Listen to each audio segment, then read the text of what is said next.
trend becoming a lot, but a coup, topple Okay. out of an empire. They're built. That looks good.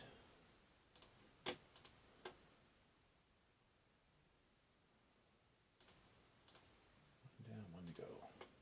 Oh, looks like we're ready.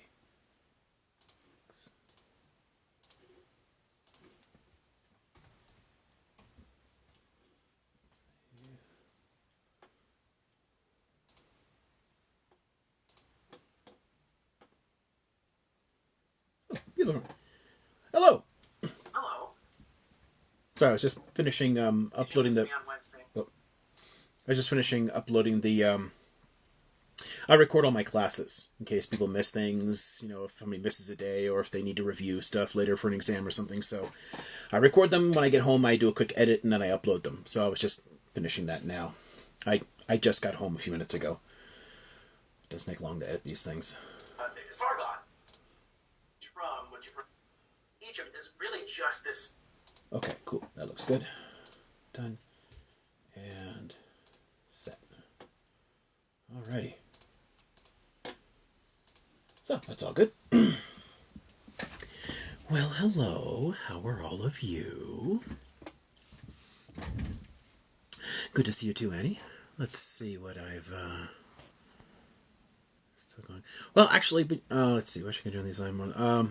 Okay. Yeah, I, for, Chatandonk, yeah, I just starting now. I'll go however long y'all want, but time changes and differences are a problem. Hello, Embattled One. Nice to see you, and thank you very much. That's very nice. That's very sweet. Let's see. What else is up here? Oh, I'm supposed to do that little share thingy. Let's do that and see.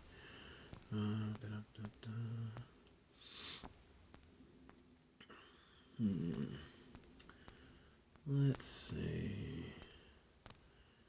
It gets up here there.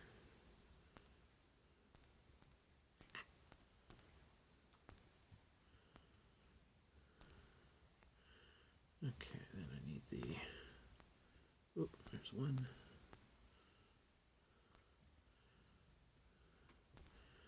That one has been added, so no need to invite that.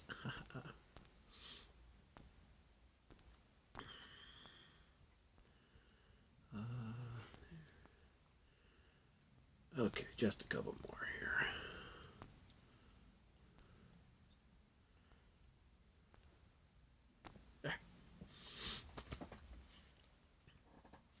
There.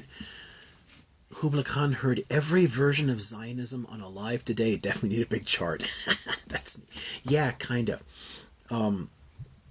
For a lot of topics like that, I end up like graphing things on boards, showing the relationships and the evolutions and all that. Yeah, there's definitely a lot. Let's see. Can you hit up SoCal Smitty? They want to host a live about the history. Yeah. So Aqua AD on that. Yeah, I'm fine doing something like that. I'm not gonna remember. I'll have to try and find a paper in a minute to write down to. If you want me to contact him, but anybody can always set something up. I'm always happy to hop on and do different things. Just people always ask me to do this, that, or the other thing. I was just talking to some people today who want me to present at a law school, talking about international law dimensions of this. So let's see, what else did I miss? Oh, another Harry Potter joke. Those are. It's amazing how often people will show up in a live and say stuff like that. I loved your, and they didn't even spell roll correctly. I loved your role in Harry Potter. Are beards that uncommon? Like, is it the only person you've ever... Is Hagrid the only person you've ever seen with a beard? Just seems a little strange. I don't get it. Let's see. There's not a lot... yeah, again, if somebody wants... so, Aqua, if they want me to, like, appear on something, let me know. That's always fine. Always happy. I don't know how well read you are on what. So Matteo Shlomo, I don't understand what you're asking, so sorry. Oh, someone says my beard is majestic. That's an interesting description for it. It's just getting back going again. This is now, oh gosh, what would this be? 3 years about? Something like that. Let's see. So it would have been, oh, so it was later in the summer. So the fall. No, it's not. It's like 2.5 years. So 2.5 years. I'd had it much longer than this, and then cut it shorter, and then let it grow back out. I'll change the style every now and then. I get bored of the same thing, so I don't shave. Or sometimes I've taken the sides off, but I haven't seen my chin in, gosh, almost 30 years. But my mother still jokes that she misses my little cleft chin. It's like, I miss your chin. Like, okay, you look at old pictures, it's still there. The pictures didn't go away. But yeah. But I change the style every now and then. So 3 years ago or so, I had it really short again, and then just letting it grow back out. Letting it do its thing. Let's see. Can you Zionism is... I don't know what Zionism's over movement done and goal reached. I don't know what that means. I'm sorry, Steve. Steve, or however that's supposed to be pronounced. I'm sorry. I don't understand. If you want to clarify the question, I'm happy to answer it. Oh look, somebody asking to pump. Let's see.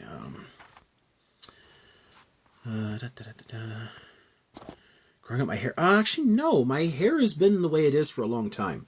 I haven't had a haircut since the 90s, I guess. It's been a long time.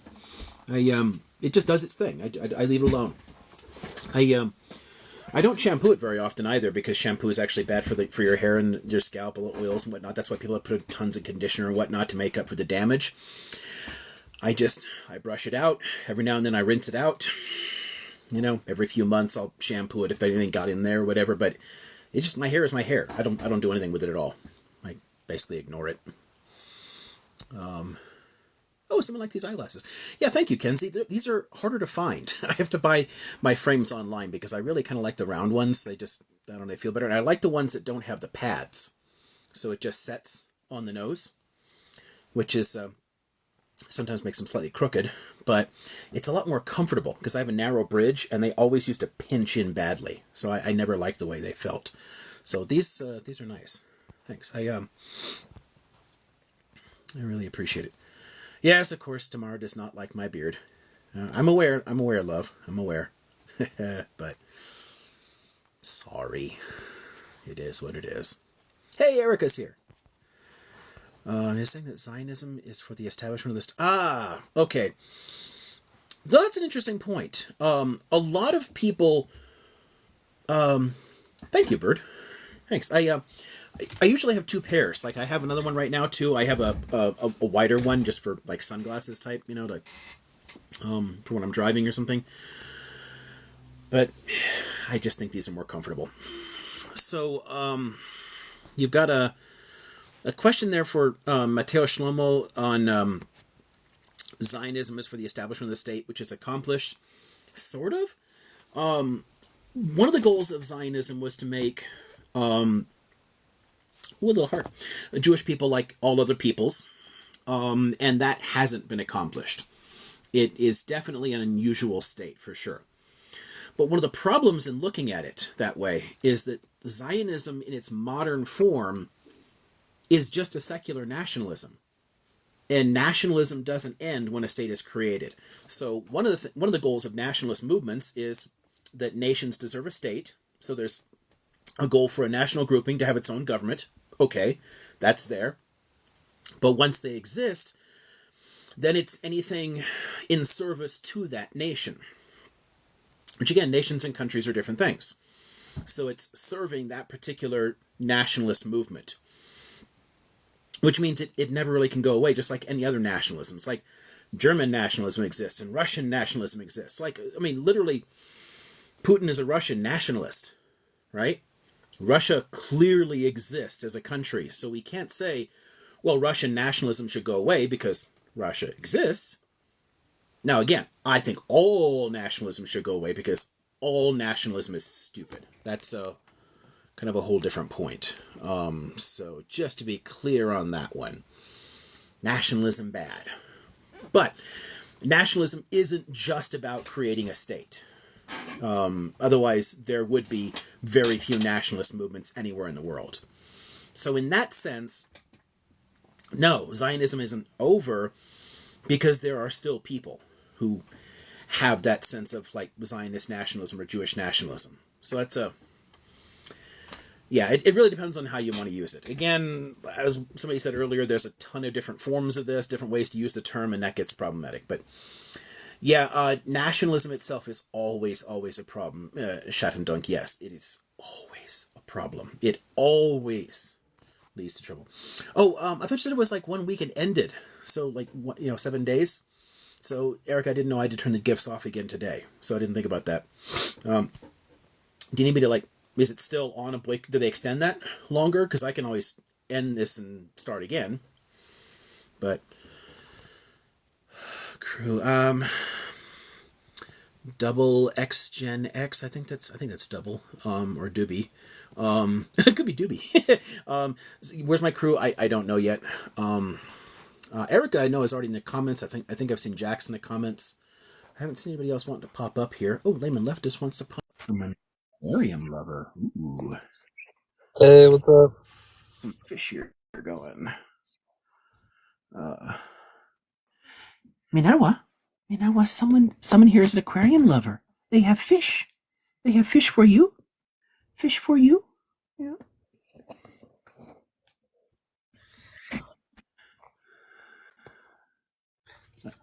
We're meeting ourselves first. Oh, well, hello. Yeah, I don't know who wants to moderate things or whatever. We just got going, so. Yeah, I'll help you. What's the topic? Because I just popped in here. I didn't get the topic yet. Hi, how are you, Dr. Liam? Do you have your cacao? And yes, you do. Great. I'm sorry, I wasn't even looking at my phone. Do you have your drink, puppy? Everybody's good? Perfect? Everything's fine for now, yeah. Good. Yep. Good. I'm sorry, my bird is in the background scrapping. So I just wanted to hop on here. Yes, normally when you come onto the panel, we normally would go into order. We we mute once we come on the panel, but then as soon as if you want a question, you can easily ask Dr. Liam, and we particularly like going one at a time and letting each other's thoughts finish and conversations, basically like when you're in class. That's the best way I like to explain it. Like he's professor and we're just in class. Yeah, makes sense. It's a good way of looking at it. Yeah, that's exactly what it is. Yeah. Yeah, and yes, there's no theme that I know of. Sometimes we'll ask for them and we set one in advance, but I didn't recall anybody saying anything last week, so I didn't know. So as far as I know, this is just open discussion. Can I just make a snarky little comment? Did everybody hear who's the president of Mexico? Yeah. Yeah. CC? No, is that a promotion or a demotion for CC? I don't know. But I didn't know there was gates. Egypt, he gets 2 countries. That would be, I guess that would be a promotion if you got 2 countries. That's kind of cool.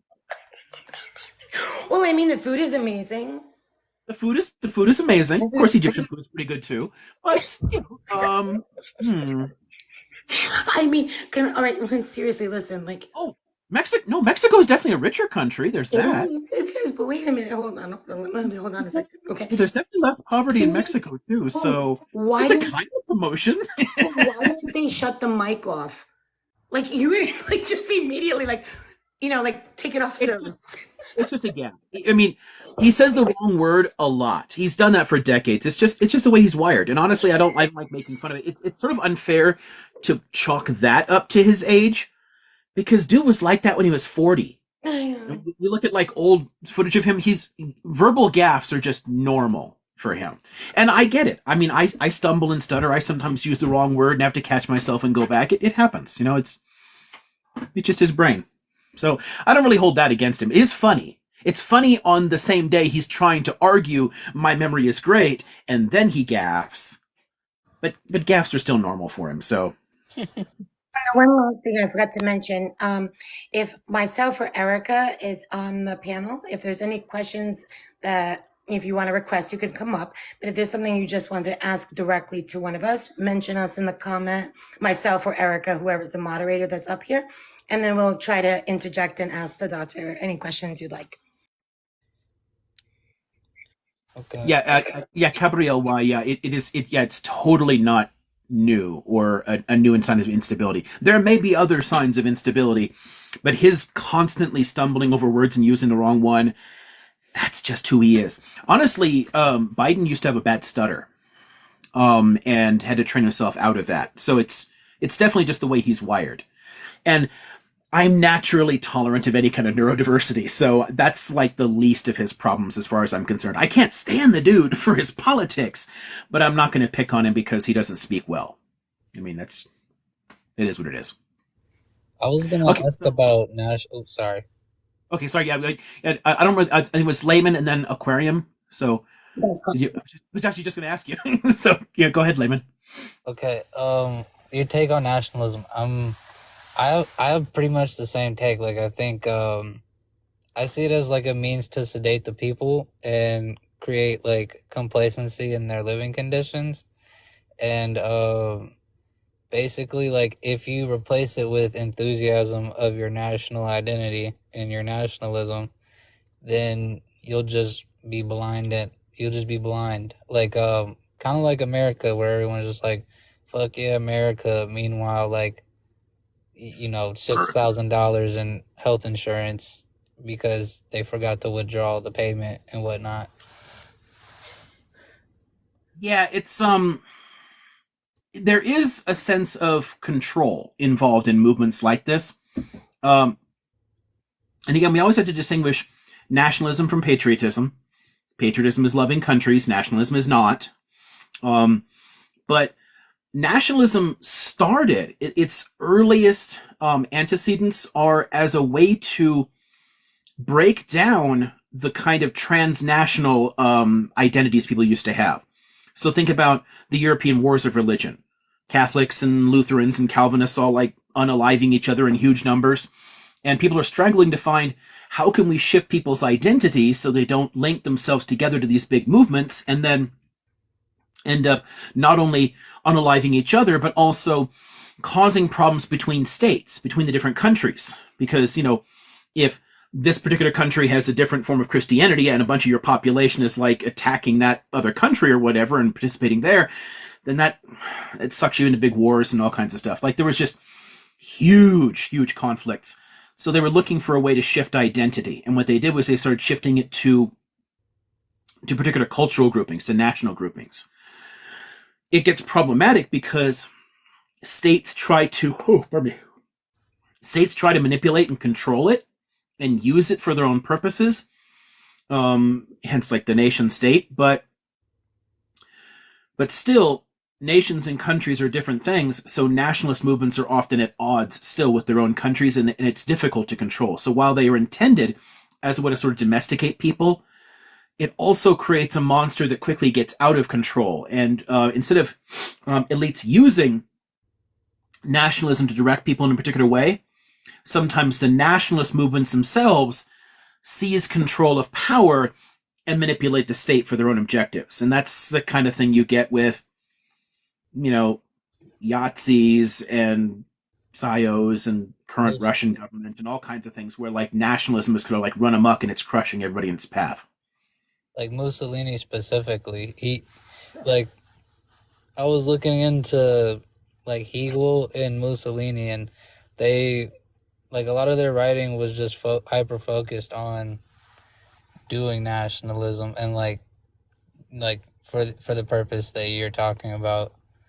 Yeah, exactly. Like the Italian fascists, it was about trying to manipulate the state to serve the interests of their particular ethnic sense of self. And they seized control, and they did that. So yeah, sometimes it's states trying to use nationalism. China currently tries to do that. It manipulates nationalist sentiment against, some minorities, against the Taiwanese, things like that.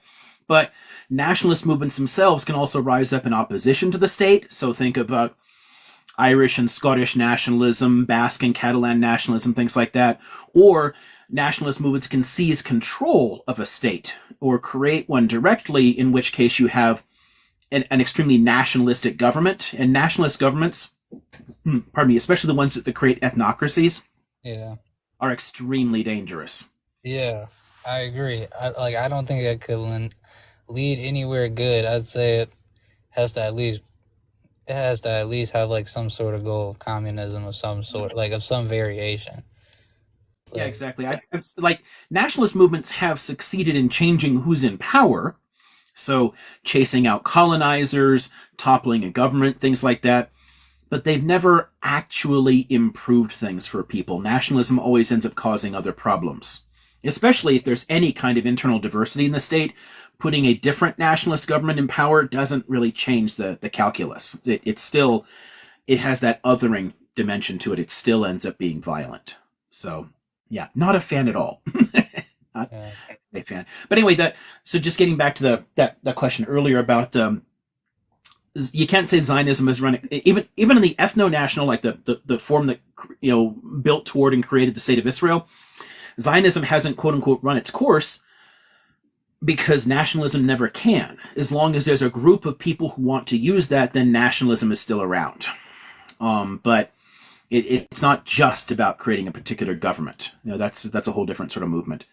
And yeah, so somebody's saying they don't think nationalism inherently causes problems. Yeah, I have yet to see any place in the world that it has not been problematic. So if you want to pop up in the panel, we can talk about it later, once we go through a few other questions. But I have yet to see a single nationalist movement that has not ended up becoming problematic in one way or another. The only ways that they can at least survive for a while without causing too much trouble is when they're sort of, blended with something else. When there's some other ideology in there, where there's like the interesting socialist nationalist hybrids, which can be very problematic, but also they can like Ireland, had a nationalist movement for Irish independence. So it was a country for Ireland. We want Irish independence. We don't want to be part of the UK, but they were all leftists. So there's also a kind of cosmopolitan aspect of their own thinking about Ireland that I think kept it from becoming sort of really violent. But I think the bigger reason that Ireland didn't get as bad is that Ireland's pretty homogenous. So it's sort of an exception. There's not many places where you've got that. Most countries have really complicated borders with tons of people inside them that have very big differences. So if a nationalist movement gains control, they tend to be bad to other people. yeah. But I wanted to say real quick, like if it's for people's self-determination who don't have self-determination, and they're being massacred, of course, and they might have a nationalist, like their movement or whatever might not be the greatest, but I would say the fight is fair if it is, Yeah. for self-determination, right? Right. So those places, I don't have an objection to anti-colonial nationalisms, but I still point out this is problematic and you should find a different way to do this.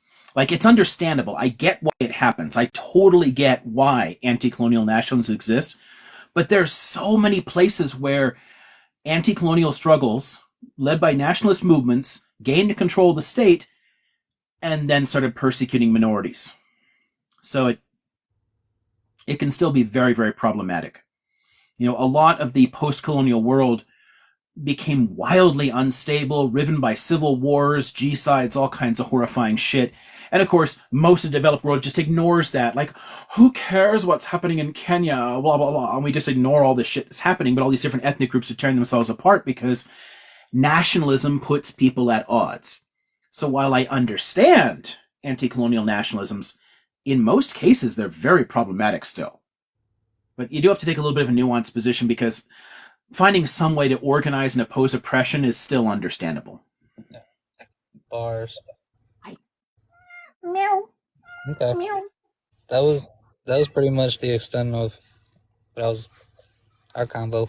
What I was gonna say around that. Yeah, I appreciate that. I'm always happy to hear things like that. It's because it's rare enough that people have a sense of what nationalism even is, and even rare that people have spent the time thinking through where the problems could be with it. So I'm always happy to see people doing that. So, bravo there. Okay, I think that's then. What is it? Aquarium is next, or Aquarium Liver? Correct. Hi, how are you? Yeah, good. That's good. I have a quick spelling question, but first I wanna make a quick couple of statements real quick. Jax, I wanna say thank you for everything that you do in these spaces to moderate. You and Be Blessed are so amazing in these spaces, and I really appreciate you. Um, and Mm. also Liam. Oh, yes, ma'am. Always. And Liam, I appreciate you as well. I have learned so much from just being here in your lives as well as binge watching. I've been doing a lot of that. So basically, my question is basically just, how do you spell monism? um, Monism. Okay. I need to go down that rabbit hole. You briefly mentioned it in like your third live, your second, third, or fourth live, one of those three. I'm only up to 9, so you know, I kind of remember which one it was. Um, but if you wanted to expound upon it, then that would be cool too. But I am gonna go down my own rabbit hole. Yeah, well, there's a ton of variants and forms of it as an ideal. There are ancient variants, more modern scientific ones. There's all kinds of ways to look at this. The simplest way to think about monism as a concept is that all substance is connected. Everything is interconnected. It's just one big thing. So the cat and me seem to be different. There's some kind of separation there. But there's also something that brings us together, that unites us. Put it in scientific terms, we're all stardust, we're all made of the same basic elements. But if you link those elements together into sort of a totality, like the universe itself as a totality. Think back to like the whole Big Bang type story, right? So the universe goes pop out of a bubble, maybe from the multiverse or something, but boom, a universe comes into existence. But it started as one thing. It popped out and created a universe. And that universe is one giant substance. That's the core argument in monism. There are ways in which the sciences lend some support to that. So think about, quantum entanglement and all that kind of shit, the way that things link together, even though they seem physically distinct or separated. There's a lot of interesting aspects like that kind of point people there. And then, of course, there's the presence of dark matter and dark energy. There's all this stuff kind of like holding the whole universe together that you can't actually see, but it's still there. It's linking all these things. So where a lot of where a lot of ancient religions have come up with interesting spiritual ways to do this. Think about the way, I don't know, in South Asia, they recognize there's no separate self or individuality. You're kind of like linked together in one giant, there's like all these threads connecting us all into one big thing. But there's also maybe a scientific way of looking at the same thing. But ultimately, it's about trying to connect us to each other and to the natural world. So this little computer mouse is me, and I'm me, and the hat I forgot to take off is me, and the cat is me, and the table is me. It's all the same. What we have as our individuality is kind of an illusion that creates a separation between us and the natural world. And one of the reasons that sort of appeals to me is that so many of our traditions have taught us to think of ourselves as different from or separate from nature. Think about the way the book of Genesis, here's all this cool stuff, and I will let humans name the animals. I name you cat. You are a cat, and you exist for me, and I can do whatever I want with you. That's what the Bible says. Nature was created for us. But that separates us from nature. When really, the difference between me and her is only one of degree. She still is sentient. She has emotions and memories. right? She is a living being, a thinking being. She doesn't have as complex a thought as me or you, but she still thinks. She still is a separate autonomous being, not an automaton, not a toy, right? And the sense that we're separate from all of nature, that we're apart from, we're above nature, I think has led to a lot of really harmful ideas and consequences in human history. Just look at the way we despoil the natural environments. I think if we recognized our oneness with it, if we recognized that the desert is me and I am the desert, the forest is me and I am the forest, then it's a lot harder for me to say, yeah, clear cut all this shit so I can put a new factory here. It's a little harder for me to think I have the right to just step in and do whatever the hell I want. So that's one of the reasons, I guess, for me in terms of monism. Something else that's driven people to it also is a way of dealing with some of the apparent contradiction between various old God concepts and science. Because if science needs to have predictable natural laws, like, say, gravity, right? So gravity, it's always going to fall. If this ever floats, we have problems. It's going to throw a lot of stuff in, it's going to confuse a lot of things. We have to have scientific principles, right? But all of our God concepts have the supernatural component that can suspend natural laws. God could cause a miracle and stop the coaster floating in midair. Well, then, if that's the case, and I have to always assume that could happen, then how do I make any scientific predictions about the universe? How do I actually calculate anything if you don't have natural laws? But people didn't want to give up the idea of God because God is important. There's a spiritual dimension that connects us to it. There's the communal dimensions of religion, bringing people together. So God is useful as an idea. So instead, Deus sive natura, God or nature. God becomes a natural world. So God and the understanding of God, instead of becoming a separate being in the universe and limited, becomes the totality of everything.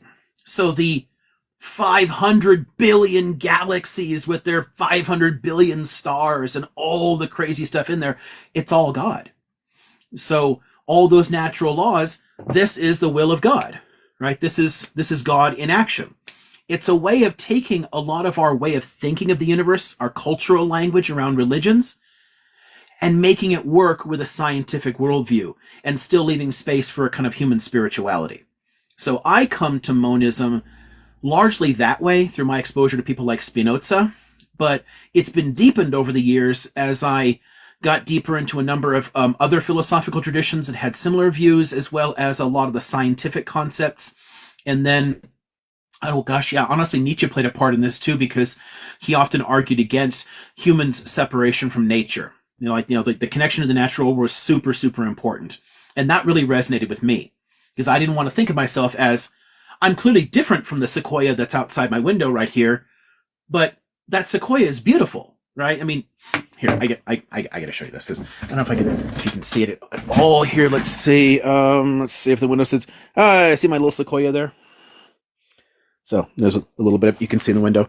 Not much, but I actually helped plant that when I was a kid. So I've watched it grow for, getting close to 50 years now, 40 some years. It towers above the house now, which is great. But I'm clearly different from the tree in the way that I live and it lives, but I want to recognize my kinship with it as another living being, as another actually autonomous life form in this world. So that tree is me and I am that tree. That tree is God and so am I. Everything is all interconnected. Monism argues that all of existence is one substance, interconnected. Okay, so there's my little rant. That's, my quick run through it as an idea. But yeah, I think I saw in a comment, somebody asked, how is it different from pantheism? Up to you. It is or it isn't different. Monism is a more technical philosophical term. It's usually used in those contexts, and pantheism is usually much more often used in religious or spiritual contexts, but they have essentially the same meaning. But pantheism doesn't have to be monistic. A lot of forms of pantheism are, not all of them are. So there is a slight difference, but it's kind of technical. In in basic practice, there's often not much difference. Thank you. I appreciate the breakdown. I am going to go ahead and dig deeper into it to formulate better questions um around what I'm kind of thinking on with it. I've Okay. always kind of had like non-traditional views, more along the lines of like, we are star stuff anyway. So, Right. so I just, I've been looking for language to help me more define like how I see things. Yeah, for sure. I mean, I gotta say, as a kid, people like Sagan were a big influence too. I mean, I saw Cosmos in '80, and I was just like, holy shit, really? And it just like changed my whole life. This this sense that we are all made of the same elements. It really helped to set a lot of things up for me. Um, but yeah, there's so many interesting approaches to this, and so many different ways you can take it. So, for example, people often look at Nietzsche as being somehow this raving atheistic sort of person. And while, yes, atheistic in the sense that he rejected the, Judeo-Christian Islamic type of God, the personal God, he was actually actively looking for a new mythology, a new sense of meaning. Like, I think Nietzsche really did understand that humans naturally need some kind of meaning system, some sense of purpose. And what he was trying to do was come up with one that wouldn't be at odds with science. So, a lot of his experiments, his thought experiments, his, eternal recurrence, the overhumanity, all these kind of things, they're basically they're ways of trying to come up with a guiding ideal for people that gives you a sense of spiritual fulfillment that doesn't contradict what we can understand of the natural world. And so, I disagree with him on a lot of issues. So that's true with all philosophers, but I think those kind of projects are quite beautiful. There's this attempt to find new ways to navigate things. Campbell was also interesting in the same way. Joseph Campbell is actually a pretty shitty historian, but a really interesting thinker in terms of myth and the interconnections between different human cultures. Trying to see what are the similarities and differences, what are we all kind of like looking for, what are we trying to find, and if you can understand those things that we're trying to find, then you can kind of figure out a way to construct a sense of meaning for us that isn't necessarily at odds with the natural world. Because I don't really want to take literally a religion that says she's an automaton, a soulless automaton that is fundamentally different from me, and just an object that exists solely for my pleasure, and I can do whatever I want and abuse her if I feel like it. That to me is kind of horrifying. I need a different way of conceiving of meaning in the universe. Yeah, that was a big issue for me too. That's why I say I've always been a little bit of a different thinker. I've always had issues with like the objectification of other living beings, whether they're plant, animal, fungi, Mm-hmm. bacteria, even. It's all fine to live. They all have some sort of sentience. Yeah. And I think I think it's ridiculous for us not to recognize it. I think it's arrogant. Right. It is, yeah. And you can definitely recognize, certain natural hierarchies that exist, certain cycles. I mean, obviously, a dog is going to hunt a squirrel and eat the squirrel or whatever, and the squirrel is going to eat the nuts, and it's like there's all these cycles that build up that lead to things, and then at the end of the day, the fungi are going to like break us all down and rot us, it's all like connected in some sense. But it doesn't mean we have to I'm gonna I can't kill any bacteria or something. That's a whole different kind of ideal. But there's a way of getting us at least to recognize that we're part of something bigger than ourselves. We're part of these big natural cycles. We're all linked together in some way. Yeah, circle of life. Oh, now I got that song in my head. Oh, why'd you guys have to say that? Oh, God.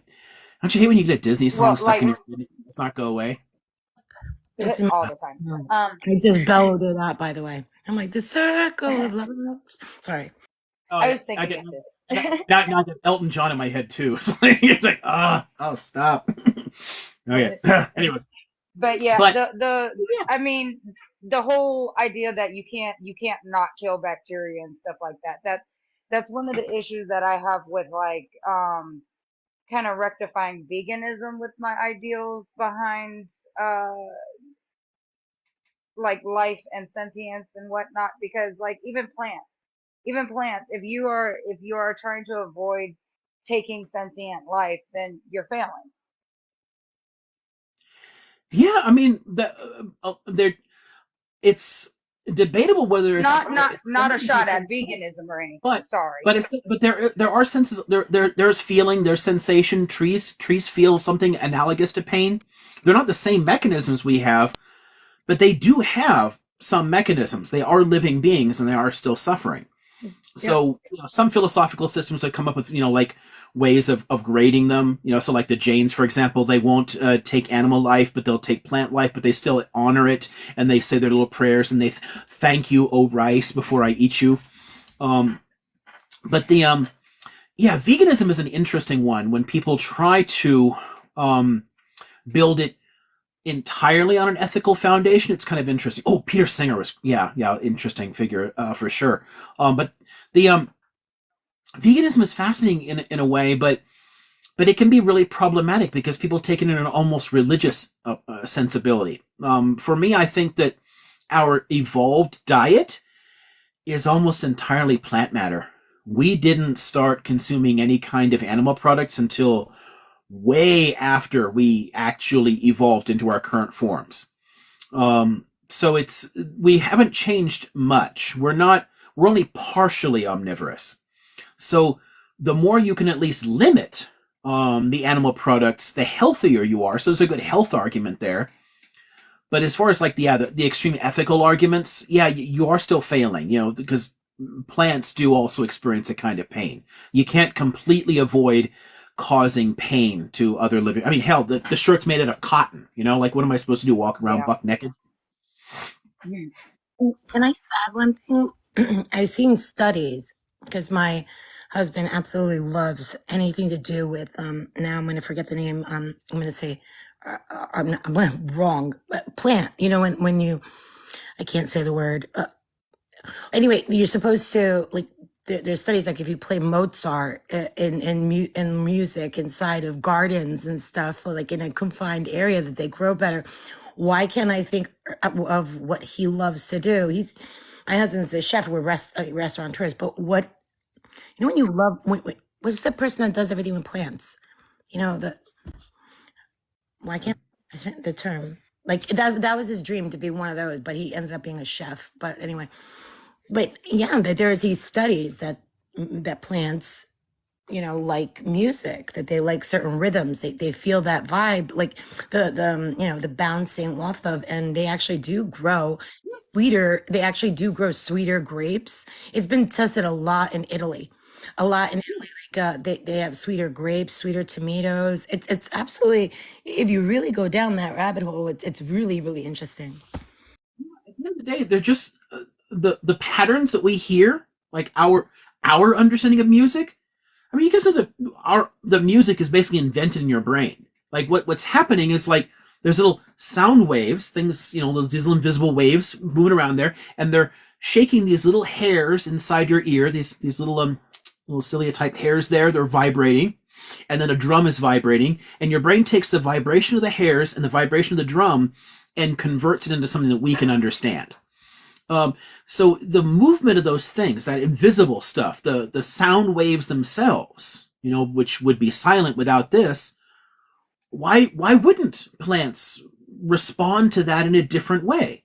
They don't have the same mechanism, so it wouldn't turn into music for them. They wouldn't hear it as Bach or whatever. They wouldn't hear Mozart. But the sound waves themselves would still do something. It would still vibrate along them in some particular way. And if we evolved to find certain patterns appealing, why wouldn't other life forms? I think there's interesting studies in like a kind of evolutionary musicology. You're looking at the way that we appreciate sound. They've actually figured out why are some songs hits? Why are some tracks classics? Why do we go back to them? Because there's certain patterns in them. There's a certain repetitions of notes, certain scales that we naturally vibe with, and songs that use more of those key elements, they suck us in. Like, oh yeah, that's the song, right? And other songs are like, well, that's kind of cool, but it doesn't like move you in the same way. It isn't like, oh, I can listen to that song all the fucking time. Those hit songs, there's only a handful of key patterns that exist. When people were studying music in medieval universities, they were studying it because music is actually physics. There's a lot of maths involved in it. And understanding those mathematical patterns, there's a lot of interesting mysteries in the universe just connected there. So yeah, of course, cats like music, plants like music, humans like music. Why? Because they all reflect certain patterns and certain waveforms that we can all appreciate on different levels, which I think is kind of fascinating. You're such a little rag doll. Look at you. So much for that. That was You actually know, to kind of, that was great. Now that subject, thank you. And they said it I can't say it now. Horticulturist, herbist, herbal. Well, that was it. there's other types of those, but yeah, that probably benefits off of music. Wonder if likes like the other kind of weeds out there. I wonder if they like Jamaican. What kind of music do you think they jam to? Just kidding. Well, I kind of wonder if the plants that have evolved alongside of us, if they have evolved to kind of appreciate the same music patterns that we appreciate because we expose them to it. Yeah, it's entirely possible. And vice versa. There are a lot of ambient sounds in nature, and a lot of our music is an attempt to emulate those, to repeat certain patterns. So certain sounds, things that we'll hear happening, a wind in the trees, a thunderstorm, something like that. And we're like, cool. That thunder was cool. How can I make that? Boom, boom. Oh, cool. Boom, boom. Ha ha, thunder. And we like it. And then there is a lot of ways in which tons of plants and animals they co-evolve in a way. Like we domesticated wheat, but wheat also domesticated us. Wheat got us to plant it over and over and over again and help it propagate. I mean, we work together in a way. It's sort of symbiotic. There's a lot of interesting ways when critters have been around each other for a long time that you gain or lose certain capabilities. Dogs lost a lot of the natural intelligence and independence that wolves have, but when they start hanging out with us, we lost a lot of our use of smell. We don't use our noses the same way. We're still capable of it. Our brain is physically wired to take in a ton of interesting knowledge about the world through our nose. But we don't learn to do it. We stopped bothering because we let dogs do that stuff. So it's interesting that you kind of like lean on each other in a way, So yeah, maybe certain plants have learned to appreciate certain waveforms, or maybe we use certain patterns because it's already something that we could both appreciate. Who knows? There's a lot of interesting mysteries in the universe still to be unraveled, and I kind of appreciate that. So I'm happy people work on this stuff. Well, thank you for that little tangent. Biology is my favorite little autistic rabbit hole to go down. I love the biology, the physics, the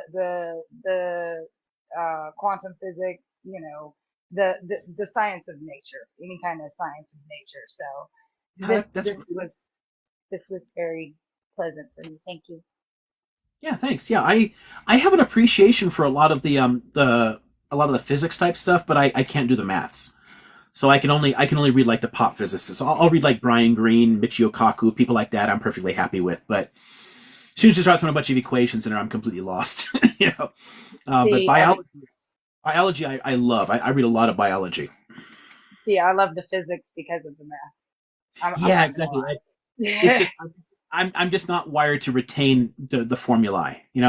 I can get the concepts. I can get some of the philosophy behind it, but yeah, I mean, I struggle even with basic algebra stuff. If you turn algebra into a word problem, I can solve it like that. If you leave it as an equation, I will forget over and over and over again how to do things. You know, what the hell was the square root again? I can't retain that shit for some reason.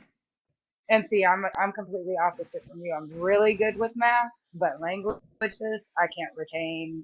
Like I can understand them, but like um the input is good, but the output is bad. Put it like that. Yeah, exactly. We're all wired a little bit differently, you know. I mean, I can quote books I read ages and ages ago, but if you can teach me what a square root is right now, and I guarantee you I'll forget in 5 minutes. I can't retain this shit for some reason. If you like Well, books and thank you stuff again. about science, check out the book Quantum. It's by Manjit Kumar. It's a really good explanation of quantum theory. Neat. Yeah, Can you I haven't spell bought the anything name? recently in that for quite a while. So, But an ex got me hooked on it. So there's a number of authors that I still like that I knew from her.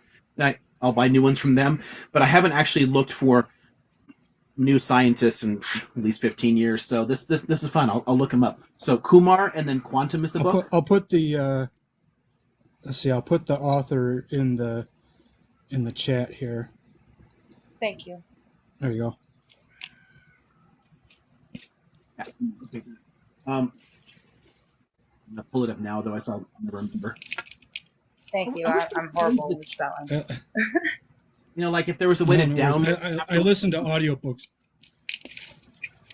Yeah, those help me a lot. I listen to audiobooks like 8 hours a day. So Okay, so it's like it's an intellectual history of the argument. That's cool. Those are fun. Those are a lot of fun.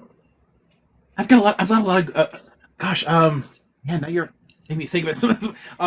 I might in a minute pull a few down and see if you've heard of some other ones. You know, like because I like these kind of arguments. The what was it like? Kurt Gödel versus like and Einstein's ideals there, or there's all these interesting interactions between people's thought that I find interesting. yeah, and I'm no good at math whatsoever. I mean, I still count on my fingers. So I like listening to smart people talk about things like that because they are interesting, and Yeah. the closer we get to, understanding more of the universe, these are the people that I really want to hear from. Yeah, for sure. There are a lot of really good science communicators that really help, and so I really appreciate the folks who can just break this stuff down and help lay people understand it who don't have time to master all the equations to get it, Because, yeah, the maths is Right. ultimately the language of the universe, but it's not my language. I don't speak math. Please put it in my language, not the universe's. So, yeah, I really... I'm still confused by a scientific calculator, so don't feel bad. Yeah, for sure. Yeah, the scientific calculator will let you cheat and everything. Assuming you remember how to use it. But thank you. I will step down so that somebody else has room to come in and ask their questions as well. I really appreciated that.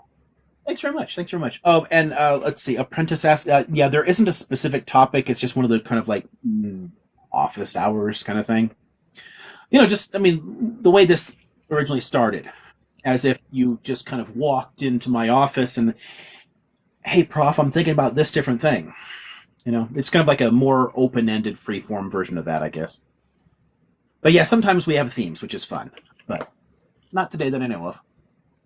If anybody ever wants one, please talk to the mods, plan something, let me know, and so I know it's on the calendar. Like, otherwise, I'm never gonna remember. Yeah, you could always DM myself or Erica or anything.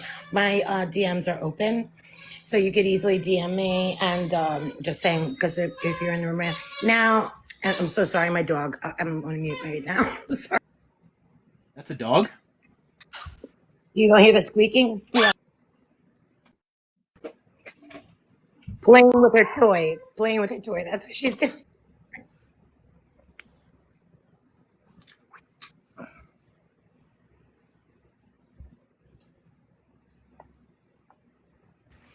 Oh, and Professor Liam is he's a historian.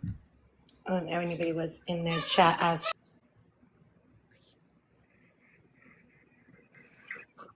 Are we in? Oh yeah, Cactus. You are next, and then after that, the Kenzie, and then Hubia. You're after that, and then Cheddar. And if anybody wants any questions, please mention me in the chat. And hello, Minerva, pretty kitty.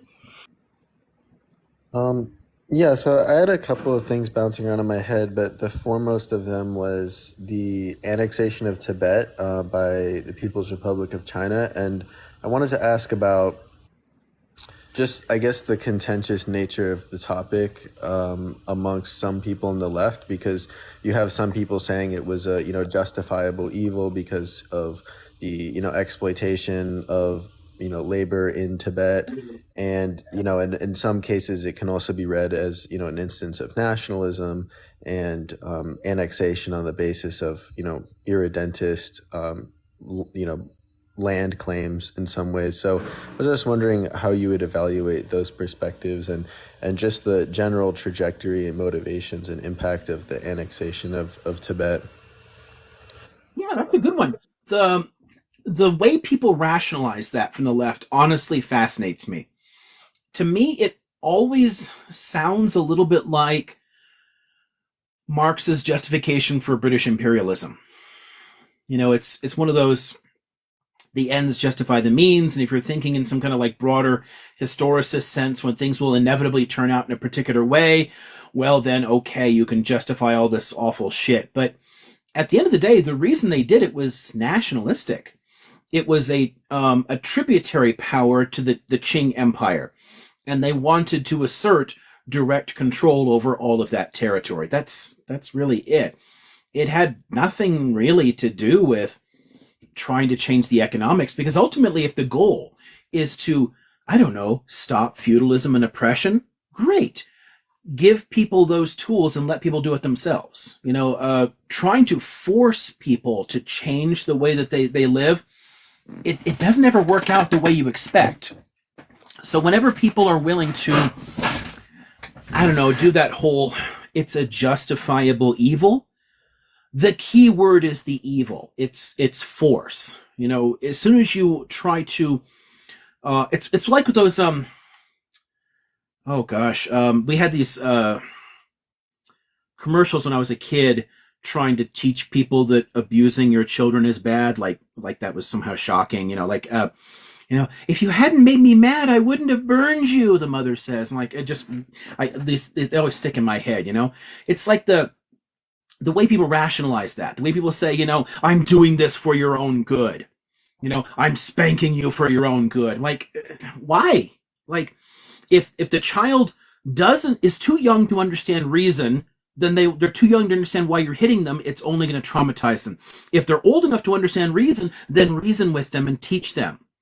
So apply the same basic lesson to peoples and countries around the world. If you have a genuinely good idea, then other people are going to say, hey, that's a cool idea. I'm going to try that.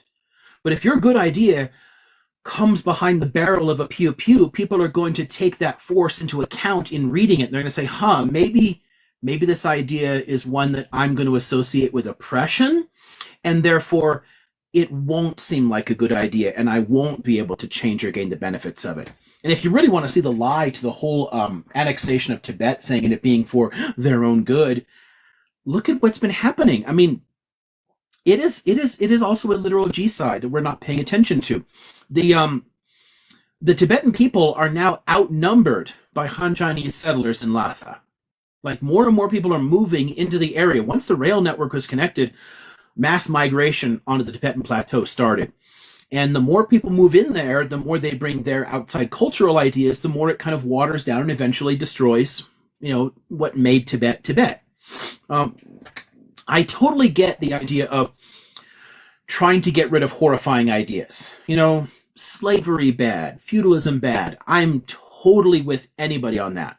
The way to get rid of that is to make the arguments for people, let them take up those arguments and change things themselves. That is sustainable. And if you really were taking an ethical position, if the communist position was really based in ethics, that would be the approach they'd take. What it's based in, the Maoist logic on this, is the logic of force. And that's not a self-defense force. That's not like I'm protecting myself against oppression. That's, I feel justified in conquering the whole world to then impose my vision on it. And how is that any less tyrannical than any other system? You end up adopting the wolf costume of the old oppressor. Like, what's the point? So yeah, I can't abide that kind of rationale.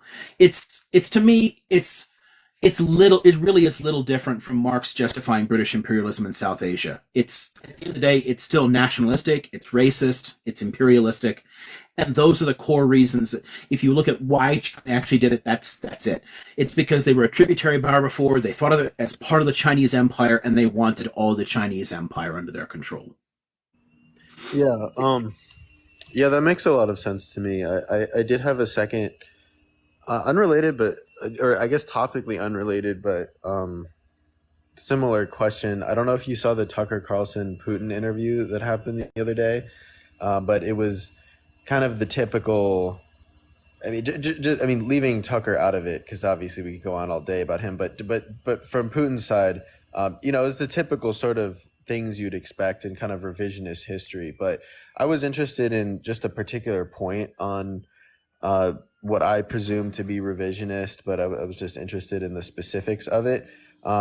He argued that under the duchy, the Grand Duchy of Lithuania, Ukrainians who he claims were actually Russians were kind of lied to and told that they were something else for the benefit of the Grand Duchy of Lithuania. I imagine it's at least much more complicated than that, if not completely different. But I was just interested in what the real history of that was. Yeah. Okay. Great. And yeah, I can never sit and listen to that stuff for the same reason I can't listen to anybody's speeches. It's too boring. But I always look up transcripts. So I read through a lot of the comments and saw some of the arguments, and a lot of the stuff he's making, he's just paraphrasing his own articles. I mean, it's like Tucker basically let him hit his greatest hits. So it was honestly kind of boring if you already know the kind of shit that he talks about all the frickin' time.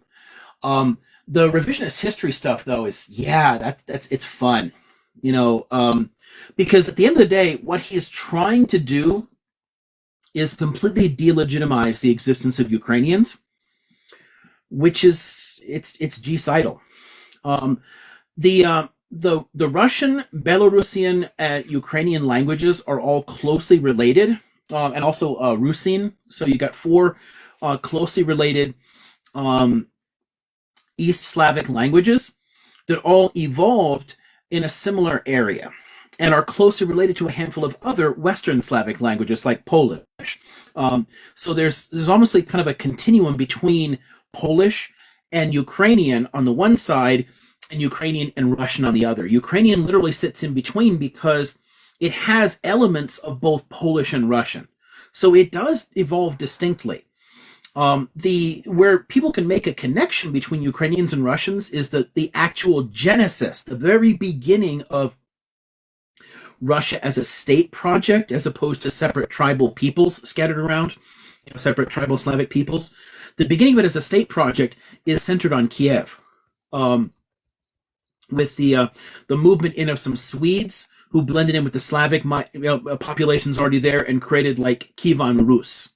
So Rus, the beginnings of Russia, are in Ukraine.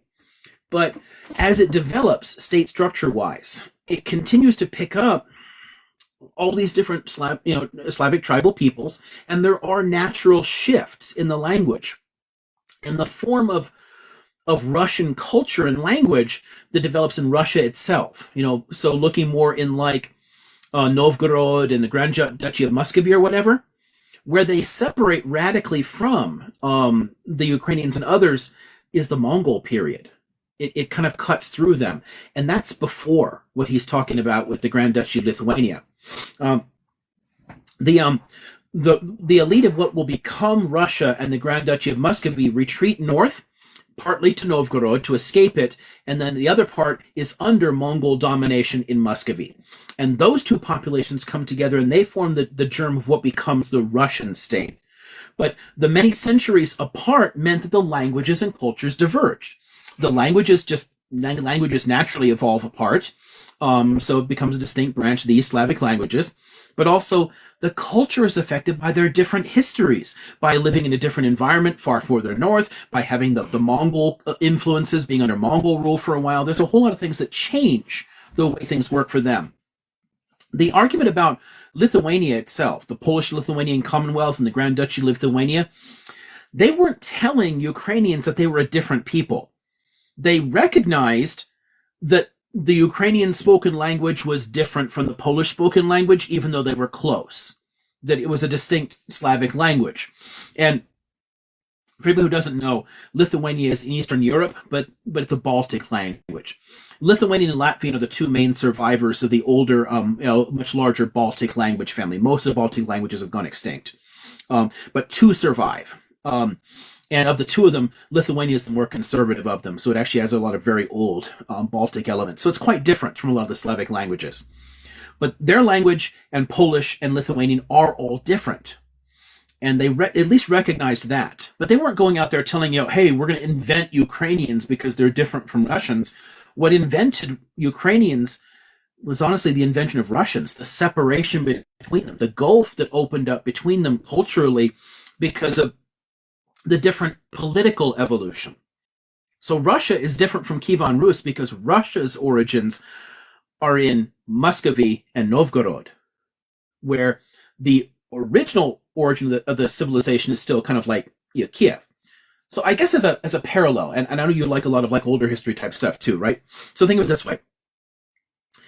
If somebody wanted to make an argument kind of like what Putin is making, you'd be saying that the Spanish are not a different people from the Italians. They were just told they were a different people by somebody else, right? France lied to them and said they were different people, but Spain and Italy are really the same people. Because originally there was one parent culture. There was the Roman civilization that implanted its language in both cases. Spanish and Italian, all the different forms, and there's different forms of Spanish, different forms of, different languages in Italy. All these ultimately descend from Latin. That's the core of his argument. It's like they were originally the same thing, and then they split up. But there's no way you can argue that the Portuguese and the Spanish are the same as Italians and Romanians now. It's fucking nonsensical. It's just stupid. Putin's argument is stupid to anyone who knows anything about medieval history. So it's 1,000 years more recent than the Roman example, but it's the same basic dynamic. The Kievan Rus culture diverged because it was broken apart. It was splintered by outside players and powers. And because of those different political histories, they developed a distinct cultural and political identity. So Russia became distinct from what becomes the Ukrainian identity. At the end of the day, the core of it is their language. That the languages are definitely different. They're partially mutually intelligible, but fuck, that's true for Portuguese and Spanish. You'd struggle. Portuguese has a lot more vowel sounds. It's like it's definitely a different language, but you can make some sense of it. You can figure some things out. Same with like Ukrainian and Russian. You can figure some shit out, but they're definitely different languages. And Ukrainian has a lot of features that do make it closer to Polish. It is of the Eastern of these Eastern Slavic languages, it definitely has some things in common with the West Slavic languages. It's not as far apart as Russia is, I guess is the point. I don't know if I wandered too far off from your original question, Cactus, but as far as the Lithuania thing, he just made that shit up. They didn't go and tell you, oh, you're not Russian. No, the Russians got cut off from them for a few hundred years and developed a distinct identity. And Lithuanians just recognized that. Yeah, that really answered my question effectively. Yeah, thank you. I did have another question about the irredentist claims that he made, and then I did have a fourth one as well, but and then I'll just stop after that. But he claimed that during World War II, and obviously there is a lot of fascism in Ukraine as there is in Russia today, but he's really trying to exploit that and claim that during World War II, the Ukrainians sided with with Germany because they promised them independence from Russia, which I mean I just from the history that I know, I think that's a little bit silly. But to what extent is that ahistorical, and to what extent is there, I guess, anecdotal evidence of it?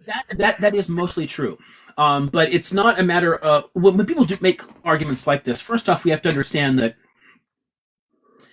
a country isn't a monolith, and it doesn't represent all people, all factions, all populations in it.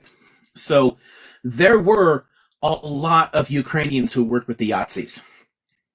Some of them joined the Waffen-SS and happily helped with the Shoah. Some of them actually went about adopting a lot of Yahtzee ideas and started persecuting people. There were Ukrainians who started massacring Poles, attacking other minorities. Like shit like that does happen. But you can't say all Ukrainians were happy to be Yahtzees. That's clearly not the case. But there was a Ukrainian independence movement when the Russian Empire fell apart, during the Russian Civil War. Like, literally, when the Bolsheviks took power, Ukraine said, fuck all y'all, we're out, and declared independence. The only reason it became part of the Soviet Union was it was forcibly conquered. And weird quirk for anybody who likes modern history, Ukraine, Belarus, and Russia all had seats in the United Nations from its founding, which is interesting because they were all part of the Soviet Union. Did anybody know that the Soviet Union had 3 seats in the UN? Ukraine had its own independent seat as a founding member of the UN. Why? Because in the creation of the Soviet Union, they recognized a distinct Ukrainian republic at the time as a condition of them blending together and creating that shared Soviet history. They had to bully and beat the hell out of them to force Ukraine into the country in the first place. They clearly had a distinct identity in 1918. So, yeah, a lot of people were chafing under Soviet rule. They were unhappy with it, especially with a lot of Stalin's policies, the way things weren't really working out terribly well for them. And when, during the war, too, the Soviets made things worse by consciously appealing to Russian nationalism. And Russian nationalism obviously is not. What about all the different minority populations? Like, what do you do with that? Ukrainians aren't Russians, and they know that. So it was alienating. So that statement is basically accurate, but requires context. It's not by trying to make a facile argument that all Ukrainians are Yahtzees. That's just stupid. But to say that. I mean, what's his name? Like Stepan Bandera, shit like that. There were Ukrainians who committed horrific atrocities along the lines of the Yahtzees during that war, and there were a lot of people who definitely were willing to fight because they believed a lie that they might have a better future, with them than with the Soviets. And a lot of it is, even if they weren't ever going to give them independence, because obviously they weren't, that's definitely not accurate. The Germans had no interest in that at all. Some Ukrainians fooled themselves into thinking that, but the Germans didn't promise that at all. But the goal here is, it's like the devil right? You know what the Soviets have done. You know how they were forcibly incorporated into the Soviet Union. You know about the mass starvations and all the problems, of force of collectivization and everything else. You know that problem, and you don't know much about what your future could be like separate from that. So some people jumped at the chance to get the hell out of Dodge during the war. So it's kind of right, but he's using it in a revisionist sense, if that makes sense.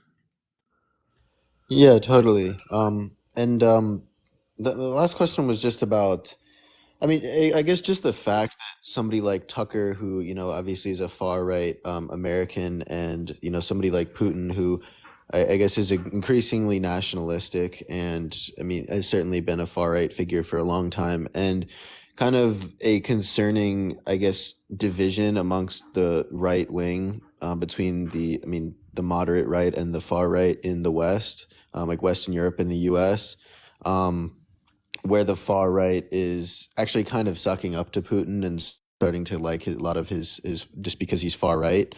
And, how, I guess, you see that unfolding as someone who's interested in the development of fascism, and, how a guy like Tucker choosing to interview him and kind of suck up to him, even as he's being made fun of by Putin, it kind of represents that in some ways. Or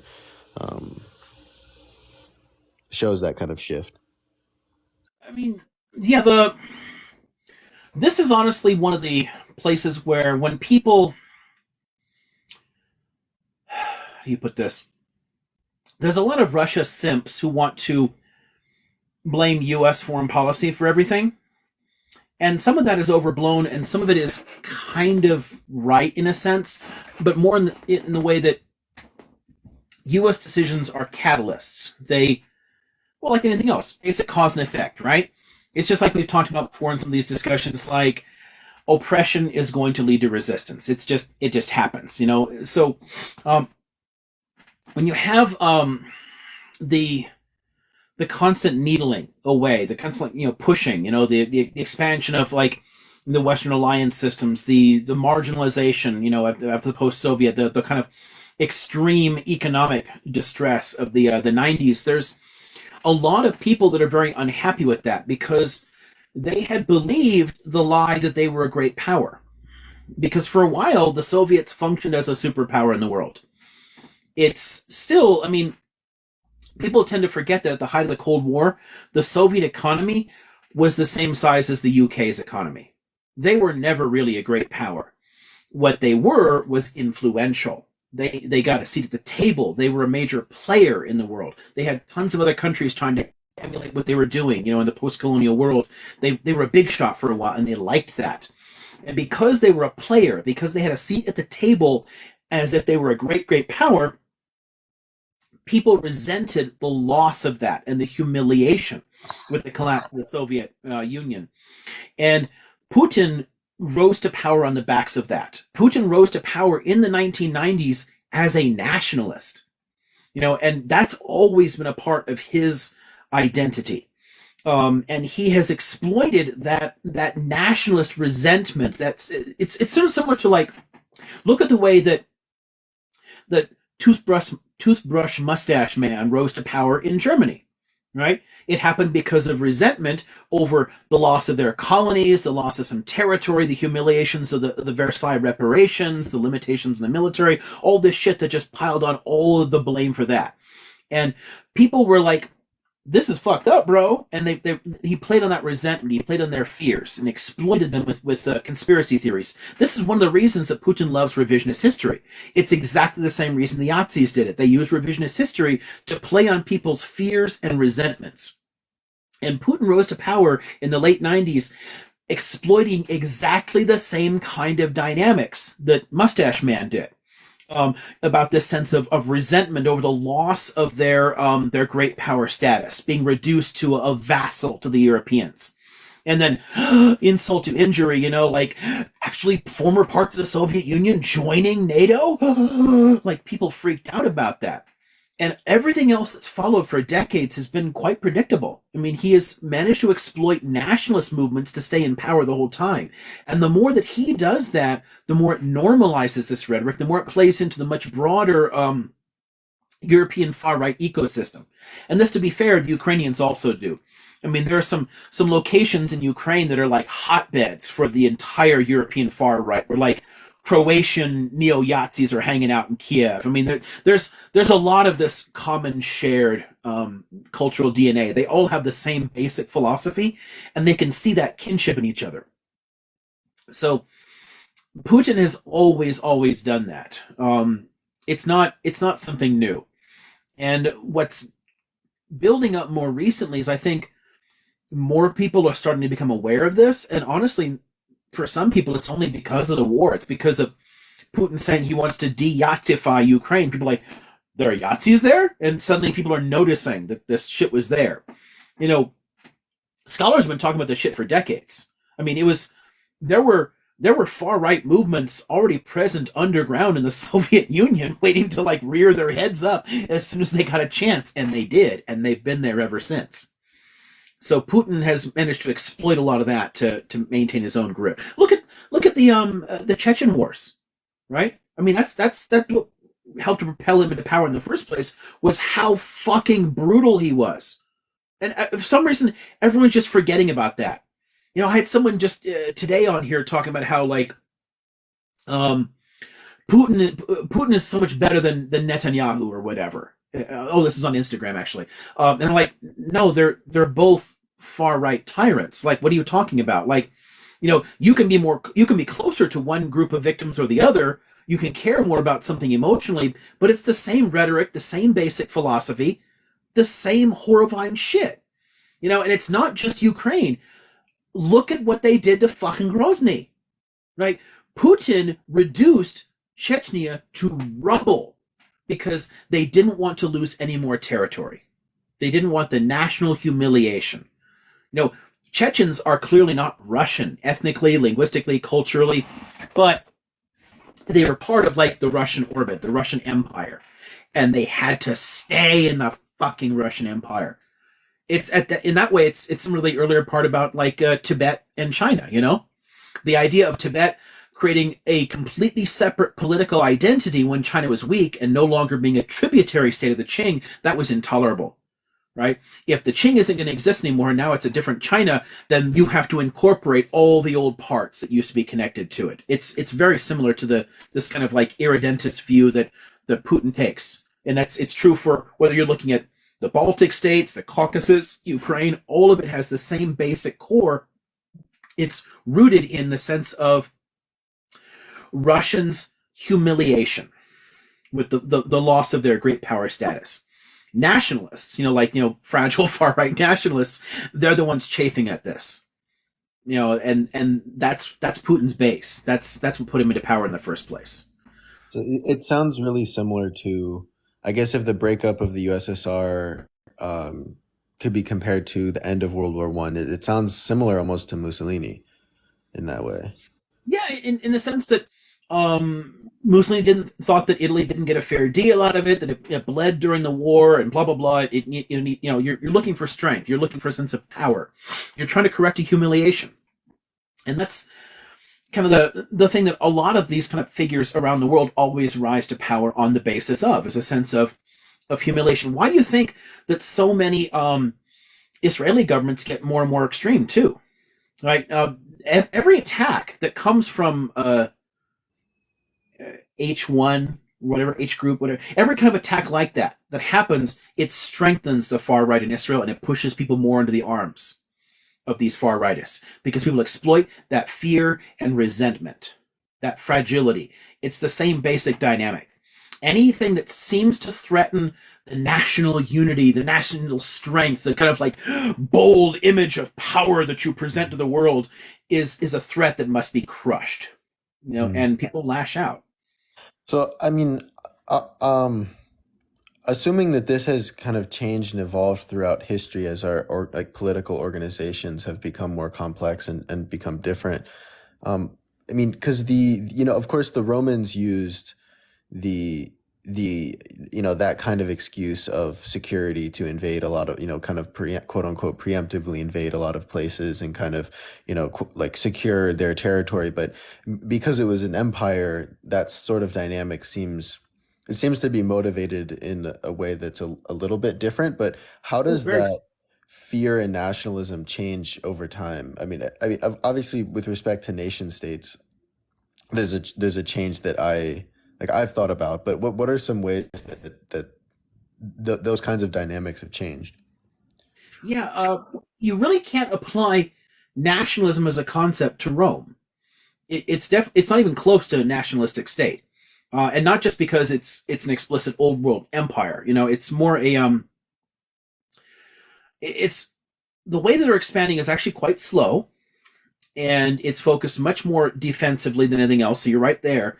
But it's very slow because it doesn't have a lot of the modern techniques for it. It's still mostly a, agrarian society, and peoples all in it, they can all become Roman. All they have to do is start speaking Latin and it's fine. Doesn't matter where you came from, what you look like, whatever. It isn't trying to forcibly homogenize, but it is slowly culturally, homogenizing just naturally. They didn't walk around there and try to, in most cases, didn't go around trying to wipe populations out. There's a couple of rare exceptions there. What's the one in northern Spain? I always forget the name of it. Crap. There was a rebellious, a small area in northern Spain that kept fighting back, and they just finally said screw it, and just wiped it out. And then there was the genocide against Carthaginians. There are a couple of places where they were horrific, but the reason for that is rooted in consistent resistance, in like, constant fights, warfare, politics. It's not rooted in nationalism. It's not rooted in a sense that I have to wipe these people out because they speak a different language. The Romans never cared much about that. They weren't so fragile that they cared about what language or religion you had, as long as you respected their power. Like, you can have whatever religion you want. I don't give a shit, as long as you also honor the state gods here. As long as you honor the supremacy of Rome, do whatever the hell you want. It doesn't matter to me. And people just slowly, naturally acculturated to it. So it's a different process in many ways. But there is a sense of at least fragile borders and fears. That is similar. And Roman state frequently tried to motivate people to defend it because it felt threatened by peoples on the outside. But those fears in the Roman case were always political, not nationalistic. It was that we'll be attacked, we'll have to fight. People tend to forget that the mighty Roman Empire was actually weak as fuck. Like, it had a very small military overall. It could only fight in one place at a time effectively, and it had an extremely weak economy. It's not a modern state. The smallest modern country is richer than the Roman Empire is, because of the way credit works in the modern world, because of the way our financial system works. They had more reason to be afraid, in a sense, because they realistically could not protect themselves if push came to shove. It was always a struggle. So it's a very, very different world. I don't know that you can make really good parallels between anything that far back and what's happening now. At least not in the sense of like nationalistic identities or whatever, because it literally doesn't exist. You can talk about Roman patriotism for sure, like for country and gods and emperor, all that kind of, patriotism. Yes, Romans were very patriotic. They were not nationalists at all. So in that sense, would you say that sort of fear-based nationalism really starts after the French Revolution, or were there echoes of it before? No, well after the French Revolution, because nationalism itself doesn't exist until the French Revolution. There are precursors. There are elements being laid down over the previous couple of centuries as ways to try and like respond to the wars of religion and whatnot. But the first modern nation state is France. Where France was already a state. France had been a state since the 5th century, but the first nation state, with the French Revolution, became a nation state. And it was literally the first time. And a lot of the techniques of modern nationalist movements, mass education, creating an education system to indoctrinate everybody into it, mass conscription into the army, like the levée en masse, right? First thing I got to do is I got to teach you a language. You might speak Gascon or Breton or Provençal or something, but shit, I got to teach you French first so you can understand my orders. And then, oh, by the way, this is our flag, and here's what it means. And, oh, yeah, we're fighting for liberty, equality, brotherhood, all this shit. You're basically indoctrinating people. That's the first nationalist movement connected to a nation state. And everything kind of flows from there. Once nationalism has been unleashed in the world and other countries start adopting the ideas, other movements inside bigger countries, so people trying to, like, I don't know, let's be Greek nationalists and fuck the Ottomans and like fight for independence, that kind of, like, all these nationalist movements start building up.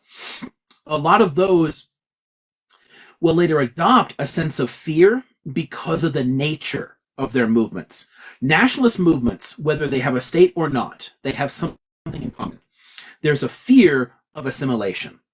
So Catalans have a legitimate fear of blending into Castilian Spain, right? Of losing their cultural distinctiveness, of ceasing to be Catalan. So they're resentful and they have a nationalist movement. And the nationalist movement, regardless of whether it succeeds ever, even if it's part of Spain, the nationalist movement preserves a sense of Catalan cultural distinctiveness that separates it from the rest of Spain. So it's still in fear. Once you have a control of something, so you have a nation state, you capture the state, the fear still matters, because then you have to start worrying about internal and external enemies. So think about, what about all the Hungarians who live in southern Slovakia? Should they be part of Hungary, in Greater Hungary? Or are they a threat to the Slovaks? Ooh, like there's all these weird fears that come up about borders and populations. it's just like if people thought that shit ended with like the Sudetenland argument. Like there's people all over the world who want different territory just because people speak a different language somewhere, you know. That so there's always this question of like internal enemies and external enemies. And that fear is based around the same basic dynamic that motivates Catalan nationalism, a desire to preserve a particular cultural identity, like a particular national identity. At all costs, this is our people, these are my peeps, and we need to be strong. We need to be distinct and separate from other people. It's kind of the polar opposite of cosmopolitans like me that say, fuck it, let's all blend together. But it's the fear is a consequence of unleashing nationalism in the world, to get back to your core question. So it doesn't start with the French Revolution, but it kind of does, because that's the first nation state. But once the idea has been spread around through the wars, the French wars, Revolutionary Wars, and all the stuff across the 19th century, once everyone has this idea of nationalism, when you adopt that as your core identity, the fear comes naturally with it. I don't think it's possible to be a nationalist and not be a scared ass, whiny little bitch. Like you have to be somehow afraid of losing that identity just by having embraced that identity in the first place. It actually creates a kind of fragility. This is why I like picking on the whole like fragile, macho alpha bullshit. Like they're just fucking babies, But it's all tied to that concept of nationalism. Nationalism naturally leads to fear, because if my identity is rooted on people being just like me, well then shit, a taco truck on the corner is suddenly gonna like terrify me. Ooh, it's taco truck. Ooh, it's ruining my whole life. It's fucking stupid. But Yeah. the fear comes as a consequence, I guess. Yeah. And could it almost be understood as a, not exactly, but in general, kind of proverbially, as a base and superstructure sort of relationship between the state and the nation? Because the state is this concrete ossified structure that then kind of manages and maintains and creates the nation in some ways, because like you were saying, the standardization of education and language and Right. certain things like that. Would you say it has that sort of character? I see where you're going with that, but I'd say probably not. My first impulse, because it can't really be controlled. Nationalism has its own rationale. So states try to manage it. States try to fashion national identities. France, again, great example. I'm going to create a national education system. I'm going to conscript everybody. I'm going to start destroying all the minority languages and francifying whatever, there's a kind of like cultural genocide that's been happening in France for 2 centuries, slowly destroying all of its internal diversity. So there's something fucked up when states try to do that. But states ultimately can never really control nationalism. It's always distinct from it. So a state can try to steer it and manage it, but it can also get away from them and seize control of the state. So think about the way that, say, Bismarckian Reich tried to exploit nationalism, but then nationalism got so strong that it toppled, the state and created the Yazis, hyper-nationalist movement seized control. You can't always control it. Ultimately, when the Soviets started toying with Russian nationalism during the war, they set the stage for their own destruction in a way. They, instead of moving farther and farther away from nationalist movements, with the kind of like socialist experiment, as soon as they started explicitly acknowledging nationalisms and treating minority populations as distinct peoples, not as all fellow workers, the experiment was doomed. It was just a matter of time. Nationalism can ultimately destroy and erode states from the inside. Nationalist movements can break apart in secessionist movements. Again, look at Scotland and Catalonia. Or it can slowly erode and damage a state from the inside and create tons of internal tensions, which is what happened to places like the Soviet Union. So it's I wouldn't put it strictly in kind of like a base superstructure, kind of like controlling kind of sense, like where they're linked directly in the nation state, but there is a sense in which nation states try to manage nationalist movements. They try to steer it, but it's sort of like trying to ride a lion. You can saddle it, but shit ain't gonna work for long. The lion's gonna kick you off. And nationalist rhetoric, it's such a cookie jar for like such a tempting cookie jar for any state too, because it's just it plays into the fear, and it's such an easy, convenient way to get something done in the short-sighted kind of sense. So yeah, that makes a lot of sense. Thank you so much for answering my questions as always, and I'll probably be hanging around here for a while, but I'll let some other people go. Yeah, no worries. Yeah, no, it's honestly fascinating the way states continually try to do it and never learn the lessons. I was talking with somebody earlier today from the law school about this. We got to thinking about how all these movements work and whatnot, and what's behind so many different issues. And what I'm always trying to steer people to, we get to talking about a lot of the specific issues, like why did Putin invade Ukraine? Like why is the H group fighting the Israelis or whatever? Like, and we talk about like specifics of individual conflicts, but we never look at the core ideologies, like the real driving factors, the emotional commitments people have, because I mean that's what's really driving this shit. I mean, if we try to solve individual problems in the world, but we don't actually interrogate the concept of nationalism, it's always going to come back up and bite you in the ass. You can change who's on charge. Look at like the Rwandan genocide as an example, right?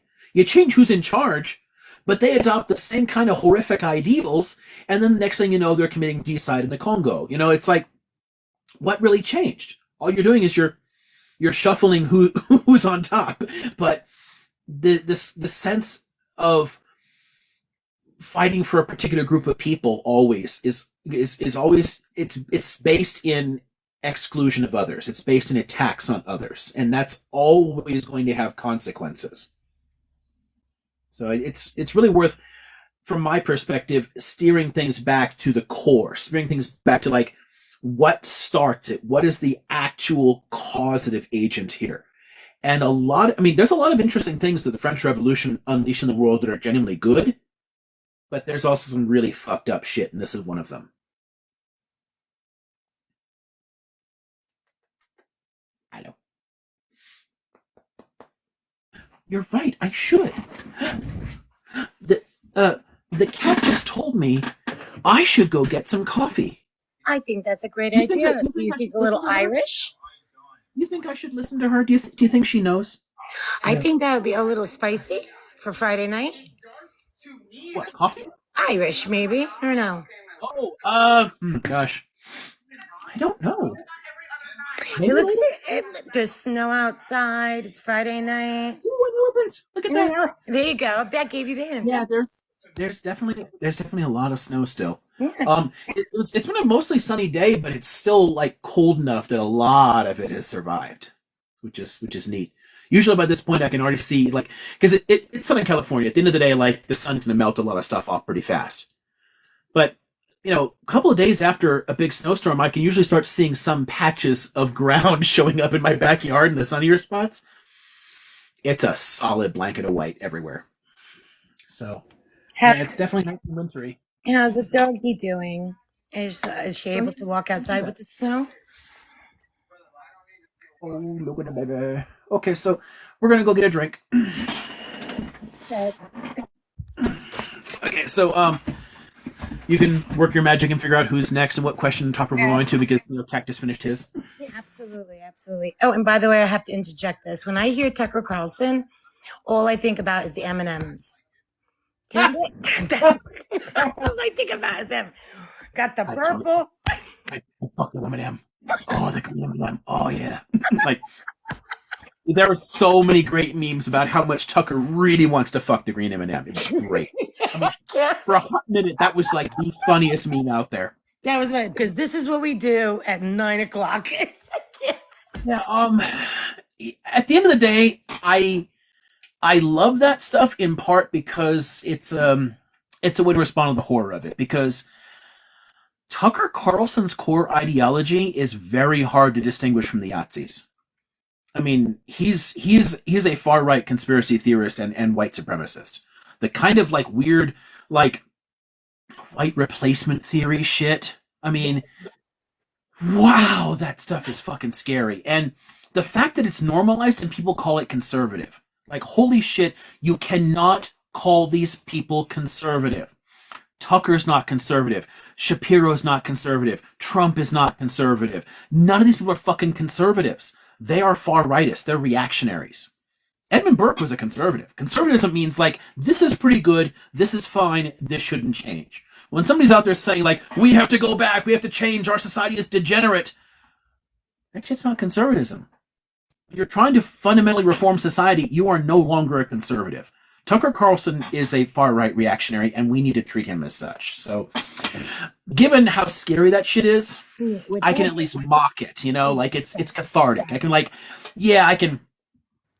Yeah, you do definitely a spicy little coffee, and I will set up the what's going on right now. But I thought on that note, the M&Ms. It's just as soon as I heard that, I thought of the M&Ms.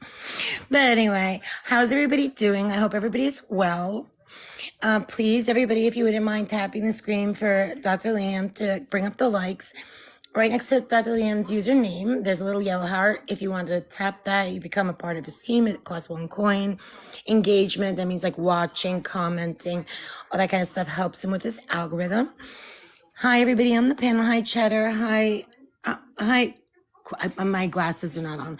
Cool Cup. Hi, Cool Cup. Kenzie, you're going to be next. And after Kenzie, it'll be you, Huba. Hubina, I'm so sorry. Please don't mind me. And then Cheddar and back down again. So how is everybody doing today?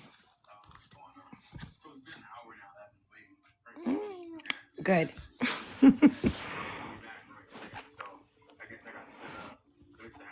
But okay. Y'all want to see if we can get the cat to come over? I don't know. She follows him around a lot. So I don't know if we're going to get the cat over. But come on. I mean, Biden completely glitched. Today, or last night, whatever. Then it's like the world, like, I mean, are we living in the same planet? You got Biden glitching, you got Tucker with acting like he's a full-on journalist with Putin. It's really gross. I hate the Tucker stuff. And not to mention, like, I wanted to bring up the Tucker stuff to him. Not to mention just the amount of journalists that are in prison because of that dude for trying to report on like some of the stuff he has been doing and such. It's really gross to suggest that like Tucker Carlson is like, oh, he's a really good journalist, and I hate it. I hate it. But I mean, where the real journalists end up are different places. But it is what it is. Well, Putin loves Tucker. It's like one of those things. Remember when like Kim Jong-un, whatever, he loved that, the basketball player? His favorite person in the world, Kim Jong-un, actually took advice from, what is his name? He was a Chicago Bulls basketball player. The guy he was in the movie with Jean-Claude Van Damme. I can't remember. Yeah. Like Dennis Rodman. Dennis Rodman. That's it. Dennis Rodman. Remember Kim Jong-un? Actually, sadly, he released the one student that he held captive there for a very long time. He released him. He also kidnapped. His father kidnapped the leader of North Korea. Kidnapped a filmmaker too.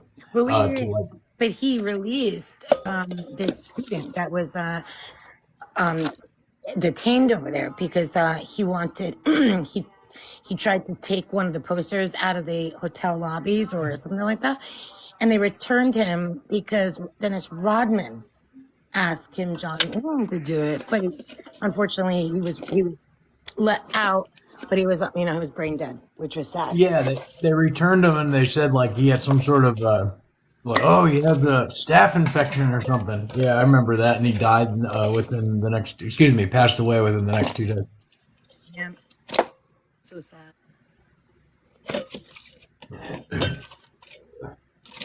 I bought some new tea and I don't like it. My life is so tough. I hate it. Personal problems. So Dr. Lee has been on for about an hour and a half, I think. This is like a loose conversation. Right now, we're just speaking of, Russia and Cactus had brought it up, Tucker Carlson. I just came in and out of the chat. I really haven't been listening to much of it, but yeah, they so it's kind of like bouncing off, and I know everybody kind of understands the panel a little bit. I'm gonna mute you, okay? Cody. Okay, I'm a Cody. Yeah, I'm probably. So yeah, when Dr. Liam comes back, we'll just pick up the subject again. Where if you wanted to bring up anything, ask any questions, or say you want to. If somebody, now remember the one thing, if somebody has something like I didn't realize, Con, before that you knew something about number, you could if it mixes in with the flow of the conversation, absolutely jump in. Like you know what I mean when it goes into it, like obviously everybody, I like to refer to it like you're a student and he's the professor and you got the big class, like you all jump in all at once, not really going to be helpful. But anyway, hi, we're back. We were just talking about how absurd some leaders are while you were gone, like how absurd some leaders are, that like Putin. So, well, most are, but I mean, how absurd their idols are. You got Putin that loves Tucker. And then we were talking about how Kim Jong-un, remember when his bestie was Dennis Rodman? Yeah. Okay. Yeah. We were just catching up on that kind of stuff. That was a mess, but yeah. I just don't get the psychology of leader cults. I don't get it. Like that sense of hero worship people can get. But weird leaders can be weird. Like I think the only thing I miss about Gaddafi, because I mean I have no weird illusions about like how it was somehow great beforehand. Honestly, vive la revolution. I'm much happier that he was toppled. It's chaotic, it's violent right now, but they have a chance to create something better. But Gaddafi's fashion sense, like he was weird, like weird, and I kind of appreciated that. It was amusing. And honestly, the second and third Kims are similar. They're so weird that it's hard not to like enjoy it in a way, Yeah, Kim Jong Il and Kim Jong Un were both like just bizarre human beings, so it's hard not to joke about that. Honestly, that was a good thing about Trump. The only good thing about Trump too is all the memes. I mean, I quite enjoy making fun of Mango Mussolini. Do I want him in power again? No, but I still enjoyed mocking him. Exactly. It's just something to laugh about every day. But whenever you're ready, Well, wait a sec. The pot was actually empty, so I put one on to brew. So I'm gonna have to go in a second and fill the cup. But did you get a new heater, a warmer? no, when it dried out, it was fine. Perfect. It just had to dry out. So I'm glad it was tolerant of what happened, but which is good. I mean, that kind of stuff used to happen all the time with the old one, but it would dry out very easily and it just worked forever, But because it's all electronic, with the other one, it was much more manual, like physical buttons to turn it on. This is like you get a tap and everything else. It's smarter, and when they're smarter, they're more fragile. So remember the number one thoroughly, like completely dry out. And once it did, it was fine. The number one rule is whenever in doubt, put it in rice. Rice sucks up all the moisture and everything. So whenever in doubt, put it in rice. Yeah, I've done tons of cool stuff with that before. Yeah, fortunately not necessary here, but yeah, yep. Hi, I have to get up in a minute, and you're kind of in the way.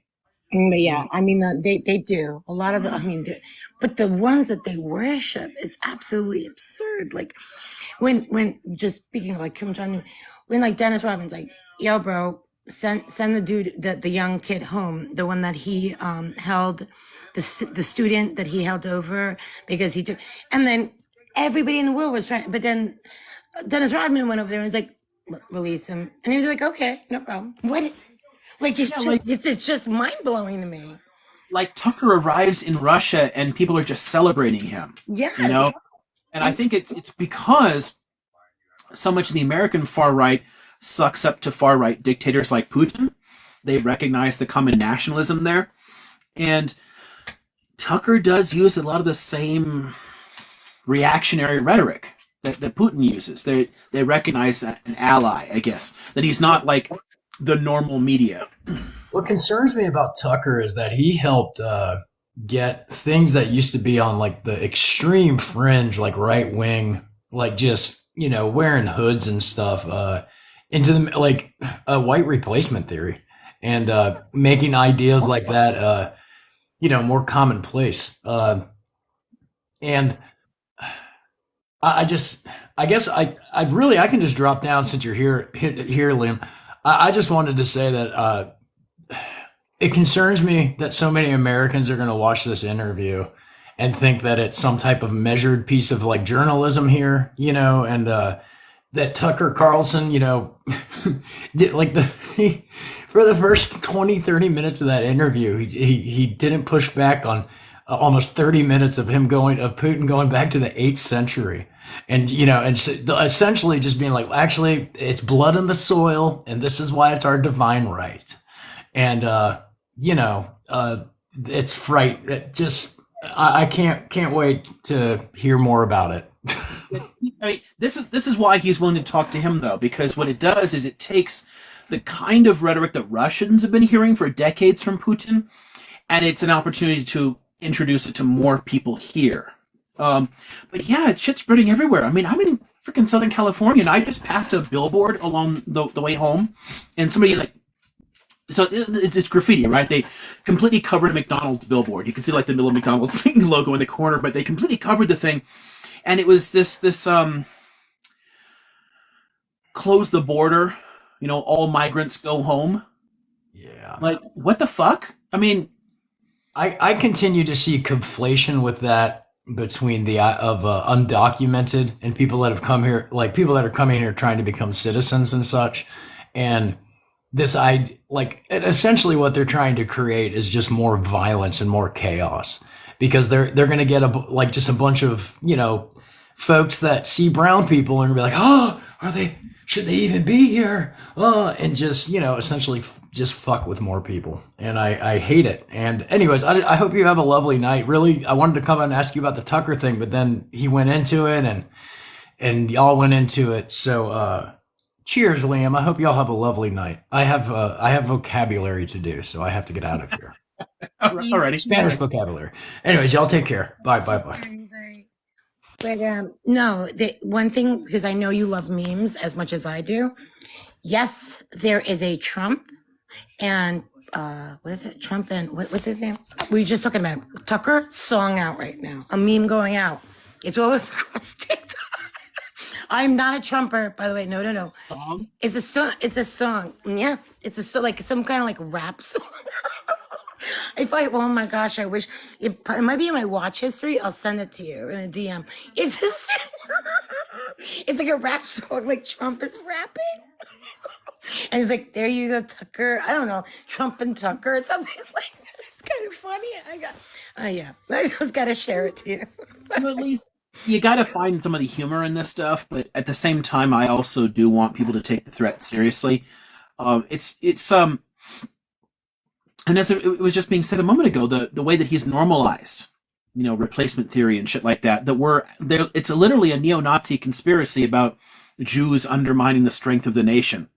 But it's a long process. I mean, before you get to people like Tucker, you had to have like your Hannitys, and before that you had your Ann Coulter, and before your Ann Coulter you had your Rush Limbaugh. It's incremental. It's a little bit at a time since the Birchers in the 50s all the way to now.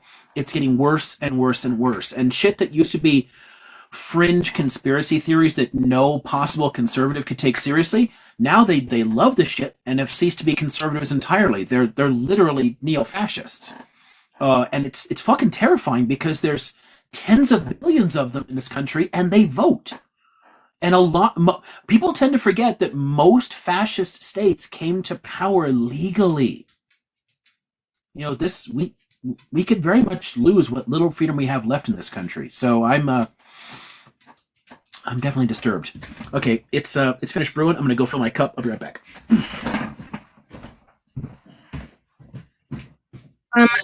But I don't want to skip up the line, but French Press, you just wanted to ask a really quick question on this subject. Is that okay with the other panelists?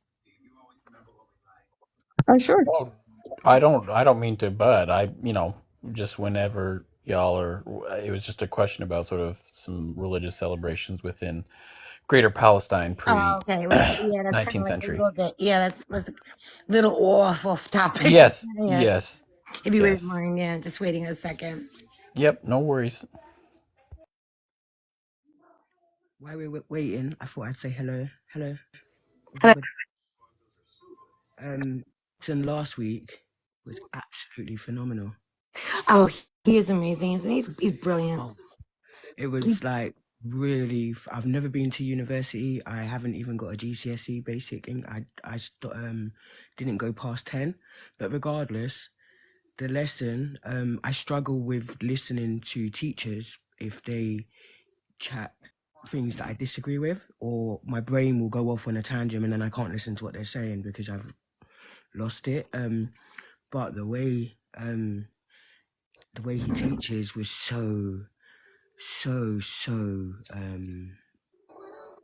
liberating would be the I'm word. happy that you're here. That's exactly the point of these lives is because that's what he is. He's a professor, and this is what you know you have to have envy. Okay, he's a savant, number one. I like to brag about him because I love him, but he's a savant. He's perfect in every way. He's kind, and he is that type of person that he's that professor that everybody wishes they had. It's very Yeah, nice. I really was like, oh my god, if perfect. I mean, I literally was listening to him even in my dreams, and the way Oh, I he's. feel so bad for you. Oh no! Because you made my dreams come to life. You're so expressive, and It sounds like torture. no, it was really good. Because your lesson was literally, it was actually what my soul needed, and actually a lot of you last week also, you Yeah, said a last lot of things that obviously because the lesson was going, I felt your hearts during the times, because it is extremely hard for many people to navigate this what we're going through in the world today. So that I did want to empathize with you guys on. But he's back now, so I'll go back to being quiet because Oh, but thank you so much. Listen. It's okay. He doesn't take compliments very well. I know he's very humble. He's He's really extremely. humble, but that's what But I'll take the adds to compliments it. for him because I will tell him every day that he is absolutely stunning. Yeah, fantastic because he really I'm also neurodivergent, so and I was also put in an institution when I was younger and stuff. So it was I had a high IQ, so it goes a bit to the left. But anyway, so to hear the other neurodivergent, yeah, you've got so far. It's amazing. I watch you and you're you're complete with everything that other neurodivergent people could just sit in awe about. Yeah, that's what we're talking about. Let us go, man. Stop reining us in. You know what I mean? They rein us in so we can't stay our spiders kind of web stories that we do, because when we get to the end it's a beautiful understanding rather than so I'll go back to being quiet though because we were talking No, that's sure. great. It's one thing I really appreciate about just we're getting a lot better at trying to integrate people who do think differently instead of trying to force everyone to be the same. When I was in school, they didn't know a damn thing about this. There was no Asperger's, there was no ASD. They didn't talk about this stuff. No one knew what the hell to do with it. They thought that I had some kind of I don't know that I need. They actually considered holding me back in the second grade because I just could not pay attention in class. I couldn't focus on the work. I didn't get along with people. They didn't make sense. Everyone's out there playing kickball and shit in recess, and I'm sitting on the bench reading Shakespeare. And what the fuck is wrong with this kid? He's so they before they did anything, they did an IQ test. And they said, shit, we can't hold him back. He's just going to have to somehow figure this shit out. He's going to have to somehow survive. But it was really more of a sink or swim. You had to figure your shit out. There was no There was no help. There were no books. You know, my mother couldn't figure anything out. No one could teach anything. I had to find my own coping mechanisms, my own ways to get by. And I like that there's a lot more resources available today. There's a lot more help. People can find different tips and tricks and books and ways to kind of like help each other out. We can, mutual aid, sharing our experiences, helping each other out. All that's great. But there's also, beside that, there's also a little bit more tolerance for quirks, like being a bit different. That was, when I was a kid, nerd was an insult, and it's just not anymore. Like when I was younger and playing D&D, like, oh my god, that's like weird devil worship, crazy shit. Like, what are you gonna do? Like, what are you gonna do? Run around in the sewers with swords? What the hell? And today it's just like it's all over TV. Everyone talks about it. It's just normal. Like no big deal.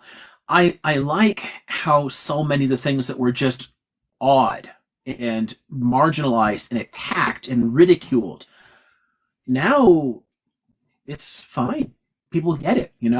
I mean, did anybody see the old 80s film Revenge of the Nerds? Like the way that they were treated in that, the way that they're marginalized and pushed apart. And like, these are just, to me, they're like, those guys are all normal. What the fuck are you talking about? They're just people. Like, I couldn't see them as somehow different the way that you're supposed to in that film. It's like, those are my peeps. What the fuck are you talking about? But now it's just, the world has changed so much in 40 years. So I'm super happy that we're getting better. It's still a long way to go, but we're getting better. And I'm super happy that you're the professor that's, as long as there's teachers like you out there, professors and such, we will be able to, our futures will be better. And as long as we have, like, I raised my children a certain way, you know what I mean? Like, as long as you all do this, it'll be, I think nerds are the best things in the world. I mean, like I always said, if you could have an Olympic sport for education, I would, yes, sign me up. It would be like, why can't that be a sport? But I am so sorry. Whenever you're ready, Kenzie, you're next. I'm sorry. Hello. This is actually my first time joining a live, kind of ever. So I wanted to ask a little bit about warfare in general. I'm studying collective behavior and mass delusion and culture-bound syndrome and social illness. And I somehow ended up on this like vein of thinking about the basically the reasons for warfare and whether that's based in like material conditions or ideology, or if one is used to incite something over the other, or I wanted to hear what your thoughts were on that, and also how that's changed in modern history, because I know warfare has changed a lot with like technology. Oh, for sure. Yeah, that's what the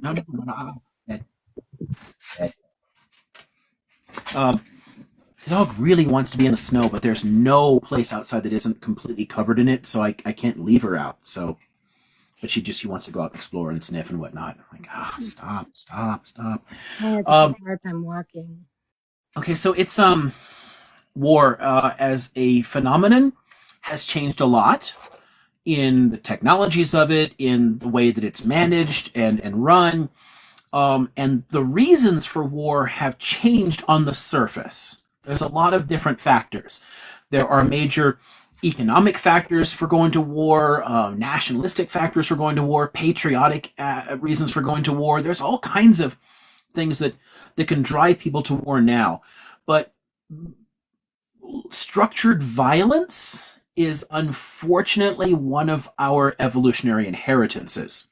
The first actual evidence we have for large-scale atrocities, it's Stone Age. It's like, we find like mass graves. Humans have been doing some terrible shit for a long time. So at the end of the day, it's the way that we can exploit our tribal wiring. The tribalism, if done right, can bring people together and create like ways that we can tolerate the differences and embrace them and work all together and whatnot, despite our different identities. It doesn't have to be in competition or whatever. But if you misuse that tribal wiring, if you exploit it, and ultimately that's what nationalism is. It is an exploitation of some of our core wiring. It's a subversion. It's like, tweaking the subroutines, pushing it off in a different direction that will get worse. It plays on the worst aspects of our, of what makes us human. But being able to work together to attack other people who are different is honestly something humans have always done. And it's sad, but it is.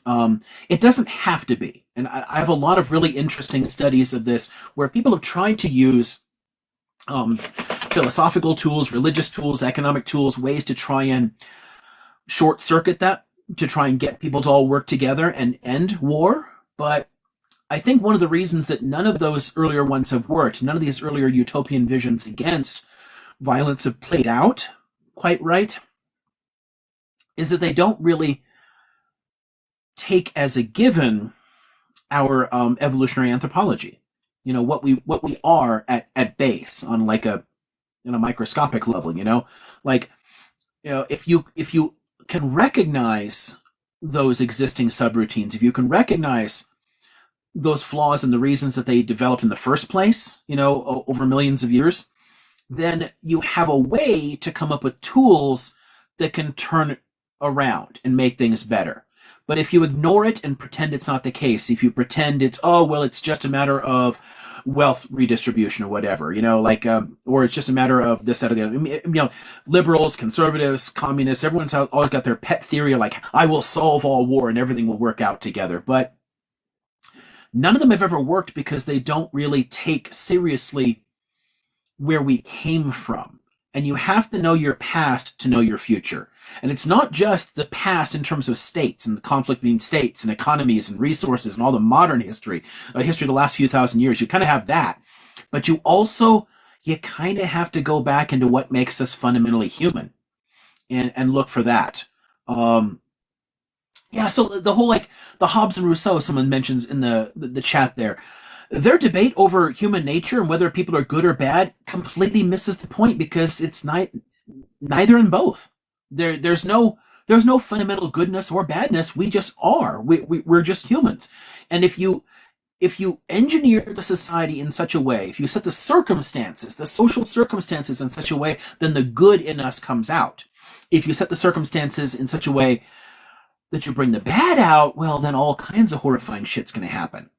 I mean, there's self-fulfilling prophecies. You can create really dystopian worlds or not, depending on how you organize things. One of the reasons that, despite all of our big problems with nationalistic violence and oppressive states and policing powers and everything else that's happened there, violence has actually markedly declined overall in the last few centuries, relative to the way that we used to just lose patience and attack our neighbors directly.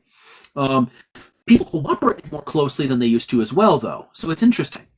We used to be a lot closer together instead of depending upon the state to do things for me. The government will do this, that, or the other thing. Instead, I would do it for myself and along with my neighbors, and I would trade with them. So I'm going to make an extra shirt. You're going to make an extra pot. We're going to trade our goods. We're going to take care of each other. Oh, you're too sick this week. I'm going to take care of your kids. We looked out for each other, but we also reacted more violently towards one another. Both have changed. We feel more stressed out because we've lost the sense of community bonds. We're more psychologically anxious than they were at any previous point in human history. Violence has also declined. So the key here is to try and find a way to get the latter effect without the former, to give us that sense of belongingness, the sense of community, the thing that actually helps us psychologically, makes us happier and healthier and whatnot, while also building social structures that give us a reason to be less violent. And one of the key reasons violence has declined, it's not anything that any particular ideology per se has done. It's more a matter of resource distribution. We're less worried.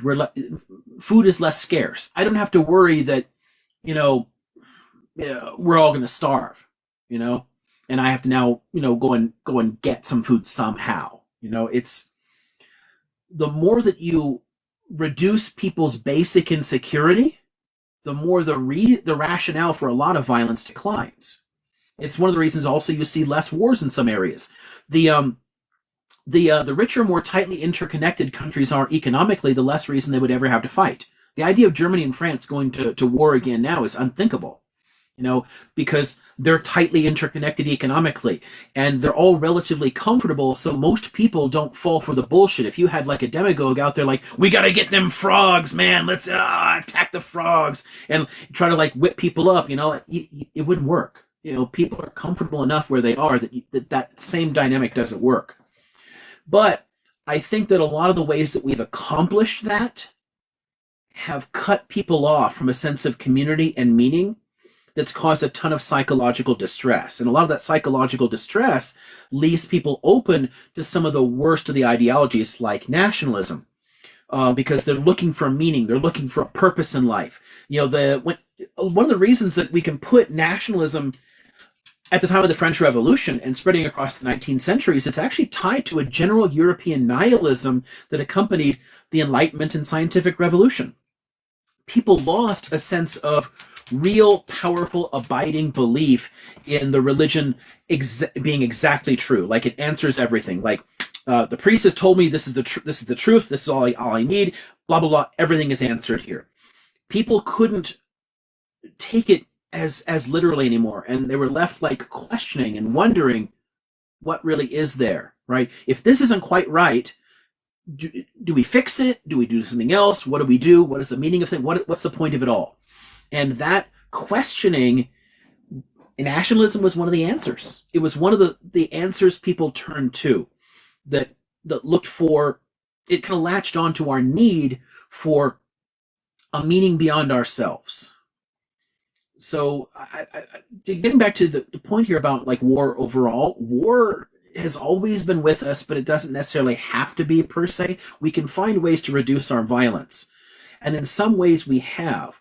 But some of the ways that we have reduced violence, like economically and structurally, have actually made things worse, because they left people so isolated and fearful and alone and balkanized that it's relatively easy for somebody to whip up fears in us and get us to lash out at other people.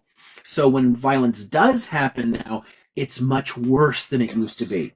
Like the scale of atrocities we can do in the contemporary world and the ways people will rationalize doing that is far worse than you have in much of antiquity. Violence was much more frequent. It was it was like a regular part of your life, but it wasn't like, let's like wipe out millions of people. That wouldn't occur to people, and it wasn't like, I got to wipe all those people out just because they speak that different language. No one can speak that language. I got to wipe them all out. That's a modern phenomenon. So it's gotten both better and both worse. I'm kind of wandering a little bit, but I'm trying to steer back at least to the basic point about war, if that helps. And there's, if you're interested too, like if you want to talk about some resources or whatever, I've got a bunch of interesting books on like the anthropology of war, the psychology of it, like the ways that people get motivated and sucked into these different types of movements and drawn to it. But my own I would be super interested. Places. What was that? I would be super interested in those books. That's exactly what I'm reading right now, looking into that topic. One fun starting point I would just point to is a simple one called Beyond War. I can't remember his first name, but the last name was Fry. I like a lot of those kind of like, social scientific and anthropological like thought experiments. How can we find a way to move beyond this? Or like what's his name? Samson's Our Tribal Future is another interesting one. There's all kinds of interesting ones that do start finally to bring some of the revelations of the sciences into dialogue with are the humanities and social sciences, which has usually been where war has been studied. We've studied it more as a social phenomenon, an economic, a political one, an ideological one, but trying to connect it to who we are on a more physical level, and then building from that. That I think is interesting. So yeah, a lot of that kind of stuff I get, but yeah, my own view is they're from too many different sources to point to any single place. But I think that we really could find a way to move away from war, but it's also we really need to understand that it's not just because of social and economic and political forces. It's not just ideology. It some level of that violence is part of who we are. I mean, we're apes, and apes get violent. One quick question, Liam, that was in the chat. I don't know. I walked away for a half a second, so I don't know if you want to pick this, if this mountain's well or not. The theory of the slow collapse and how I have it right here, and how and how it applies to the gradual degradation of society structures and norms. If you want to bring that up, or if that like flows in, or we can Not pick that up. No. I'm not sure what it means. The theory of the slow collapse. I'm not sure. I can't. I'm not immediately latching onto a meaning for it. So I No problem. There's somebody in the comments that just asked if they would like to put it in more detail, they could easily comment to me. see if somebody will remind me of it. 'Cause it sounds vaguely familiar. F-spin. The ants do. Uh, What person? I'm just speaking to the person in the comments. Sorry. oh, okay. Um, It's okay. You could do that. That's fine. There's all kinds of. I mean, yeah, I wouldn't even. I've been it's like the first references are all over the frickin' place. Complex systems, neoliberalisms. I don't. Yeah, I don't know what they mean exactly. No problem. If the person would like to DM me any information, any type of questions, I could easily ask. I could easily find references for you. One thing that I do hear a lot, and I'm not sure if this is it, but I'll kind of run with it for a second and see if it fits what they were going for. But there are a lot of people who tend to argue that that the current like modes of production, the current social forms are all going to expire because of specific built-in flaws, like resource use, for example. I get this a lot with anti-capitalist critiques, and I'm like, yeah, you're kind of right, because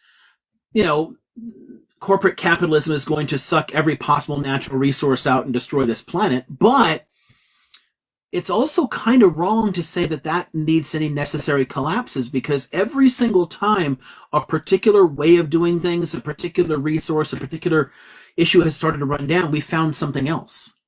And that's not going to change. So, we're starting to transition now to things like solar and wind away from, oil and gas. Just like oil and gas earlier replaced coal, and coal earlier replaced wood. I mean, it's one thing after another. And honestly, wind and solar, you can't really run out of that shit. It doesn't have a lot of the same drawbacks, but there's certain things involved in making, panels and the turbines and whatnot. So it still involves, getting all these, rare earths, rare minerals. Then we're going to run out of that stuff, right? Well, not necessarily, because not only can we start to harvest asteroids and get our minerals off planet that way, but B, we can always come up with new materials, new ways of doing things. Just because we use like cobalt and weird shit like that in televisions now doesn't mean we will in 30 years. The things are always changing. So people often have a tendency to read the fragility of the current system, like the current way of doing things, into the world as a whole, into like history. So there'll be major collapses. I know people who are like, preparing for a complete collapse of society, and they want to preppers, it's not going to play out that way. It realistically doesn't make sense. A lot of those kind of apocalyptic fantasies don't really fit what we're looking at.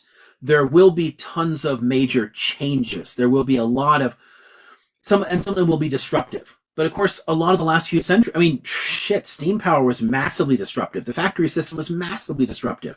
A lot of the stuff is going to be problematic, but it's not going to lead to societal collapse. We're not going to like lose civilization if that's where they're going. And because I've run into a lot of questions like that where people are worried, and sometimes that gets tied into as well, like the whole accelerationist phenomenon. Let's like just tear this fucker down, and it's not going to play out that way.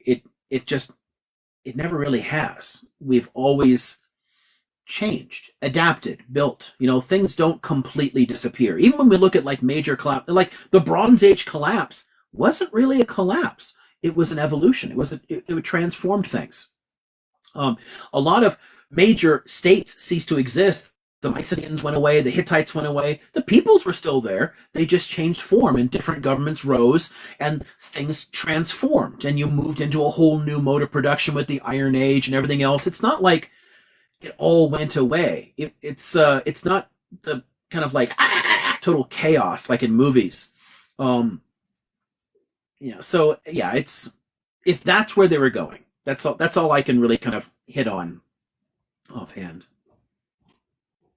Oh, there's somebody tramping through the snow to bring me a new book. I'm gonna go to the front door. No problem. How's the puppy though? Yeah, I'm gonna let her out for just a sec too. Okay.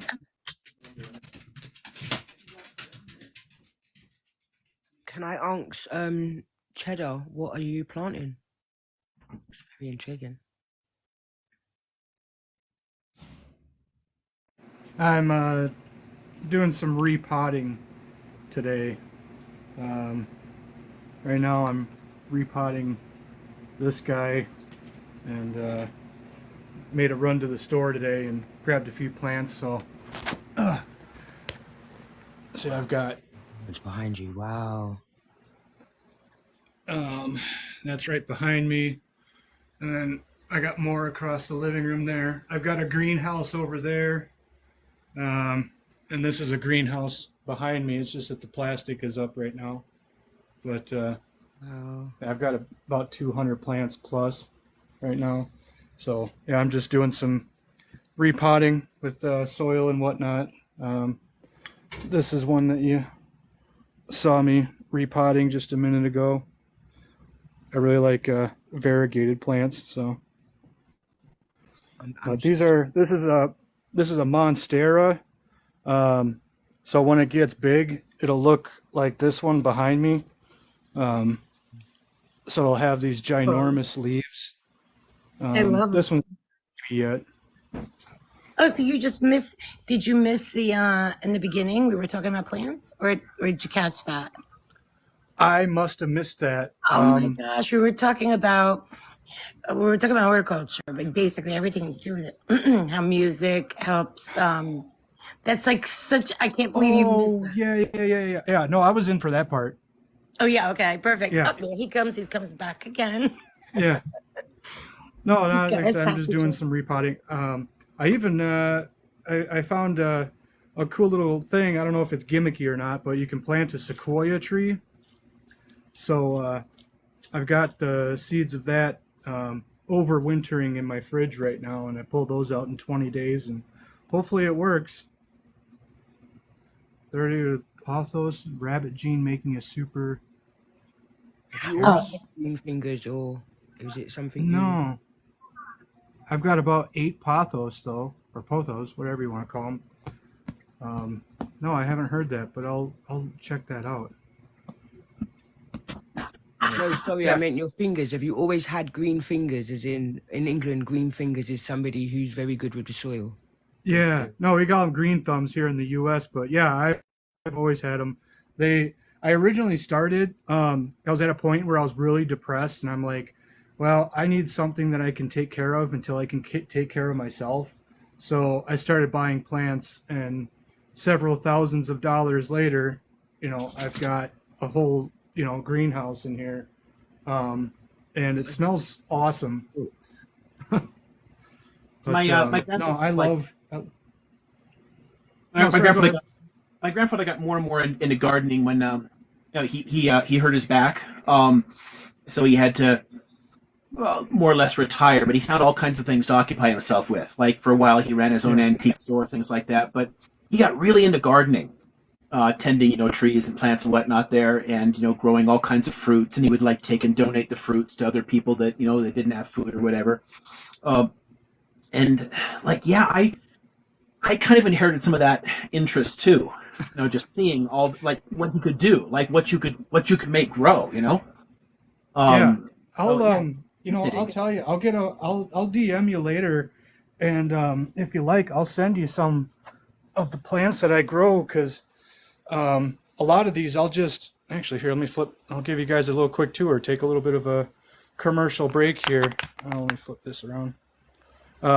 Yeah, I'll give you guys or I'll send you some plants because I like to grow them and then I'll just give them away because it's like I said, it's a fancy hobby. So, but yeah, this is the greenhouse. There's the plastic up there I pull down when it comes time for planting season. Oh, there we go.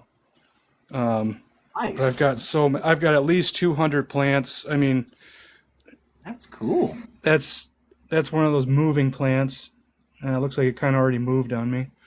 But I mean, They, I've got eucalyptus growing. That's the moving plant. I mean, I got a pineapple growing over there, cactus, all those over there. Another greenhouse. I got a vine that goes all the way it's a gorgeous grandfather clock. over there. Oh yeah, it's Howard Miller. Oh, look And at that. Oh, that is nice looking. yeah, and it's a real clock. I should probably wind it. It's getting low, but yeah, it's and I'm 6 foot, and I'm reaching as high as I can. Yeah, I yeah, mean, that if looks like I it's big. reach with the tippy toes, but yeah, that's a beast. I'll tell you, it's not fun moving that thing. Yeah, for sure. Yeah, no, I did Uh, both my grandfather's and my mother's house. They're not like. there we go. I got a little humidifier in there, but yeah, I love this. It's really peaceful for me. So that's I see I'm kind of spread out here, repotting and whatnot. But no, it's peaceful. It's peace of mind. I think everybody should at least get into it. If you got a bad way with plants, get some succulents. Those ones they kind of thrive on neglect. That's like my succulent corner over there. Just plant them and water them once a week, and that's it. They're not super beautiful or anything, but if you like having something green around, yeah, just get yourself some succulents. And we had a bit of a drought issue, but I mean this one's growing all wonky. But I got picked up some roses today, so that was Oh, cool. nice. But Yeah, I I've mean, got I've got some runners that came off of a rose tree that I planted for my mother ages ago as a gift, and yeah. um, she wanted to redo part of her front flower bed to make a space for the dog to Oh, lay in. I took all the runners I'll out. show you my Got bedroom. some of them growing in a pot. So I'm trying to cultivate it into a whole new tree. So that'll be fun. It's super. I mean, growing plants is super easy. Here, let me turn on my bedroom light here quick. This is what I have next to my bed. Ooh, look at that. African violets. If you see somebody with an African violet and you want to grow one, just grab a leaf, just pop it off and dunk it in some soil, and you'll grow new ones. Super easy. Yeah, Lindsay, go ahead. The lights are off now, but I've got little. That's hold on. Let me grab a pencil. That's how big that succulent is. Oh, look at that. But that's just kind of off of that one. It's a carnivorous plant. But yeah, I pulled that one off today and grew that. I mean, I've got little guys, all started. I like like Christmas cactuses and stuff, and I'll just grow them and then give them away because it's fun. That's what's next to my bed here. For some reason, that one is my favorite. I don't know why, but it is. It's cute. I got a little rock garden kind of thing. Yeah. That's going to be a bonsai, an orchid, and And just real quick, let me show you. Is that one of those lucky bamboo things behind there? Yes. Yeah. Cool. It was part of a bunch, but they died. You don't have to grow these in water. Just put it in soil and keep it wet. But yeah, Yeah. that's all next to my bed there. I can't keep. Some things are bad for cats, so I can't keep everything around. You know. Oh yeah. Get plant ID, I think, or identify this or something. I don't know. I'll, if you want, I'll try and remember. But you just point your phone and take a picture, and it'll identify the plant, and it'll let you know if it's okay for animals. And it's super accurate too. But see, I even have a humidifier in here because it gets really dry in the wintertime. But Nice. Yeah, I'd love to find I something got a that ton of them. work well inside. I never got good with houseplants at all. I got good with trees and shrubs, and that's about it. It's all I'll I tell really. you, I'd love to. Christmas cactuses or any of the holiday cactuses. They're super easy. It's just the same thing. If you find somebody with a holiday cactus, just break off about 3, put it in soil, and just keep the soil moist until you see it, get firm again, and it'll just start growing. They're so easy. I've got one. There's my little library. If you like science fiction books, I got all those from a job.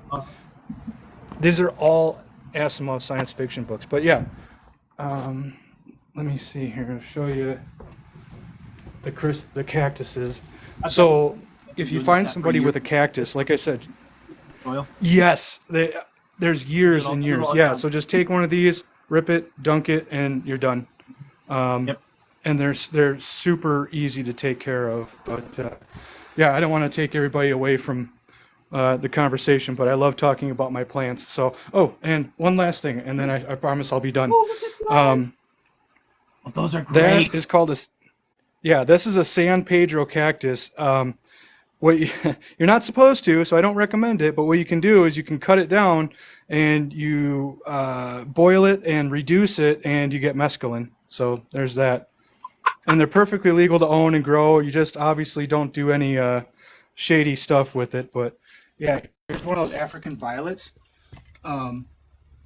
That's what I did. Like I said, you just rip it off, dunk it in some soil, and you're good. But I'm really excited about this one because that's like pure white, and you never see that. I think it's mainly because I've got that green soaking up all the light, and so that's giving it the room to be pure white. And I really, really hope it lives because it's awesome. Sorry. Is there any UV lamp around there, or is that just the color of those plates? The light around there. Yeah, there's all lights. That's a light up underneath there. You would think my bill is really high, but they're all LED, so it really doesn't cost much. Those are those UV LEDs then. Those are cool. Yeah. Yeah. Yeah, I thought that was like. Yeah, that was. I had a roommate ages ago who grew roses in the closet. Like with those lamps. So that color of light I was used to seeing coming out of the room. Oh, I mean, they even have ones that you could just. I won't get it right in there, but you just have them that can right into a lamp or something, and you can grow whatever you want underneath it. I don't see any herbs though. I don't really grow much herbs or vegetables and stuff.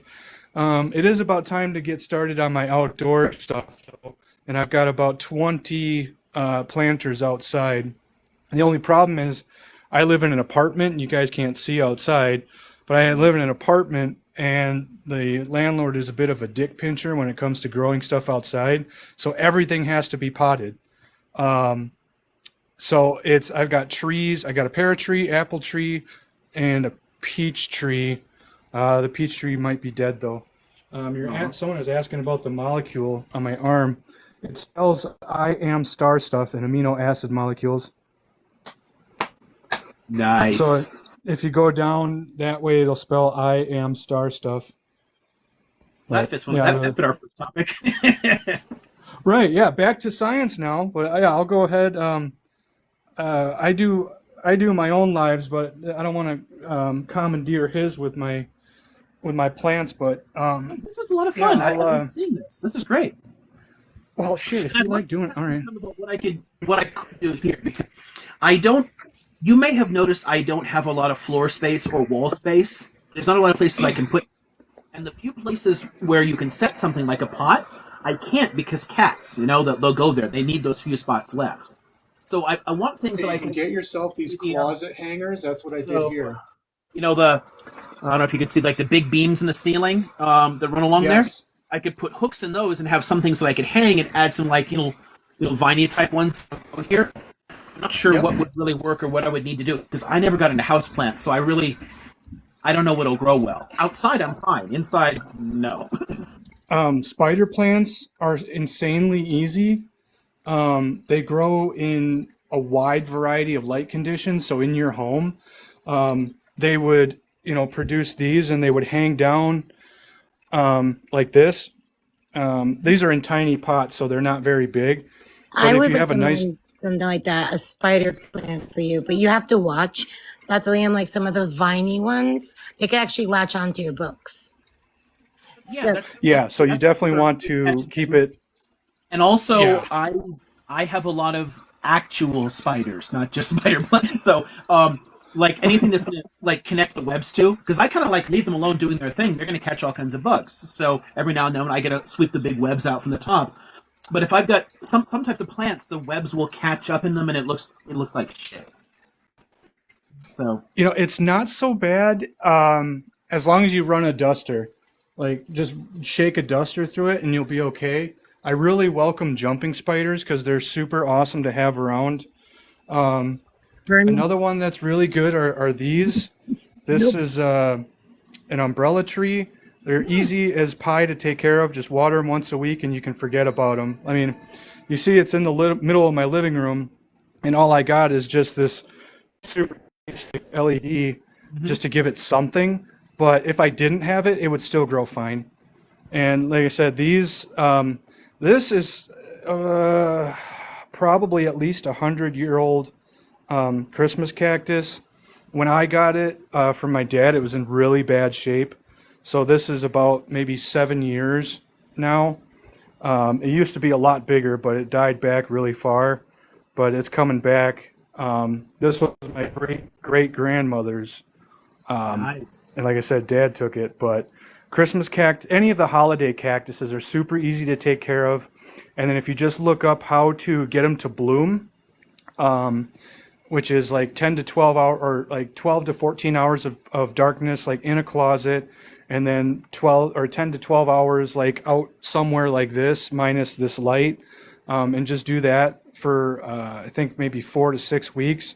Like all the ends will bloom with nice, beautiful red flowers, and they're amazing to look at. I'm not doing it this year.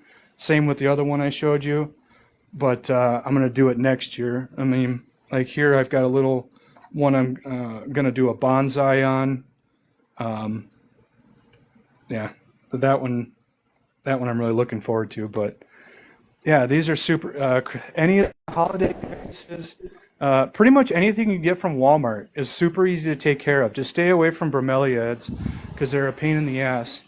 Umbrella plants. Dude, I miss mine. I had one of those for quite a while. It was quite large, but it was at a place I had that was down in the low desert, and it got 1 year. It actually snowed way down there, and it was like way down, like 2,000 feet. It shouldn't have snowed at all, but it did, Yeah. and it killed it. It killed all my tropical plants. So I had a bunch of like hibiscus, the umbrella plant. I had a whole bunch of like really nice tropical plants that loved California sun. They were all outdoors. Yeah, They all got snow on them. that So- sucks. You can do a pineapple. It was a huge umbrella tree too, and yeah, I miss it. I know that's that one. That one I chopped down. It was about 9 feet tall, and then when I moved, I broke it, and I was son of a bitch. So that's where it's at now. Yep. But you can grow a pineapple too. That's super easy. Just go get yourself a pineapple, chop the top off, peel Right. back about 6 things. Let it sit in water. As soon as you see roots, dunk it in soil, and you're good to go. But all of these are relatively low maintenance. Someone said in the comments, spider plants are low maintenance. Pretty much all of them are. As long as you keep humidity around 40 to 50% in your home, you won't have a problem with it. Yeah, see And that make sure you also got limits. That definitely limits the kind of plants I can have. right. I'm in high desert. I'm above 6,000 feet in an arid Yep. climate, and Yep. I have 300 bookshelves. So I can't have high humidity in here. You'd probably do good with cactuses and succulents then. Right. Like this one, I haven't watered in probably 3 months. It's got to do its thing for the winter. The only problem, it exfoliated really bad the first winter because I had it in the wrong place. But it's about chest height on me. I'm 6 foot. Yeah, cactuses are just insanely easy to grow up too. These are good. As long as maybe spritz them with water once or twice a day, you could do these because they're grown in tropical climates. But if you keep them spritzed with water, it should be okay. Aloes, of course, are another easy one. If you like flowering ones, I don't know. I'm in Wisconsin, so I stick more with the more humid liking varieties. Yeah, But exactly. I'd need to find like some kind of succulent, something you can handle like the very low humidities, but also yeah, might hang a bit, like grow nicely at. But that's what these ones do. This one will grow nice and long. There's one like this is another cactus. I don't remember the name of this one, but something like this. I mean, unfortunately, you're almost limited with the kind of plants you could have in arid climates. There are a lot of flowering ones, but if you're looking for ease, something like I said, like an aloe or like one of these hanging succulents, that's going to be your best bet. But if you go to your local like gardening center, something that's pretty good size and reputable, just go and look at the tags that they have on the side, and then just Google them quick. Actually, give me 2 seconds. I'll tell you the name of that app. Because if you're walking around, you just snap a picture. It'll tell you what it is, how to care for it. You might have one like that. There's ones I use outside all the things. It's called Picture This, and the icon looks like a little flower within like a camera, like frame thing. But I love that one. What's that? It's different than the one I use. I think the name doesn't sound sure. familiar. I'm writing it down so I can go look for it. Yeah, I pay for premium, but that's just me. It also help you set up water and fertilizer schedules. And like I said, it just gives you all the info on your plant. And of course, you could always just Google whatever plant that you see, and it'll tell you how to take care of it. And just don't try stuff with like orchids and whatnot because these guys are finicky. But yeah, you should be all right with that, Liam. I think you obviously like researching stuff, so you wouldn't have a problem learning how to do it. Right? Yeah. It's just limited time for caring for a lot of the stuff inside, and it needs to match the climate. I'm literally high desert, so it does affect what I can. Well, I'll tell you, you can get yourself like this, and they come in all kinds of types, but this is a self-watering planter. So you could just, when you go to water, you just or if it gets low, just walk the crap out of it. Anything extra will run down there. And all you got to do is just, set a reminder to check it maybe every 2 weeks or something like that. And make sure that it's doing all right. If you're in a drier climate, you want to check it probably more often, but yeah, just self-watering planters are a fantastic resource if you don't quite remember to water your plants as frequently. But yeah, you can get, like I said, you get those closet hangers, hang them from your ceiling, or like you said, get some hooks. I mean, planters are a dime a dozen, so you'll have no problem getting whatever you need. And like I said, spider plants, like that's a variegated variety. They don't come in a whole lot, but they're easy. You can forget about them. It's not going to hurt them. Okay. Sago palm, that's another one you can kind of water when you remember to do it. You don't have to have it on a strict schedule, but just as long as it's like, twice a month, you don't have to worry about it. But something like this is a dumb cane. I have to make sure that I water it like twice a week because it just drinks up the water. Peace lilies are the same way. They're super dramatic. When they start running out of water, they'll fall over. But a lot of these, kind of. Have you ever tried to cultivate papyrus? No, and I didn't know that was even a possibility because I haven't ever thought of it. I had a giant. I used one of the massive pots, like a tree pot, and had a massive papyrus plant growing in there for a long time. It's gorgeous. They got nice and tall. They liked it, but because they're supposed to grow in a frickin' river, they needed a shit ton of water for California. So that's what this one needs. So I just keep it in a dish with water, and it just soaks it up as needed. Same with that. That's just anymore. It was just it used so much frickin' water, and I'm in a desert, so I'd love the sunshine here, but it needs to be growing in water. Right.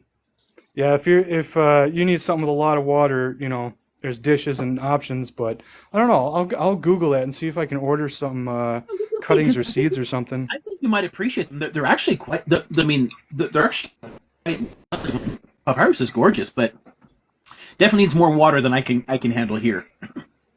Yeah, if you guys want a moving plant, that's the name for it, Mimosa pudica. You just get some seeds and then just plant them. But yeah, I saw this while I was walking around, and it was a kind of one of those quirky things like little grow kits and stuff.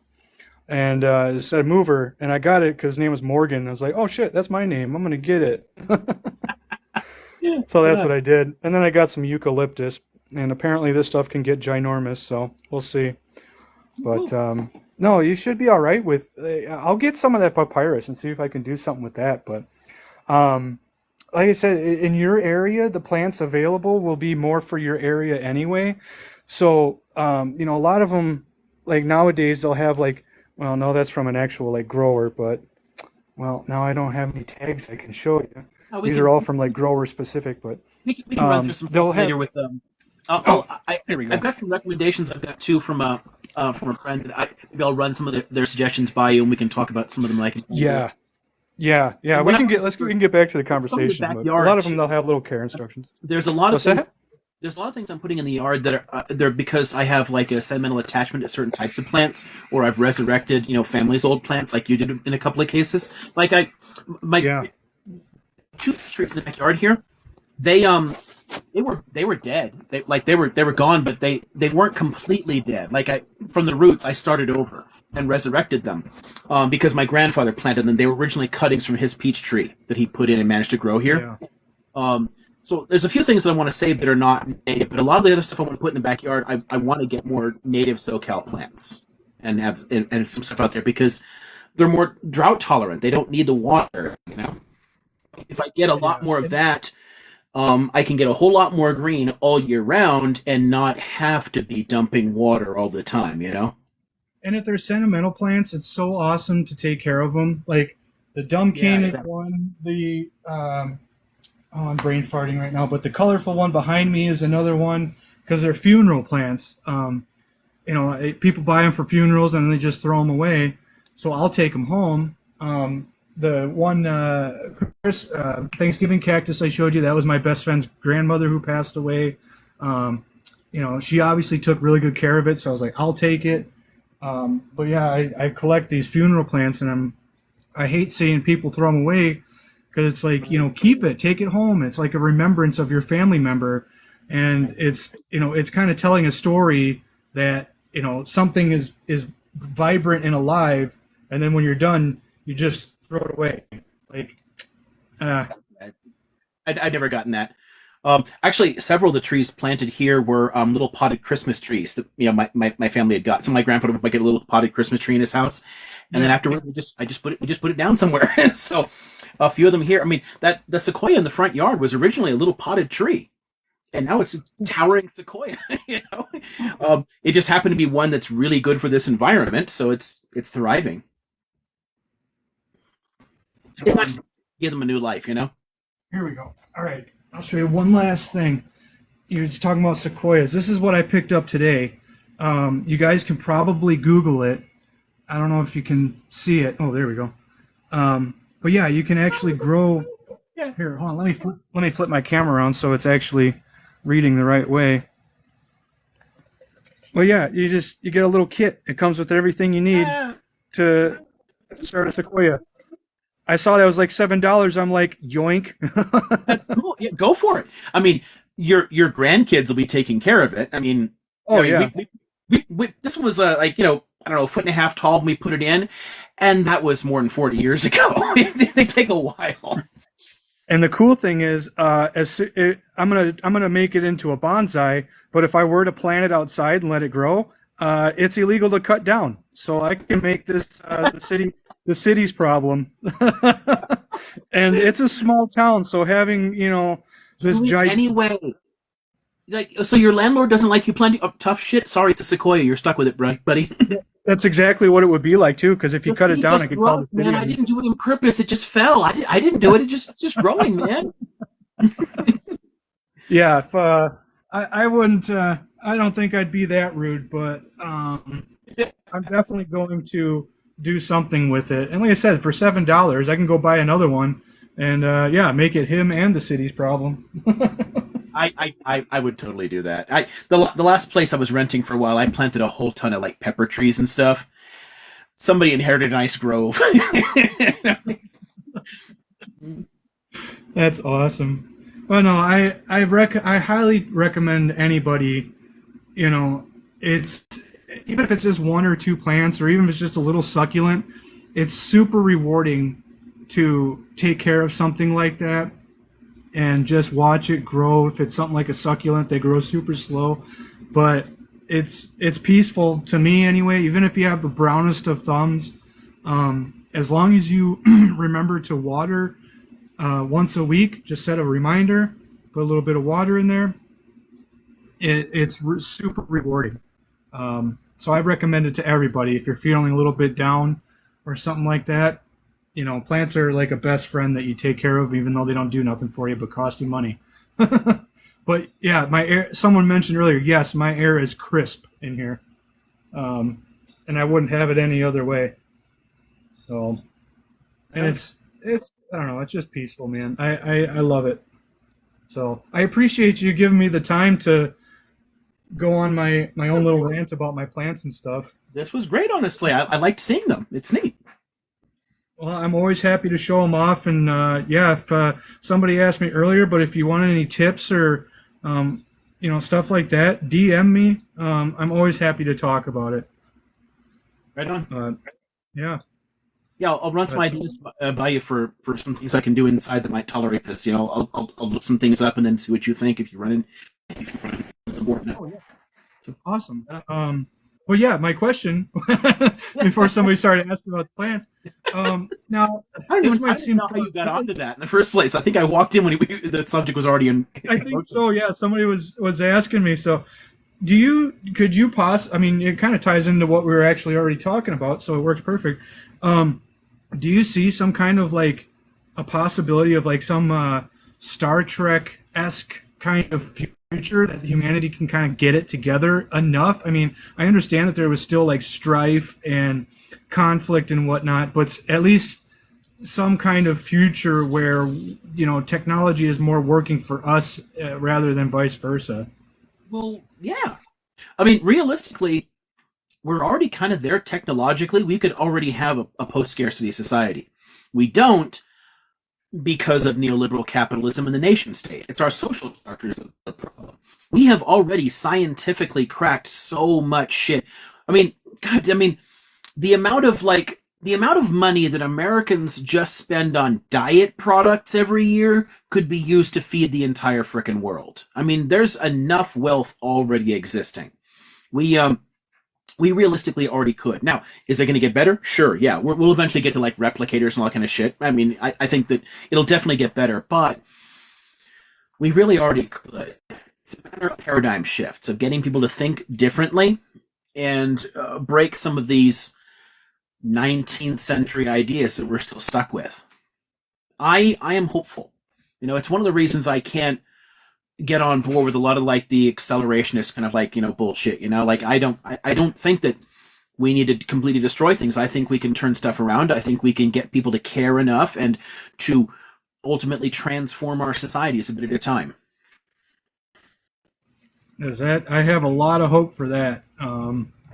At least, regular space exploration, I mean, I'm sure we'll get there at least, but at least some kind of spirit of cooperation, rather than this hyper-capitalist society that we live in, where we're working for the technology, rather than the other way around, which is mind-boggling to me. Exactly, it's our social structures. It's not like written into the universe. We can change it. A lot of the things that we would most complain about didn't exist before the 18th and 19th century. I mean, just the simple question of like employment, having a job. And I get this all the time from like, right-wingers on the internet when you can criticize the current wage system, like, oh, so you just want to like sit on your butt and get free money and free stuff? Like, yeah, you don't want to work? No, people have always worked, but they used to work for themselves, used to control your own labor. You like 1830, and like 5% of people had a job. Like it just didn't exist. People had cooperative enterprises, their own businesses, all kinds of stuff, farming, whatever. There was tons of ways that we took care of ourselves. But we got trapped into something 200 years ago, into thinking about having to work for somebody else's profit, wage labor and all that. And I think breaking that paradigm would do a lot of good, getting people to realize it can be different. Because the transformation to the world that we have, it was incredibly difficult, violent, and disruptive. People hated it, and then they got used to it, and now it's unthinkable to people that it could ever be different. But you go back to the 17th century, and they'd be wondering what the fuck planet we're on that we tolerate this, So yeah, it can always change. It's one thing that somebody asked me this today, because we're talking about the more depressing shit that I teach and write on. Because I teach about political violence and all kinds of horrifying shit. Like, how do you avoid getting like letting this get to you and like getting all like depressed and like it's so sad because you're talking about all this terrible stuff all the time. Like, well, I'm very hopeful overall, because one thing that you can take out of history is that nothing stays the same. It always changes. Nothing has to be, you never have to be trapped. So as bad as something gets, if you can understand the causes of it, the roots of it, find what is really driving this, and then change those circumstances or ideas, and then it becomes something different. Everything that people thought would be permanent, immutable, it's always like this, it's just not. I mean, people defended the concept of slavery for thousands of years as just somehow natural, and today people are like, no, we fight against it. We don't want it. We chose that. It is definitely possible, I think, to get to something like a Star Trek future, but it involves changing the way we think about things, so that then we can change the actual social structures. Yeah. And it's well, as you said, I mean, it's hard to change a lot of minds, especially when people link things like being rich as being inherently good or morally good, and being poor or down and out as being morally bereft and things like that. It's such a mindset, and I know you can't change everybody's mind, and you're never going to be able to change everybody's mind. The trick is just to change enough of their minds to actually make this stuff happen. And because unfortunately, what you just on is key to it, because that wasn't the case before. Everyone used to know that rich people were douchebags. No one wanted it. People didn't envy the rich. I mean, for hundreds of years, people didn't envy the rich. They understood there was a problem with the way that they just waste all their money and sit on their asses. And we instead talked about, actually working the soil and growing stuff and taking care of yourself and your community and looking out for your family and your neighbors. And that was moral. That was ethical. So many of our earlier religious and philosophical traditions are talking about that. They're valorizing. They say, this is good. Like, this is how we should want to live. And people did. We very recently got twisted around to idolizing money and wealth. So it can change again. You know, it's difficult, but one of the things that I did a little bit, you know, one of the ways we can kind of exploit technology too, like we're doing here. I mean, just think the way people have always worked out, had tried to educate each other. You know, whether you're talking about you know, the Panthers or the Wobblies or just tons and tons of movements where people are getting together and they're helping each other out and they're teaching each other shit, you know? We can do this stuff like this. We can spread ideas, get people to think differently.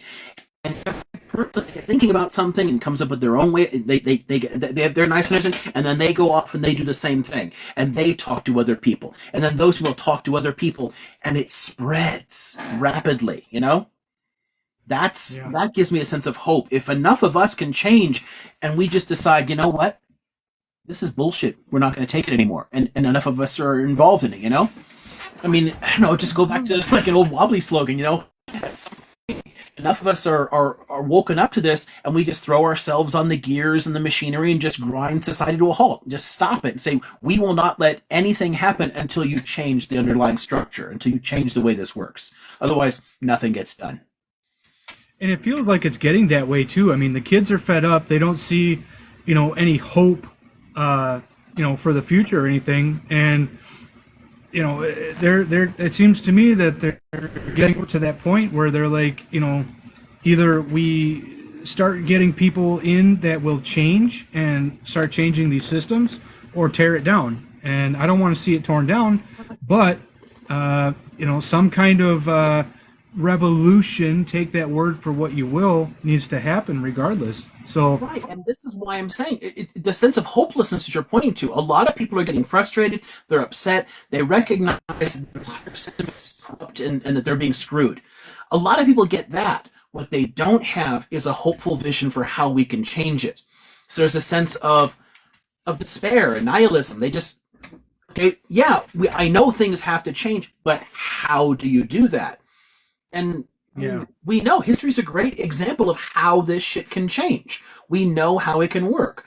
So we just have to spread those ideas so we can then work together to do it. Yeah. And a big problem with us on the quote unquote left is that we don't have that much of a cohesive message, and we have a lot of issues with ideological purity. You know, circular firing squad. Yeah. And the right doesn't have that issue as much because their message is very basic, very easy to understand, and it feeds whatever is in their head. I can't be in their head, but that's the problem on the left is we have such big ideas, but we can't ever agree on how to make these ideas happen. And then if we don't agree on every single step, you know, you're suddenly not part of the group, or you're not actually a leftist, or, you know, you're probably a fascist. Like, it's a big problem on the left, like I said, is this ideological purity, and it's so frustrating. really is. Yeah, I've been screaming about that my entire life. I mean, we can argue with the fine details, but, you know, let's just face it. I mean, and I'm just using this as an example. Right. The LGBTQ debate is essentially a side issue in the long run. And granted, the right is really making a huge stink of it, so we have to fight that nonsense. But when it comes down to who's actually causing the problems, talk to the people that are signing your paychecks. The capitalist society, in my opinion, is what is really dragging us down. We can have some kind of capitalism, but it's until it starts working in a more social manner, it's just going to keep getting worse. Because money, as we all know, is a finite resource, and you know, those at the very tippy top, not the 1%, the tippy top, keep taking larger and larger slices of that pie, and that leaves for the rest of us. And when we look at graphs of like wealth disparity and stuff, it's larger than it was during the Gilded Age. The only difference is it's not as in the papers, you know, as it was. I mean, what happened to the days when, you know, billionaire ego projects were libraries and museums and things like that?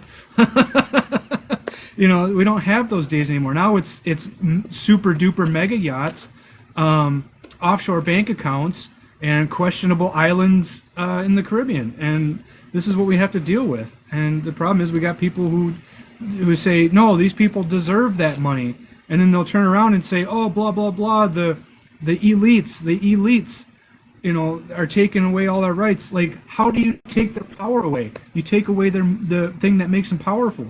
I mean, I'm not talking about going out and busting out the guillotine yet, but you have to reduce. I'm trying to be nice for TikTok, but if we reduce what makes them the most powerful and able to control everything, that's when we can start actually having a conversation about where the people from the bottom are going to go up.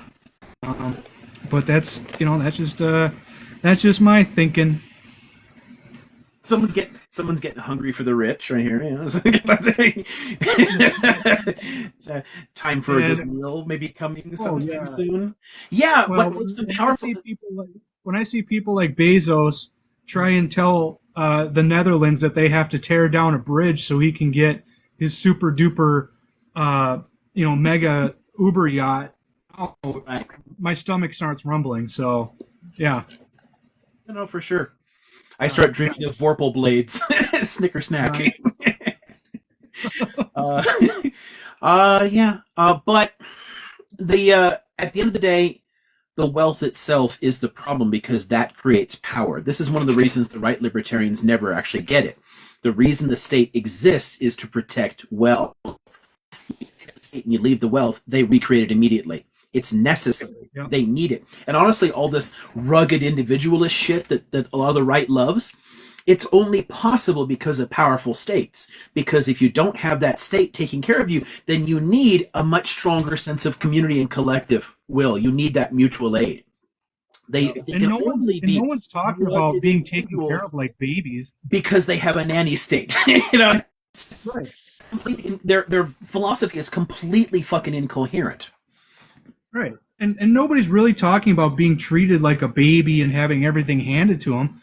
We're just asking for the playing field to be more level. Someone asked, or someone made a comment in the comments, well, look at Cheddar trying to blame everyone.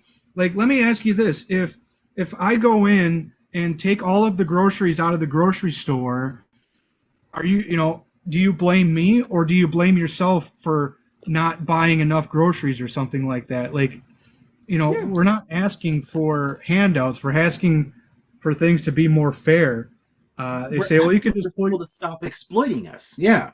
It's just like they're always saying, well, you don't want to work. No. I want to work. I don't want to work for your ass. I don't want to work so some fat ass can sit around and do nothing at all but take in money. I literally own my own business. I work constantly. I work hard, but I can also look around and see this person, embarrassed because they have to use a food stamp card. Like, they shouldn't have to do that. Like, we're just asking for equity. Well, I'm not happy with something I make change. You just blame on others. No, that's literally what we're talking about, is changing things. So it's like, okay, so imagine, Ballin on, I can't remember what that says. Ballin on budget? I don't know. Balling on the budget. So basically he's broke. Right? So you live under a Stalinist system, right? And the government is controlling every part of your life. Cool? Do you say, well, the system is fine, I'm not going to change anything about it, I just have to work harder and I'll take care of myself? Or do you say, maybe the system is wrong? Because I'm pretty sure you would say you have to change the system because you don't like it, right? You would oppose some types of tyranny. The difference between folks like, you and me or Cheddar or somebody else is that tyranny overall is bad. All forms of tyranny are bad. When you allow people to concentrate power, they fuck you to preserve their power, and they get you fighting each other and thinking you have to take responsibility and save yourself from what they are literally doing to you. It's a deeper problem than that. It's not just like, I don't know. It's just nonsensical. If you can put yourself into Maoist China or Stalinist Soviet Union and say you wouldn't change anything and you would only blame yourself, I'm gonna call you a liar because I've never heard anybody be consistent enough in that position of saying fix yourself. It's you only don't want to fix this particular system which you somehow think works right because you bought some billionaire propaganda at some point. You know, and billionaire propaganda is no different from any other kind of propaganda. It's all just horseshit to justify their control over you. You know, the ruling class is the problem. That's exactly right. And it's like I mentioned earlier, nobody's asking to be taken care of like babies. We're just asking for a genuine opportunity to make something of our own lives. And like I said, I own a business, so I'm out here doing it myself. But other people can't do that because they don't have like the mental wherewithal, the physical ability, the education, where they live, their ability to secure transportation, the wages in their area. I mean, all of these are factors that go into it. You can't just get another job because that's not how it works. I mean, if you have kids to take care of and you hate your job and you're in, let's just say, a semi-rural or rural area, is McDonald's going to pay you what you need? No. But the factory, in a town 50 miles away can. But if you don't have the transportation, you don't have the childcare, you don't have the money to buy a car, to get the gas, all of these things, it all comes down to this right here, money. And that's what There's you need. structural factors. Exactly. Yeah. It's a circle. And if you don't have any of that, then what are you going to do? And they say, well, everybody has the same opportunity. Horse shit. You tell me a kid whose daddy, is a multimillionaire and got him a legacy scholarship to Yale has the same opportunity as some really bright, intelligent young man from inner city Houston or something like that. They don't have the same opportunities. It's not equal.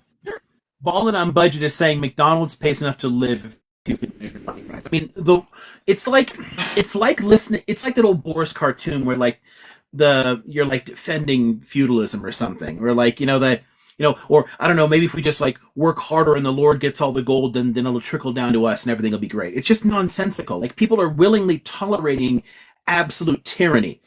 There's no place in the United States that you can actually live on $15 an hour. And we're still funded trying to get to 15. It's literally impossible. No one can afford an apartment on $15 an hour. You end up living with multiple people. You're crowded in. You work multiple jobs. You're working and working and working all the fucking time. You can never get ahead, and you're trapped. And poverty is expensive. So if you're just barely making ends meet, what happens if your car gets wrecked or you get sick? And as soon as something goes wrong, you are screwed.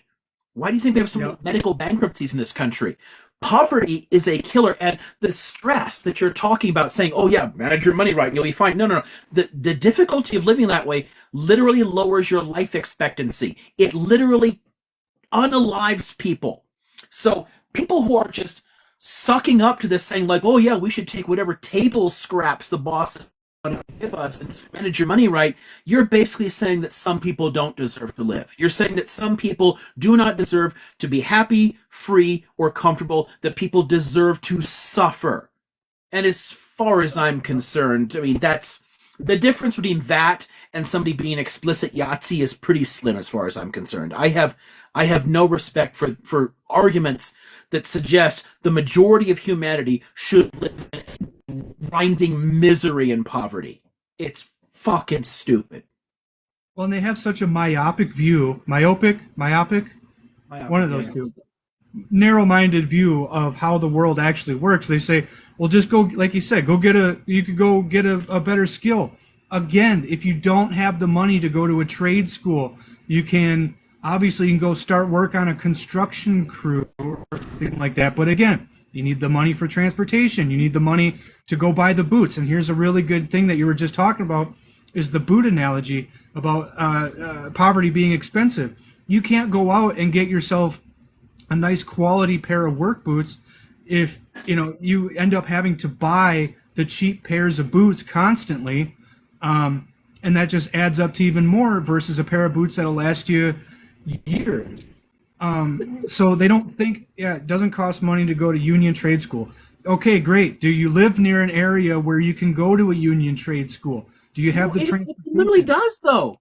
Because, okay, so where do I get the hours to sit there in classes if I have to work for a living? Who takes care of my kids if I have to go to that school? I mean, I have to have it close enough to my house that I can actually get there. It's all fucking stupid. You can't tell somebody pull yourself up by your bootstraps if you can't afford fucking shoelaces. You know, It's not, it's just it's not an nonsense. excuse. It's not an excuse, ball, and this is reality, dude. It's not an Yeah. excuse. You have to open your mind and talk to other people. Like things like insurance is a huge factor in where people go to work. And if they pay shit, but they have good health insurance, that still doesn't help that much. I used to run a love shop, and the benefits were fantastic, but it was a hard ass job, and I had back surgery when I was 16. I couldn't do that job anymore because it hurt so bad. So I ended up leaving there and starting my business. It's Right. I'll just point out to Ballin' on Budget, if you can actually study economic history, if you can actually look how this shit has played out for the last 2 centuries and still think the capitalist system helps people, cool. I'm still going to think you're insane to do it because no one can get through this shit and understand that. The system is rigged. It doesn't work. The getting people to think, I mean, capitalism is an investment model. It's about accumulating all the power in smaller hands. And then they feed you a load of shit that just basic commerce will get you out of poverty. Well, commerce and capitalism are different things. What Cheddar has in running a business, that's not capitalism. It's just not. Capitalism is a problem. Commerce is fine. I don't care about markets. Markets are great, right? I'll be your free market communist because I got no problems with market economics. My problems with capitalism because it's literally a form of modern feudalism, industrial feudalism. It concentrates all the power in a handful of hands and says they should be able to take their money, invest their money, and make money for doing nothing. They make money by sitting on their asses and make money because they already had money. If someone's making money just because they had it, where do you get any? You work for somebody else. You're working for scraps. You never get ahead. It's just nonsense. So yeah, that's exactly the way the system was designed to make the money flow up. And like I said, deliberately. And again, why people fought it in the 18th and 19th century. I mean, the transformation to the wage system was actually violent and took force. They had to cut people off from the commons, cut people off from the land, cut people off from the ability to support themselves, shut down all other possible avenues, and pushed people into wage labor. They were forced into it. You know, and it was extraordinarily violent and disruptive. People hated the idea. And then now that we've had it for a while, you got people like Ballin' on Budget that thinks that it's great. I love making somebody else rich for a living. I love working all my life to make somebody else comfortable. Your ancestors are spinning in their graves over shit like this. The crap that people have swallowed to justify this system is mind-boggling. and then we try and say, hey, why don't we take on more of a Nordic model, more days off or guaranteed days off a year, free college, tuition, higher wages, et cetera, et cetera. And they say, oh, that's communist. That's nonsense. Like, what do you want? Like, do they, how much do these people hate the poor so much that they're willing to shoot themselves in the foot to make themselves feel better in life? Like, these countries are almost better than us in every index. I mean, yes, the US has a lot of innovation in like the tech industry, medical industry, but these countries have more freedom, they have more happiness, they have higher life expectancy, less mental health. They don't lock up 3% of their population. They actually concentrate on reform. They listen to their constituents and they make good things happen. Now, are their systems perfect? No, but they are a lot better than what we have here, and people aren't dying of medical rejection by insurance companies who think they have the right to dictate what health care you have, and they don't go into thousands and thousands of dollars in debt in or file medical bankruptcy just to have a surgery. That's they absolutely need. It's like you've heard, you can just Google this if you want. There are stories out there where people choose to die rather than burden their family with medical debt. I mean, what kind of a system, what kind of person defends that kind of a system and says, well, just pick yourself up by the bootstraps? Well, first off, that's a metaphor for an impossible task, so think about that one. Let that one marinate. And second, what kind of a person are you to say, I would rather see die than to see the system change that it would benefit everybody? I have, if you'll indulge me for a minute, I have a fun counter argument to that, actually. Let's hear it. I gotta plug my phone in. Because on the one hand, social democracy, which is what you're describing, definitely improves outcomes for people. People are happier, rates are lower, everything ends up being better. Compared to what we have, absolutely every other fucking country is doing better than we are. There's a reason the U.S. is out of the top 20 in every possible measure of socioeconomic health. We have been getting worse and worse. And we've been in decline because we abandoned a lot of the earlier social democracy. When we started tearing apart the Great Society programs, we started dismantling the New Deal. Yeah, all that I agree with. Technically, that's true. But the left actually fought against social democracy as an idea, and they have a good argument.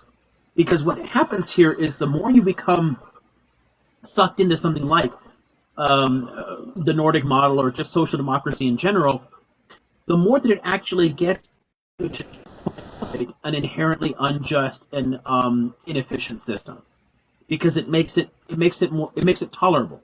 You can live comfortably, but at the same time, somebody is still sponging most of the wealth off the top. It is still a deeply hierarchical and corrupt system, and if you spoil people that way, they won't fight to change the underlying problems. Because at the end of the day, the Nordic economies are hyper-capitalistic. They're better capitalists than the Americans are. They have far freer trade than the U.S. is. We can't have as free a trade because we don't have social democracy. If we had fully free trade the way a lot of the Nordic countries had, this economy would collapse very quickly because we're not competitive in the same way. Our people aren't as educated. They're not as healthy. They're not as happy. They can do a lot of the shit that they could do there. We're not good capitalists. But when you have really good capitalists and people are overall happier with it, they'll never actually dismantle the wage system. You don't get back to the core problem, the underlying injustice of capitalism as a whole. So I think that the fact that the U.S. has been direction away from that and been undermining our economy is an opportunity to rethink the fundamental bases of it and change. So I don't mind if people fight against it. I don't mind if you guys want to get in the way of proper capitalism. If American right wingers hate capitalism so much that they don't want to, fine. Keep letting the system get worse.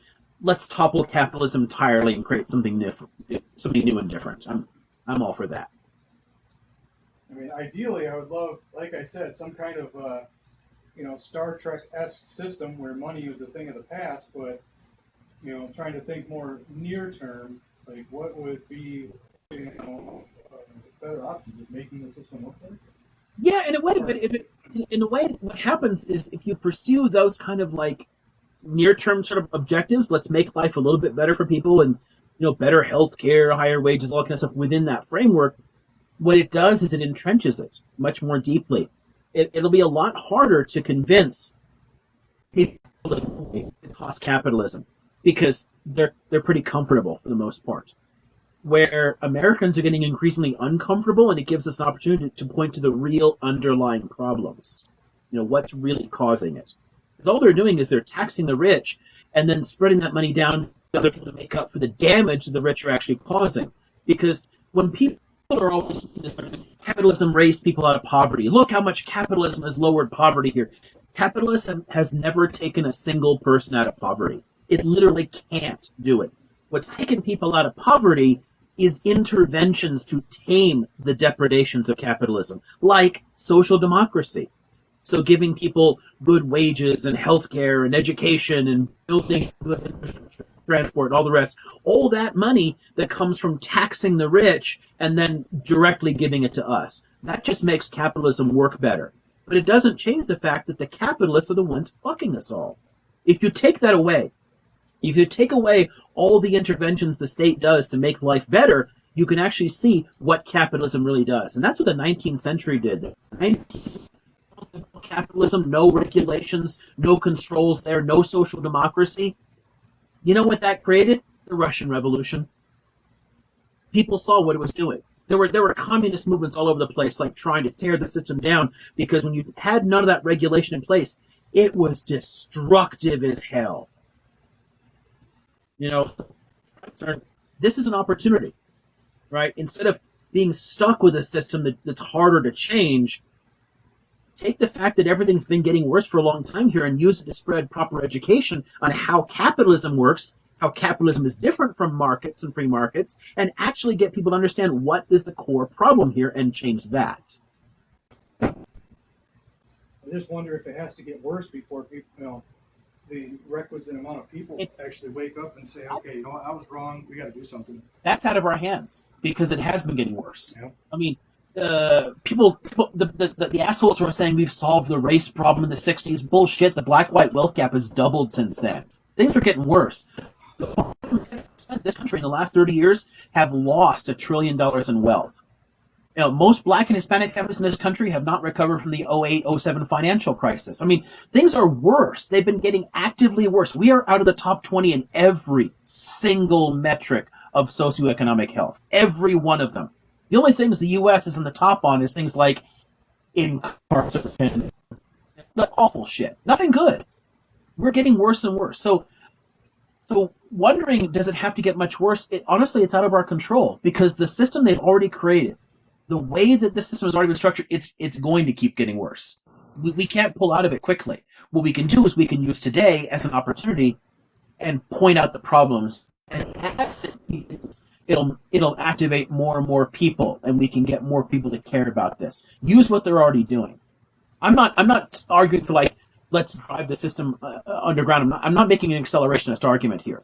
I'm pointing out that they are already destroying us. So let's use it to build something better.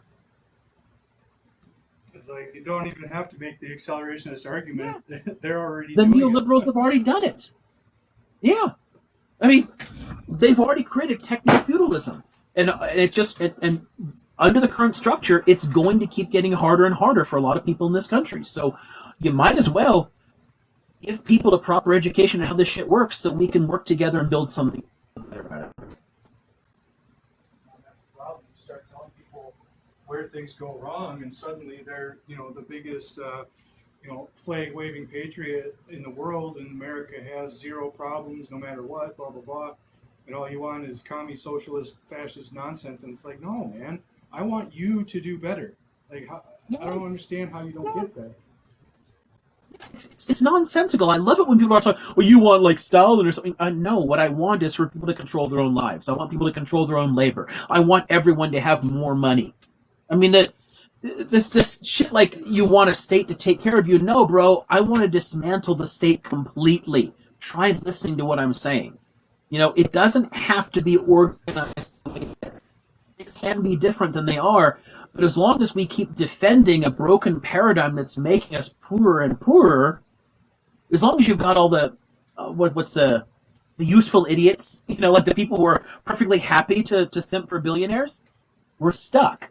But the more of us that can recognize that the system is in decline, if you control, oh God, it's like, oh, I love it when the right loves to talk about taxes too. Oh, I want to lower taxes. Right-wing policies are the reason taxes have gone up. Like, just consistently. Go back and look at the tax rates in the 50s and 60s. Our tax rate was less than half of what it is now. Less than half of it. Because 1%. By lowering their taxes, it forces your municipalities and your states to raise taxes to make up for what the federal government isn't doing anymore because the federal government can't afford it because it's not taxing the billionaires. So our taxes have gone up massively at the local level because that's the only way to keep the system functioning. So by defending the rich, you're literally asking for your own taxes to go up. Oh, exactly. And then they say, well, we got to defund the IRS. Like, do you not understand how how things work? Like, I have to ask, like, genuinely, do you not understand how things work? Like, if there's no money flowing in to the government, granted, you can say anything you want about how the government runs, but if money doesn't flow in, there goes your roads, there goes your infrastructure, there goes this and that and the other. Like, if there's no why our infrastructure is already rated a D in the world. It's pathetic. This country can't manage its existing roads and rails and everything else. We're a developing country. Actually, the actual current system in the U.S., it's easier to compare the U.S. to Chile than it is to Germany. We can no longer properly be compared to a developed country because we simply stopped investing in anything. But even beyond like the argument about like roads or rails or anything else, the defund the IRS stuff is so ridiculous because what it does is it means that the IRS is just going to go after poor people because that's what they can afford. It's a lot harder to audit the rich because they have expensive tax lawyers and dodges and they know all the loopholes and they can hide their shit from the government. So they need more money to go after them. That was the reason to give them more cash. The billionaire tax dodgers. When they don't have enough money, they audit you and me because it's cheaper. So again, it's like right-wingers deliberately fucking themselves to make Bezos rich. I don't get it. Well, and they bought into the idea that, hiring all those like 40,000 IRS employees was just a bunch of IRS agents with guns that were going to come kick in your door. Like, no, these were people who are retiring. These are desk jockeys who shuffle papers all day. Was there some of it budgeted for, actual enforcement agents? Yes, but not 40,000 enforcement agents that were going to come kick over your filing cabinet for receipts. Like, no, these are people that keep our revenue service running. They need the pew-pews so they can go after actual smugglers and shit, people, black marketeers, like all kinds of corrupt shit. They don't need it to go after me. Right. Yeah, all they gotta do is knock on your door or send you a letter. it's just insane fear mongering. But people believe this shit, build their whole identities around it, and this is how we end up a feudal society.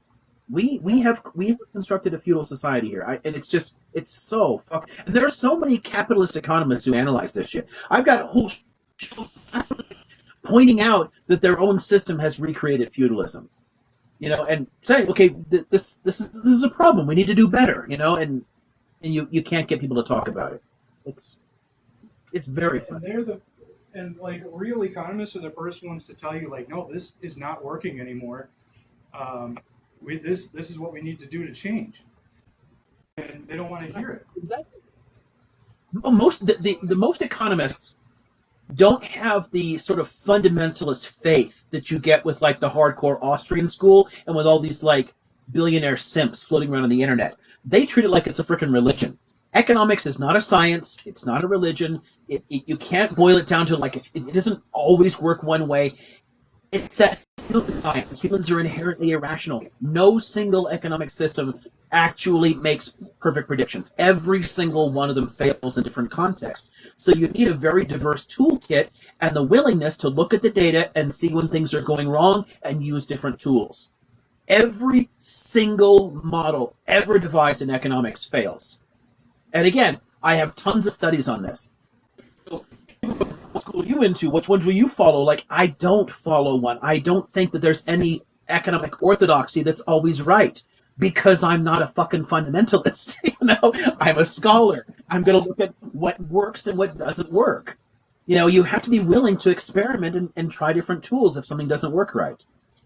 And these guys aren't. It's like they drank they're a cult. And like I said, it was just, well, as you already touched on, it's just shooting yourself in the foot at a certain point.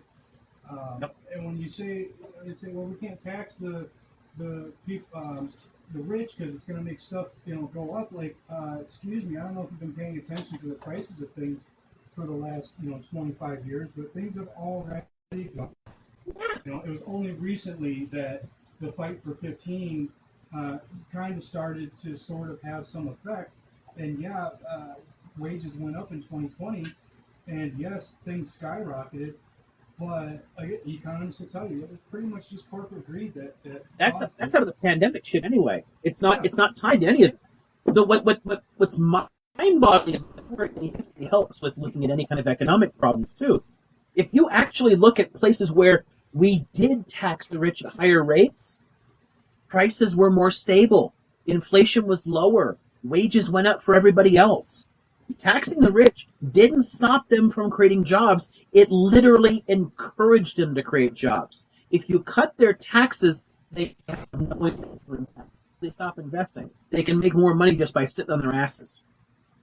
Well, you can't have a consumer-based economy when the consumer can't afford to consume. Right. So and it's hard to climb. Right. Yeah. So the only option is just this way. You give the rich what they want so they can sit on their asses and they can make money off of finance capitalism, but what it does is they have actually undermined the economy. By pursuing their vision of free market capitalism, they have literally destroyed, our capitalist economy here. They put us into a tailspin. Oh, Ford, yeah, okay, that's the key. Everyone always forgets the key to Fordism, and this is again a problem of basic education, because you get in high school is the whole assembly line shit. Okay, so interchangeable parts. That's one element of Fordism. The other part was pay your workers enough money that they can buy your product, and if you do that, you sell more. So my initial labor costs are higher if I pay a living wage. But if everyone is doing this and everyone has more money, they're going to buy more shit, and it works. If you actually wanted a capitalist consumer economy, we've done the wrong thing since the 60s. We've been heading in the wrong direction. Well, since the end of the 60s, beginning of the 70s. But yeah, we've been moving away from that Fordist economy, and the Europeans embraced it, and it's one of the reasons we're out of the top 20 everywhere. Oh yeah, Ford as a human being is trash. I will never defend Henry Ford. The dude belongs hanging on a wall. Fordism as an economic principle, he was way ahead of the curve. What people started doing after World War II with increasing wages, union membership went up, wages went up. That worked. If everyone's wages go up, then everything works better and the businesses make more money. Our economy grew faster then than it does now. It just people get a lot of money. So the stock market looks good, but the stock market today is 90% speculation and nothing real. It's just air. It's making money out of nothing. Where in the 60s, 90% of it was the real economy. It was real jobs, real products being produced, and the stock market funded that. We've completely undermined our own capitalist economy. And the people who think they're defending capitalism are the ones who destroyed it, which I think is fucking hilariously ironic. But I'd say instead of people have been fighting for ages to try and turn the U.S. back around and get us to re-embrace social democracy, and it's a losing fight because so many people are going to fight against that because they still think it's socialism. So if they're going to fight proper capitalism, just okay, fine, fuck it. You don't want us to have a Norwegian style economy? Cool. You don't want capitalism? Cool. I don't want it either. Let's dismantle it and do something better. Right. And that money just, it just sits in bank accounts, and there are numbers on a screen. But, as you said, the stock market, sure. But that's not, what I would call, real indicator of how people are doing. The derivatives market is skyrocketing, but, something, another thing that people need to really understand is things like the trajectory of money, right? Like if a billionaire, gets $1 million, he'll stick it in a bank somewhere, and that's where it'll sit, or he'll put it in an investment account and keep racking up those numbers. But if you, among us poors, if let's say you take $10 and you give it to a cab driver, That created $10 of economic value. That driver takes that 10 and go buys himself a sandwich. That's another $10 of economic value. That restaurant owner takes it and pays his employee that $10. That just created, and it goes on and on and on, and that money keeps building economic value for the person who's in whose hands it is. You give it to a billionaire, boop, you can kiss it goodbye. There it is. That money is now taken out of the circulation of the economy, and that's less money for everybody else. So it's the pieces of the pie.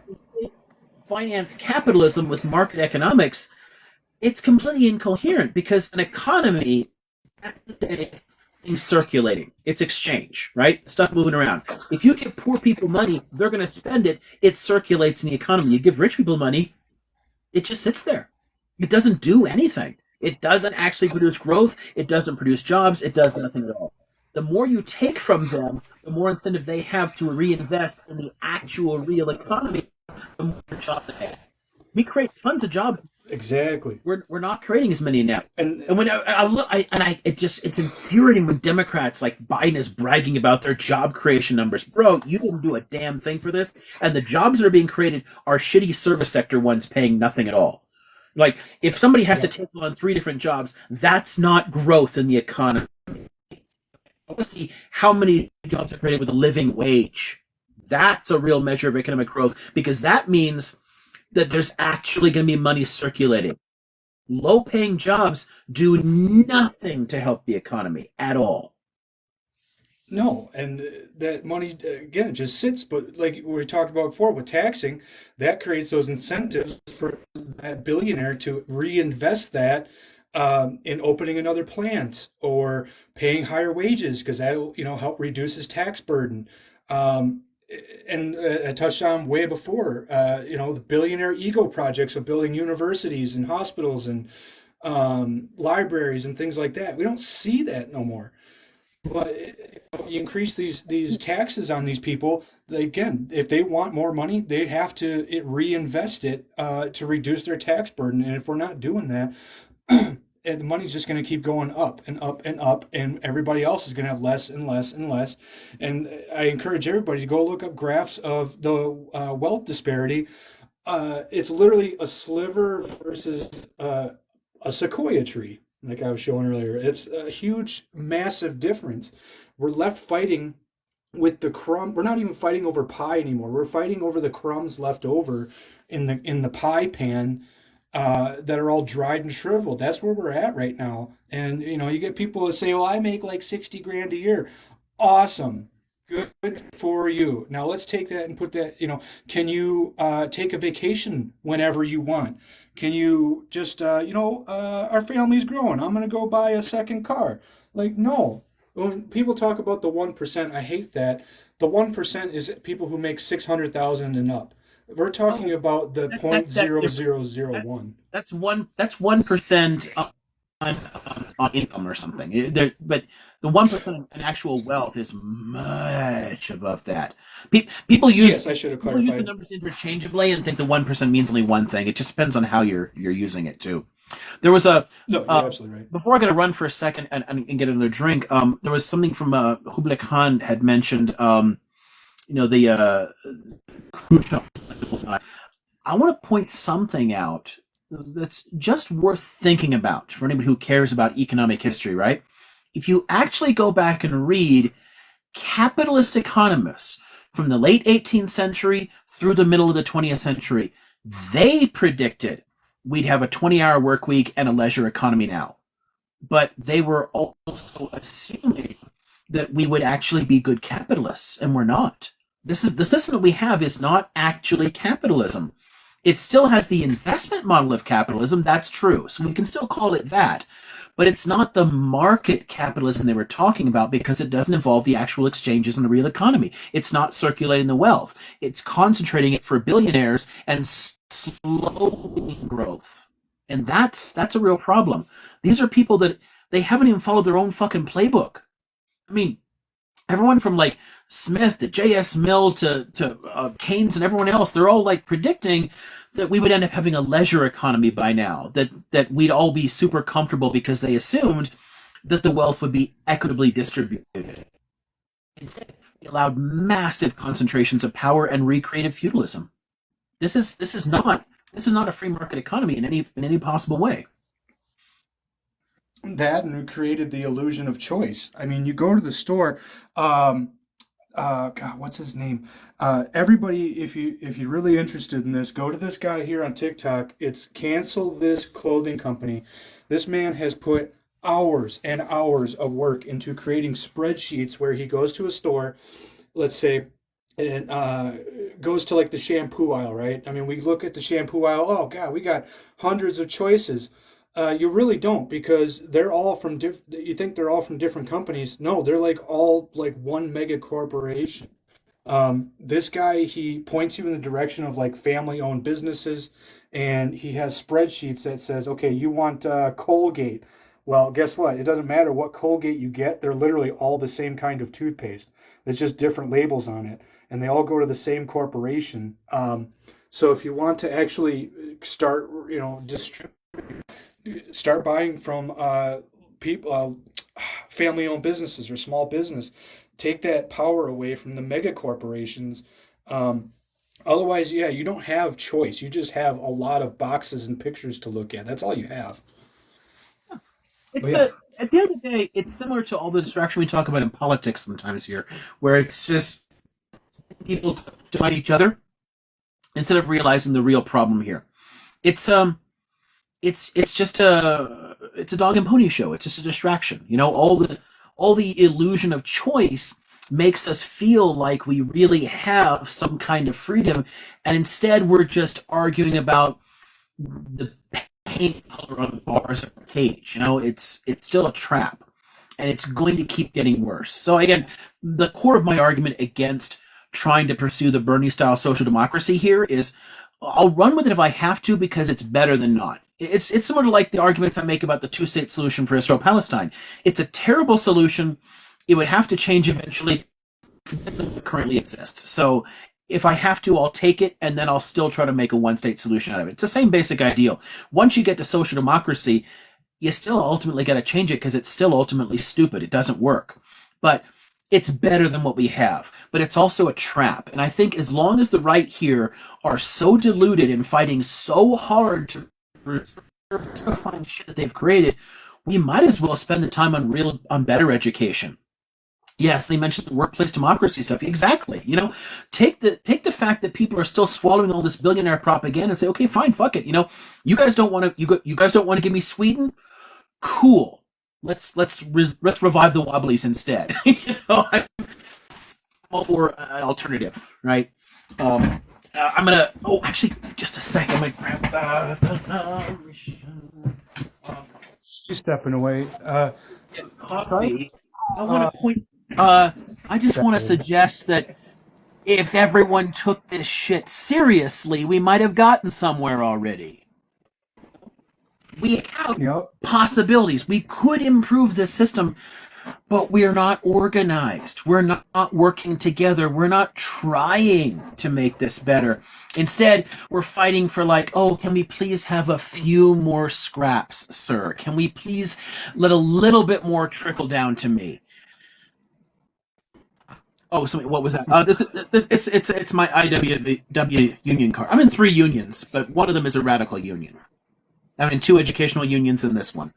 The idea behind the IWW was getting everyone into a single large union that actually is opposed to the wage system, that actually wants to fundamentally change the structure. And if you get enough people organized and educated in that, imagine calling a strike that shuts everything down. They would cave in minutes. You'd have a 5-minute long strike because everything would stop. The gears, all the machinery, everything is done. And we just force them to come to the table. It's power structures. It's the way that the power elite controls things. And they control things by dividing us. They divide us on economic ideologies. They divide us on cultural issues. They get us fighting politically over all kinds of shit, so they can keep running the things the way they want. You organize everybody and educate everybody, you can fundamentally change instead of fighting for better scraps. So Yeah, I'll take it if I can get it. Cheddar, your vision, sure. If that's the best we can get, great. I'll take my Bernie crap vision because it's definitely better than we got. But I want this. I want us to work together and actually change this system. So Exactly. So people should start looking up in their area for cooperatives and employee-owned businesses. I was just Googling it. Thank goodness I got split screen on my phone. But there are 6,400 employee-owned businesses in the U.S., and there are more than 40,000 cooperatives. So look for those in your area that that you're giving money to the workers, not just absolutely. some corporate overlord somewhere. Look in those areas. Shop at a co-op. It sucks. It might cost a couple extra bucks, perhaps, but you're paying the employees and not a CEO. That's the kind of stuff that'll really help make changes. Support your local co-ops.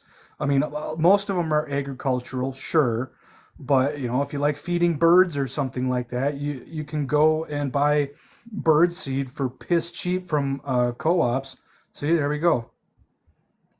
I get a ton of stuff. Workplace democracy, all kinds of. There's so many ways that, on a local level, you could. It doesn't take like some massive revolution. There's a lot of things we can start building locally, and you're starting to change the way people think. And it's breaking down those paradigms, breaking down those walls. And then you can take it a step further and a step further and actually fundamentally change the system. But it can build incrementally. People always think it has to be all or nothing. You need some massive thing, revolution. No, literally, there's a ton of examples of places where we can organize ourselves, put things together, build businesses the way we want them to be, and use that as a model to actually explain how it's better for people. That I love that when the right is always arguing that, oh gosh, think about the wages.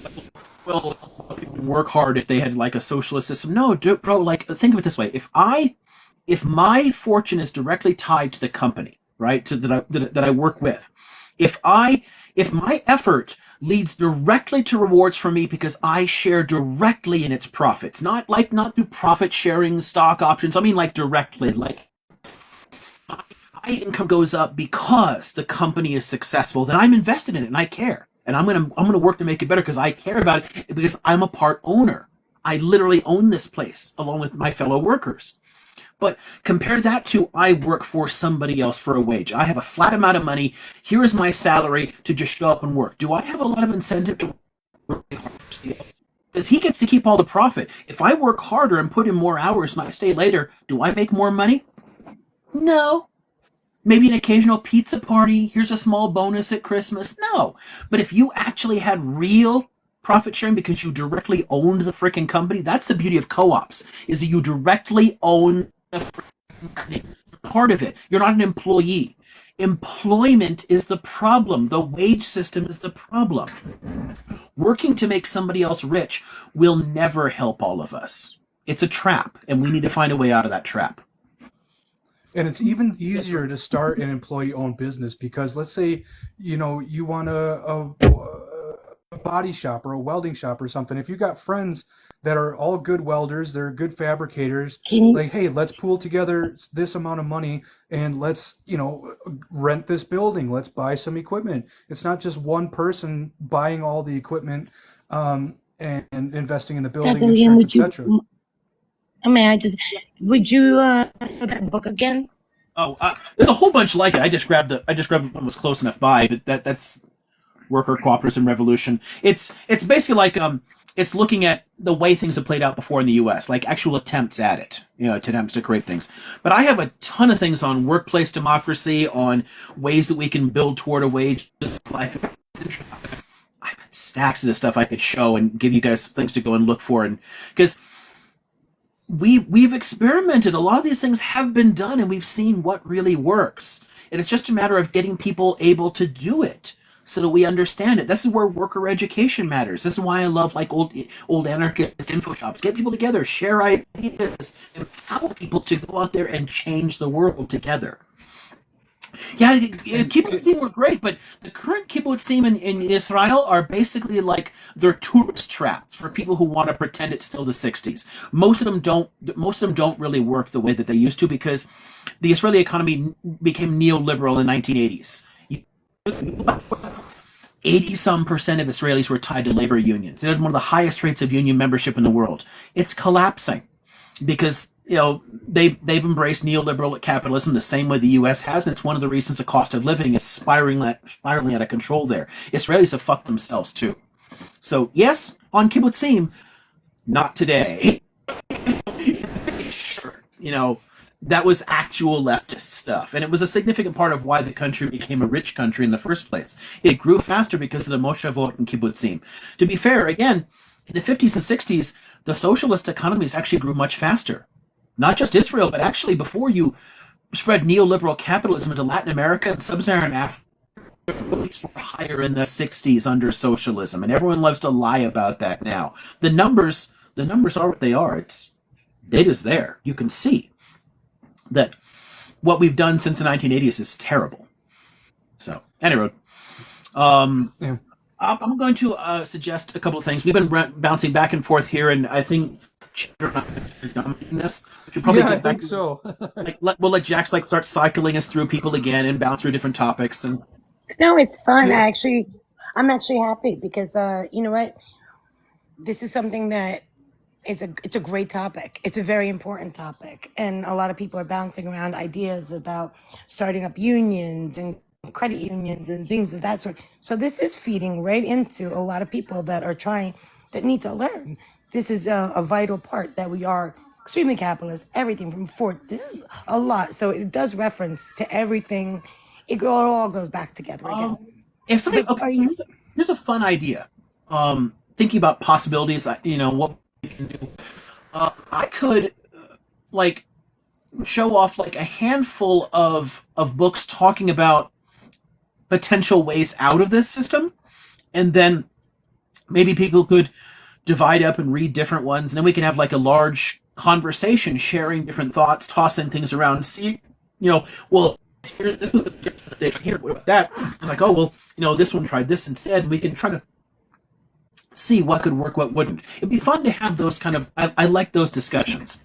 But if anyone's interested in doing something like that, I can give a bunch of different places where people have thought through how to get out of our current system. Because that's a challenge. The challenge is how to break out of this, right? So here are a whole different things people talk about. Let's talk about what might be the best.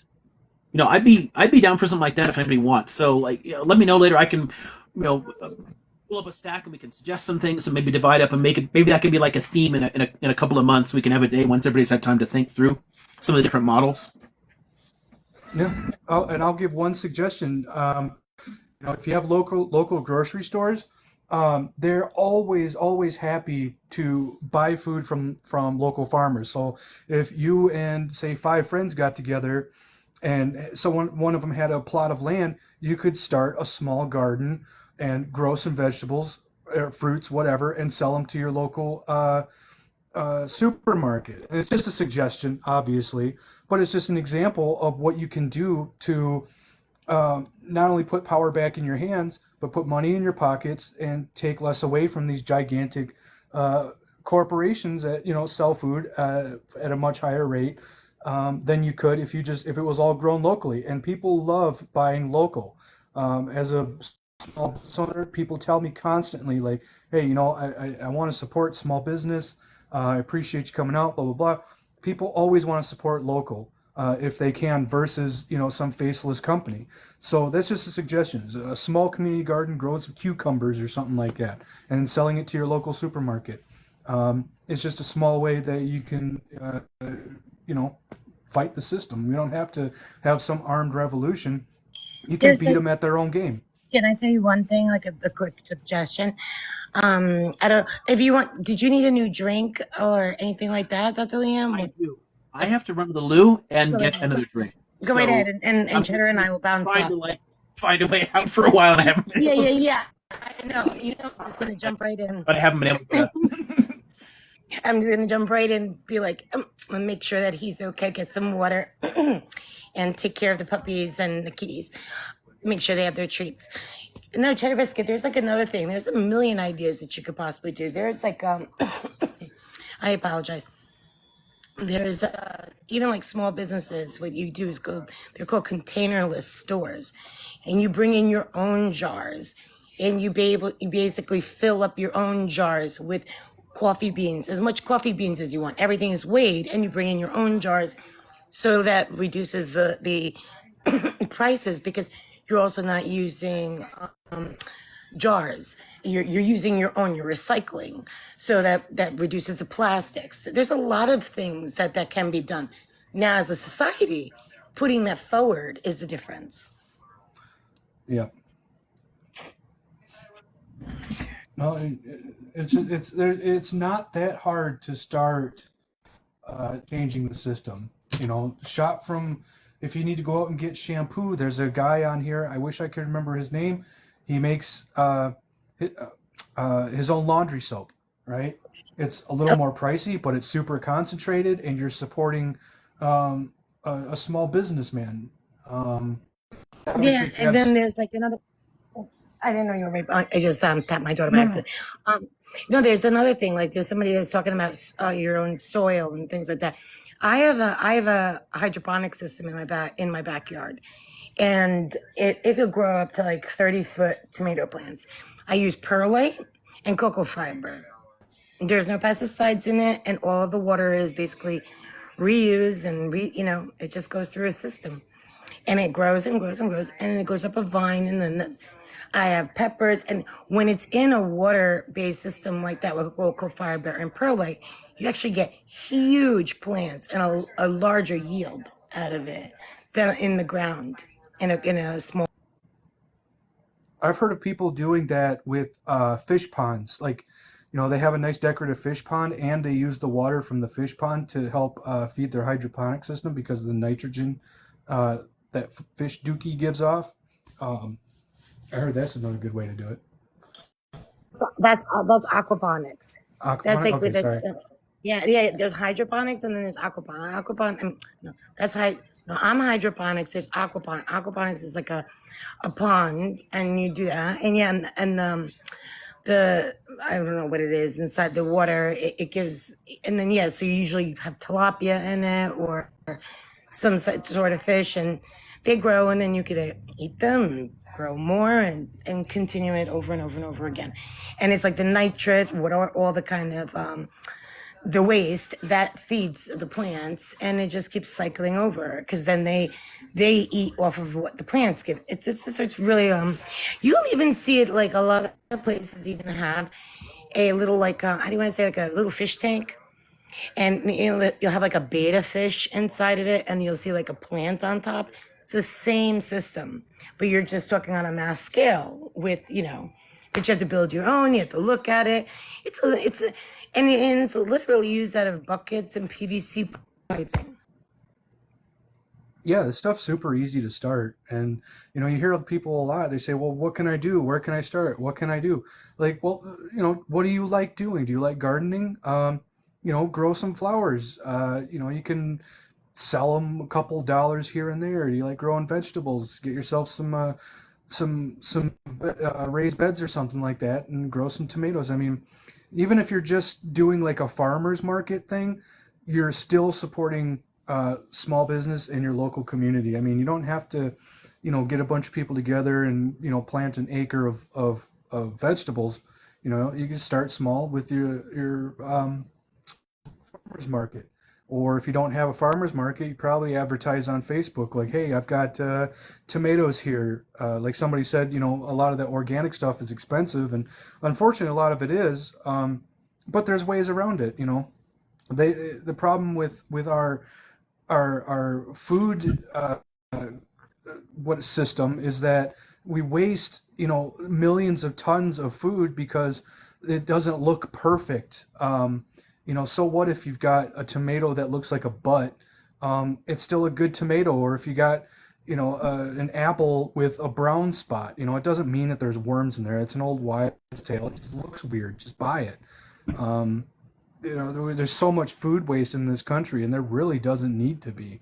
And if you like heirloom tomato, I don't like tomatoes, but I'm just using them as an example because a lot of people do. But get yourself some heirloom seeds. They're bigger, they're juicier, and from what I understand, they're tastier. There's always ways to put a few extra bucks in your pocket. Y'all don't mind if I change out my work clothes into something more comfortable, do you? I don't mean in front of you, but Absolutely not. Go ahead, take care of yourself. Don't worry about us. Well, We're let here. me put on Goodbye Horses real quick. Doom, doom. Goodbye Horses. Would you educate me? I'd educate me. But there is actually, I've seen it. And I think it's actually one like a little, like I said, a store. I seen it. You know what? Like Oregon has a lot of these types of stores, and it's really great. You go in there and everything is in jars. It's very sanitary. It's not like like what you would think. And you take there and you say you want detergent. You get as much detergent as you want. You bring your own container and everything is weighed. So you're cutting down the fact that it's obviously going to be cheaper because it's your jar. So it's not going to be that same packaging. It's not going to be, you know what I mean? So if you wanted peanuts or nuts or coffee, anything green, you can go there and buy it, instead of having, you don't have to consume so much and buy this large amount when you don't need that much. And I got a couple of tips. Oh, no, I'm sorry. Go ahead. You were still talking. Yeah, no, I seen that and I just thought, like, why not? Why wouldn't a bunch of, like, if somebody wants to start their own business? Like, I think that's a great idea. Right. I'm personally now, I own restaurants, but I'm saying, like, I always see ideas like that. I'm thinking, it depends on where you live. If that fits your environment, it's something that everybody should look into because there's not that much cost of an overhead if you're just sitting there weighing out product. Yeah, and I wish we had one of those stores in my area. We've got one that's kind of sort of like it. It's a health food store, but yeah, you can go in and buy stuff in bulk, and it's so good. And it's super healthy too. It's a fantastic store. But no, a couple of tips I got. If you want to cut down on your detergent costs, go get a box of and yeah, we're talking about corporations, but get yourself a box of Arm& Hammer washing soda, a box of borax, a box of baking soda, and a bar of laundry soap, and shave down the laundry soap and mix them all together. You get better results and you use less product, and it goes a lot farther and it costs less. That's one thing I love doing that, and the clothes smell so good. And John Watson in the comments, he had talked about potatoes. If you guys like potatoes as much as I do, get yourself some old junk tires, fill one up with soil, plant your potato. If you want, you don't even have to go out and buy like planter potatoes. You could just cut up a potato into like fours and plant them. And then as the plant grows tall, you add another tire and add more soil. So there's like maybe, I don't know, like a foot of plant sticking up, and just keep doing that. Keep stacking tires, fill them with soil. And then when fall comes, you can knock down those tires and you get like 50 pounds of potatoes. Just a tip for you. Potatoes? Fells Naphtha. Yeah, Journey to Truth. Fells Naphtha soap. That's the laundry soap I'm talking about. That stuff is amazing.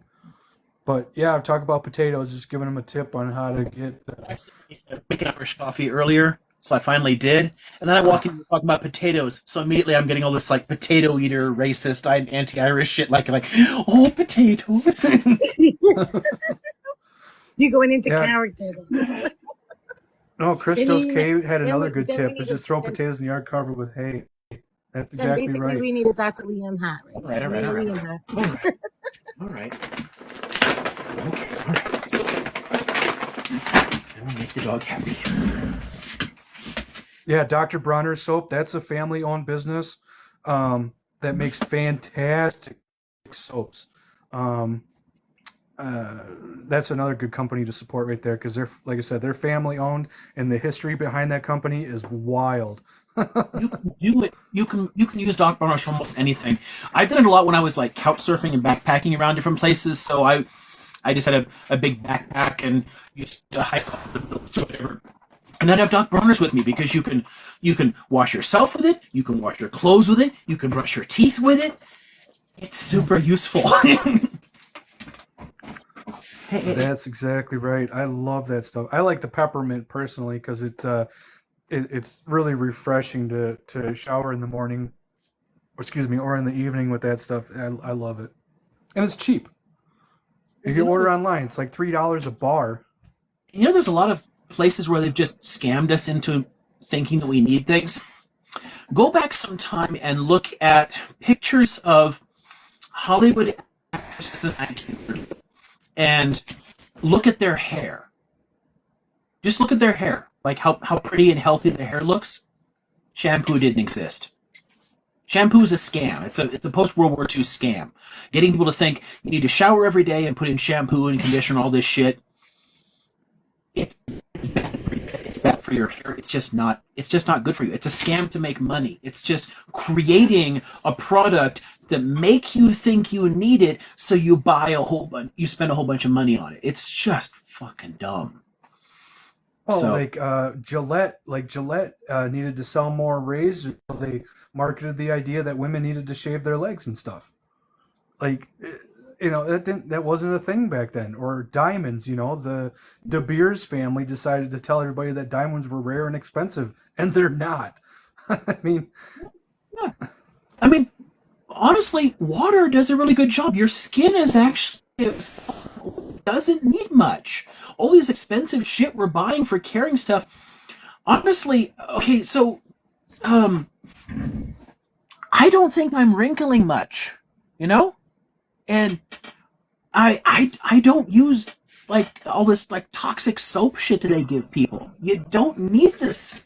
It's quite possible. Like I get a nice cloth with wet, hot water on it, and it's great, And then there's all kinds of like natural alternatives for deodorant because all the stuff with the aluminium in it. There's all kinds of. I used to like break out badly. My skin would turn bright red, and it was hard to find brands.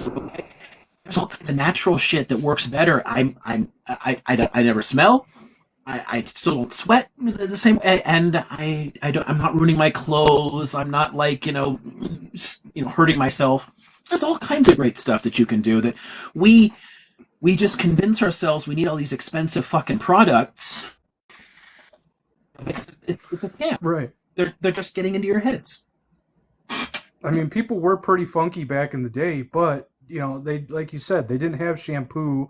They didn't have all of this stuff. Toothpaste is fantastic for like fresh breath, but honestly, just using a plain toothbrush, it does the exact same thing. And if you want to like really clean out, gargle some hydrogen peroxide and spit it out, you're done. Like baking soda derived ones that are quite simple. The fewer ingredients, the better. And it works really well. Yeah, I use baking soda based toothpaste. It still works like a paste. It still comes out of a tube, but it doesn't have all the weird shit that they're packing in there. There's one that might be interesting here to y'all. I hear you. What are you doing, dog? More treats, don't you? Yeah, if you just use like a rag in your shower and just wipe yourself down, that takes your dirt off. That takes whatever contaminants are on there. It helps exfoliate your skin. Clean. The New Science of Skin. I'm gonna look that up. Yeah, if you want to look at just how much we've been brainwashed into thinking we know shit, we don't. And people weren't all filthy and stinky. It's quite possible to clean yourself quite well with water and some very basic soap type stuff. I use some natural bar soaps, right? So it's all natural ingredients. I just cloth with like hot water, and I've showered. I started some of this stuff just because I live in a desert environment, and I'm thinking, well, there's a lot of water waste here. Are there any better ways to do this? And I started looking into it. And the more I read on this stuff, the more I realized just how much we've been manipulated by this stuff. You know, just trying to escape the water waste here. There's a lot of harm in how much we waste with just fucking long ass showers every day and all the products we got to put in. You got to put all kinds of funky creams on your skin to protect your skin from all the toxic chemicals that you're otherwise abrading them with. And then you got to put all the conditioners and shit in your hair to make up for some of the damage that you're doing with shampoo. You fucking shampoo. You know, every now and then, Doc Bronner's. You know, a good Castile soap. So if I actually get some gunk in my hair and I need to wash it, cool. Some basic soap. Perfectly fine. But most of the time I don't need it. You know, you just don't. And yeah. If you like shampoo, get like you said, Dr. Bronner's. Mane and Tail is another family-owned company that apparently a lot of people swear by. I shave my head because I have a 5 head, and I got tired of people asking me if I was going bald, so I don't use it. But yeah, Mane and Tail is a good one. But there's always alternatives out there, and you know, again, like you said, there people. Somebody I mentioned, people were using soap for hundreds of years, and yeah, they were basic, simple soaps. Somebody else mentioned Palestinian Yes. olive oil soap. That's Olive like oil based soaps. olive oil, Exactly. lye, yeah. Yeah. And Olive you oil can based make your soaps. own. There you go. And All toxic shit you put in there is bad. and really quick, back to the Palestinians. You know, the olive oil soap that somebody's mentioning in the chat. The olives are Nablus soap. Nablus soap is olive oil and baking soda. That's basically it. Olive oil and baking soda. I mean, they have a special method. It's not like that's all it is, but yeah. When it comes down to olive oil is amazing, amazing. Basic things that you do that you have naturally at home. Absolutely. People spend all this money. And meanwhile, that's what creates everything that you have. A lot of the acne that you're creating because you're taking away and you're removing the basic oils from your skin, and especially with women. I mean, I don't wear makeup. I've never really. I was never a little mascara, a little something like that. But people, you know what I'm talking about, like a lot of makeup on their face. You're clogging your pores. And then you're stripping your skin with all of this stuff. And even when you're doing your shampoo routines, if you overdo it, yes, you give yourself dry scalp, you give yourself dandruff. It's just common, you know. It's put it this way. It's the same thing. It's capitalism. We're in a capitalist area, so capitalism drives. They're going to tell you need it. Everybody's going to tell you need it because they need to sell it to you. Just like De Beers, to go back to it, just like De Beers. Everybody, there was no such thing as people were getting these finely cut diamonds. No, they were called old English cut, like European cut diamonds, rough cut stones. Whatever. Not even barely. Everybody just had gold rings. That's about it. Or it didn't even matter. Tinfoil, it didn't matter. But then De Beers decided that everybody had to get a diamond. Tell her you love a diamond. And that's how the entire. Otherwise, do you understand that the diamond is actually one of the more worthless precious stones out there? That's what blows my mind. People don't understand that a diamond, emerald, a sapphire is like ridiculous. A lot. Yeah, ridiculous. There's an It's just infinite level. marketing. Yeah, like I could go because listen, you guys could be like this, that, and the other, but I love my gems. Yes, I'm a nerd. I got a degree in gemology just because I needed to know. That's the kind of nerd I am. But the thing is that, I mean, there's this. If you want to look it up, it's called the Parabia tourmaline. All right, Parabia tourmaline is it's a copper-bearing Parabia tourmaline. It's this neon greenish, beautiful stone. It's like 100,000, 200,000 stones in existence. If you get this stone, I was lucky enough to have, these things sell just a tiny little if it has copper in it. It is worth an extra, and the thing is that they're disappearing because there is no more. It was mined, and that was it, and no more. So now I have it in a vault, but it's so expensive. You buy a diamond, and then you can't even resell it. It's garbage. It's garbage. If a lab could create it, it's trash. Is what it comes down to. Make better All it diamonds. is pressure. That's the thing. You can literally make higher quality ones artificially now. Absolutely, that's what I mean. You can't make. Of it in Yeah, the like earth. there's. Asteroids floating around out there. Diamond is not a rare material in any way. It's Absolutely not. It's again, I mean to cut you off because this is my specialty. I'm just saying. So for no, but honestly, you're paying for trash. I mean, if you wanted to get something, I mean, look, you have Princess Diana. What did she wear? She wore a sapphire. If she was, look at their crowns. What are they adorned in diamonds? Yeah, they are. But the main ones that are the most expensive parts are those Burmese rubies that are on there. Those are Burmese rubies are unmineable. You can't have it. So if you find a Burmese ruby, it will cost more than a car. Put it that way. A small little Burmese ruby. Just being honest, because they have different ones. Madagascar has rubies. This, but to have a certain color and this, that, and the other has to come from a region. Okay, I could talk about diamonds and gems all night too. Point on that. If you think about like the oils on your skin or in your scalp or in your hair, they actually have a purpose. And I find a lot more people understand this about cats than about people, which is interesting. Because a lot of people have learned you're not supposed to wash your cat.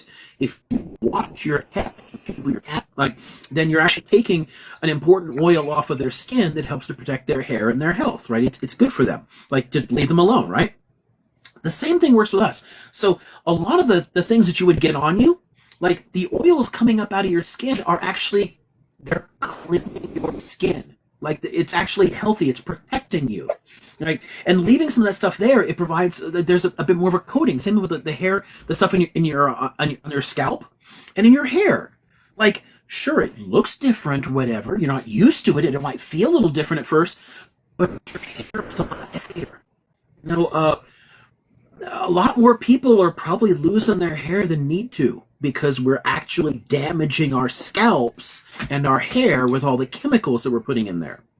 So worth a thought, given how many hair loss and whatnot, maybe stop poisoning your fucking scalp.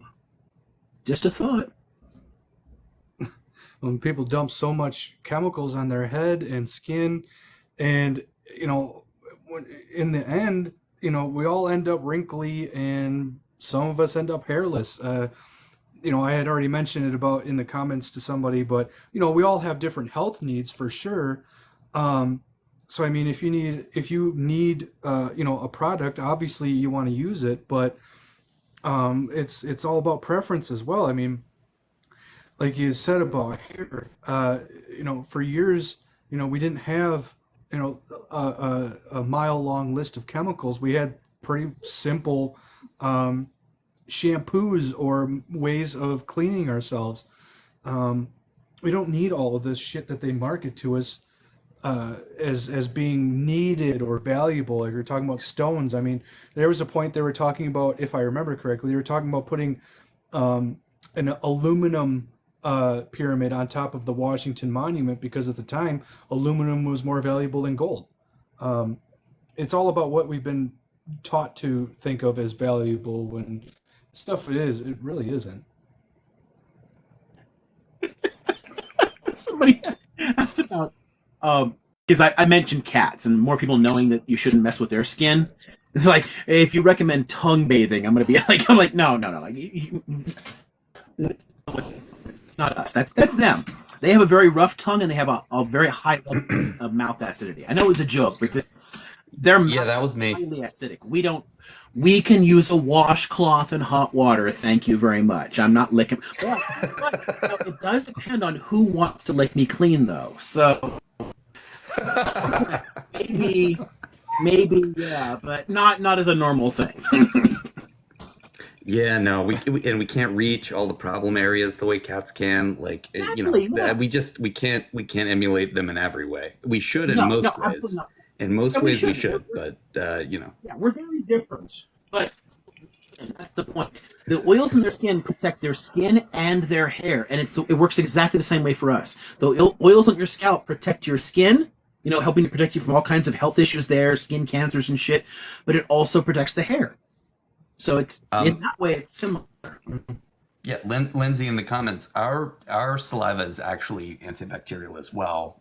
Probably not in exactly the same way, but that's why there's this much more highly acidic. We would have a harder time breaking down some of the stuff that they can do. But yeah, we have mouth and stomach acidity too, just not on the same level. I don't know why I thought about this, but Oh no, go ahead. Go ahead.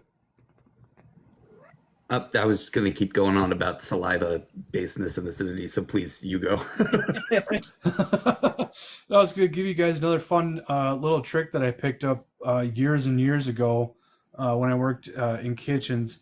If you guys are cutting onions and you want to get the onion smell off your hands, rub your hands or skin with stainless steel.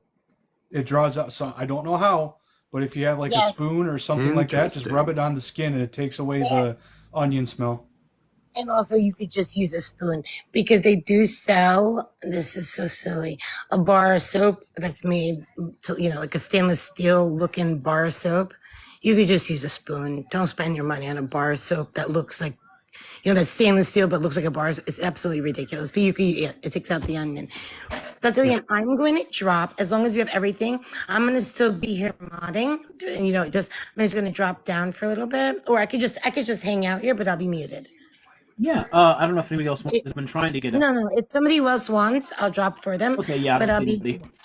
But right now, Nat had came just to bring it back. It's right now. It's like a very free conversation, but I didn't know if Nat wanted to say anything and also I can't see the watermelon. Flappy French. If French is still there and Nat. There's a whole bunch of people we've been again. Cheddar and I have been dominating it. Yeah, I mean. The Avatar came in when Cheddar. So basically, Cheddar, Avatar, and Mitch are all on this subject, but French Press and Nat came here before this entire subject. So I didn't know if they wanted anything to ask or if they're still there. I would like to say just like I haven't been watching the comments for a long time, so if there's anything that's I've been watching them. There was I only would love one. to say just one more thing on this topic before we move on, but I appreciate the desire to move on.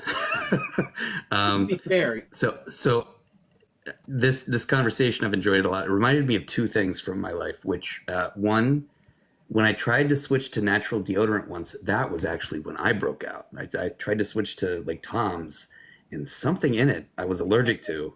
Yeah, Tom's didn't work for me either. It literally was like I was sunburned. Like it took me a long time to figure out that the deodorant was what was causing it. By the time I did, I was literally peeling. Like something in Tom's does not agree with me. Yeah, I'm sorry to put that image in your head. You don't know what my armpits look like, but that's an unpleasant image no matter what. I would. The aluminum actually agrees with me for some reason. And the other thing I was thinking of is like in the relatively recent past, like a majority of people in some places smoked cigarettes like throughout the day.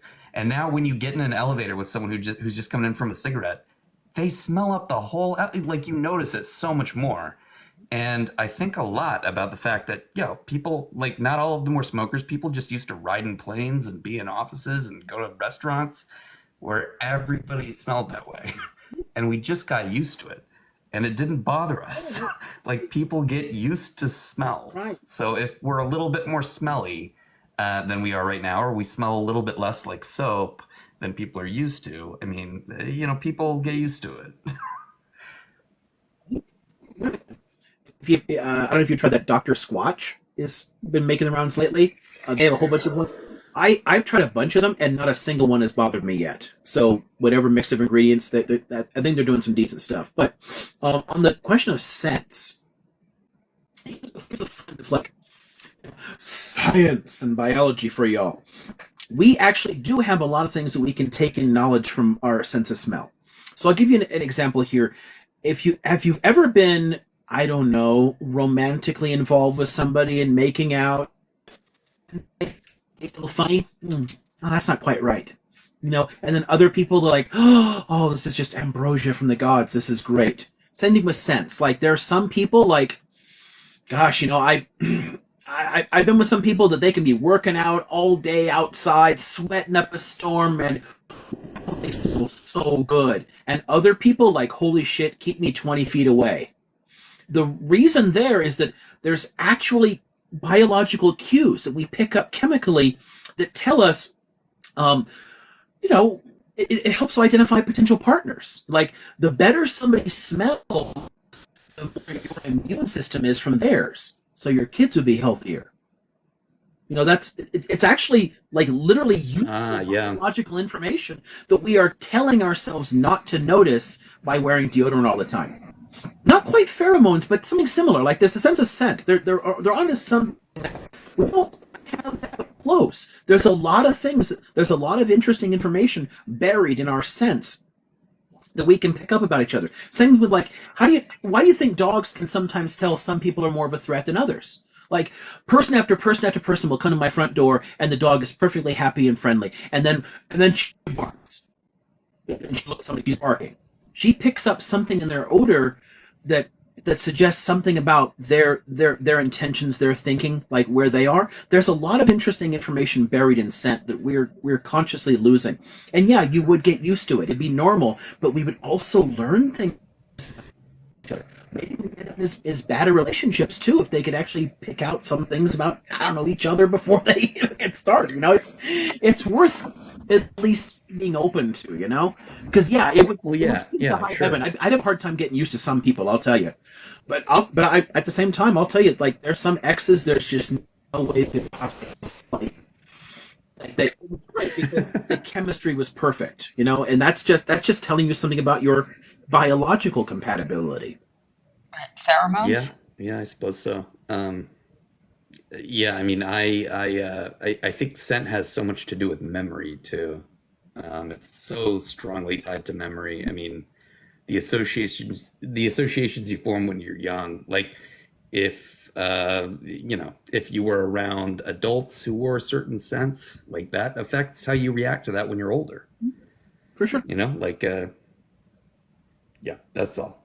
The scent of pine always reminds me of playing Pokemon for the first time because I got Pokemon for Christmas when I was 10 years old for Game Boy for the original, Health like the issues. original Yeah, one. someone's mentioning animals can detect some diseases. Yeah, there are some health issues we can pick up on. It's not as simple as the whole, like, I don't know, weirdo medical intuitive thing, but there are some things we can pick up on. There's a lot of actual things we're actually evolved to watch for, and we don't. There are a lot of things that we dress up and think are about, like, I don't know, what makes us somebody, attractive in an aesthetic sense. But some of the things that we find attractive are actually health indicators. Like, for example, symmetry features, right? It's a sign of avoiding certain genetic disorders. There's all kinds of things that we're kind of like cued in to look for unconsciously.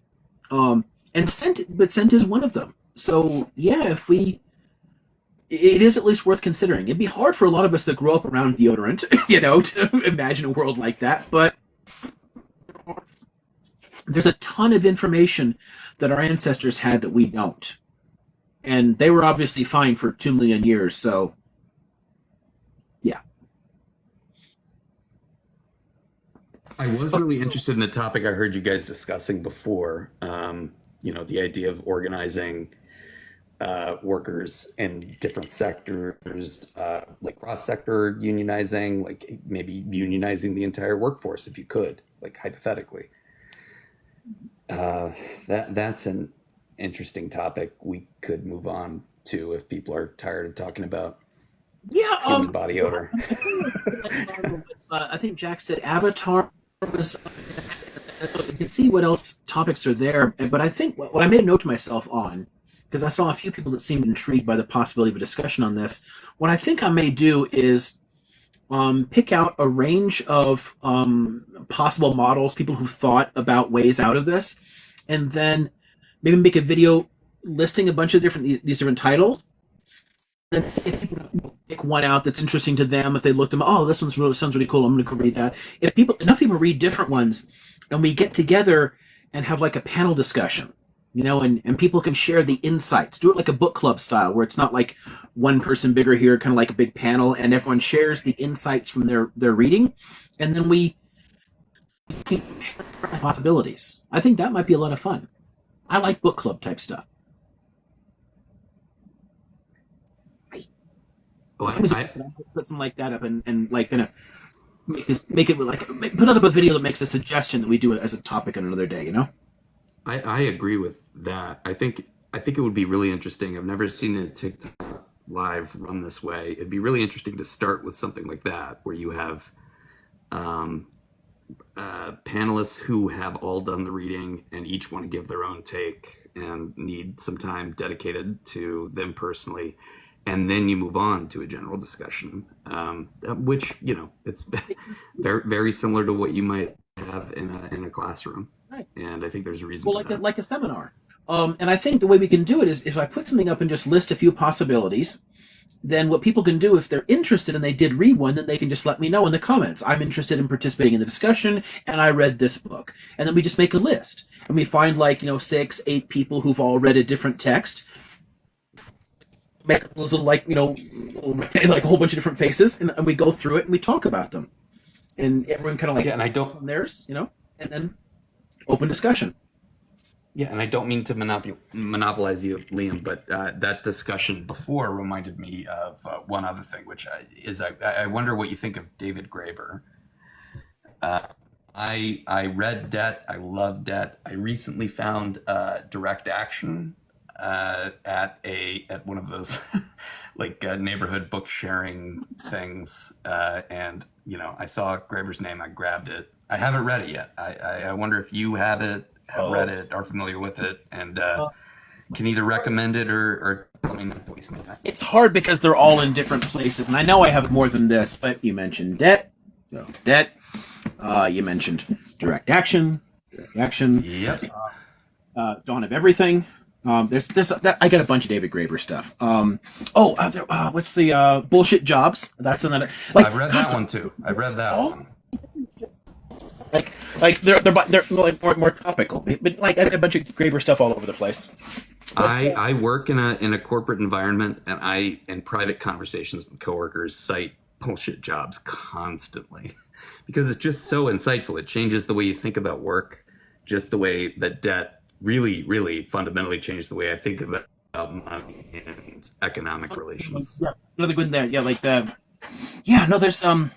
there's a lot of good stuff, and several of his actually do have audio versions for people who like those as well. Direct Action doesn't, but History of Everything I Know does. I think Bullshit Jobs and Debt, I think they do. I think I've seen that. Well, I'm sure they do. But I went looking for it at one point. But it's definitely a good book. It's worth doing. I've got several histories of Direct Action in general.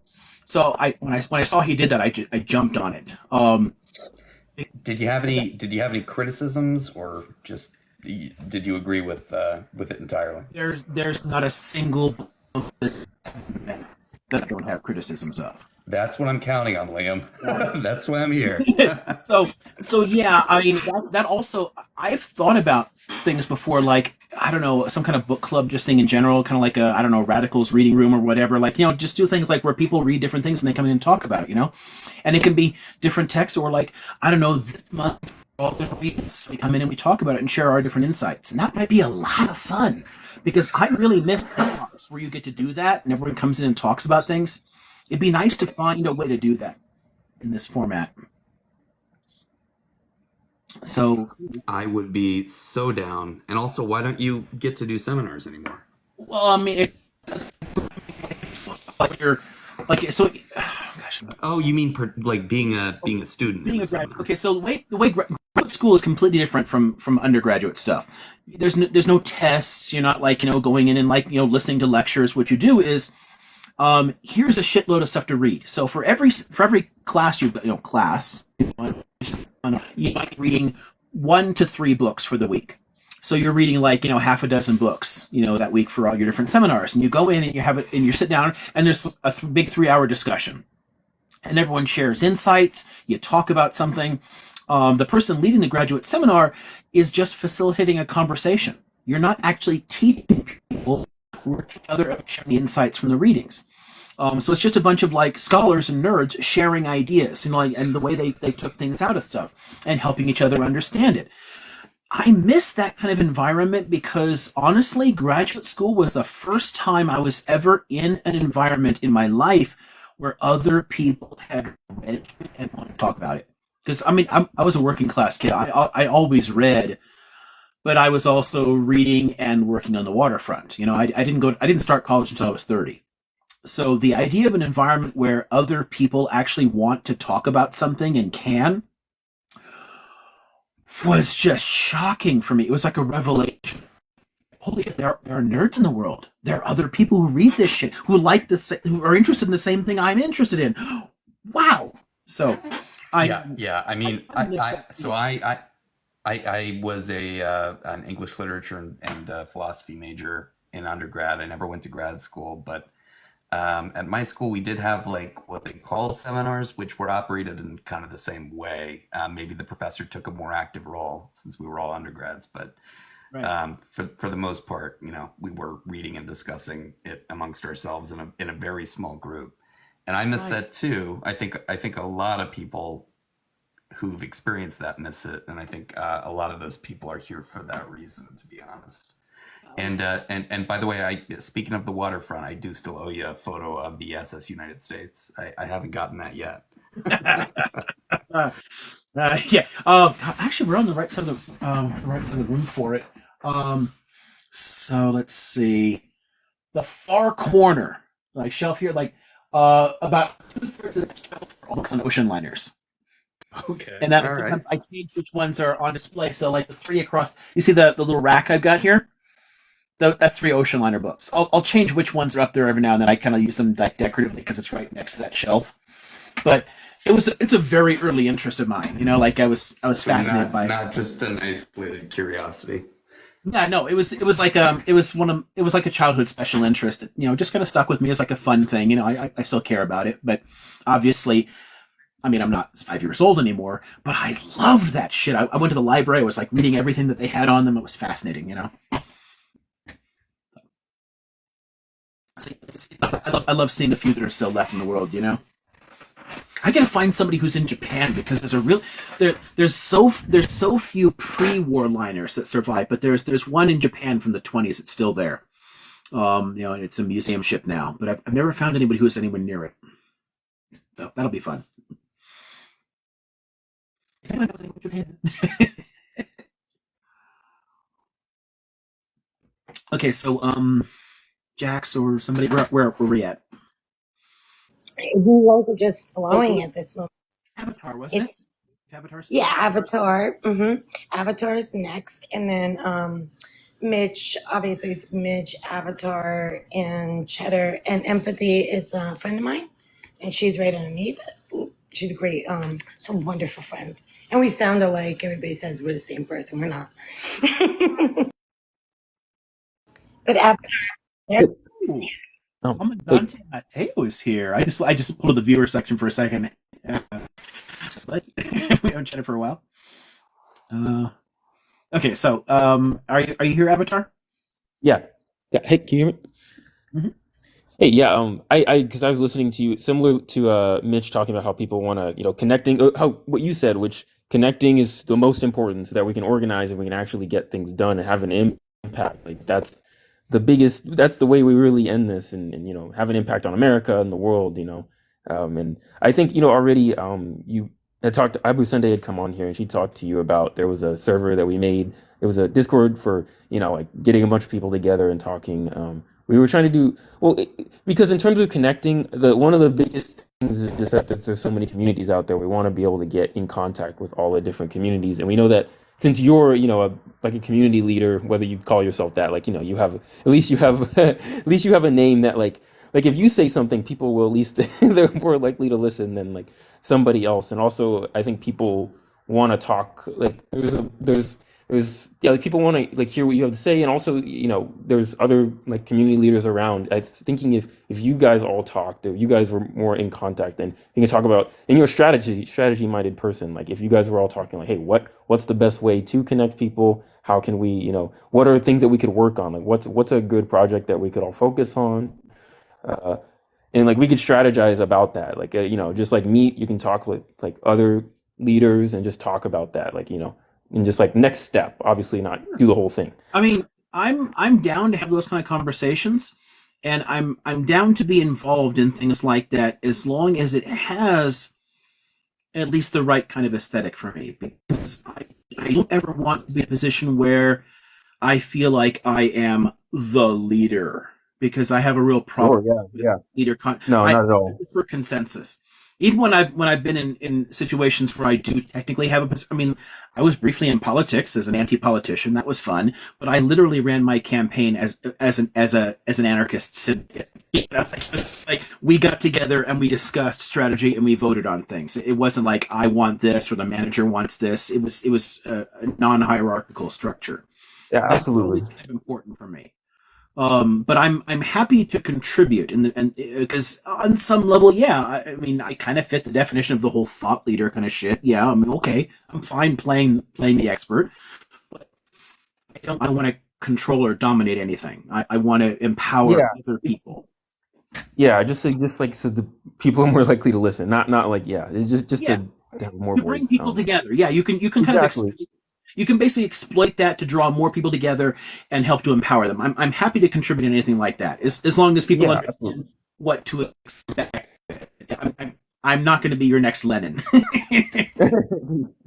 Absolutely not. Oh yeah, I don't know when you're available. Obviously, you have a full-time job, so it's hard to. I don't want to. Yeah, we'll find something.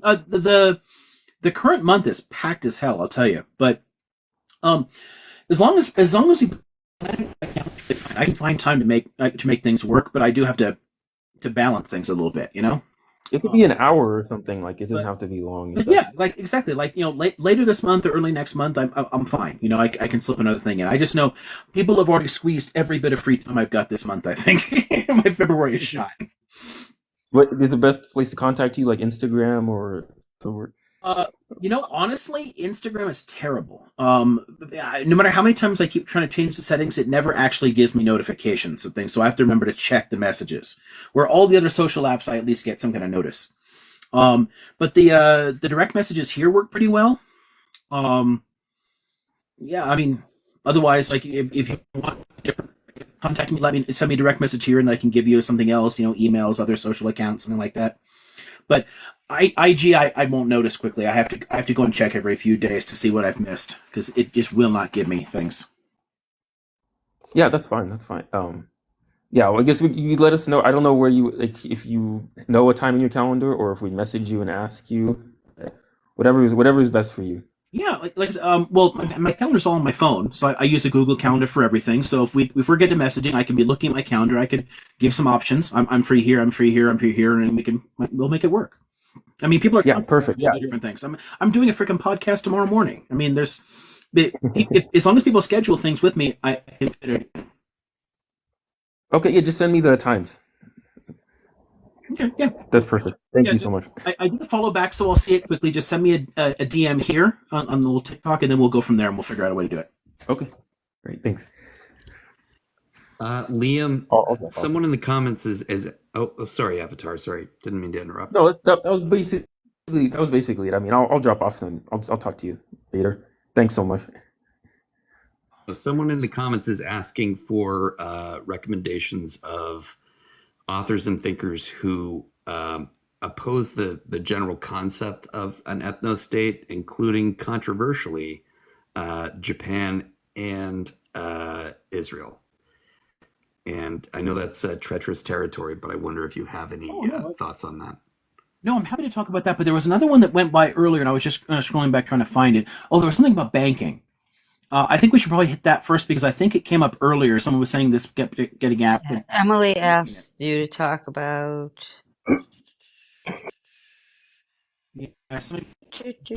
Yes, about the debunking the thing about Jewish people in banking. Zionist banking. Yeah, someone And I don't know. Zionist. Yeah.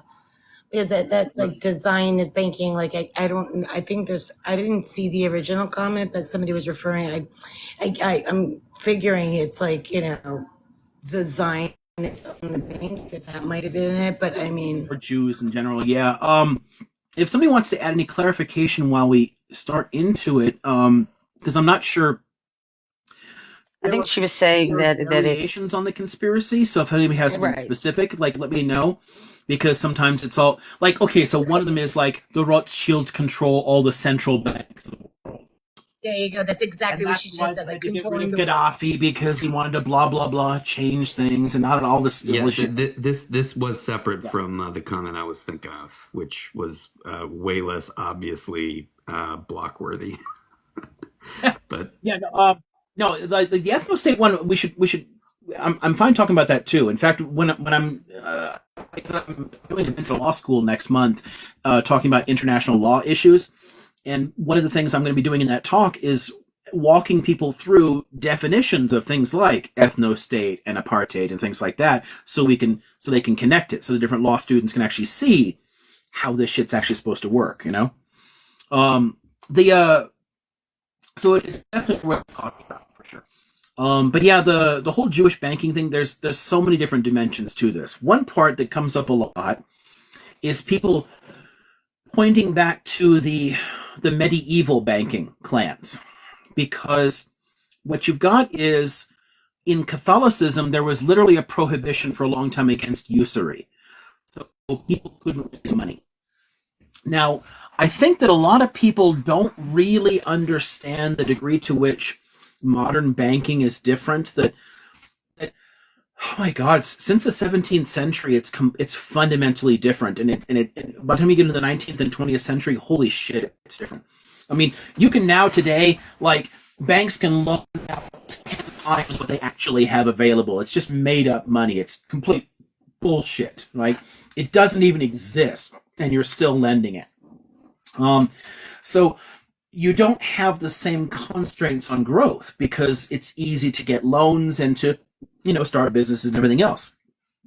But before you have those innovations, before central banks exist, before the modern banking system and currency systems are invented, you needed to depend upon actually getting loans from people who actually had the specie, the physical currency, who had money to hand to you, to lend out.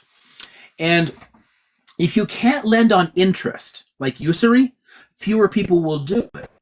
Because for a Catholic person to make loans in the 10th century, I have to give you money and then wait to see if you ever give it back, because there's no guarantee you will. And if you do give it back, you're going to give back exactly what I gave you. So I may have been without my physical money for 5 years, and all I get back is the same money I had for. So people weren't doing it. And a lot of countries depended upon things. Somebody just asked what's alive about. It bounces from topic to topic. Right now, somebody asked about banking conspiracies. The issue you've got with this is that if countries needed a loan to pay for a war, if they needed to raise troops, if a business needed something to bail themselves out, you had to find somebody who actually had the money and was willing to give it to you to use. And Catholics wouldn't do that, so they forced some Jews to do it, because a lot of other religions in the world don't have a problem with this. Hinduism doesn't, Judaism doesn't. In many cultures, lending wasn't a problem. As long as you weren't exploitative, as long as you weren't, charging like excessive usury, like, trying to take tons and tons of profit off of somebody. But, a fee for your service was perfectly reasonable in many cases. And later, the Christians changed that too. The Catholic Church later reversed its position on usury, and Catholic banks took the place of that. But for a short time, a handful of Jewish banking clans did play a part in European finances. There were always other sources, and it was never the only way to do it, because most countries and things, they supported themselves on tax revenue. If I can't raise enough money in taxing my population, I can't afford the war. But sometimes people would take loans from these Jewish merchant houses, and in paying back with interest, and then those got richer. So there was a small handful of banking families that made money, but very, very few. Most Jews in Europe, because Jews weren't citizens anywhere until 1803, they were not citizens anywhere in Europe. They didn't have rights. They were barely tolerated, and most Jews were dirt poor. And the banking clans spread their money around. It's not like all Jewish people benefited from the Rothschilds getting rich. It was a handful of people that got super rich, and that gave them some access to a seat at the table, to some power place. People like to argue that those banking families controlled Europe and manipulated things. They were still barely tolerated. There was still a shitload of direct, prejudice towards them. It's just that their money got them some respect, like a little bit, but still, everyone shit on them. So it's not like it helped anything. And in the long run, it was completely unnecessary. By the time you get to the end of the Middle Ages, the prohibitions on banking are disappearing among Christians. All kinds of innovations in the Italian merchant republics first, and then among the Dutch, to create entirely new banking models that opened up to tons of other people, and the Jews lost their position. They lost their preeminence. People today who are using the banking conspiracies, there's two things about it that are fucking hilarious. One is frequently they're recycling literally Nazi propaganda or Yahtzee propaganda talking about like the Rothschilds. And they haven't been relevant in global finance for over a century. They're a tiny concern at this point. And they never established themselves in the United States. One of the fun things about it is at the beginning of the 20th century, when New York supplanted London as the world's premier financial capital, the Rothschilds lost any significance they had left because they never established themselves in the U.S. They were a European banking concern. So they became less and less important. And so it's nonsensical to talk about this 120 fucking years later. And yeah, people are still using 19th century rhetoric that even then wasn't true. Because in the 19th century, Jews didn't control banking then either. In the 10th century, they had a significant influence, which also frequently pissed off countries. So at one point, England expelled the Jews.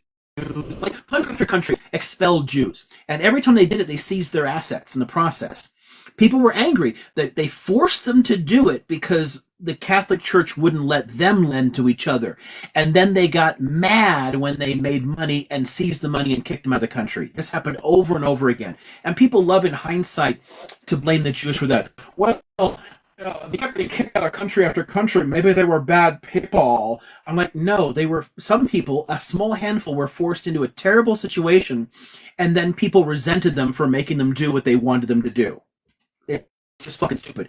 And meanwhile, 95% of Jews were dirt poor because they had no connection to this world at all. So it's just, when people were talking about this shit already in the 19th century, it was already literally anti-Semitic propaganda. It was bullshit. It was factually inaccurate in the 19th century. To have people doing it in 2024, what the fuck are you talking about? You know, most banks are big corporations now. Families don't own banks anymore. Shareholders do. They're giant multinational concerns. No family owns Credit Suisse or HSBC or Chase. They're giant multinational conglomerates. And most of their owners aren't Jewish. So, hello. The other one that's weird, so that covers like the basic commercial and investment banking sort of issue. The other one that sometimes comes up as a Jewish conspiracy around banking is central banks. And it's honestly hilarious to me how many people insist that things like the Federal Reserve and really all reserve banks around the world are privately owned. Literally zero of them are privately owned. The Federal Reserve has investors. And those investors are constrained by the policies of the bank. So they put in some cash and they get a small amount of interest out of it. And the reason they put their cash in and do that, and they use it as a bank, is because it's a guaranteed interest rate, because it's basically a state-run bank. It can't be insolvent. So it's a nice, stable investment. That's it. It doesn't give them control over it. None of these investors actually own the Federal Reserve. If you actually look at the fucking law, and it's more than 100 years later, people, come on, read the fucking legislation. It is literally an autonomous part of the executive branch of the federal fucking government. No one owns it. And this is true for every fucking country in the world. They're all parts of the government. They're not privately owned. The Rothschilds don't own the world's banks. Ooh, evil Jews aren't manipulating countries. It's 19th century anti-Semitic propaganda that somehow is still circulating. And for fuck's sake, people in the pro-Pali cause are falling for 19th century anti-Semitic propaganda, you are actively harming Palestinians. You're actively harming the movement. It does us no good at all to fall for that shit. I mean, it's just like any other political controversy. There are people on the pro-Palestinian side who are anti-Semitic, people on the pro-Israel side who are just rabidly Islamophobic. Like, that is just reality. We live in a messy world. Yeah. And another thing, For completely honest reasons, they might think that, well, it's like, it's one of those places where you hear somebody that seems like they're right, and then somebody else says some bad shit about them, and it sounds right. Like, oh yeah, I was oppressed. Maybe this other thing is true. It's a rabbit hole you don't fall down. A lot of the people who are in the pro-Pele camp, who are literally anti-Semitic, don't intend to be. It's not like they chose to be. They did because they ran across an argument that seemed like it fit their existing biases and their existing experience. You know, it doesn't make it good. It's at least understandable how it happens. So we should be sympathetic and help people out of that trap, rather than immediately dismissing them as Yahtzees. Some of them are. They're Arab Yahtzees, just like there are everywhere else. But most people, I think, fall for this shit honestly, and we have to help people unfuck themselves. and like people who accidentally fall into Yahtzeeism are like historically most Yahtzees, right? I mean, like they generally don't intend to when they start. But one other thing to point out, just to chime in on what you were describing, is that like most of these investors we're talking about, most of these investors who own shares of the Federal Reserve or whatever, like they are the giant banks who have accounts at the Federal Reserve. So it's just not the idea that Jews control the banks and control the Federal Reserve by that by those means. It just doesn't make sense when you really scrutinize it. For all practical purposes, the Federal Reserve Bank is a public agency, just like every other central bank in the world, like the UK central bank, which is literally owned by the monarchy. It's just there are investors in the Federal Reserve who are entitled to a small share. It's actually pretty slight. It's pretty limited in what they can take, but they're entitled to profit because they put money into the system. That's it. It's like a savings account essentially. It's like a low risk investment. It does not give them control over it. They don't own it. They're just investors.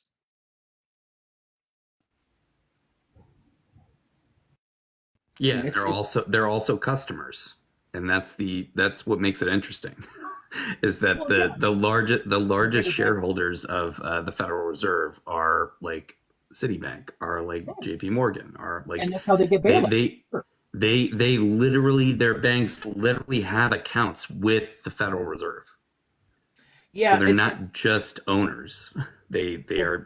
They're not owners, but they they're not really owners in any sense, but they make money off of it. Part of the way that our government ultimately serves finance capitalism in the contemporary world. So modern banks, this is, and there's a reason for this. Okay, so here's another way to help unpack this conspiracy, right?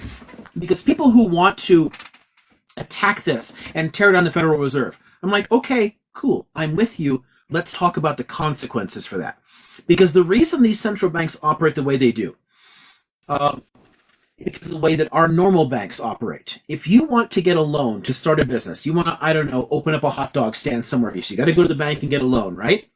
They're going to turn you down if they can't do things the way that they currently do. Banks made it very difficult for anybody to get loans before the modern period, before the rise of modern central banks, because they were required to have the money in the bank. Like, I have this physical money and I can lend it to you. Now they don't. They don't have to. They're allowed to overlend, which allows for far higher rates of economic growth, and realistically, it's the entire reason modern capitalism exists. European empires could not have been created without a banking system. The Dutch creation of the first modern banking system, the first central bank, the first modern currency is the guilder. That's the reason for the Dutch golden age of the 17th century. It allowed them to build an unprecedentedly large merchant fleet and go all around the world, even though it's a tiny little country, because of the financial innovation. they had far higher rates of growth in the overall economy because of the way they could lend. Well, the way you can lend, that's possible because the banks know that because they're tied in some way to the overall political system, if they end up running, if there's a run on it, if we all walk and we all want to take all of our money all at once out of Chase, Chase is immediately insolvent. They collapse. And if they collapse, the corporations that depend upon finance lines from Chase also collapse. So the federal government would have to step up. The reason we allow that investor connection and those client connections is it links them together in a sense such that if those banks need a bailout, the federal government would just print money and keep them going. Because if it doesn't do that, then the entire fucking house of cards falls. Now again, I'm with you in finance capitalism bad. Cool, but understand that it underwrites everything about the modern world. You know, businesses. I will say, would fail. Liam, I don't necessarily agree with you on fractional reserve banking. I don't think it's necessarily, a categorically bad thing. I mean, the way I see it is that, it's a way of incentivizing investments that are expected to become profitable over a long term. Sure. That's whether we have a capitalist economy or not. So I'm saying I'm with you in terms of it's bad if you want to get rid of capitalism, but that's the consequence. So if you get rid of the current way reserve banks work, capitalism as we know it cannot survive. So that's all I'm saying. So if we want to incentivize investments, if you want the money to keep flowing out so people can create jobs and start new businesses, then letting the government print money to support the banking industry is vital. Because if the government isn't printing money, the banks can't loan any money to you, and you can't start a business. So there are consequences, is all I'm saying, Yeah, and I mean, I think it's a good thing that we don't live in that world, that money can be created by a democratically elected government, ideally, and lent in a preferably profitable way. And if it's not profitable, then you pay a price because you pay a price in terms of risk. You don't get paid back by the investments that fail. Sure. I completely agree with you. As long as any system remotely like the current one exists, then we need it. We have to defend them, which is why I'll criticize all these central conspiracy nuts who want to break it down, and they don't understand how it completely fucks them over. It's same with all the nutters who want a gold standard. The only people who defended the gold standard were the filthy rich. Everyone else wanted to get rid of it. But now you've got dirt poor people trying to say, let's go back to the gold standard because fucking Ron Paul told them. It's just nonsense. The central bank system actually make life easier for us in a capitalist economy. If you take it away, then we're back to a system worse than the robber baron era. Where most people are literally impoverished. You go back into the 19th century, 70% of Americans were literally impoverished. It's I mean, if you actually have to have $1 million in gold in a vault somewhere in order to lend $1 million, then the only people who can afford to do that are the capitalist class, the aristocrats. A consumer economy can't exist. The 20th century consumer economy and the U.S. started it first. The consumer economy, so the bourgeois consumer economy started earlier. But an ordinary people, let's go and I'm going to buy ready-made clothes in the store instead of having my sister make it for me kind of crap. A consumer economy, it took off here because of the central banking system and the changes in our banking laws, because it made it easier for so many new businesses to start, for banks to lend that money to make those businesses start, to have all those goods flowing down to us. If we shut that system down, consumer credit and business credit both disappear overnight. So if you want to completely abolish capitalism, then cool, I'll stand with you and we can criticize the Federal Reserve. If you want any kind of capitalist market economy and consumerism, then you better believe that the system is the alternative. So what do you think of socialist economic orders that involve markets to some degree and involve fractional reserve banking and some of these economic instruments that we've developed over time? I don't have a problem with market economics and consumerism. I think that capitalism is a problem. So at the end of the day, I kind of fit into the whole market socialist category. I'm a Yeah, I mean, capitalist, but I have no problem with people buying and selling shit. Commerce is fine. I don't and I mind.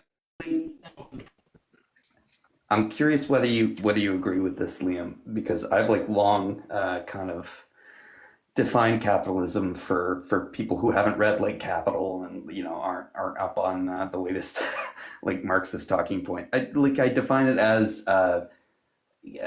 accumulation of wealth as political power. Like specific political power has to be. It's the one essential element of capitalism is that the wealthier you are, the more political power you have. And if we could break that connection, that would be a step in the right direction. Um, I wouldn't use it. Because wealth creates political power. So you're talking about something that's been around for thousands of years. Capitalism is 500 years old. So not really. Money is power, yes, but not just capitalism. The defining feature of capitalism is an investment model. So I have capital money that I have that I can use for investment. So I have capital to invest, and I put it up, and I expect a return on my investment, profits on it for doing nothing at all. That's capitalism in a nutshell. All the rest of it. Yeah, so maybe not wealth, but idle wealth. Everything Wealth else. that's Wealth that makes new money right. in Okay. there for you. That's the core of it. It's essentially a banking and investment technique. Now, tons of the other features, they're part of other economic systems. Accumulation of wealth, that exists outside of capitalism. Market economics, that exists outside of capitalism. Consumerism, that exists outside of capitalism. There's tons of ways. All the features are part of other economic systems and also part of capitalism. But the one defining feature of capitalism is capital investments. That's what makes it what it is. So that if you want to boil it down to its essence, that's what I do. Right, and I mean the capital investments. I mean they function the way they do because they give political power. They give the power to make demands on society to folks who can afford to make capital investments. Right. Well, sure, but again, the wealthy have always exploited the state and had political power. That goes true. That's true. years. I mean, I see a direct parallel. I mean, I think the movement from feudalism to capitalism was largely like it was tempered by the conservative impulse to make sure that the nobility and the aristocrats retain most of their power by crafting an economic system that favored them, that allowed people with accumulated wealth to continue to run things essentially. Yeah, no, money is power, and money has really always been power. The reason that we have states at all, the reason countries came into existence was to protect wealth. Because without the state, it's impossible.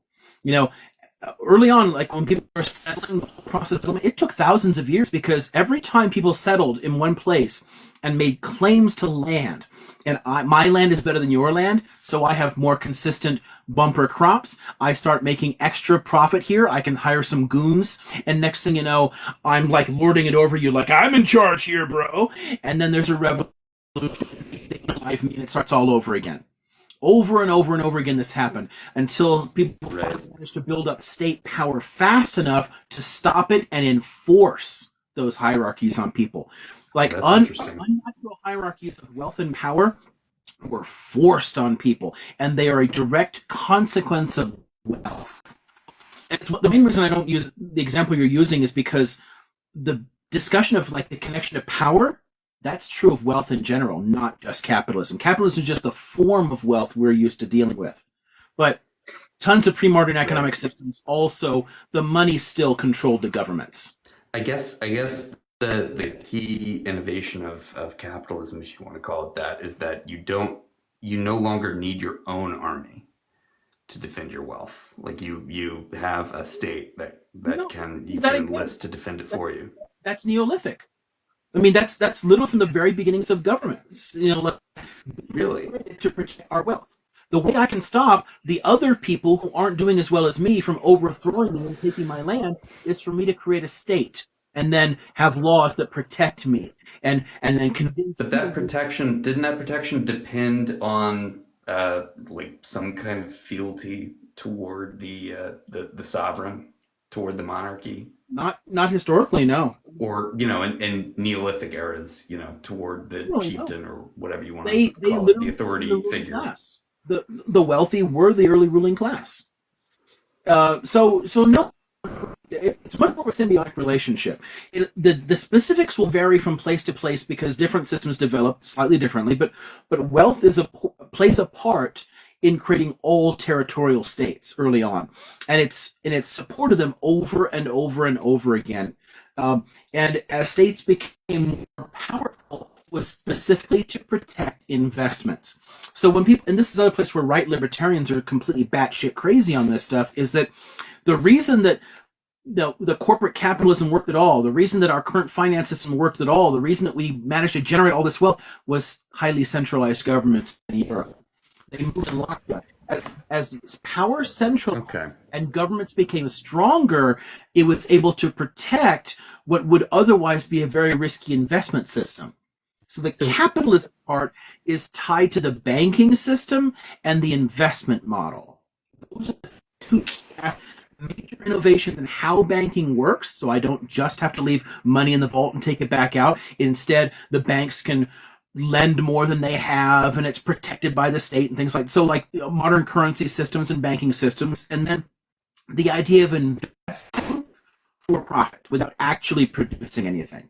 Those are the two features that make something capitalism as opposed to any other. So would it be accurate to say that the state has always served wealth? It's always served wealthy members of the state above other members of the state. The difference is that it hasn't always served something describable as capital. Right, exactly. It hasn't served capital or capitalism, but it has served wealth. There have been exceptions and attempts to control that and steer it differently. So I don't know. The Soviet experiment is one. I don't know. Mesopotamian temple economies are another. There's been tons of ways to try and subvert the system, and try to get it to serve a larger number of people. But the ultimate rationale for creating a state, why do states exist, is wealth. It's the only way to guarantee and protect wealth. Otherwise, we can just unalive him and take it. What's going to stop us? What stops us from an easy revolution? Oh, well, the army. I mean, protection from a perceived invader is another possible purpose for a state to serve, right? Which early on wasn't an issue. If you're looking at the further back, it's less and less of a problem. Nobody could conquer another country in the ancient world. You go back into the Neolithic or the earliest territorial states. So one Sumerian city-state attacks another Sumerian city-state. All they can do is rob them. They can't actually conquer. They can't control it. They can't exploit it permanently. It doesn't work. You can't hold on to it. The basic concepts don't even exist yet for making that possible. There was far more actual conflict of that sort, and in the earliest stages, much more of it is internal. It's resentments among people. Oh, there's a section in Dawn of Everything that actually talks about this dynamic. One of the people we were talking about Graeber books earlier. Okay, Liam, I'm adding it to my list. Jesus. There's a section there early on that links into this, but there's a whole bunch of great works on antiquity that he's building on. So, but it's a nice, concise summary of it. Although they bounce around time wise and what I think might be confusing to some people, but it does cover that dynamic in early state formation, I think, fairly well. So in practical terms, the state has to be maintained somehow. So is that through the fact that the military tends to be loyal to the state and not necessarily loyal to individual wealthy persons? Oh no, that varies tremendously over time. There's no necessary link there. For much of our history, militaries directly serve the state. They often serve the ruler, or they serve the ruling class, or they serve the priestly hierarchy. The idea of formal standing armies that serve directly a government is a much more modern idea than we tend to think. So how was wealth maintained among non-sovereigns in the very early days of the systems we're talking about?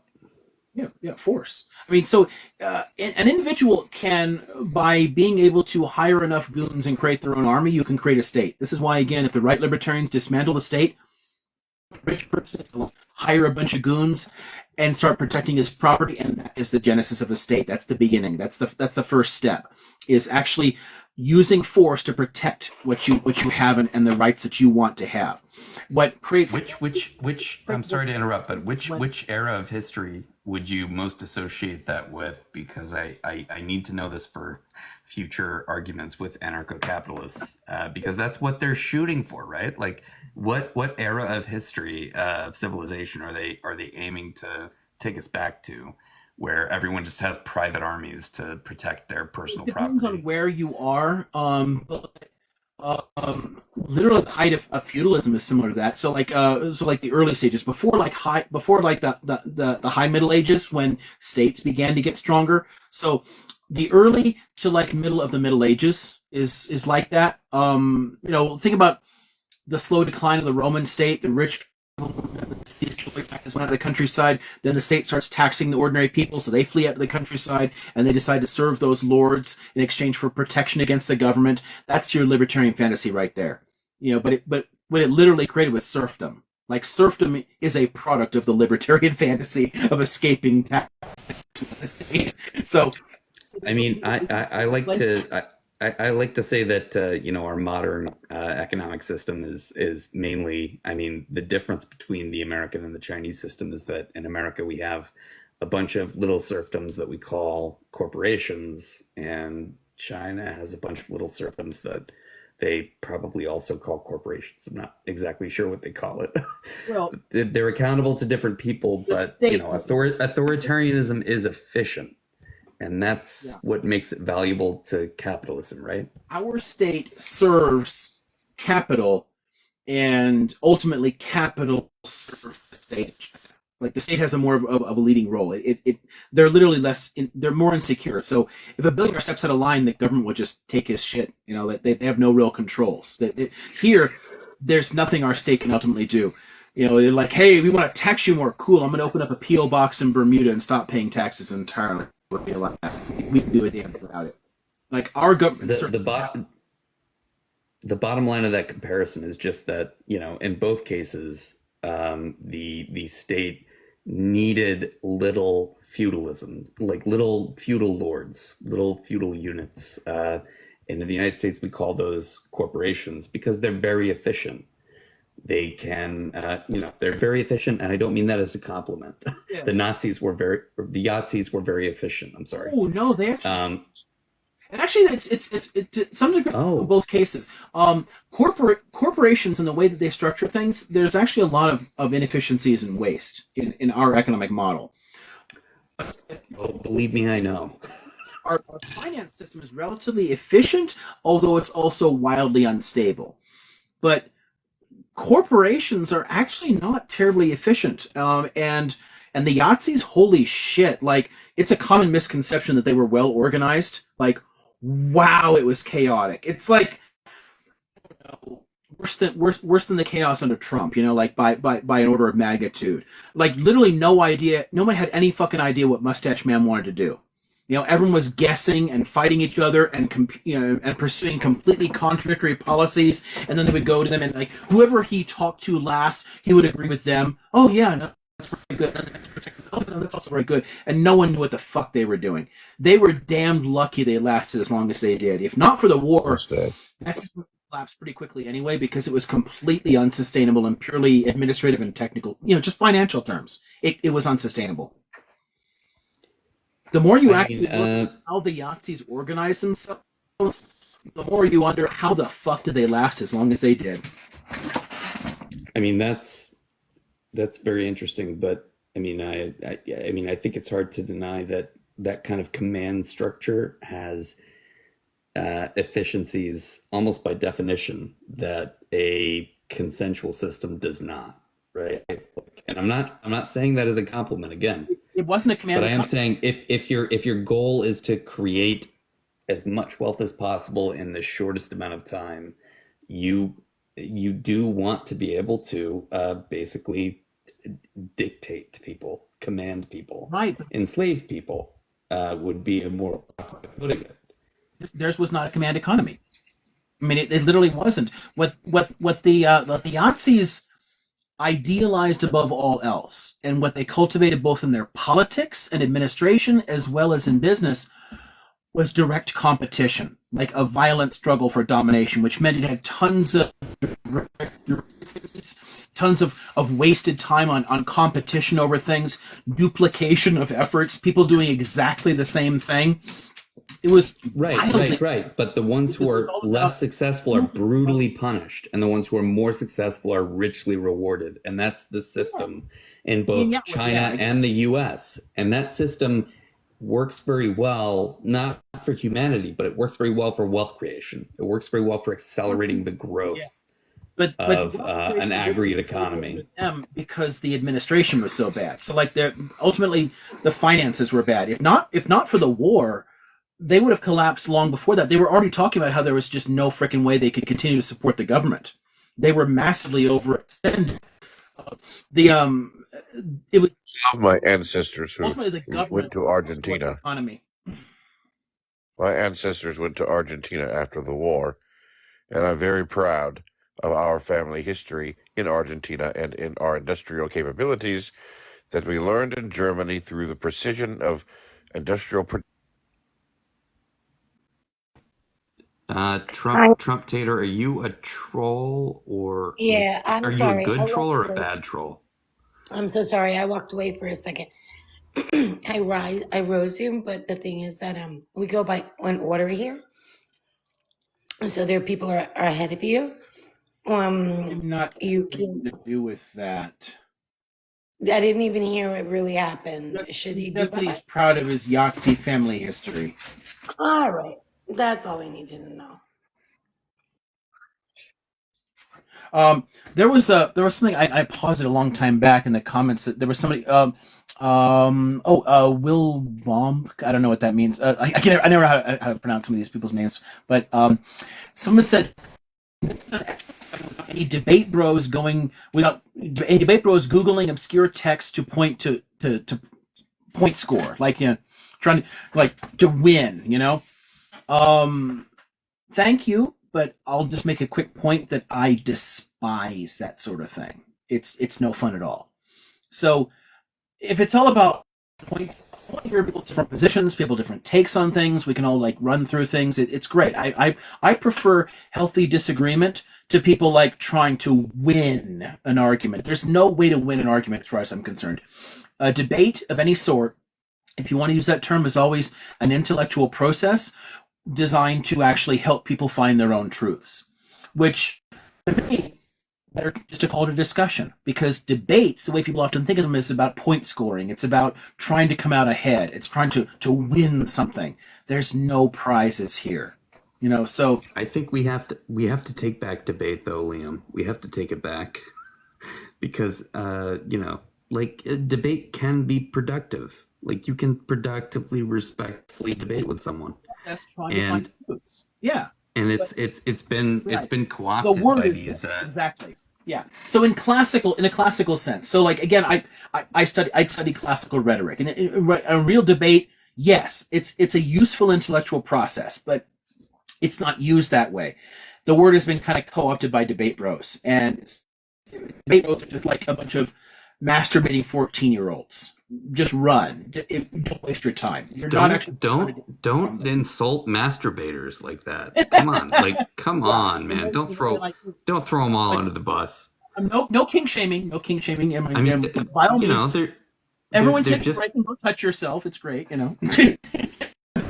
They're just people. It's all about the performance, and it's all about the performance and the praise and the positive feedback you get from people who already agree with you, and it is destructive to society, no doubt. For sure. Yeah, Ben Shapiro's a debate bro. Ben Shapiro could not win an actual debate. Ben Shapiro could not actually engage in a real intellectual discussion. he can attack college students, but it's it's ridiculous. We've that word has been seized in a way. There's like so many words people just misuse all the time. Debate is one of the common ones, so I tend to avoid it and just say I like discussions. I'm sorry that I had walked away for the 1 minute, and then that came up. So I do apologize for that, Trump dude. It's like the username Trump, but I didn't see it fast. My family left Germany for Argentina and brought their German efficiency with them, and That's bragging about his Third Reich family. I'm pretty sure they were a very poorly educated, poorly prepared troll, and I did. Oh, yeah, for sure, but who knows? I did make sure I noted his username and I I blocked won't him. touch that. No. That's not you. Usually I would be on top of that. That was I walked away for 1 second. That's what did I do? People are get me to get a rise out of me and sort of debate over something like that. I mean, come on. Yeah, it's okay. No damage done. Like. Yeah, exactly. Don't worry about it. But I'm honestly anybody who's sincerely proud of the Yahtzees, the only debate they really deserve is a baseball bat.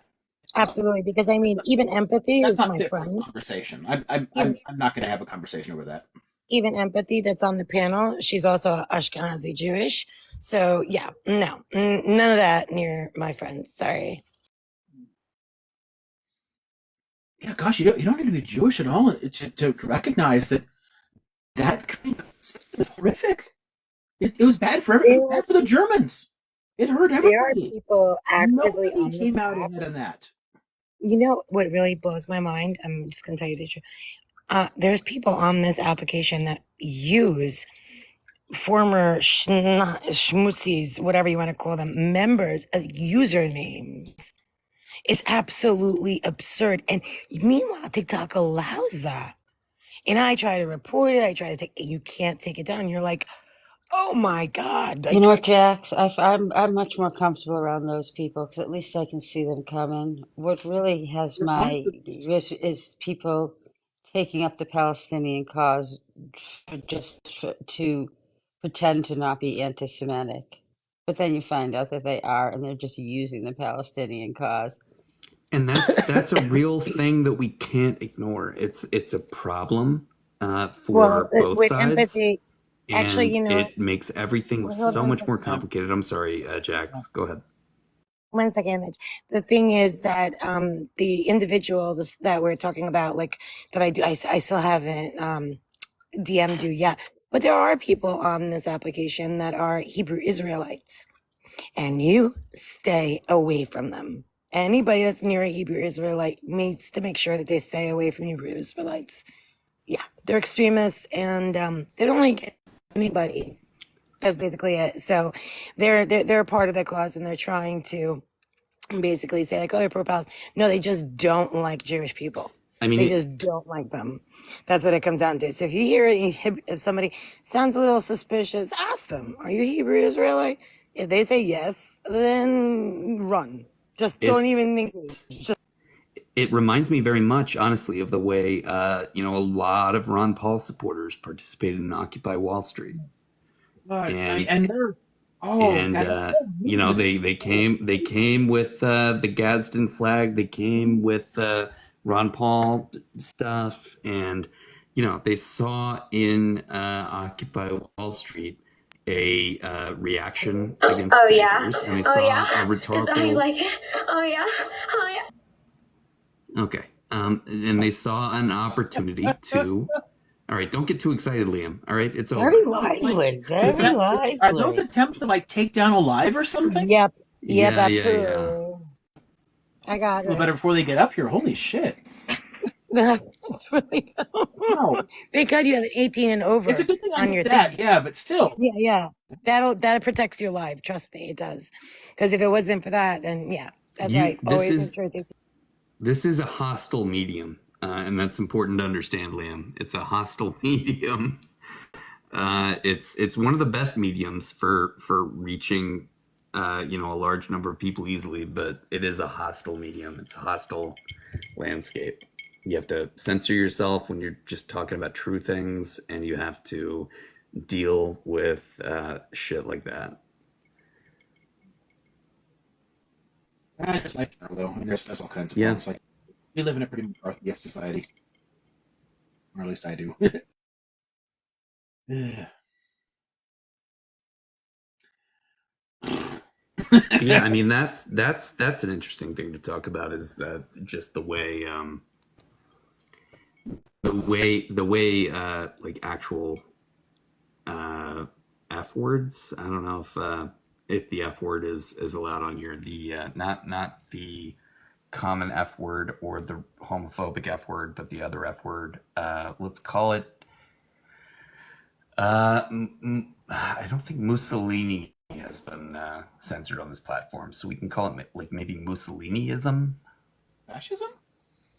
Can we say fascism? Is that allowed?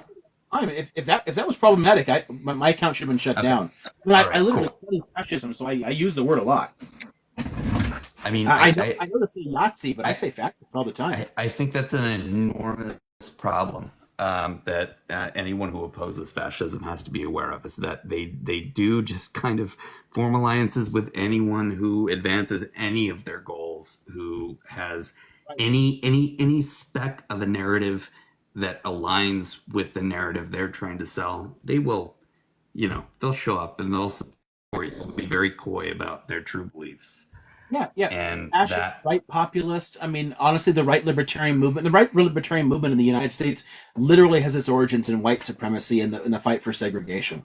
It's a Trojan horse. They use liberty and freedom to get in the door, but their goals are class. It's 100%, and it's actually it's a very effective recruiting tactic. Yes. Unfortunately, why do you think people fell for Mussolini or Mustache Man? It's because they were actually attacking the same targets the left was. They just offered different solutions.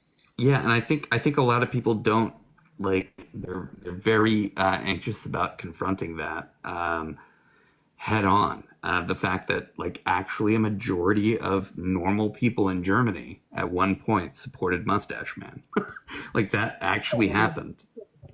Always about not a majority, but a huge plurality, a way more people than you would want to say supported them. Should I say fashionism?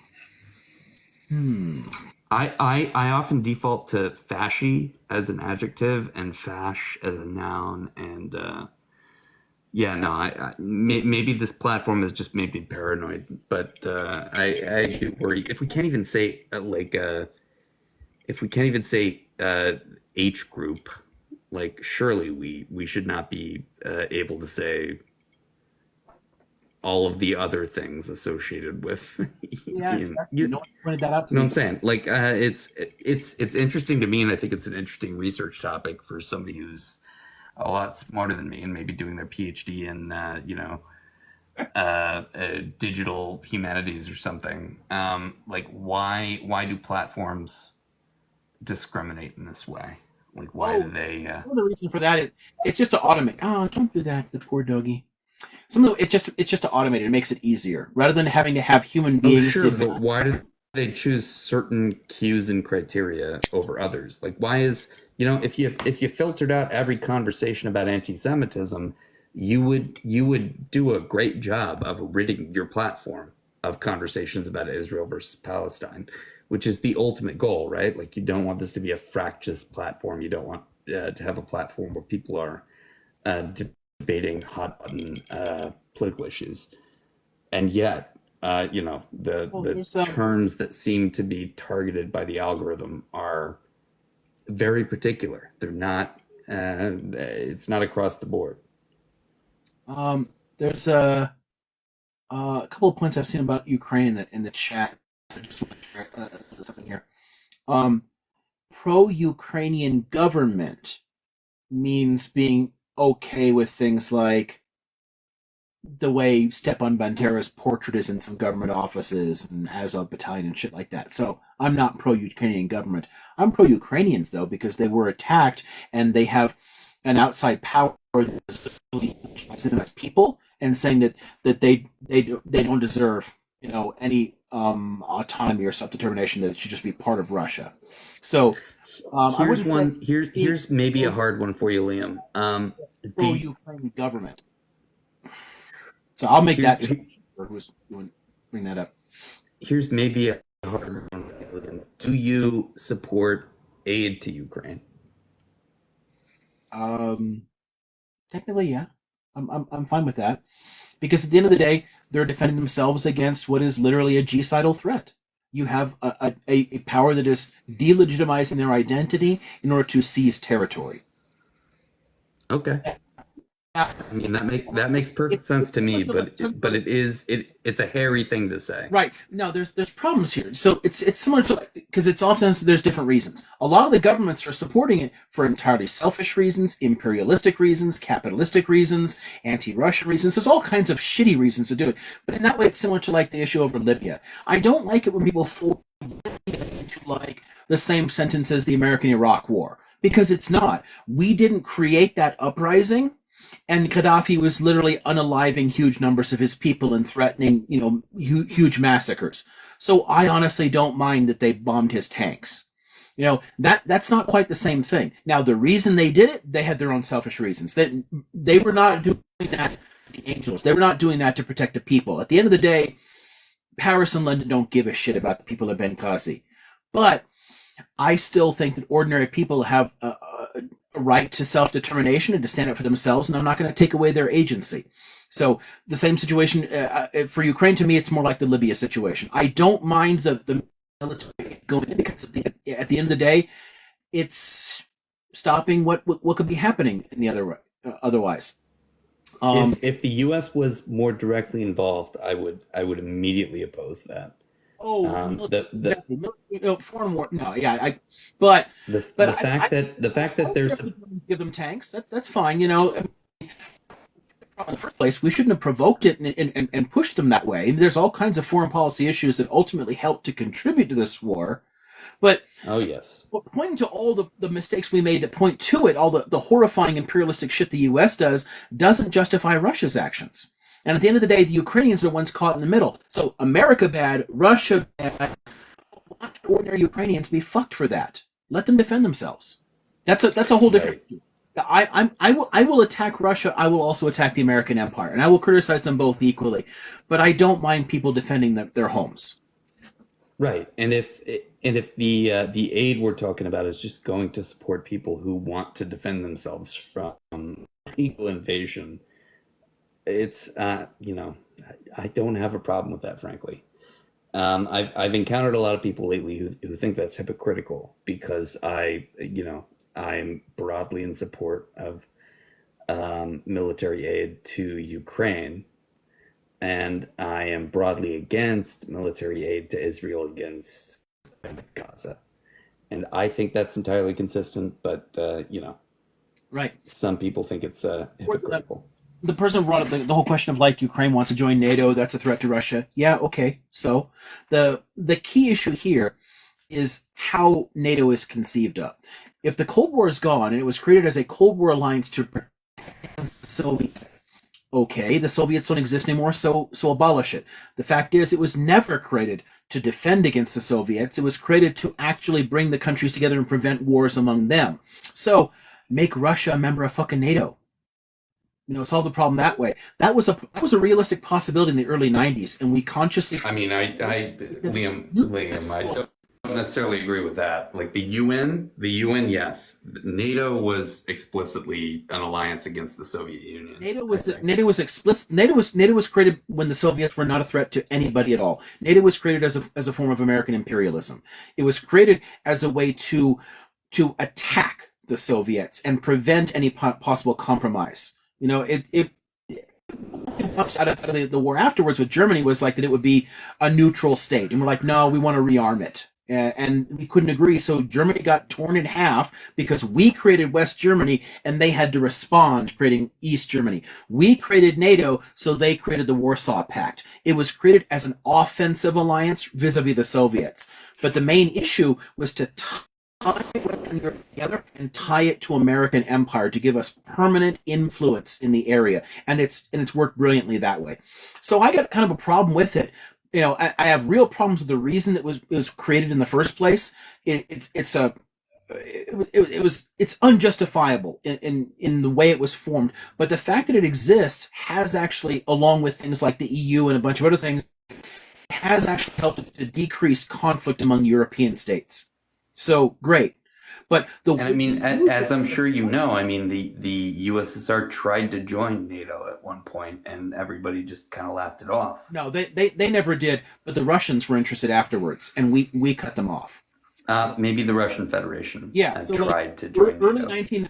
1990s discussions, they tried to bring them in as an observer in it, trying to open the door and help them ease into it. And honestly, Clinton screwed the pooch on that one. We pushed them. We forced a much harsher economic solution on them. We excluded them from talks, pushed them out of it, and then brought a whole bunch of former Eastern European states into NATO without them, making it look like encircling them, which is what NATO did in the first place. It created a hostile force on their border and forced them to respond and spend money defending themselves.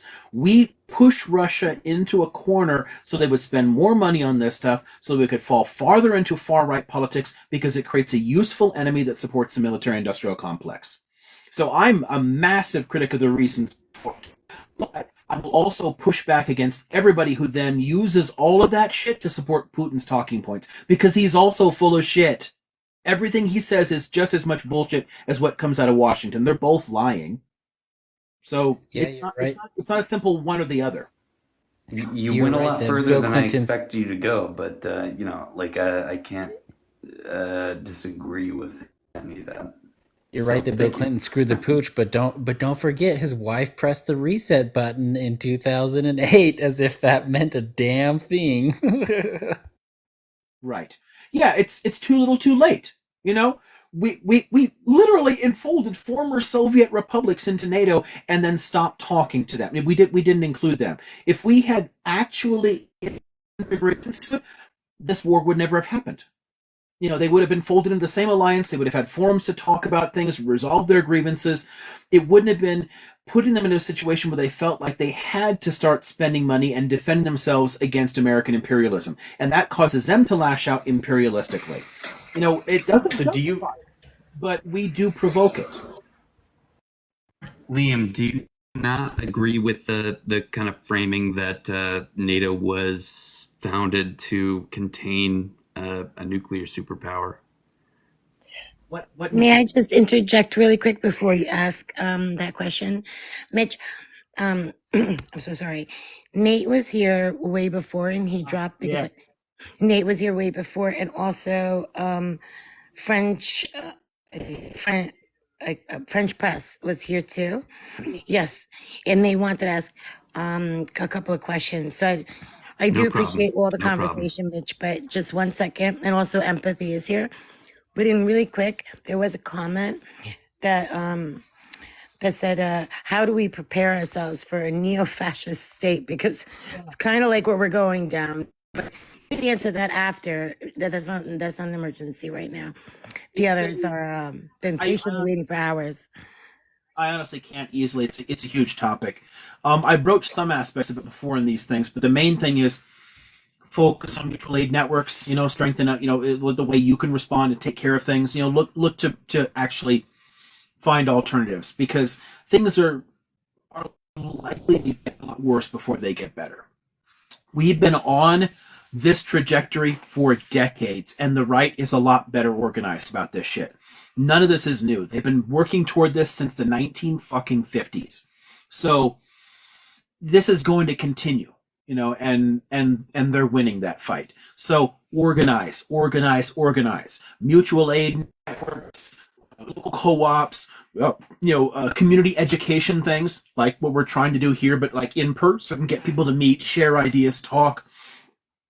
Start organizing so that if things get bad enough, we have something to build on to fight back. Because right now we're helpless. We're it's like newborn babies against an army. So, just as a last point to close off the previous topic with Mitch, The Soviets were not nuclear when NATO was founded. Like they literally weren't. It's not. It's no possible connection to it. They went nuclear later that year. The whole process of doing it is completely. But how many of the current NATO member states were members of NATO at that time? NATO was NATO has expanded over time. Yeah, massively. But And NATO was the founded. nuclearization of the Soviet Union surely had something to do with that. Why did they go nuclear in the first place? Because we went nuclear, refused to disclaim first use policies, formed a military alliance in Europe, and stationed nukes in Europe. Why the fuck would Were they not pursuing nuclearization before NATO? I think they were. Because we threatened them with it. The only reason we, the United States, not NATO. States. NATO didn't exist at that point. The United States used nukes in Japan was to threaten the Soviet Union. And we made that very clear to them. It was not about Japan at all. Yeah, I mean, we broadly agree we're arguing over details, and I'm going to shut up so other people can talk. Another issue here. But yeah, there's a certain order to this. And yes, a lot of their responses were still bad, but there is a sequence. Like there's a starting point to it, and you got to go to Truman for a lot of that shit. So it's it's definitely a lot more complicated. But in things like this, I always want people to understand that it doesn't support the Russian narrative because they're wrong too. There's pointing out all the mistakes we make in U.S. foreign policy doesn't support their narrative in any way.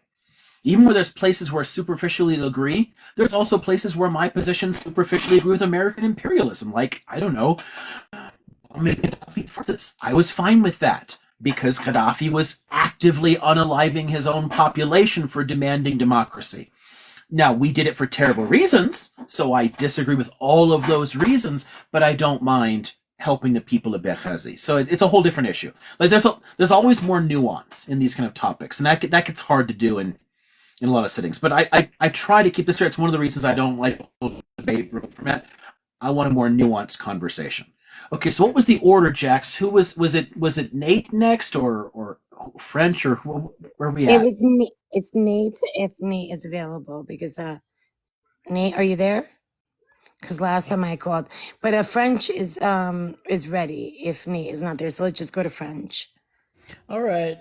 Hello, everybody. I hope everybody likes my dancing watermelon. I finally was able to get video access. I got enough followers, so I'm taking full advantage of these awesome effects. I just have I saw something wiggling. I could never tell what it was. Come on, you gotta know it's Pally. Come on. My eyes are I know. Which my second question has to do with watermelon a little bit more generally, but my first was also has to do with it a little bit, but kind of your conversation about the whatever you want to call it, the algorithm favoring certain things. It's not just on social platforms. It's obviously been literally codified into law in several Western European nations, such as France and Germany, that have protected Semitism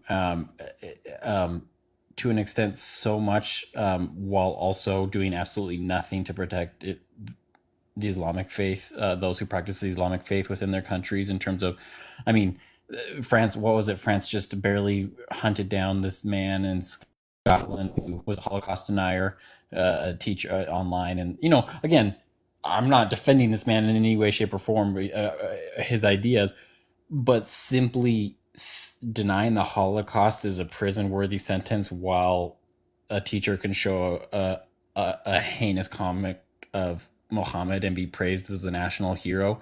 It's kind of... I'm curious because we've also been seeing this development of the far right in Germany, especially among the military, which is terrifying. As it is in America. I'm not, I'm not, glass house here, but do these laws I always see them as contributing to greater anti-Semitism, not actually protecting. Am I right in that assumption? Is that an inaccurate assumption?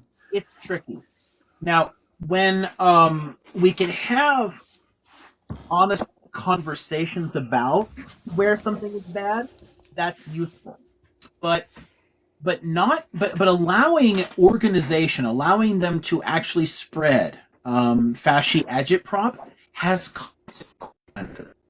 And it's, for me, a lot of it ultimately comes back to things like the paradox of tolerance. You know, if you tolerate explicitly intolerant ideas that ultimately want to destroy everyone else's freedoms, then you're committing social suicide.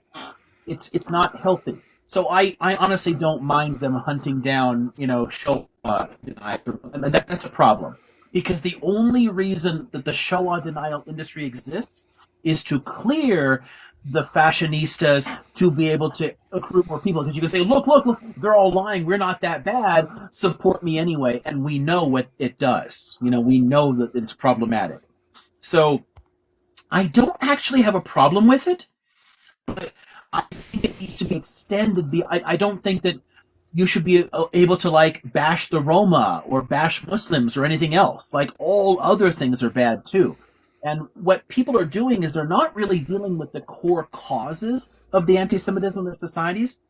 They use support for Israel and pursuit against Shoah denial and things like that as a crutch to avoid these issues. So there's a lot of dishonesty in it. If they were really serious about wanting to prevent another Shoah, then they would be also pursuing all the other racisms. And instead, they didn't even acknowledge that the Roma were targeted until the 80s or 90s. They just explicitly denied it. No, you guys don't really count. The only reason you went to camp is because y'all are criminals, They literally used exactly the same fucking Yahtzee rhetoric against them, like racist lies. And it was totally okay. They've never been really sincere about trying to solve the core problems. So that I'm very critical of. But I don't have a problem with actually pursuing actual fascist arguments, because those arguments, they serve a very specific purpose: to normalize these ideas and advance their causes. And those causes have consequences. So just a quick tack on, how were these laws even? I understand in Germany why they have come to pass, but in France, let's get real. I mean, France, in many respects, at least in the modern era, is the OG anti-Semite. I mean, World War One. Is just a whole case study in and of itself of how anti-Semitism, anyway, was, So where does France and the others come into this? Because it's not like France is suddenly just so woke when it comes to. I mean, Israel was created so that we can deal with the Jew problem in Western Europe, right? I mean, so how does it suddenly turn around? Is it truly an attempt to lessen its guilt, or I mean, where are these laws born from? Is it truly just this we feel guilty about the H costs, so we're going to do this, or? Yeah, never forget the Dreyfus affair, right? Yeah. Never forget the Dreyfus affair. In part, it's a way to escape some guilt and see that they're doing something, even though they're not really addressing the core causes. They're just superficially tackling it. In part, it's a way to dance around that stuff and superficially tackling, because people tend to forget that for most of World War II, France was on the wrong side of the war, and they actively participated in the show. Ordinary French people stepped up and helped, but the government actively participated. They were on the wrong side of the fucking war. They just like to whitewash it afterwards. But the deeper issues here honestly have little to do with Jews or anything else. It's more a matter of trying to tackle their own far right movements, because it's a little. So go back to the senior Le Pen, Marine's father, right? He was viciously and publicly anti-Semitic, and a lot of former Yahtzee type people, they were out of the woodwork and actively organizing. And that's a real threat because it can build on those deeper, longer term hatreds that are there. It provides a very potent organizing tool. Why do you think so many European countries, from the Netherlands to Poland and everywhere in between, have been working so hard to demonize Muslims? It's because they need a new enemy to organize people. And you had a long-term, deeply ingrained hatred of Jews that long predates the nationalist period that you can build on. Same with the Roma, but the populations are smaller, so it doesn't work in the same way. You need a bigger target that's a bit more public and in your face. And people were using that. And when you can actively and directly exploit that history of anti-Judaism in European history, it makes a political movement more of a threat. There's oftentimes these little unspoken aspects of this. When a lot of people talk about Algeria's war of independence, most people really downplay that one of the main reasons France finally negotiated was the threat of a direct military coup and a return to fascist rule. A lot of their military were actively resigning their positions and joining an opposition movement that was talking about overthrowing the fucking government, and they were terrified. Like, it's the internal threat. It wasn't the Algerians that ultimately tipped the scales there. It was French people willing to embrace fascism all over again. I think that's the main reason that a lot of these countries are kind of jumping on board with things like that, is it's a way of hurting the organizing inside their own countries for the far right. They recognize that there's some threat there, and this is a potent tool for them. Someone's saying, are you saying that Islam is not a threat to Western Europe? Of course I'm saying that, because how could it possibly be a threat to Western Europe? Muslims have been living here for almost 1,400 years. Hell, even Poland has had Muslims living there for 1,000 fucking years. Poland is still there, go figure. So, yeah, no, obviously it's not a threat. Listen, the way Minerva is, comporting herself right now is what we should... It's how we should feel about the quote-unquote Islamic threat to Western society. She's chilling. She doesn't give a shit. Like, yeah, it's not a real thing. Because she knows she's not really threatened. I'm not really a threat to her, and she does have claws. She's not helpless, and she knows it. She's confident enough that she can be relaxed. And she also is just a beautiful, sweet girl who deserves all the love that you can give her. Yeah, she's a sweetie. She is a holy terror too, but she also. But at the end of the day, like when people in Europe are talking about fears, and the same with like the U.S., like, oh my God, we gotta stop people coming from Mexico. All you're doing is you're saying you're a fucking coward. Like, that you feel your civilization is so fucking fragile and weak that it can't possibly assimilate and accept anybody else coming into it. Because you know what? People are moving here because they want to. They want to blend in here. And you can think I'm deluding myself all you want, user whatever string of numbers there. I literally study far-right movements, migration, I'm a historian. Every single time migration is a benefit to the society that takes them in. People don't change things. They don't destroy things. No one moves to a country because they want to completely destroy it. It's nonsensical. Muslims are no threat to Europe at all. They want a better life for their kids. And if that means learning Dutch and becoming Dutch, great. They're going to become Dutch. That's it at the end of the day. It's not some fucking reverse crusade bullshit that the far right are doing. All they're doing is they're expressing cowardice. Like, they are so afraid. They feel that their own culture is so weak that if anybody opens the taco truck on the corner, it's suddenly going to destroy everything for them. Fuck, I mean, more shawarma stands in Europe. Great. Like, do whatever I don't care. Well, yeah, isn't it low key, the rapper, the British rapper who raps, one of his lyrics is something about like how your daddy loves shawarma and kebab or whatever. It's just like, it's totally, it's a ridiculous sentiment. And the more you push it, the more fundamentalist you drive people when you push those kind of bullshit narratives. Yeah, I don't get it. I mean, why it works for people, but at the end of the day, it's just a confession of weakness. I'm not afraid of difference. I'm not afraid of people bringing different food and different languages into my neighborhood. I don't fucking care. I'm safe around them. Muslims do not threaten me in any way, shape, or form. So Yes. There are literally a shit ton A of lot Western of people. countries.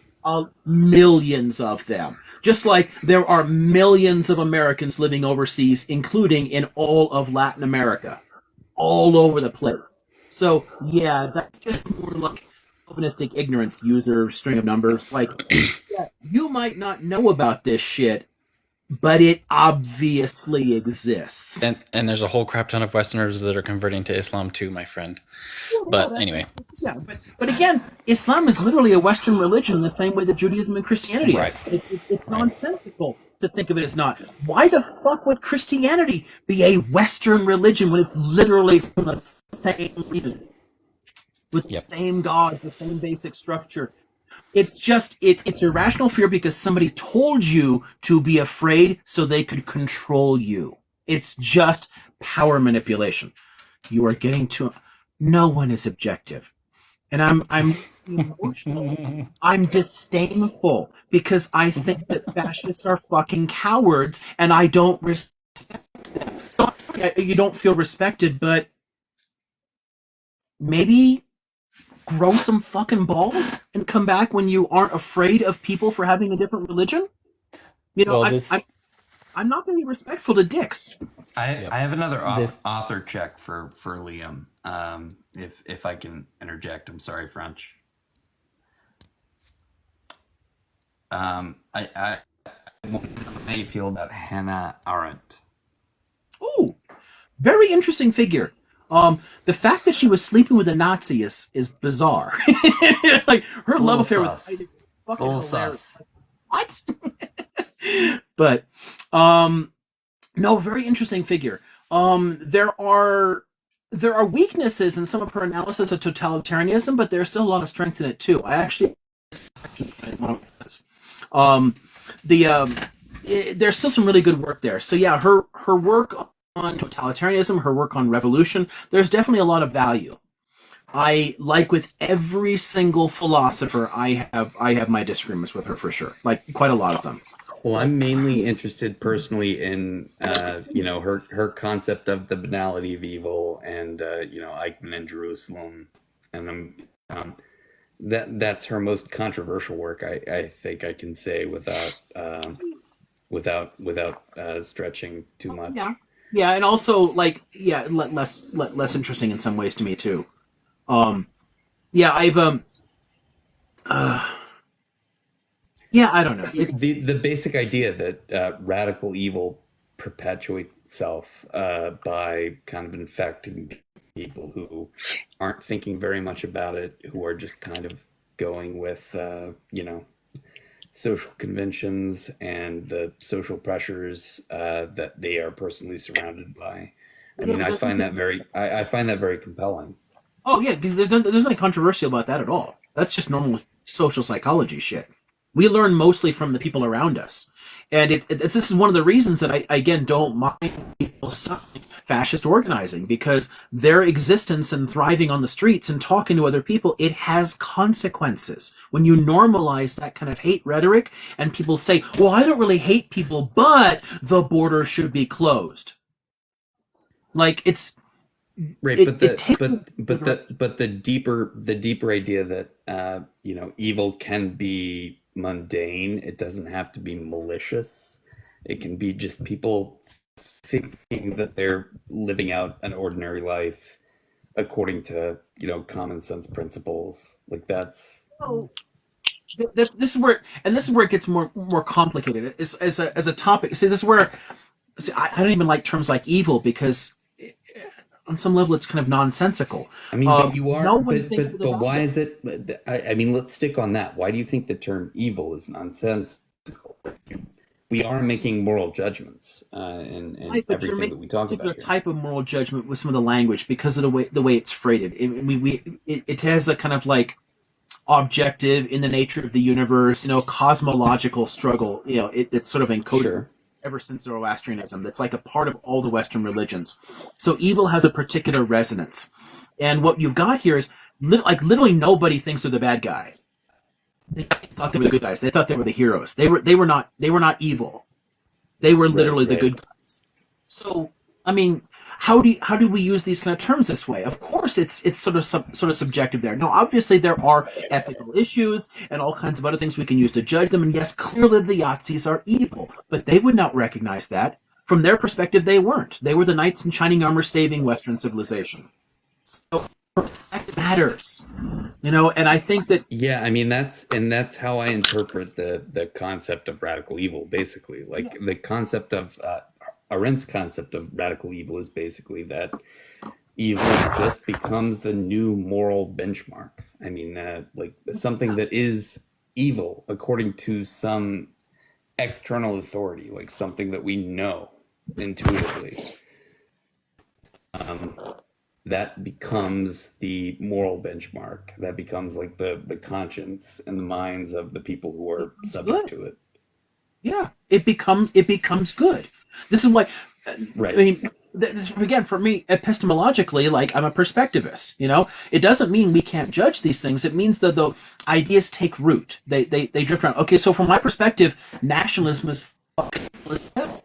For a lot of people, it's completely normalized. It's just the way it is. Why would you question? To me, capitalism is evil as hell, but it's just normal. Like, why would you argue against it? It's just the natural order of things, blah, blah, blah. Everyone's got arguments for it because it's normalized, right? You go back to the 18th century, lots of criticism of what became capitalism. You go back to the 19th century, lots of criticism. Today, a lot of people just accept it as a matter of course because it's become normalized. Exploitation have become accepted. So we no longer think we have a right to control our own labor. We accept that we should labor for someone else's benefit. So what role do you think that process plays in the creation of global historical evils like the Shoah? It gets into a much more. We did have some other people we want to kind of bounce around from. That one I think gets big. When we start talking about the nature of issues like that and how we end up with huge movements like this, yeah, it's a lot more complicated. For Glenn Gary, I kind of doubt you even know what capitalism is if you're saying it rules unironically. I've met very few people saying that have the slightest fucking clue what it means. Right? So I don't know. Get into economics here and then come back and talk to me when you actually can have a conversation. But this isn't a debate forum if you want to go around like blah blah blah blah my idea is great. This isn't the right place for it anyway. I gotta use the restroom and grab a drink. Okay. If Jax or somebody else wants to figure, I think it might be Nate next if I remember right, but we're still at French or I can't remember where we are now. But I have one other question, but I'm willing to pass the bucket. Okay, cool. Or not Well, the no, bucket. like ask her one more question and then we can pass over, right? But we were getting distracted again, and I want to avoid that and get us back to that. So Solid. I'm gonna get this, and then we'll get to your last point. Perfect. I loved it so much that Minerva got a meowing before. Like there was one real meow and then there was Liam answering with a meow, but one of them was real. I appreciate that. I appreciate cat representation on Liam's lives. I love Minerva so much. She is the Like, best, dude. Like she is the best.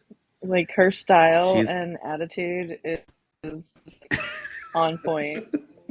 she's the model that I seek to emulate every day of my life. I just want her to be my cat.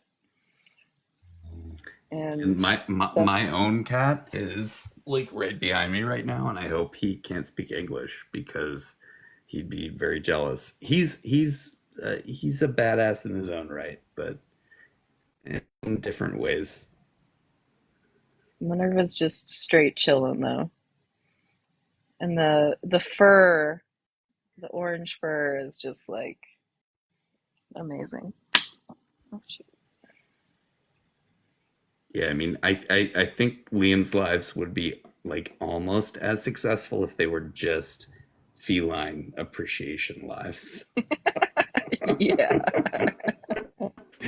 Maybe more. I don't know. Like Probably maybe more more. people are interested in like admiring coat patterns and shit like Cats that. are almost a universal love. Like, you know, animals, like everybody can rally around cats, dogs. Of course. And French Oh, peacock. Of course, the you have a sweet puppy. animal of your own. So Good people I was gonna cute. always say have this is are always this is my caretakers of this sweet is animals. this is my cat. She literally acts. I know that species don't have 100% personalities, but this is what she's like. She just lays around the house in little Oh, balls, even though oh she's a no. husky. That is Aw. absolutely a thing. Dog cats and cat dogs are real. Like some cats act more like dogs, some dogs act more like cats, and comes down to So personal beautiful. preference. Mm-hmm. She looks, or he or she looks very sweet. What's their name? Her name is Yindi, which is a Thai word for kind of like happy, or like it's kind of like when you meet somebody, you say like Yindi, like nice to meet, like a pleasure to meet you, kind of. Okay. Well, I didn't get it until just now, but she just made a movement, Yep. so Yep. I get it now. Yeah. Yeah. Aw. And then and then she's got another brother. I don't know where he is, but he was abandoned during Hurricane Harvey down here in New Orleans. So we got him and adopted him so that she could have a sister. We go out running every day on the levee. Oh, that How sounds bad fun. how bad was Harvey for you in New Orleans? Not bad. Not bad at all. It's just people, we lost power for a month or so. Or A Ida. month. No, Harvey was not bad. Harvey was fine. Ida was the one that was. Yeah, I mean, the energy down here is a corporate piece of shit. Yeah. And so, so we lost power for a month. What to do without I power for a remember month? for You Ida, go out of town. For Ida, it was like this big test for the new levee systems in New Orleans, and the levee levees systems held fine. operated No, perfectly. levees. It's always They the electricity. really proved their usefulness, but like many people died because they didn't have air conditioning, because they didn't have power. Right. But wait, but how can businesses run? Like, how can anything keep going They properly don't. without The city power? shuts down. The city shuts down. You're not supposed to come back until the power comes back on. My wife came back into town, but she was a physician at the hospital, So yeah, I mean, there was literally and again, another horrible, corrupt capitalist system, which is retirement homes. There was this nursing home that lost power, and they were supposed to ship them out of state. They didn't, and they put them in this warehouse in New Orleans, and like half of them died from exposure and heat and stuff like that. I mean, it's just so fucked up. Capitalism can eat a dick or two. Sorry, language, I know. Whoa. And that's homophobic too, sorry. But Yeah, I was yes. gonna anyway. say eating a dick can be positive for some people, and I don't want to, Not only can it be- Yeah, not only can it be positive, why would it be homophobic too? I mean, That's true. There you go. It's just like, yeah, honestly, where a lot of insults originally might have started, having particular like gendered or homophobic. Yes. You don't necessarily have to keep that either. I don't know. I have a hard time with some of that kind of stuff. Liam, have you ever heard the expression that homophobia is misogyny's little brother? Yeah. No, I mean, they're totally. It's fucked up, but a lot of these expressions, yeah, they have really complex origins. But I don't know. Look at the way the C word works in most of the world. Yeah, right. Exactly. One of the definitions in the Oxford English fucking dictionary is a stupid and disreputable person. It doesn't just mean female genitalia. It's had tons of other uses since then. So I mean, we can do what the Thai language. Every Australian to stop using it. Well, we can just adopt what the Thais do. Again, I was a Mormon missionary in Thailand. That's where I got my Thai language. I'm not Mormon anymore, but they use the animals as the F words, right? So the water monitor is like the F word, and calling someone stupid or dumb is calling them a water buffalo, and yeah. Honestly, although that insults animals too, so I guess not. Introduce tons of new ones. Let's start using. Let's one. That's great. You know, I personally Yes. I love using a lot of Yiddish swearing. Like, Yes. Liam, you aren't already calling people water buffaloes? Like, what are you doing? You First, gotta spend more time on TikTok, Liam. Like, what, you'll well, when pick I up on first the heard youth it, slang. I thought they were giving a compliment to somebody because I thought it was like industrious. I was like, oh, they must be like hardworking, industrious, right? And they're like, no, it means they're stupid or dumb. So coming up with all kinds of new curses, fantastic, and then eventually the older shitty ones can go away. But I don't know. I don't think we need to necessarily police language. I prefer to police intent. So if somebody is using the C word to disparage women, fuck them. If someone's using the C word just to mean like my asshole, you know, that I met in the bar or whatever, and he's talking to some dude, then I don't fucking care. It's just yeah, totally. I mean, Um, I think as always, context matters, right? Like, if somebody's using the C word and they have an Australian accent, I'm gonna judge them a lot less harshly. right than the average American who may not use it that way. Exactly. Yeah, it really matters. yeah, Yeah. yeah. I was going to ask you really briefly before my second question. It had to do with an earlier point when you said, you know, only a third of Germans supported the Mustache Man and the movement more generally. Have you ever heard of this? Is the nerdy Mormon in me coming out. Helmut Hubner, the youngest person to be executed within the NAZI regime. The Mormon boy who was 14 and he was unalived because of he would translate the British BBC and pass out. He has for other Mormon friends, two other Mormon boys would pass out the literature and stuff like that. And finally, and he got excommunicated from the church because his stepdad was a stake president, and also a member of the party. And then he was unalived, and then the church came back. Racist history in the faith too. So Yep. Oh, 100%. Yes. Yes. Yo, Yes. I have to say, as a fellow ex-Mormon, some of his own elders that way. it never occurred to me that the early days of Mormonism are coextensive with the rise of German fascism. So Well, thank you for predates letting me know that. Thank you for reminding me of that. It well predates it in its origins, but it's spread globally when it's becoming more of a world with it, where it was just like a very small American sect before that. Totally. My other question kind of was a segue a minute ago, but we got off it a little bit. But okay, so a little context for this.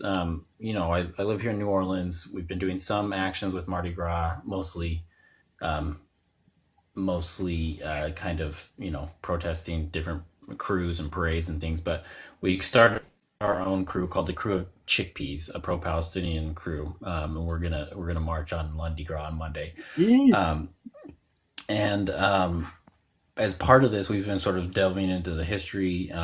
There's this thing called Masim in Arabic, like holidays that are like kind of saints' days, basically, if I understand correctly, within Islam. That's supposedly in pre-occupied Palestine that even though this is an Islamic tradition, that Jews and Christians would gather together with these holidays and participate in them alongside their Islamic neighbors. That these were pretty widespread, like, you know, celebration of Moses, for example, whatever the Arabic equivalent name is. I'm sorry, I can't think of it off the top of my head, but yes, you know, that there was days celebrating him, and that these were like pretty big interfaith kinds of ecumenical interactions. Is there any truth to this? Is this just I mean, like how widespread were these kinds of interfaith kinds of interactions? Yeah, they're a lot more common than people would expect, but I wouldn't. It's not like some kind of big universal, but there always were overlaps and you know, people sharing things.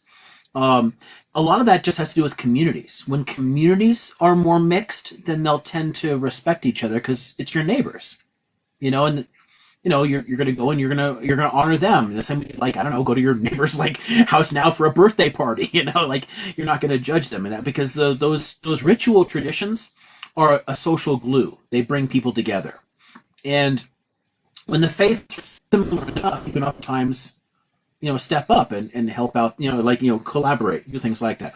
It's a lot more common than people would tend to expect before the pre-modern, when we tend to think that's the only time we became much more ecumenical. But it was never like the norm per se, because there always are some specificities, and the religions do tend to like shit on each other as well. There's a kind of rivalry. There's a lot of the sibling rivalries among them. So oftentimes the clerical classes liked it less than ordinary people did, because it affected the way they're trying to organize the communities. But like neighbors, if they get along well, shit, no, I'll go to the mosque with you, whatever. Like, yeah. So do those things? I mean, obviously, 1948 puts an end to a lot of that kind of interfaith stuff within Greater Palestine. But I mean, do those things still exist within other mixed faith communities, like in Morocco or other kinds of entities? Do those kinds of traditions carry on past the colonization of Palestine? They literally still exist in Palestine. There's less interaction with Jews. Outside of Jerusalem? Jews moved out of and away from a lot of the Muslim and Christian communities because of the rise of Zionism, and it kind of sucked them into it. And a lot of the religious Jews who used to hang out with them, they're sort of attacked by their neighbors because they were sort of like folded up into it and blamed for it. So a lot of that wound down, but you still see it. Like, Muslims hang out with Samaritans, and do things in Nablus. There's a lot of collaboration there, and sharing ideas and interaction. And there's tons of like Christian Muslim interfaith stuff in Palestine. I've actually written on that at one point, like the different peace groups that try to bring people together that are often religiously, but try consciously to draw people together into the same kind of environment, sharing things, what we have more in common than not, all that kind of stuff. There still are things like that. And there are attempts inside Israel as well. So there are Jewish, Christian, Muslim interfaith things that take place in Israel, but oftentimes the religious authorities themselves, particularly the Jewish ones, don't like it because they're sort of co-opted by the state. But it doesn't mean they don't happen. They still literally do. Right. And just like a final sort of follow-up query to what you were kind of talking about. I think I've mentioned before, I had this professor at BYU who does, he does political science, but he does great studies on humanizing efforts that like NGOs engage in terms of like humanizing your enemy kind of stuff. Hold on just a second. Someone named Unknown, which is weird, just said no Sharia law in Israel. I mean, that's literally not true. The Israeli state recognizes Muslim law, and marriages between Muslims take place under Muslim law. Burials take place under Muslim. It's literally connected to the state. Israel is much more theocratic than people tend to think, but it recognizes several distinct faith communities and ties them all together to the state. So whoever said that, they may have had a completely different purpose in mind in trying to bash Muslims or something. So if that's true, it's also literally false. Just so you know. Yeah. Well, I was just kind of curious, do those ecumenical interfaith, whatever you want to call them, kinds of interactions, specifically in the Levant, specifically in Israel, Palestine, are those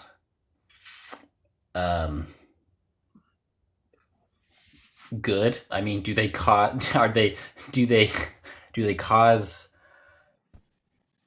more fundamentalism, or are they a beneficial positive? You know what I'm saying? I'm not sure. I wouldn't say that they're fueling fundamentalism at all. So I'm not sure what you mean there. I just meant that there's a sort of reactionary, like, hey, don't. You shouldn't be engaging with these folks. They're our enemy, kind of garbage. Then I guess not. Okay, not really. But it's one of those yeah. It's not a causative factor, but people exploit it. People use it.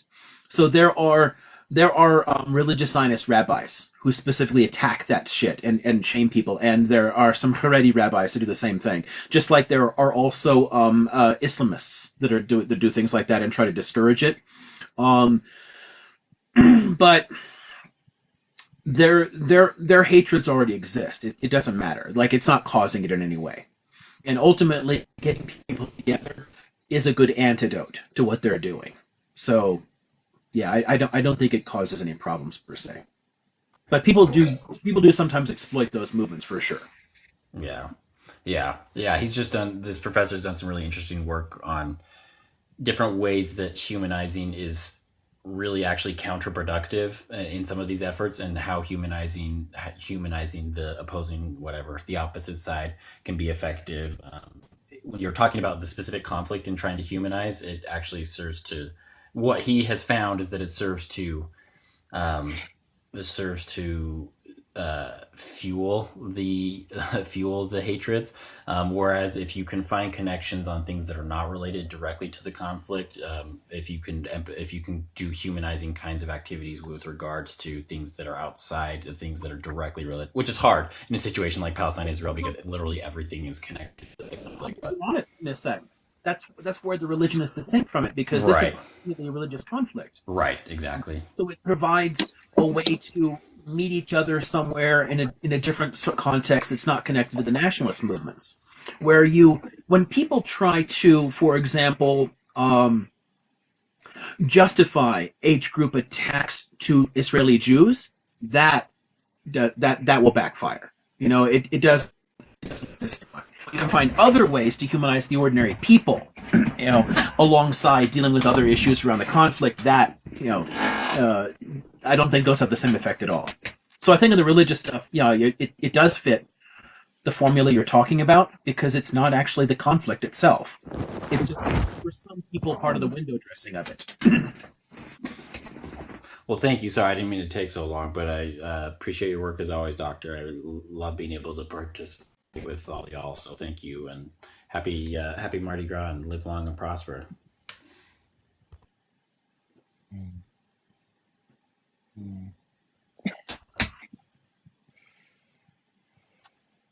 What are you doing, Miss Dog?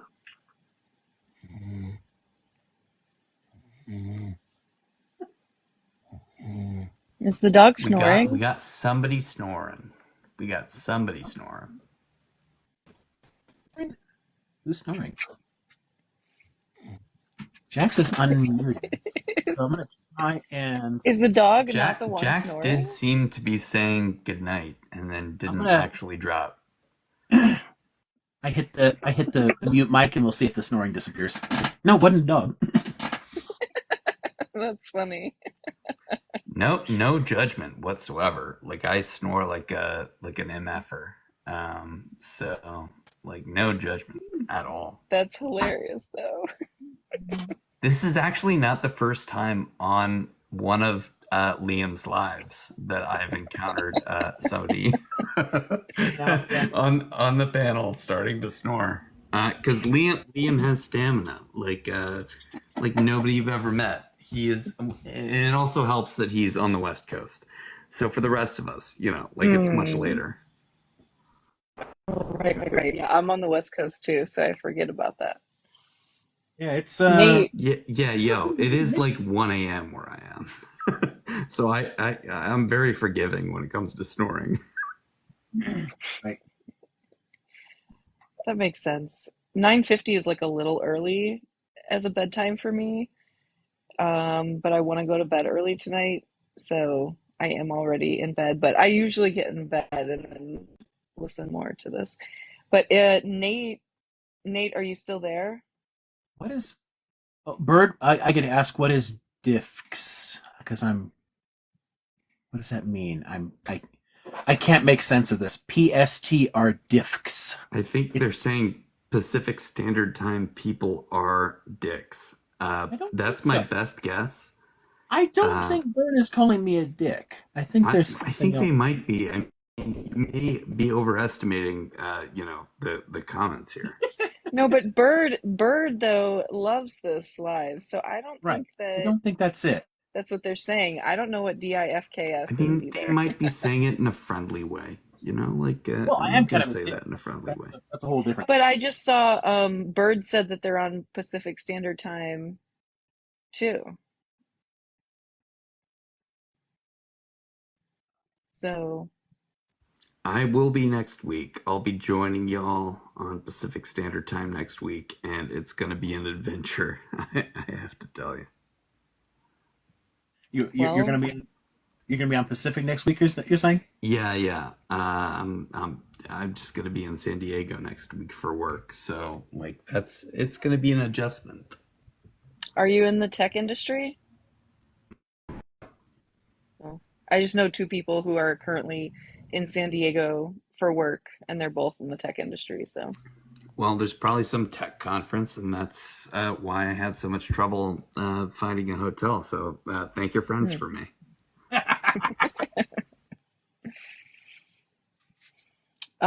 Nate, I'm pretty sure you were here before me. Nate, did you still have a question?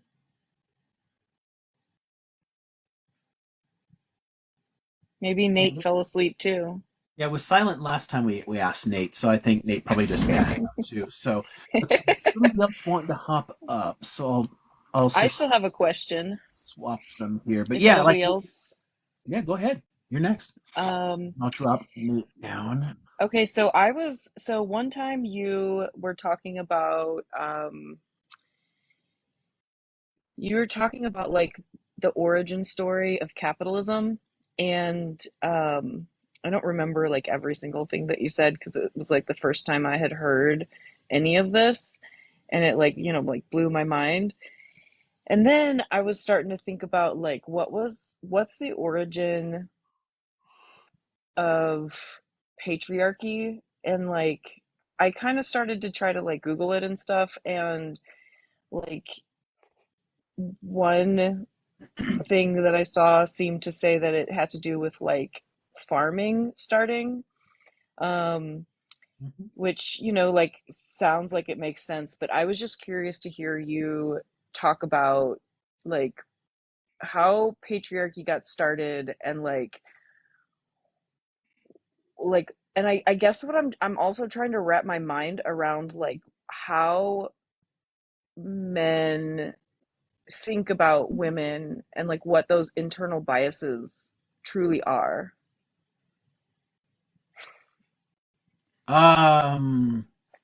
Wow, that's a little tougher one. The a lot of that is conditioned by thousands of years of propaganda to justify patriarchy, which has dug in some pretty deep misogynistic roots. So a lot of men quite unintentionally are pretty fucking sexist. Just like a lot of people are quite unintentionally pretty racist because they grow up in a racist society and you inherit certain biases. There's a lot of biases towards women that are just deeply ingrained after thousands of years of trying to support these ideas.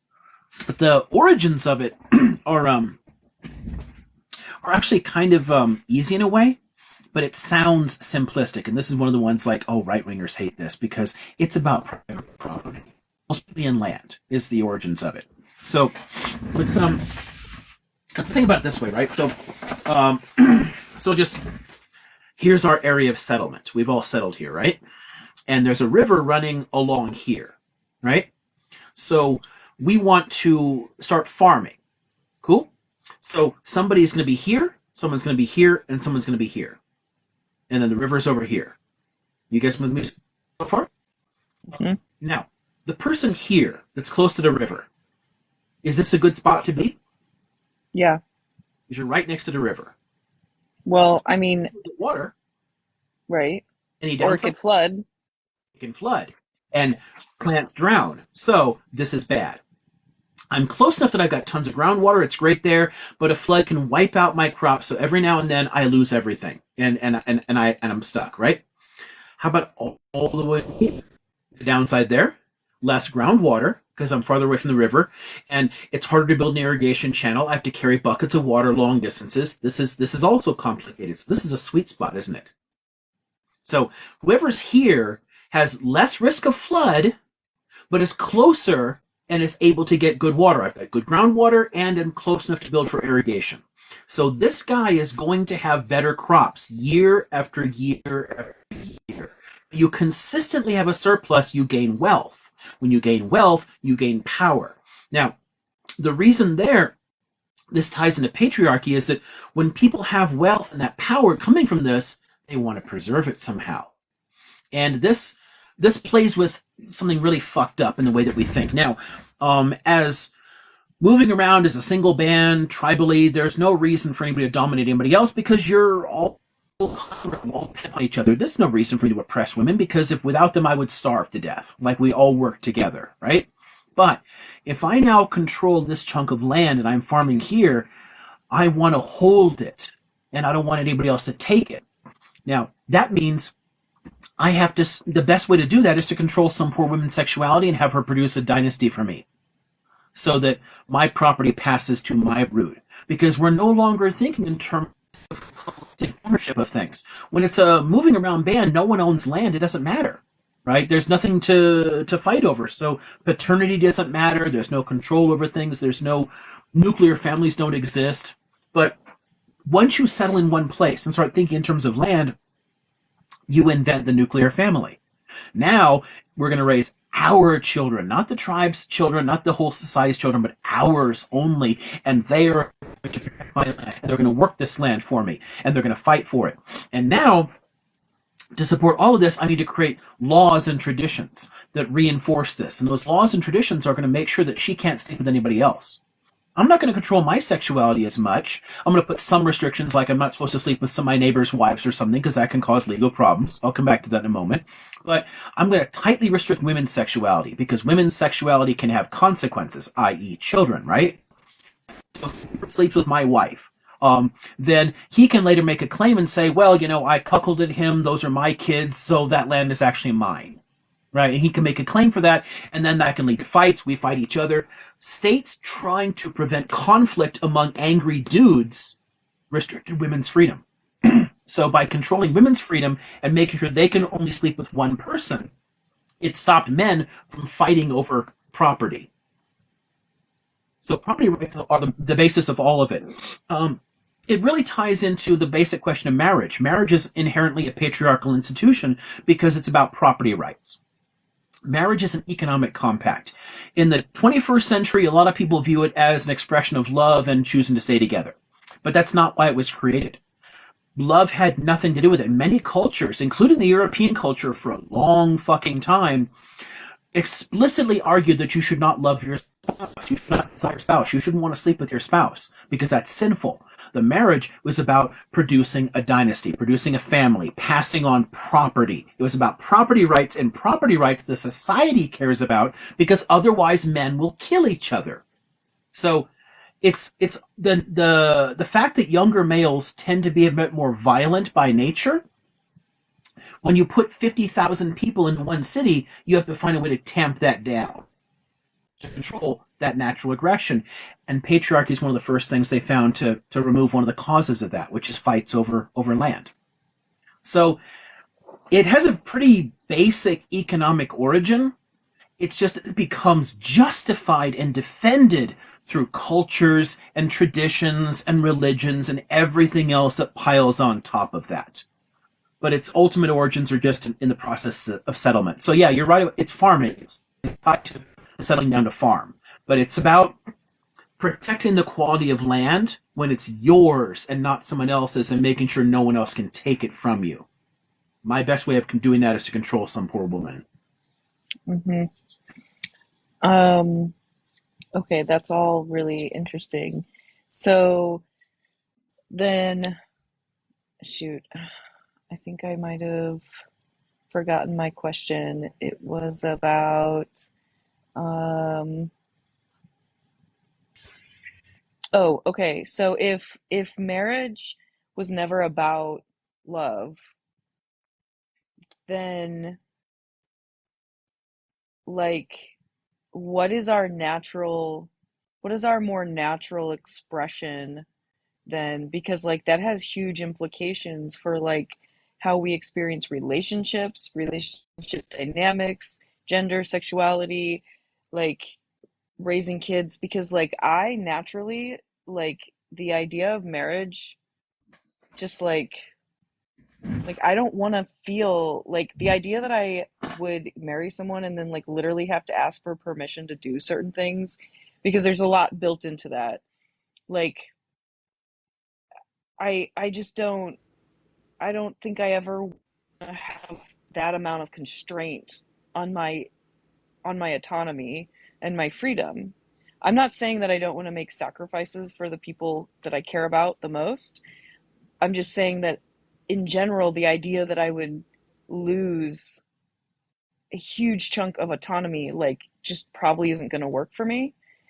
Um, and so, like, what is our more natural, like, expression? Like, if farming wouldn't have ended up corrupting, like, how we usually are, then, like, are we all just polyamorous then, or like Can I what's? field an answer to that, Liam? If you need to. Oh, but okay. but Your lack of confidence does not give me a good start. But you know, like, it's a complicated question. Jump in, but it's I mean it's a lot less complicated than people tend to think. Because we actually have a ton of data on this.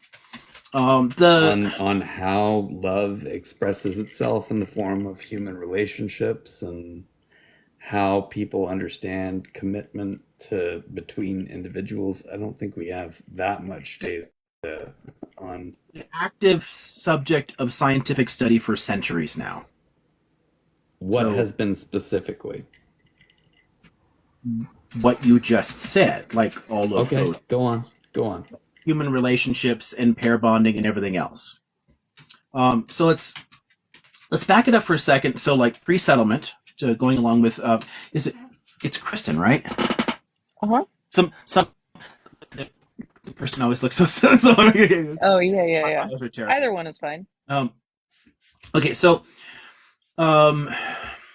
let's start first by distinguishing relationships from marriage, because people choosing to love each other forever and be together forever is a whole different dynamic than marriage, which is literally a legal compact. Marriage is about property. The social obligation. Okay, Liam. This may be where the disconnect is. I think, like, the concept of marriage has long since begun to drift from that formal historical context. I mean, like, nowadays, most people, when they marry, the main thing, in my opinion, the main feature of a marriage is commitment between two people. Okay, I'll field this for a second, and then we got to, like, let me go back to walking through this chronologically. The key here is, what do you mean by commitment, and why does it matter? Because if it's commitment in the sense of not straying sexually, then it's still about property rights at the end of the day. It's still about control. It's still about socially ordered patriarchy. All right? It's the core of it. And the reason that we still have marriages now, one of the main reasons people could do it instead of just cohabitating, is that you actually have certain legal rights and privileges. You know, you can go in and make medical decisions for somebody. There's all kinds of financial aspects of it that are literally tied to the state and the state's interest in imposing a particular type of propertarian order. So today, it is still very much tied to that, although we had a larger component of love starting in, like, say the 18th century in Europe. It starts to take off as, like, a significant reason for marriage. Before the 18th century, it's almost entirely unheard of. It's not a reason to get married at all. People who loved each other didn't choose to get married. It just wasn't a thing. It has become that, and for a lot of people, it's about an expression of their commitment to love each other. But you can do that without getting married. Why do we do that? There are other reasons, and those are socially sanctioned reasons, and all those are ultimately still rooted in the same shit from 5,000 years ago. So let's go back to that. Or actually much before that. Let's just think about, like, humans in general, right? So setting aside all this later kind of stuff about our settlement, and just think what is our evolved sexuality. The key here is to understand that biological monogamy is extraordinarily rare in the natural world. And by biological monogamy, we mean somebody bonds with somebody and is never desirous of somebody else again. You know, you're like, oh, I'm with Kristen now, and no one else is cute. No one else can ever be cute again. I'm with Kristen only. Like, very few animals are like that. What we can do is we establish close bonds with people. When you make out with somebody, when you have sex with them, you're releasing your chemicals in the brain that bond you to somebody. If good, like if the chemistry is right, you're like, oh yeah, I totally want to do this again. I want to sleep with this person again, and you can establish a relationship based upon that. The relationship is not still physical, though. It's not tying you permanently together, because the chemical high that comes from that will last for 6 to 18 months. And for every single person, it will always end. And for some people, they spend their whole lives chasing that chemical high from being in love. But it's designed to wear down. What you're supposed to do if you want a good relationship with somebody is actually build real emotional intimacy. Talk to each other. Share your thoughts, your feelings, your dreams. Because when you're 80 years old in rocking chairs, you can still have a great conversation and still love each other forever. But the, like, I can't think of anything else but how much I want to be with Kristen right now. Like that, 6 to 18 months, every single relationship always ends. Right? That's meant to link people together in a way and help to pair bonds. Humans naturally pair bond. But pair bonding does not imply monogamy.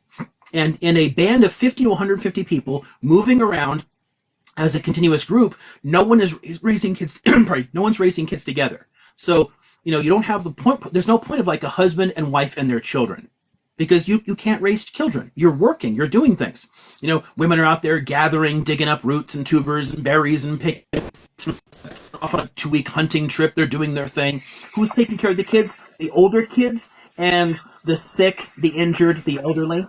Kids are being raised collectively. They're working together, right? So they're basically the band's kids, the tribe's kids. And if you have too many children for a hunter-gatherer band, you do have to practice strict population control. There's only so much food available in a particular area. So another child has been born. Well, sorry, we got to leave this one for the wolves. Right? Otherwise, we risk all of us dying. It's a collective decision. The children belong to everybody in a sense. If we lose that, we start to settle. Because settlement raises the possibility of larger families. It's a less healthy diet, but it's far more predictable, right? There's more of it, so families will get bigger. But originally they're pretty small, and it's basically a collective band here, which means that our ability to pair bond, and the fact that pair bonding is not a finite process, right? If you love one person, you're fully capable of loving other people in the same way that you can love your siblings and your parents and your friends and your cats, and you can love them all, but you love them differently, don't you? That actually that's a very Wait, interesting. wait, Mitch. Again, point here is it's not a finite issue. And it's an evolved response. So the key to this, and the key to understanding how it works, is to understand our longer term brain development. What separates us from a lot of other animals? There are many like us, but not all animals are social animals. Cats are not naturally social animals the way we are. Humans evolved to exist in a band, working together, collaborating, cooperating, helping each other out, right? So we work together. And in that environment, finding ways to bond the whole unit helps. So think about, like, I don't know, some teenager's kissing tree or something. I kissed Mary, and Mary kissed Bob, and Bob kissed Joanne, so I've actually also kissed Joanne. Like, it connects you. Like, it creates a web of interconnectedness. Honestly, in some way, those kind of stupid teenage games are really a reflection of a longer term dynamic that we've had, because I've had relationships either at the same time or at different times with 2 or 3 other people, and they've also had relationships at different times or at the same time with 2 or 3 other people. We're all fucking each other. We're all linked together, and we all have an equal interest in taking care of those children. You guys ever heard the expression, like, it takes a village to raise a child? It literally does. No single parent or 2 parents can effectively do that job. We always need help, and historically we did. So a woman is nursing, she can pass it to somebody else to start nursing, and she can get up and do something else, right? If I broke my leg, I can't go on this hunting trip, I'm going to stay behind. I'm going to teach all the kids how to make spears and throw spears. I'm going to work. I'm going to teach all the kids, because all of them matter. They're not. It doesn't matter if I'm the genetic father of any of them. They're all my kids. We raise them together. That's our naturally evolved sexuality as social animals, and You can see a lot of the adaptations for this in women's sexuality specifically. So, in most mammalian species, women are only sexually available when they're in estrus. Otherwise, there's just no. I mean, like cats and dogs, female cats and dogs, they are not going to get laid when they're not actively ovulating. They have no interest and they will reject it. But females, in humans as well as a handful of other mammalian species like dolphins and chimps and whatnot, they can be sexually available at any time. Sexuality is not purely reproduction. It's not just about having babies. It's literally about bonding the social unit together. And if sex is a scarce commodity, if it's limited, if you have to fight over it, then it's actually a source of tension. So wider sexual availability, more interest, the ability to, bond with multiple people means that the social unit will function more cohesively. Right? Whereas if you restrict sexuality and create a scarce commodity out of it, then it becomes a source of competition and people fight each other over it. Does that make sense there? Like it's part of our adaptation as a social animal and as a social species. You can see a lot of that. And again, look at bonobos, look at dolphins. They fuck constantly. It's a part of social bonding. It calms tensions down. It makes everybody happy. It releases stress hormones that build up from our difficult lives. It's just naturally helpful for us, right? But when we create a proper terrain order and settle and decide to segment that way, we created a kind of socially monogamous order. Now, social monogamy is different from individual choices. Individuals can always prefer. I'll use myself as an example. I've literally been in, you use the term polyamorous. I've been in a relationship like that before. I wasn't comfortable with it, and not because I'm jealous. I'm actually not a very person. I don't care, but I found it stressful to have two partners, right? Like to juggle between them, to keep track of things. It was complicated. I want to focus my attention and affection on one person and not have to deal with the rest of it. So there's always variations in people. In terms of their preference, their abilities and whatnot there. But it doesn't mean the species itself is monogamous, because we're not. We're not polygynous either. Like gorillas are polygynous. We are very different gorillas, right? Our evolved sexuality is what we call promiscuous. We just like to fuck. Humans like sex. Now that can be with one person all the time. It can be with two people all the time. It can be like, dude, bring me the orgy. It doesn't matter. Like bonobos have orgies. How you're doing it varies a bit, right? But humans are an unusually sexual species, right? There are very few mammals that like to fuck more than we do. Because again, it's not about reproduction. It's also about social orders, like social bonding, like bringing people together, right? So we have all kinds of other reasons to have that interest, to have that availability, to want to be involved in it. When we created orders that specifically restricted sexuality, that locked people together for legal and proprietarian reasons and said, no, you can't stray beyond this, we created the phenomenon, right? Because now you're thinking of sex as a finite resource, a controlled resource. And now, if someone breaks beyond that, they betrayed your trust. Where before, the bond was emotional and not proprietarian, which means, if you're just like, hey, I want to go sleep with Joe today because, we've been getting along really well, and that'd be, yeah, cool. It doesn't take anything from me if you do that, because you're still here. I know if you're sleeping with Joe, you didn't leave. You're not going to, fuck off to Canada. It doesn't change our relationship in any necessary sense, right? I don't lose anything because, again, sexuality is not a finite resource. It's not something controlled for a specific legal purpose. So I lose nothing. So there's no reason to have the kinds of jealousies people would have today. When we think about sex differently, when we think about it as a finite, controllable resource, then jealousies are a problem, because now I feel I can lose something, because, if you like Joe more than me, then you might stay with Joe and then never see me again, and I've lost you. But we're a band of 50 to 150 people moving together through the wilds over years and years and years, raising all our kids together. I lose nothing out of this, right? It doesn't necessarily change our relationship in any way at all. And what if it does at some point? What if we just decide, we don't get along the way we used to anymore, but I'm really into Sally now? Who cares? We're still friends. We're still going to collaborate. We're still going to work together. We're still going to take care of kids together. We're still part of the same band because we did establish a bond. We shared something. And you know what? We're all contributing to raising those kids. So our way of life today is fundamentally different from our Paleolithic ancestors. And a lot of the lizard brain wiring we have from existing, because, by the time you get to genus Homo, right? So, Homo erectus, afarensis, whatnot, we have fully functioning hunter-gatherer societies, cultural elements, forms of language, whatnot. We're human. We're dumber humans, but we're still human, right? Our evolved sexuality has been like that for 2 million fucking years. And then we expect 10,000 years since the Neolithic to completely change everything and domesticate us. Of course there's problems. Of course there's all kinds of confusion and stress and jealousies and anger and, crimes of passion and everything else that go along with this, because you're going to get that.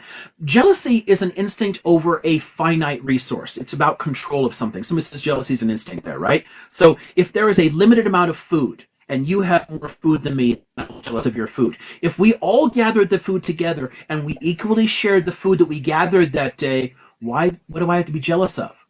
It's not a finite resource. Our evolved sexuality is not a finite resource. Our current sexuality is a finite resource. So jealousy, yes, is a natural instinct responding to social conditions. In the same way that jealousy over food or any other kind of possession, jealousies would spring up there. But it's all about whether or not something's available or not available. And our evolved sexuality is for sex to be available all the time. Women literally can have sex while they're menstruating, right? And can choose it and can want it and desire it. No other mammals are like that other than like bonobos and dolphins, like really highly evolved ones with our social animals with huge fucking brains. Because sexuality now serves a very different social function for us. It's not just reproduction. It has a whole bunch of other shit that goes along with it. As long as that's the gist of it. So anything else? Yeah, no, that's great, because okay, so then for a kid, the concept of mom and dad didn't that wasn't really a thing. Not the way we use it. All the males would be dad, all the women would be moms, because they're all taking care of you. Women literally would share nursing duties, right? They're taking care of each other. We have other things to do. You can hand responsibilities off. And if the children are raised together, then yeah, they're all my kids. But they're also his kids and his kids. Like we are all invested. That's the investment part. Like that's the paternal instinct that we developed here. It's part of our social drives. It's why men can want to stick around and why men care about kids. If you think about it, it's also why adoption works. Adoption's been practiced as long as humans have existed. It's not just in our hunter-gatherer societies. In the ancient world, if you adopted somebody, no one questioned it at all. It's not today. We at least I want to know who my real mom is. That wasn't a question in ancient Rome.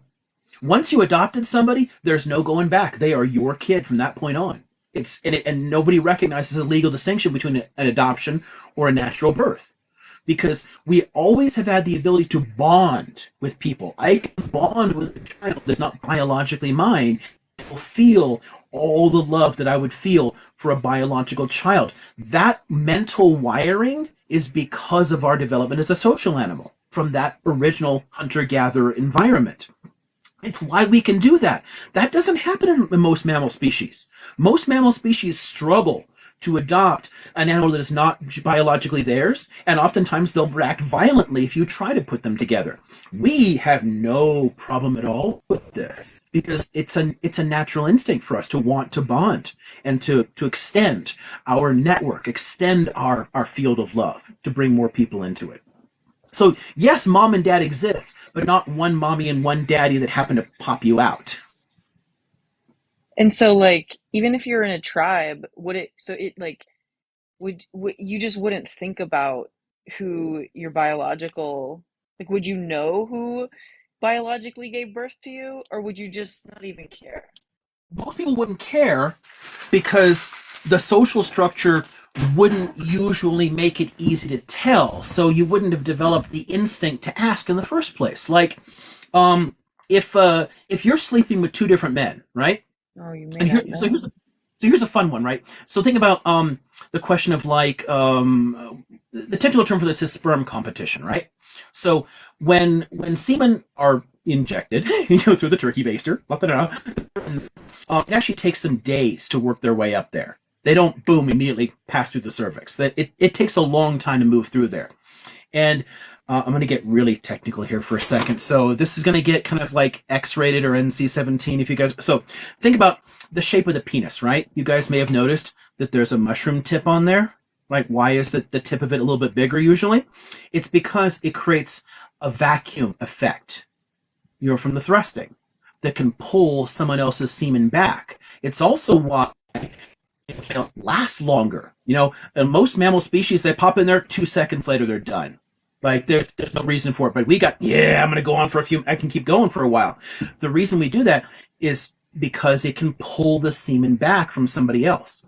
Because if you slept with a different male 3 days earlier, I want my semen to get in there naturally because that's my genetics. Now, not me personally, but my genes want to reproduce themselves. So that's part of like how I want my genetic material to get in there. There's a kind of competition between them. But if you take that into the social sphere, we can't think about it because we don't really know. All I know is you slept with somebody else 3 days ago and then another person, 3 days later. Either one of them could be the father. So how can you possibly tell? We don't have paternity tests. So they're both the father. They both equally care because either of them could be. Because again, it's the tribe's child. So we didn't have that sense of fighting over whose kid it was, because what does that matter? There's no property to inherit. There's no legal complications. There's literally nothing but what's on your back and the fact that we all work together collaboratively, right? So, again, Yeah. our social Yeah. So, structures are very different. Liam, Mitch, I Mitch, hold on, personally, Mitch. Sorry, I'm not sure if you're newer here, but we typically don't interrupt too much, and we go in order in terms of questions.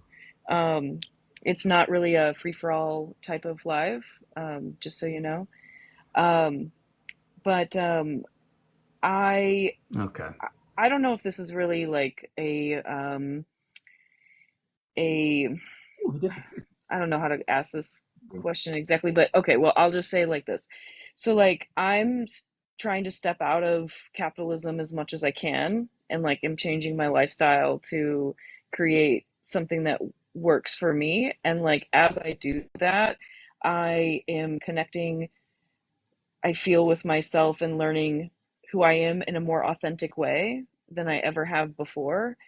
And so, like, I have these instincts or these feelings, and then like I come here to this live or I read stuff or whatever, and I'm like, oh, this is like like this aligns with like how we used to do things. Like I have this natural instinct that comes up, and then like I'll go like look into it, and like it's not anything special. Like it's just literally how we used to be. And so like, is that, I don't, like, why aren't more people like how are we all so like shut down? Like how are we all so like disconnected from our own Yeah. biological instincts that like we are so far into this rabbit hole of capitalism? Does that make sense? Again, big ass brains. So the easiest way to do this, and this helps for a lot of people who are really kind of like stuck on this, and they're just like kind of like they have a hard time imagining that it could have been different than what they've got, right? Because humans tell stories. We evolved to create fictions to explain our world, right? And it helps us. It's an important part of our bonding. Again, it's one of the reasons we're social animals. We tell stories to each other, right? And those stories evolve into traditions and ways of doing things. We develop cultures, right? And culture will have certain ideals that are normative. So this is what I grew up with. This is normal and great. Like, of course, this is the way it is. Like, because it's the way I learned it. It's the way I heard it from my parents and my parents' parents. So it must be natural. And even if you find some of your own behavior at odds with that, like your wandering eye, or somebody cheats on somebody, or some shitty thing like that happens that hurts you, it's still very difficult to connect that to anything but the way that society told you it means. Well, they made a mistake. They sinned. They did something wrong. And we don't go back and wonder why that instinct was there in the first place. Why was the drive? Why was the desire there at all? Because, I love my wife. I want to live with my wife. My wife is awesome. I want to be with her when I'm 80 years old. But it doesn't mean that people aren't going to feel desire for other people also. It's still there. But because of pair bonding, again, that can last a lifetime. Pair bonding is great. But pair bonding doesn't have to be as restricted as we tend to make it. So it's more of a mixed bag there. A lot of people who feel what you're feeling, like the kind of like the natural interest there, for many people, it either A, doesn't occur to them because the conditioning culturally just took and it makes sense and they don't really question it actively, even if they're sort of consciously in conflict with it. They just don't question it. It never occurs to them. Like no one's ever told them to think about it differently. Or B, they do question it and then they tell themselves, well, this is just the way it is. I mean, that's wrong. That's sinful. God said don't do that. There's any number of reasons culturally and traditionally you can say this is a blasphemous thought. This is a problematic thought. This is socially harmful. I'm going to hurt my wife if I tell her I find somebody else attractive, so you can't do that. But it's all about our social structures that determine that. So it's honestly a lot more common for people never to have the kind of questioning that you're expressing there. But also, a lot of people do ask those questions and then shut them down, or their friends shut them down, or somebody else does. Mom just says, well, that's just the way it is. You just can't do that. Have you ever heard that the old like David Crosby song Triad from when he was in the Byrds? He's singing No. he ends up like, I guess, hanging, dating two women, and they all find out about it. It's like, so why can't we go on as three? Like, what's the deal? And then Jefferson Airplane covered the same song the next year and reversed it, and Grace Slick sang it, and she has two boyfriends.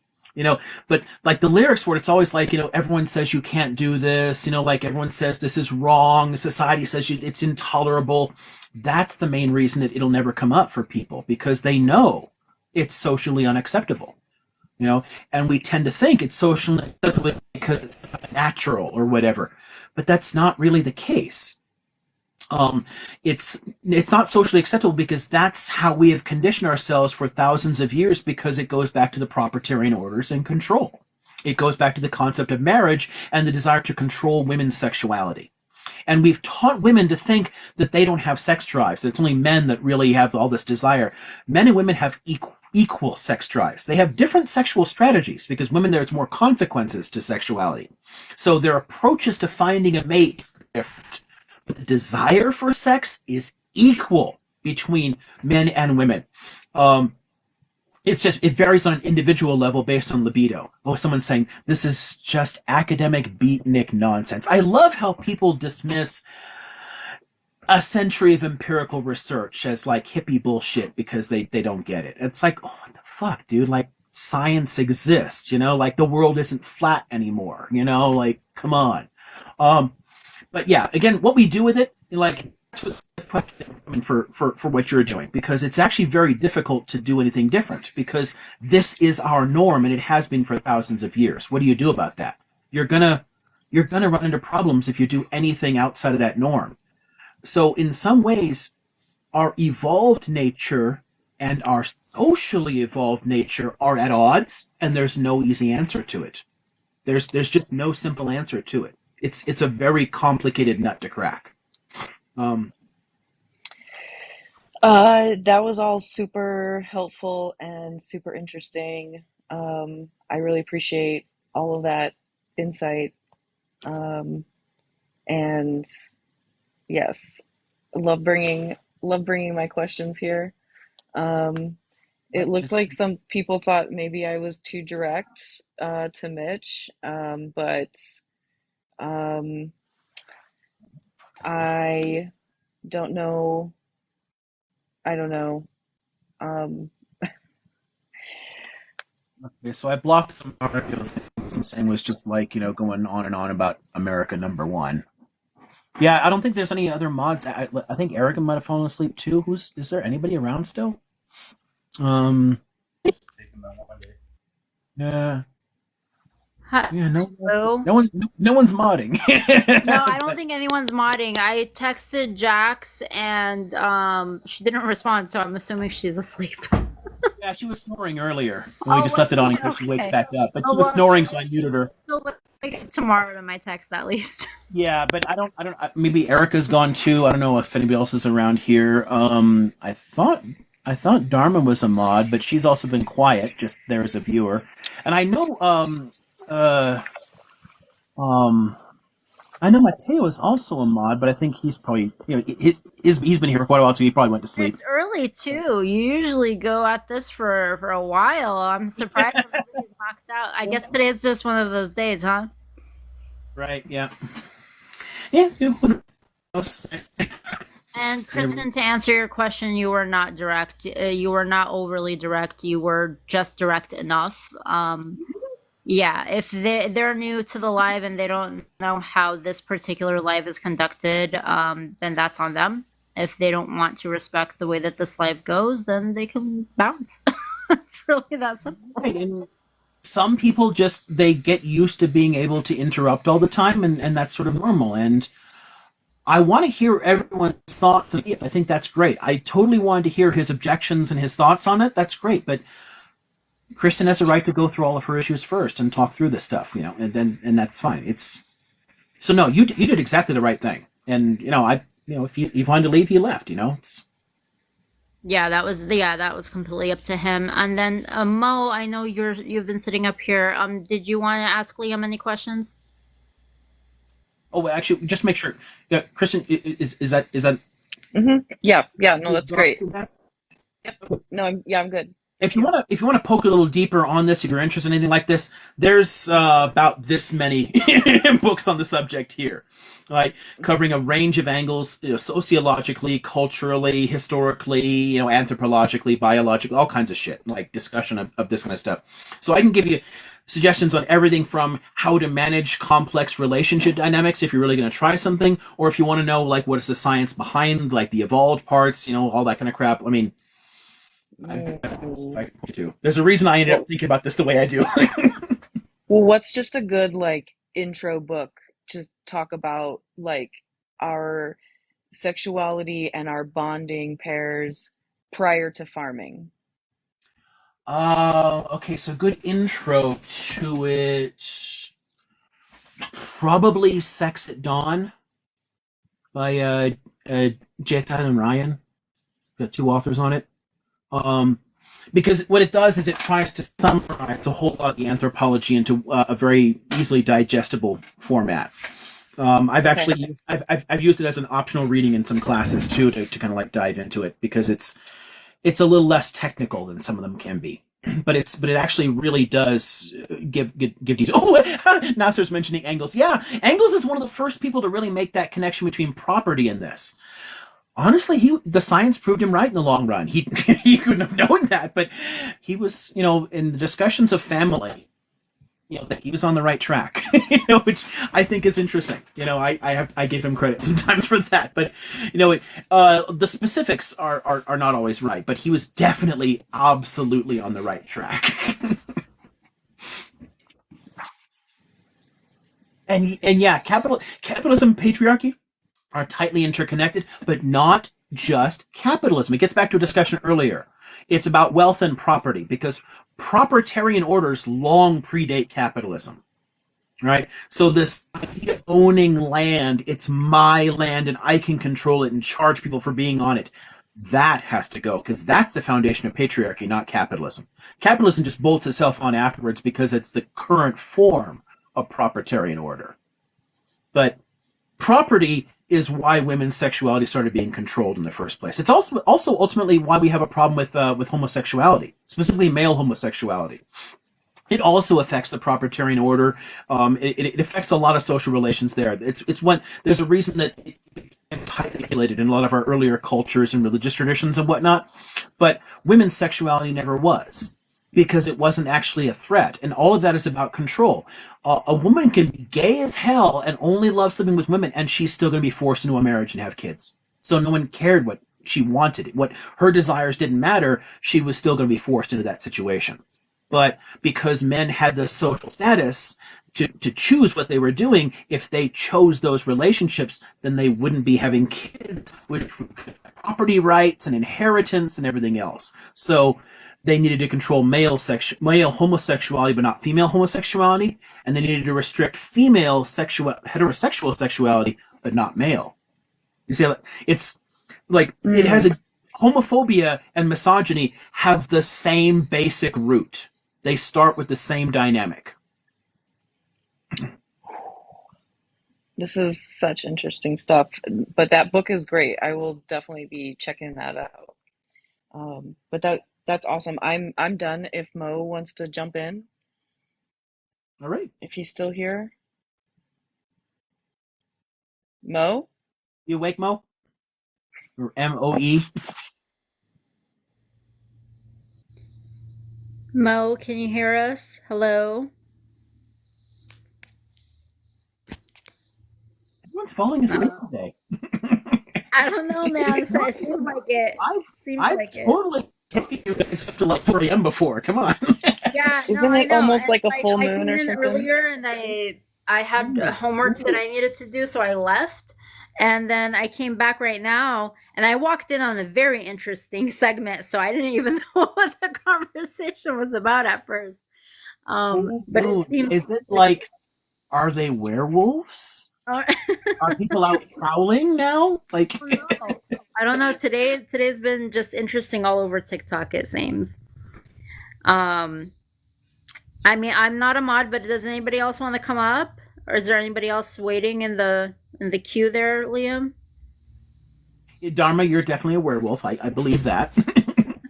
Let me see. No, I don't see anybody else asking to pop up. A whole lot of people have been here for a long time, though. So, you know. Well, it must have been a very interesting conversation then. So that's always good when you keep people here for an extended period of time. That shows. You know, I'll say this, Dr. Liam, that I've been in many lives where people are trying to be informative, and I guess this, you know, this plays into the fact of certain teachers and others don't really teach the same way. It's difficult when people are throwing information at you if it isn't done in a certain way, in a certain manner, with different variations in tone, in storytelling. You will lose their interest quite quickly, and the manner in which you do it, it holds people's attention. So I think everybody who's here appreciates the way that you teach. And I, for one, am definitely very jealous of your students because I have a couple of professors right now that are not doing that for me. So, Like, oh gosh, what's that? Who's that? He turned into some far right asshole. But who's the guy in Ferris Bueller's Day Off? You know, that's droning on and on. Yeah, like about like the Holly Smoot tariff or something, and then like it just anyone,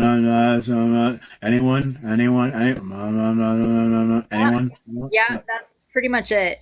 Or the Ben one. Stein, yeah, Ben Stein is a dick. Wow, he turned. I mean, I love the film. Great in that role. He turned out to be an insane conspiracy theorist. Holy shit. Really? Wow, it's always the quiet ones. Yeah, right.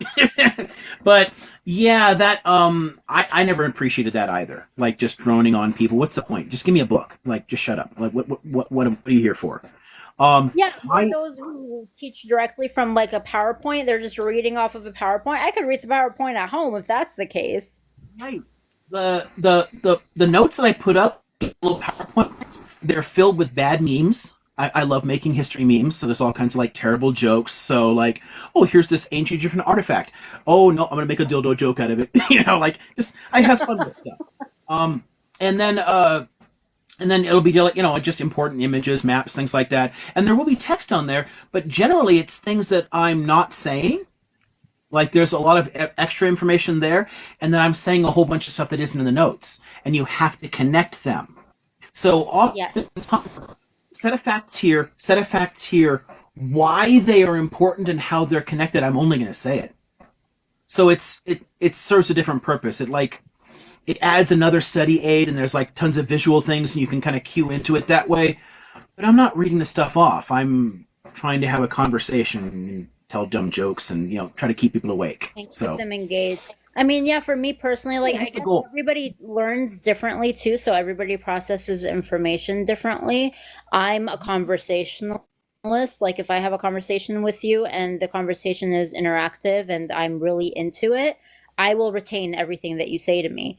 But if you're just gonna be, bland, it's gonna go right in one ear and right out the other. Yeah, that's me. Yeah, I try to encourage questions and bounce off of them and find a way to integrate them into it. But there's a lot of like me droning on and on. Like I talk a lot, that's for damn sure. But I'm not just droning on and on like this and reading my notes to you. So hopefully, I mean, I people do seem mostly to stay awake, so hopefully it's working. Well, they keep coming back, so you know that it's working. That's definitely a for sure thing. Dharma, how are you? Good morning. I'm very well, thank you. Ooh, look at a little celebration thing. What is all that? Confetti. That's it. I got little confetti things. How cool is that? And some Gosh, donuts. the werewolf on the panel just opened her mouth and the confetti went. Welcome, werewolf. Celebration. So please. Yes. So no, I've just been on here since last night, listening to everything from economics to politics to, capitalist markets and sex. So I'm like, oh, I've learned. I'm just here for the learning. That's it. Gosh, yeah. Sex, capitalism. What else can we talk about this like really heavy? Ooh, let's talk about religion now. Like, how can you who can we offend next? Because I'm sure there's somebody in the comment section that I've offended. I've not been paying attention, but I'm sure somebody was very unhappy with all that. Oh, that's usually the case. A while back, I did want to ask you, Dr. Liam, a while back you had made a post stating that you wanted to go into detail or discuss different sections of the Bible. And I had commented on there the name, and I don't know his name off the top of my head, but when I search for him, I can find it. I had commented on there the name of I believe he has a PhD in theology, if I'm not mistaken. Another person that's on TikTok a lot, Mormon fella. I think so, but he's very. There's somebody that people keep saying I need to meet this guy, and I only knew his book. See if this is. I can hop off and go look for him real quick, but I can't think of his name off the top of my head. I just think that if you were going, is it McClellan? What is it? Is it McClellan? Daniel McClellan? I think it is. Yes, I think it is. Yeah, then it's somebody keeps saying I need to meet this person and do something or whatever. That I don't know him. I only know him from this. And what do you think of that so far? What, the book? Yeah. It's interesting. I mean, it's I don't know what's into it. Yeah. Because I only know him from his TikToks, and it's more. It seems again. You would know more than I. It seems to be more of just a kind of breakdown of each section that people mention to him, because a lot of times, and I'm sure everybody does it, people take things out of context and then they regurgitate just what they want, and they use it however they want. So he'll go back and he'll explain the entirety of the thing and why it is what it is, and how it came to be, and the historical fact behind it. Right. So I think it would be very interesting if there were a panel with the two of you on there. I think that would be, I'd watch the hell out of that, honestly. I think that would be great. I don't know how you would make how to make that happen, but yeah, if that were to ever happen, I think that would be a great panel. Yeah, I don't either. Yeah, but I wouldn't mind sitting down with somebody and somebody mentions a passage and we flip open the books and look at it and like, oh yeah, okay, and then we talk about it and like and discuss the book he's got out. I'm still kind of processing some parts of it because there's a lot about the evolution of the Yahweh cult that's very much up in the air. It's a very complex topic. There's another book that came out just this year too, also on the development of the Yahweh God stories. There, it's a there's so much piling in on it right now, and so much of it takes it in different directions that I'm still trying to wind my way through it and find where I'm going to like it. So I and a lot of it I'm kind of reserving judgment. So the like okay, so the other author from this year that put one out on it, his was specifically trying to relocalize the Yahweh cult specifically among the Canaanites as an indigenous ideal. But there's also tons of books that still put forward like the old Midianite hypothesis, and then there's a whole bunch of stuff talking about an Egyptian one. And it's really hard to wind between them because I think that there are elements of truth in all of them. There's something about the different approaches there because so much of it builds up over centuries. It's syncretic, you're combining influences from different places. And in looking through like the development here of like a lot of the how do you put this, the way that the depictions here are similar to other Near Eastern faiths, the way the iconography is up there, so much of that depends very much on how you understand that God concept and where it really comes from, like the way that we can think about what that God means. But there's some interesting stuff here. One key thing that I do use a lot that shows up in some of this too is it's a much more it's shifting into a much more active God concept anyway. Yahweh is much more of a God of history, but where El is not. El is like I'm not involved at all. Like the classic, like the old Canaanite high God, so Abraham's God. El doesn't get involved in things. El is very remote, But when you start using Yahweh God instead, it introduces much more of a sense of dynamic, of action into it, and a lot of that is where you. What was that? Like a direct interaction from him. Like, this God is going to punish you or reward you. This God is going to get involved. This God is going to destroy your enemies for you or destroy you if you step out of line. Where El doesn't do that. El's deal is very simple. And I think in that way, what's interesting here, in a number of other studies, it's like putting that into dialogue with a lot of the other developments in Near Eastern religions. Like the other types, the other approaches to this. And again, it's a very complicated nut. I'm still kind of agnostic on where the concept comes from and how it develops, but I can see where I'm very clear in my own thinking now on how the concepts merge and Yahweh and El become the same God, and it starts pushing more toward a henotheistic direction for the ancient Israelites. You're on the road toward monotheism. But it's the earliest stages in development and how the gods are understood in people's minds, like how you conceptualize God.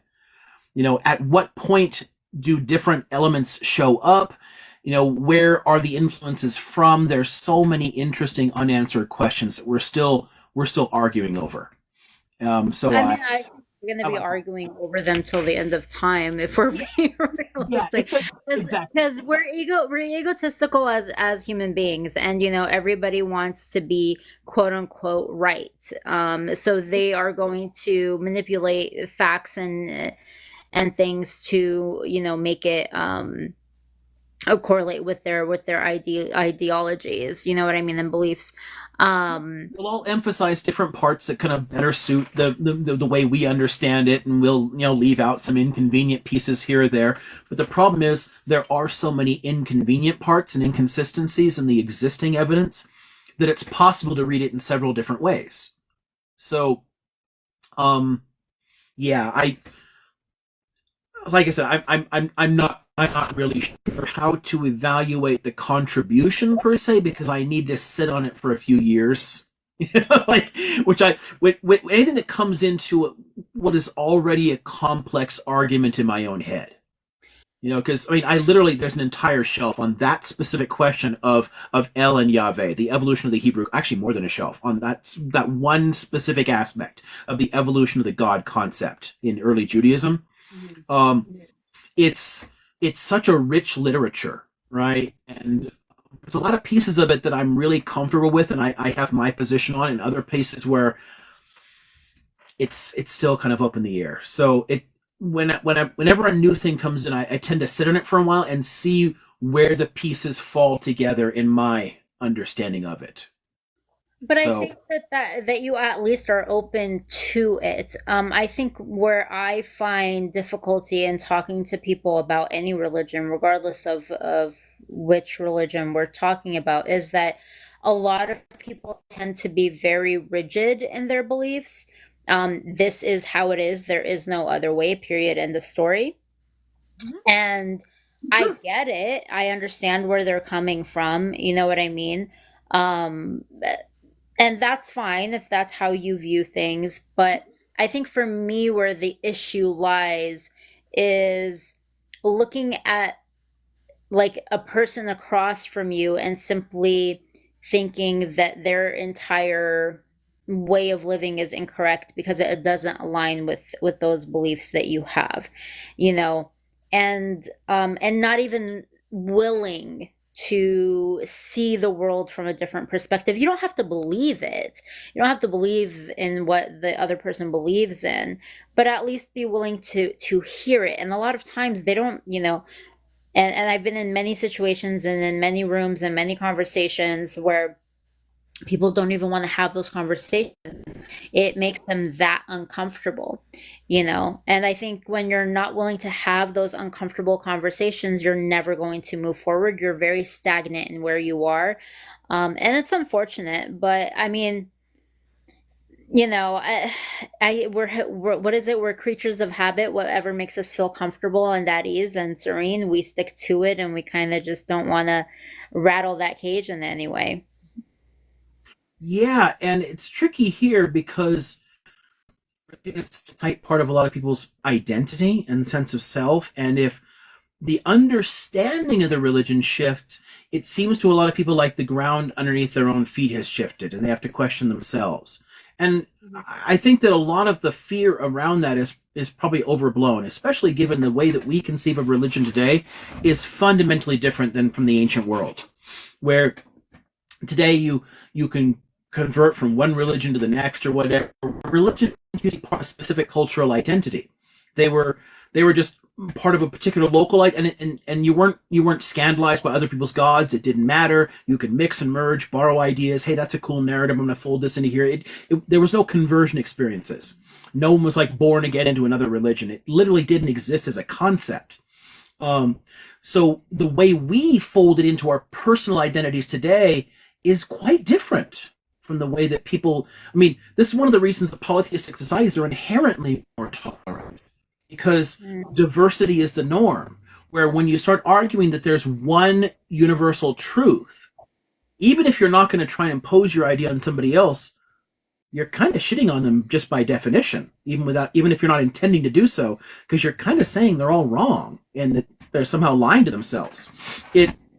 It does complicate things for people. And because of that, it has become a much more personal issue. People are more prickly about it. So as soon as you question it, it's, are you showing me, bro? Are you trying to delegitimize my identity? Are you trying to call my religion fake? Where it becomes they feel very personally attacked. Yes, yeah, exactly. Where, honestly, if we're discussing 3,000-year-old literature, bro, I'm not attacking you. I'm talking about documents written by dead people. Mm-hmm. but we take it in a way that becomes very personal and alive for us, and it's really hard for people to separate themselves from that, because realistically, everyone's religious. They're beautiful. They give you a sense of meaning, purpose. They connect you to community. Great. I have no problem with anyone's beliefs, but I'm comfortable talking about their evolution and interactions too. Like, they all came from somewhere. Somebody wrote them all down. They all developed. None of them come in out of a vacuum. None of them like appeared fully formed from the heavens. They all relate to things that came before them and influence things that came after them. And that's what interests me as a person, as a scholar. Um, Someone doesn't have to share that interest, and if someone wants to shut down and not want to talk about it, okay, that's fine. But it's also kind of sad in a way, because you're closing yourself off to things that could be interesting and could open you up to a broader understanding of your own God and your own religion too. But it gets threatening for a lot of people, and I can respect that. I'm never gonna. I'm One of the things that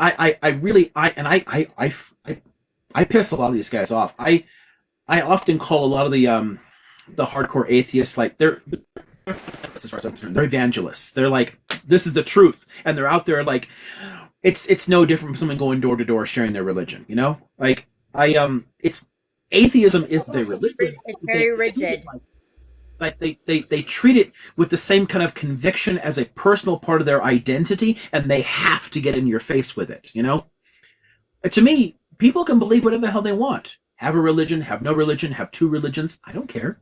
Let's all get along and be friends. I don't have a problem with Yeah, I definitely agree with that. I also I wonder because last semester I was taking a developmental class. I'm a psych major, so I was taking a developmental class, and the professor had mentioned a longitudinal study of orphans who they followed over an extended period of time, obviously longitudinal, but a lot of them had similar experiences growing up, where they were, they come from poverty-stricken homes, a lot of physical domestic violence, um, all of those things.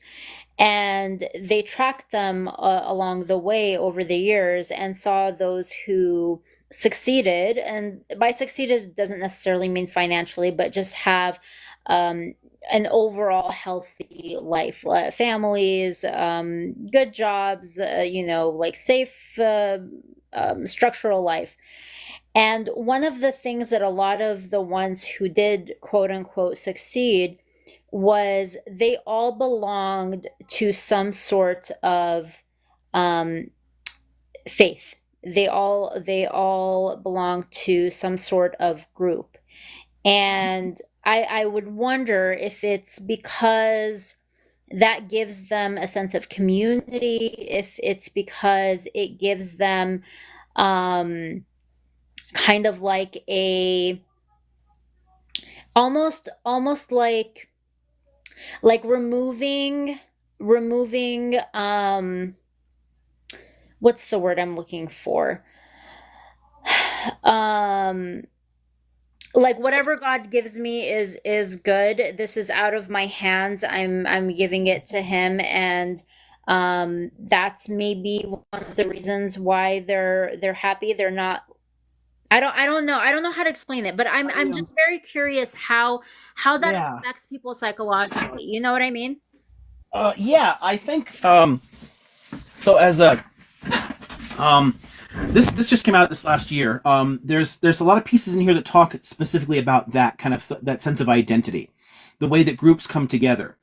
Because we've learned a lot just through evolutionary anthropology about the way that we work as social units. Religion isn't. It is. You can't put it in this sort of like, I don't know, very simplistic paradigm, like it's created to manipulate and control people, because it's actually a very organic process, and religions long predate settled societies. I mean, they've been around as long as our brains have been this big. We've needed to explain things, to tell ourselves stories, right? those stories give us a sense of purpose, of meaning. Like they bind us together. They answer fundamental questions, and it doesn't like we're asking to see this again. I forget that it's harder for me to read backwards. Yeah. I read just as fast upside down as I read right side up. So like a word just looks like a word, you know. We're not So all geniuses, Doctor. well, no, exactly. It didn't occur to me. So sorry. I sometimes remember fine. that I read it fine, but Right. I guess a couple of people found it a little more. Exactly. If it's hard to read, great. Please always remind me. It's great. It didn't occur to me to flip it around that time. Sorry, but the thing there is it helps to answer basic questions about how we relate to other people that help us to feel whole as people, like emotionally secure. So and what's important about it, and this is where I the last part where you were going, the sense of like of turning things to God, I'd set that aside entirely because honestly, it doesn't matter what it is, whether it's what kind of religion it is, whether it's a philosophical tradition, it really doesn't matter as long as it's shared. It's part of a community framework. It's a common set of beliefs that bind a group together. That's what's necessary. If people have that, if they have a distinct set of traditions that they hold to, that the community shares and gives them a sense of purpose and meaning, it'll provide that sense of emotional security that help us develop as human beings. If you take that away, we all struggle, which is why, like, atheists find something else to believe in, some political movement, some philosophical movement, something else that still invests them and gives them a sense of meaning and purpose, because this brain requires it to make sense of the world. Otherwise, we're listless, rudderless, confused, anxious. We're just fucked up. But the specifics of the religion evolutionarily don't really matter. So it's more of like an existential type of thing where why are we here, basically? Like, being able to answer questions like that. Why are we here? Why do I relate to other people? That kind of stuff. Like what connects us to other people? What builds that social bond, that social glue that ties us all together. That's the key that we need. And again, it goes back to like Kristen's points earlier about sexuality. It's part of our being social animals. Our brains just got bigger and bigger and bigger, and that required us to come up with stories to explain things to ourselves. And those stories give us a sense of meaning. We build our lives. I'm using the term very loosely, so religious people, please don't take offense at this, but we need fictions to make sense of the world. And that covers tons and tons of areas. So I'll give you a very simplistic one right here. So like, this is a fiction too. This shit's just made up. I totally Money agree is with that. literally invented. It's nonsense. But we need it. We need fictions to like. So our entire world, our politics, our economics, religions, philosophies, everything. The core part of it, evolutionarily, is that there are stories that help us to structure our lives. That's the key there. That's necessary. That's, I think, the key anthropological insight that would fit your stories about more well-adjusted versus not well-adjusted people, because if you take people out of a support network, if you take people out of a predictable environment that gives them a sense of security, and you don't replace it with something else, you're going to struggle, because humans need those fictions. Do you think that when when people quote unquote begin to lose their faith, right? And I've noticed this with a couple of people who I've spoken to about it. When they begin to lose their faith or begin to like lose their faith in the presence of a higher being, I've noticed that they tend to go into a bit of depression. And I wonder if it's that feeling of, is it a feeling of loss, or is it a feeling of being lost? Well, both. Think of it this way. You are raised in a particular faith community, right? So all the people you know are tied to that practically, right? And your social networks. So I don't know, your women's group, your after school daycare, blah blah blah. Your friends. Like I need a friend to come over and help out, like babysit or something. So I can turn into somebody else in my church that can come over and do things. We have an extensive support network because we share a particular ideal. Like that's what bonds us. The way that so there's an interesting kind of like symbolic language that's fundamental to again humans thinking, right? We recognize certain things in each other. So if you're wearing a particular symbol, right? I may have never met you before, but I see that symbol and I know you're one of my peeps. You're somebody I can trust. You're part of an in-group. People see things in each other and there's immediately like, oh, you also wear hijab. Okay, cool. I know where you stand. You're part of my community. I've never met you before, but I instantly trust you more than I trust those other strangers. Right? Yeah. That signaling is part of our tribal wiring. It's how we recognize, once a community grows beyond the biological limit, we can't keep track of more than 150 people. After that it's useless. But if we're going to have hundreds of people in our tribe, we need symbolic communication to work with that, those symbols, right? Now, if you take somebody out of that completely, if they lose it, if they have to question, if they're giving things up, then they're giving up more than a faith. They're giving up community. Mm-hmm. Their family might stop talking to them. Their friends might stop talking to them. I can't count on this person to come over and help me on something. I no longer have that sense of recognizing the co-religious people that are my tribe. I lose that. And now I'm rudderless. I'm confused. Where am I? What am I? Where do I fit in? Who are my people? And that confusion can lead to all kinds of psychological distress, all kinds of mental illnesses we can give ourselves if it's not remedied somehow. But sometimes people end up remedying it by falling into other systems. Like, I don't know, honestly, a lot of people turn things like fascism and communism into a religion. In many ways, dialectical materialism can be understood as a kind of religious thing because it also gives people a framework, a sense of community, meaning and purpose, an explanation for how life works. It answers all the basic questions. It's not a religion in the same sense, but philosophies did too, So I'm an existentialist, I'm a stoic, like you could adopt different elements and they also can answer those basic questions. So somebody mentioned Sartre earlier in the Jean-Paul Sartre in the chats earlier, so it just popped back in my head. So think about the way the existentialists are atheists. Some of them weren't, but it didn't matter if you were an atheist existentialist or a non-atheist one. You still recognized in your existentialism a sense of community, of belonging, of shared symbolic communication that gave you a tribe that you can work with, right? That it's a common belief system. When we lose that, we're unhealthy in a way. We're lost, and we need to find something else to replace it.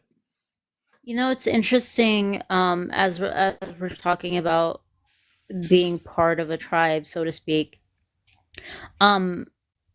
There's this interesting thing that over the last, even in high school, I noticed is a lot of people have this idea in their head that they want to be different. They don't want to be the same as everybody else, right? So they veer away from what is in, so to speak. This is what's in, so I'm going to do the opposite of that. But in that, they find those who are also like that.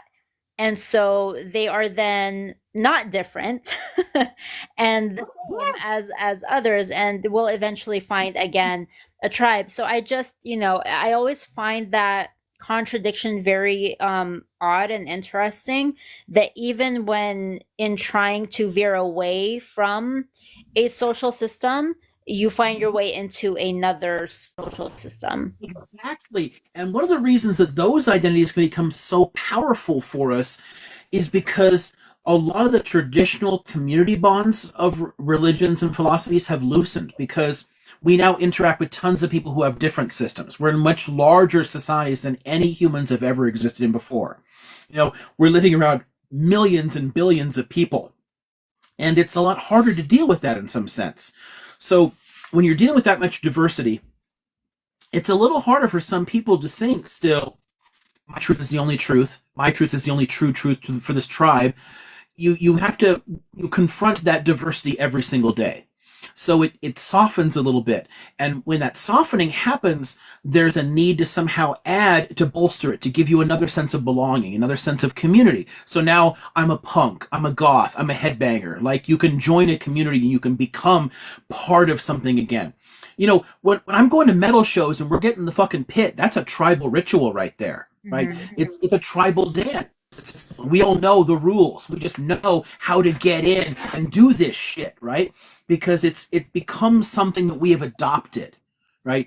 And a lot of those things become very important to people's sense of identity because we live in less distinctly tribal communities than we used to be. If that makes sense. So these other identities still come, they crop up and they start filling in some of those gaps, I guess. I guess to me, I think that there's the lines aren't as rigid as they used to be. Um, we're just exposed to so much that to me it wouldn't make sense to be overtly rigid in those tribes and communities because we'll naturally adopt things even unintentionally from quote unquote other tribes into our own traditions, whether we mean to or not, you know what I mean? And yet you still find people refusing to coexist with those other tribes. Right. Yeah. Where there's one of the challenges for us is to adapt our tribal wiring to the much more complex, large scale, interconnected world that we have. Because if we don't consciously get control over this process and find ways to steer it in helpful directions, that's how you end up with shit like fascism. People are looking for a sense of broader belonging and connecting to that, and ethno-nationalism is deeply fucking dangerous. You know, it's a misuse of that tribal wiring. It's not inevitable. It's just a modern misuse of it, but it's playing on a need that does exist and does need to be fulfilled. A lot of the more interesting philosophers of the 19th century for me are the ones who consciously understood the problem of nihilism, the problem of disintegrating traditional bonds of like faith and community and culture, because the world was much more interconnected. There was more diversity of ideas, the scientific perspectives, the Christian perspective, blah blah, and then like all these different cultures interacting with each other. Like what now is ultimately true? It gets harder to cling to it because we had convinced ourselves from late antiquity on that there are single truths.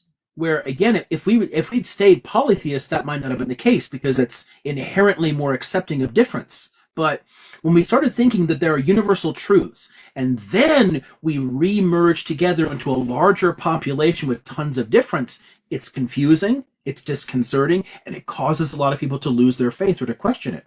And when they do that, something else steps in and replaces that. When it doesn't, the nihilism left alone is deeply destructive both to the individual and to society.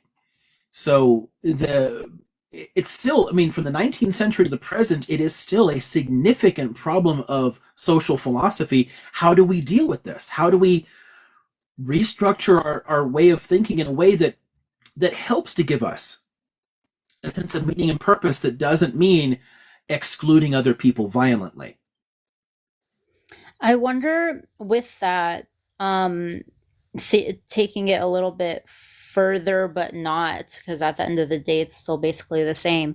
When we're talking about borders of different countries, um, obviously we created borders. Borders don't just naturally exist in the world. And, um, the way that we identify with those borders, like, I get it, right? Because that's, I grew up saying I'm Syrian American. I um this is my heritage, these are my roots, I am both, I will always be both. But really, what does that mean? As you get older and as you start to, well, or at least as you start to question yourself and what you know and who you are and all of those things, what does that actually mean? Because my history, if we really look at the history, is extremely complex. um so so those borders, like, the way that I see people from the same region being so immensely egotistical about their borders, right? Especially if we're talking about like the Levantine specifically. um whether we're talking about, like, for example, the difference between Jordan, Lebanon, Syria, Iraq, Palestine, there really isn't much of a difference, right? Yes, there's no Yes, natural I'm not barriers. saying there's Like no physically, they make difference, no right? I'm sense. not saying that there's no difference at all, but what I'm saying is that we have a shared history. Yes. And yet there is this immense, like, I'm proud to be so and so, and I'm proud to be so and so, and I'm like, yeah, cool, like, be proud, that's great, but like, we're all the same. Like, at the end of the day, we're one, so stop fighting. Like, we're all great, we're all wonderful, and whether you're from those countries or from further north or further south or further east or further west, it doesn't make those other people inferior to you or superior to you. You know what I mean? And I guess it's just like, how do we get to a point where we define ourselves by imaginary lines? Yeah, that's God, it's a great question too, because people are always, because it's such an important issue for people in a lot of ways. Borders in the sense of policing cultural boundaries, but also physical borders. I again saw like this graffiti earlier today, like covering a billboard, like close the border, because get rid of all the immigrants, all that weird kind of shit. Like, where does that come from? It's very much a reflection of modern insecurities. For most of human history, they didn't effectively exist. There were different empires claiming certain territories, and tons of territory claimed by no particular government. And peoples always just moved. So this may be a different empire over here, and I might live here, but like, screw it, this village looks more appealing. I'm going to go live here. And you just walk in. Nothing stopped you. And as long as you paid your taxes and respected the traditions there, no one cared. People have always mixed and merged. It's not until the 20th century that we create hard borders anywhere. Up until the 1920s in the US, this country had open borders. People just moved. I mean, all of my ancestors, they just got in a ship and they showed up. They just walked in. And then when they decided to become citizens, they just walked in and registered. Hi, I've lived here for a while. I want to be a citizen. Boom, it's done. Uh, Everyone was like that. All countries were like that. People just moved around. Human flows are the norm. Policing boundaries happens in a contemporary world because of insecurity around questions of identity. So it's again this breakdown in our natural tribal wiring and attempts by our political systems to replace that. And they're all problematic and oftentimes very, very harmful, but they're attempts to find a new kind of meaning. But yeah, culturally, geographically, in no way. So one for like, if the government is watching here, like, I ended up in Lebanon once completely by accident because I just walked too far north. You know, I mean, there's no distinction between northern Israel and southern Lebanon. There's no physical boundary that makes it obvious that it should be a different country. It's a completely invisible line. I just walked too far. Like the physical boundaries, they're not a thing in most of the world, and humans have always just moved. We only started policing that 100 years ago. I think that's so wild. My dad's side of the family comes from a village in Syria in the desert. That's, as far as they know, a little over 2000 BC. So it was established a little over 2000 BC. And the village was built about a kilometer or so away from an oasis. And that oasis, around it, they began to have farmland, and then they had their sheep, and everything was there. And so People used the water from that oasis to live, basically. And so the village grew and more people came to the village and so on and so forth. And for thousands of years, they were there. And there were just wandering people who happened to find water in the middle of the desert and decided to chill. Like that's basically it. That's how it came to be. You know what I mean? And it's like it seems so simplistic. You know what I mean? And it should be. And I just don't. It's so the greed that people have, and I guess I can't comprehend. I can't comprehend the difference, I guess, between greed and power. And I think it's more power than greed, or greed of power, that creates the types of international dynamics that we have. Right. Oh gosh, I didn't know something here. There's a. I might have to stop before midnight. I just remember some stuff I got to get done. But there's so there's. I want to take just a minute or two and give a really funny example that kind of ties into your region, your family's history, right? And how identities build up over time because people have always been moving around, right? So first off, the entire Levant is one of two main routes out of Africa for our early hominids, right?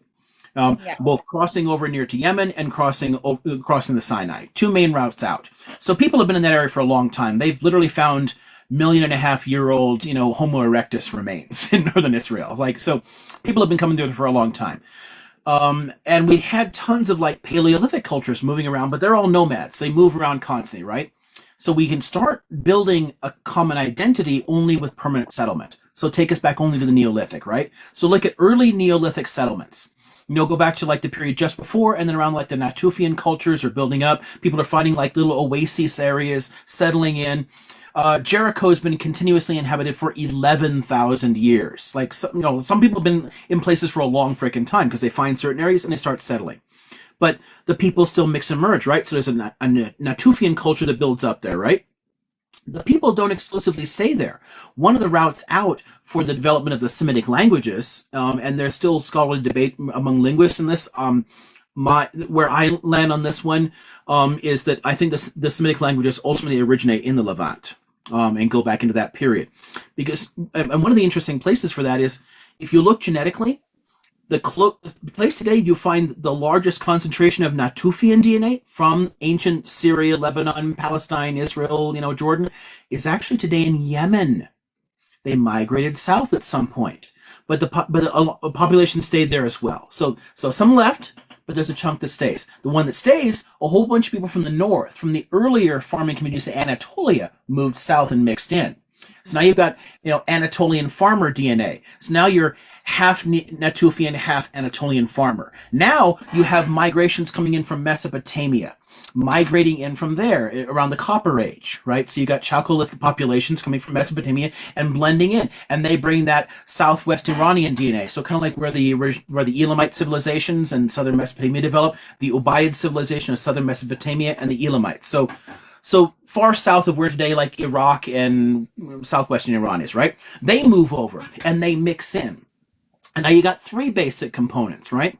That's the foundation of Lebanese, Palestinians, and Jews. That's because those three mix together and they become the Canaanites. There wouldn't be Canaanites without the blending of those ideas, and they all brought different elements with them. They combined their cultures, and it's not just the fucking that's involved here, but they're also sharing ideas. They're building a common identity. So then the Canaanite civilization develops from there. That later is going to start splitting and diverging and creating all kinds of different identities and competing countries, and all of these different identities build on top of that. But it starts from a constant mixing and merging. This movement of peoples, it's not just that it lasted all the way to the present and people are moving around. Humans have always done this. It's part of our nature to wander around, mix in with other populations, and produce something new out of it. Cultures aren't static. They don't stay in one place. The ultimate origins of the first settled farming peoples in ancient Syria is a combination of three distinct early farming peoples that all came together and formed one single cultural entity for a while. And then that one split and merged, and more people moved in and mixed and blended around. And it's continued all the way to the present. It's why, like, so there's a core of Palestinianness, right? That, because some of that population among Palestinians goes all the way back to like the Natufians and the Anatolian farmer communities. There's still a core there, but there's also variations. So in southern Palestine, there's actually more Arabian mixture into it, and in northern Palestine, there's less of that because populations are near them, right? People mix around and move around, right?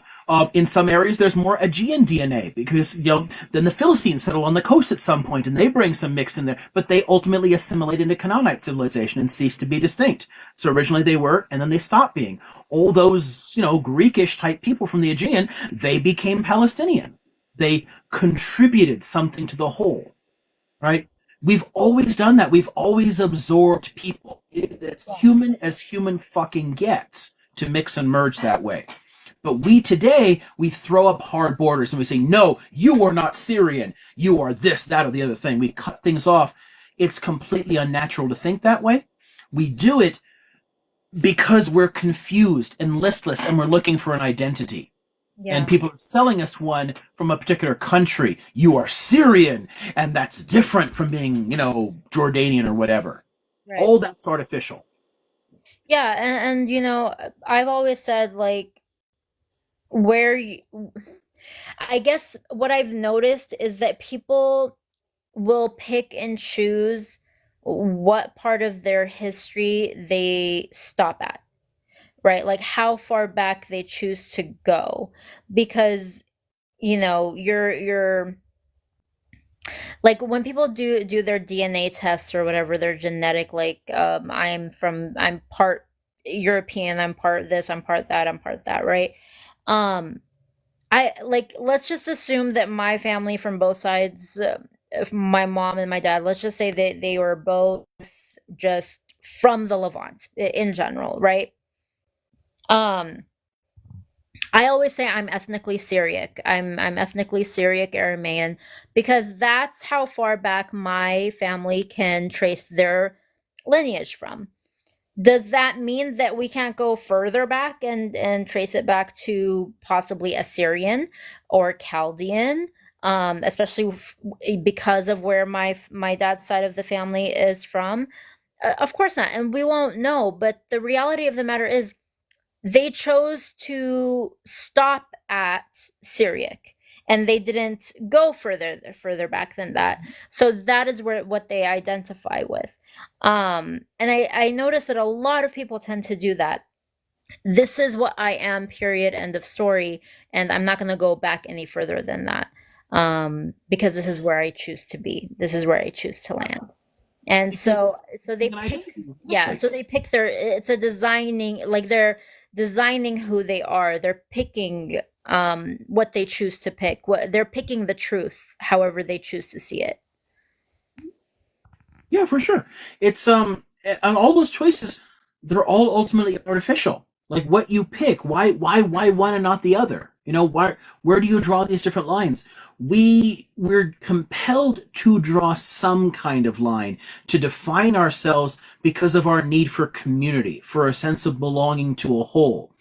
But when we blend that with a lot of these political structures and the fights between different religions and cultures and countries, that's where it gets kind of problematic, and our natural tribal wiring can lead us to violence too.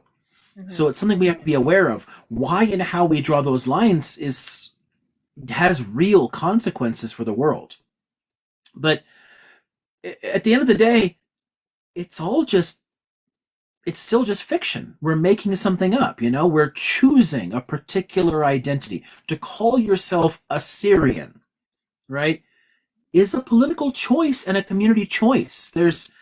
Because no identity is ever been static for long periods of time. Even only over the course of a century, they'll change tremendously. How the hell are you going to go back 2,500 years? Yeah. It makes no sense. There are so many peoples that have passed through northern Iraq and contributed elements to that, yeah, there's some descent there from the people who were the ancient Assyrians, but there's also a shit ton of other elements that have been piled on top of that. Yeah. Again, I think it's a matter of just there's an egotism to humanity in general, and I think everybody wants to be right, and everybody wants to be the superior culture and the superior religion and the superior everything. And it's My tribe. yeah. My people. And I guess that goes back to our primal instincts. Yeah, because again, we're social animals and we're going to collaborate. And we look for people in a particular in group. If you have particular symbols that identify you as one of my peeps, then I'm going to share my water with you. But if you don't, then I might not. Yeah. Right? We look for those things because that helped us survive 1,000,000 years ago. But what helped us survive 1,000,000 years ago on the savannas of East Africa threatens to wipe us all out with nukes today. So we do have to get a hold of this and find a different way to steer our tribal wiring. Because trying to bolt it onto modern, like some religious concepts that make absolute truth claims, or political identities, or nationalist identities. There's tons of them that actually, when you buy into them that way, and you attach your tribal sensibility to those ideals, they lead to problems. I mean, look at the German wars of religion during the Reformation. About a third of the German-speaking population was wiped out because they worshiped Jesus wrong. Like, like the simplest difference was enough to activate that tribal wiring and have people turn on their neighbors in horrific atrocities. If we don't actually channel this effectively, it's really damn dangerous. Do you think that this is what I think, and tell me if you have a different perspective. I feel like people are just simply too lazy to want to have the desire to learn anything else. Yeah, I don't know. I've always been of two minds on that one. I have no firm ideal on it. On the one hand, you can take the view that not everyone cares or is able to care, and that's fine. They just need someone to kind of like steer them along in a direction, and other people's are not. They're the ones who want to create new ideas and whatever. There may be some natural division along those lines, but there's also a sense in which you can actually encourage people, and people can change, and people can want to like create and grow and challenge themselves. So I don't think it's as rigid. I think that there are different inclinations people will have, but I don't think that we're trapped. And I don't think it's necessarily laziness. I think it's just a matter of prioritizing what makes the most sense, what's useful, like what actually gets the job done. You don't need, I mean, I don't know, my brother does perfectly damn well in his life without reading any of this shit. Like he does great work. He's great with people, does all kinds, he has different priorities in life. He's not lazy. He just learned different things. Well, here's what I mean by lazy. Like, for example, let's say I'm new to a topic, right? And I ask you a question about it, and you give me an answer. Um, a lot of people will take that as doctrine.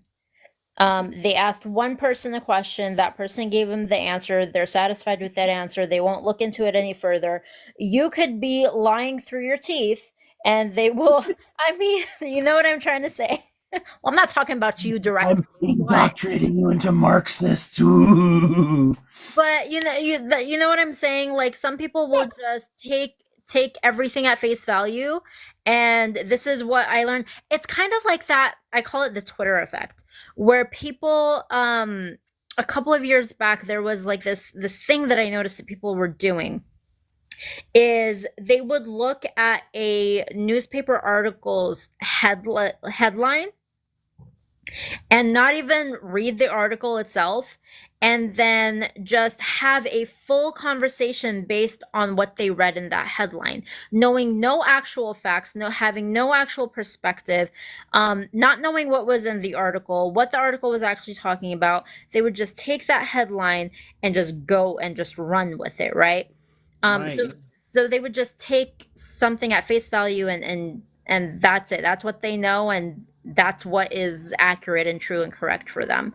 And I guess that's what I mean by laziness, is that they, even if they are willing to learn something new, they just want like the shortcut to it. Like, okay, I heard these 2 words and that's it. I know everything now. You know what I mean? Right. Yeah, for sure. Yeah, it's oh gosh, hold on a second. If you need to shut down, Professor, you're good. I think you had a pretty productive life tonight.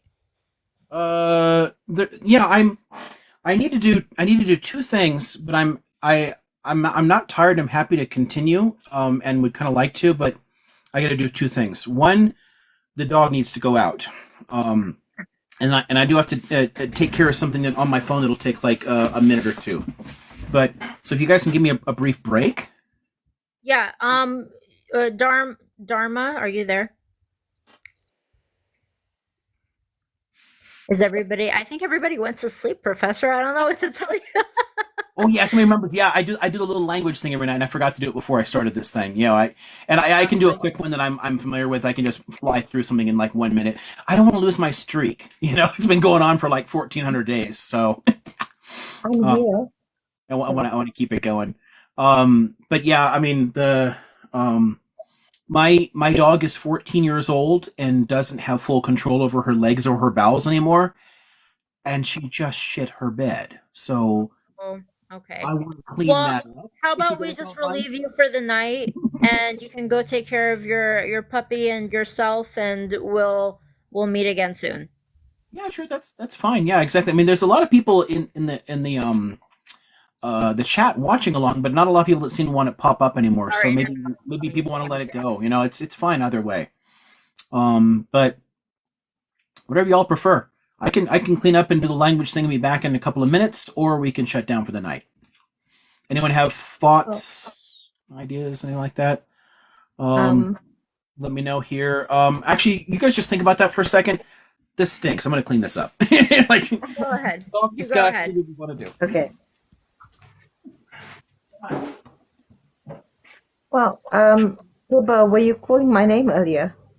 Yeah, I was just wondering because the professor wanted to It's step away. So I was wondering if he wanted to go it's ahead and shut it down, or if he should keep going. it's 20 to 10. It's 20 to 10 in the morning here in Cape Town, South Africa. And I usually just come onto the lives and I listen and, I seek out knowledge. So when you're busy speaking, I don't interrupt it. This is not the kind of live where people speak over one another and interrupt and interject. We sit and we learn. Yeah. So No, I know, hon. It's just I was wondering if you because the professor was just wondering if everybody was done for the night, or if he should go take care of what he needed to take care of and come back a little bit later. So I was wondering if you were free to come back a little bit later. That was all. That's all. yes, I am free. This is my weekend, so I do just as I please. And I usually just, go where the lives are calm, because when you've been on lives for the past few months and people attacking one another, that's no fun. That's no Yeah, I fun. agree. Yeah, there's been So, quite a bit of that. Yeah. yes.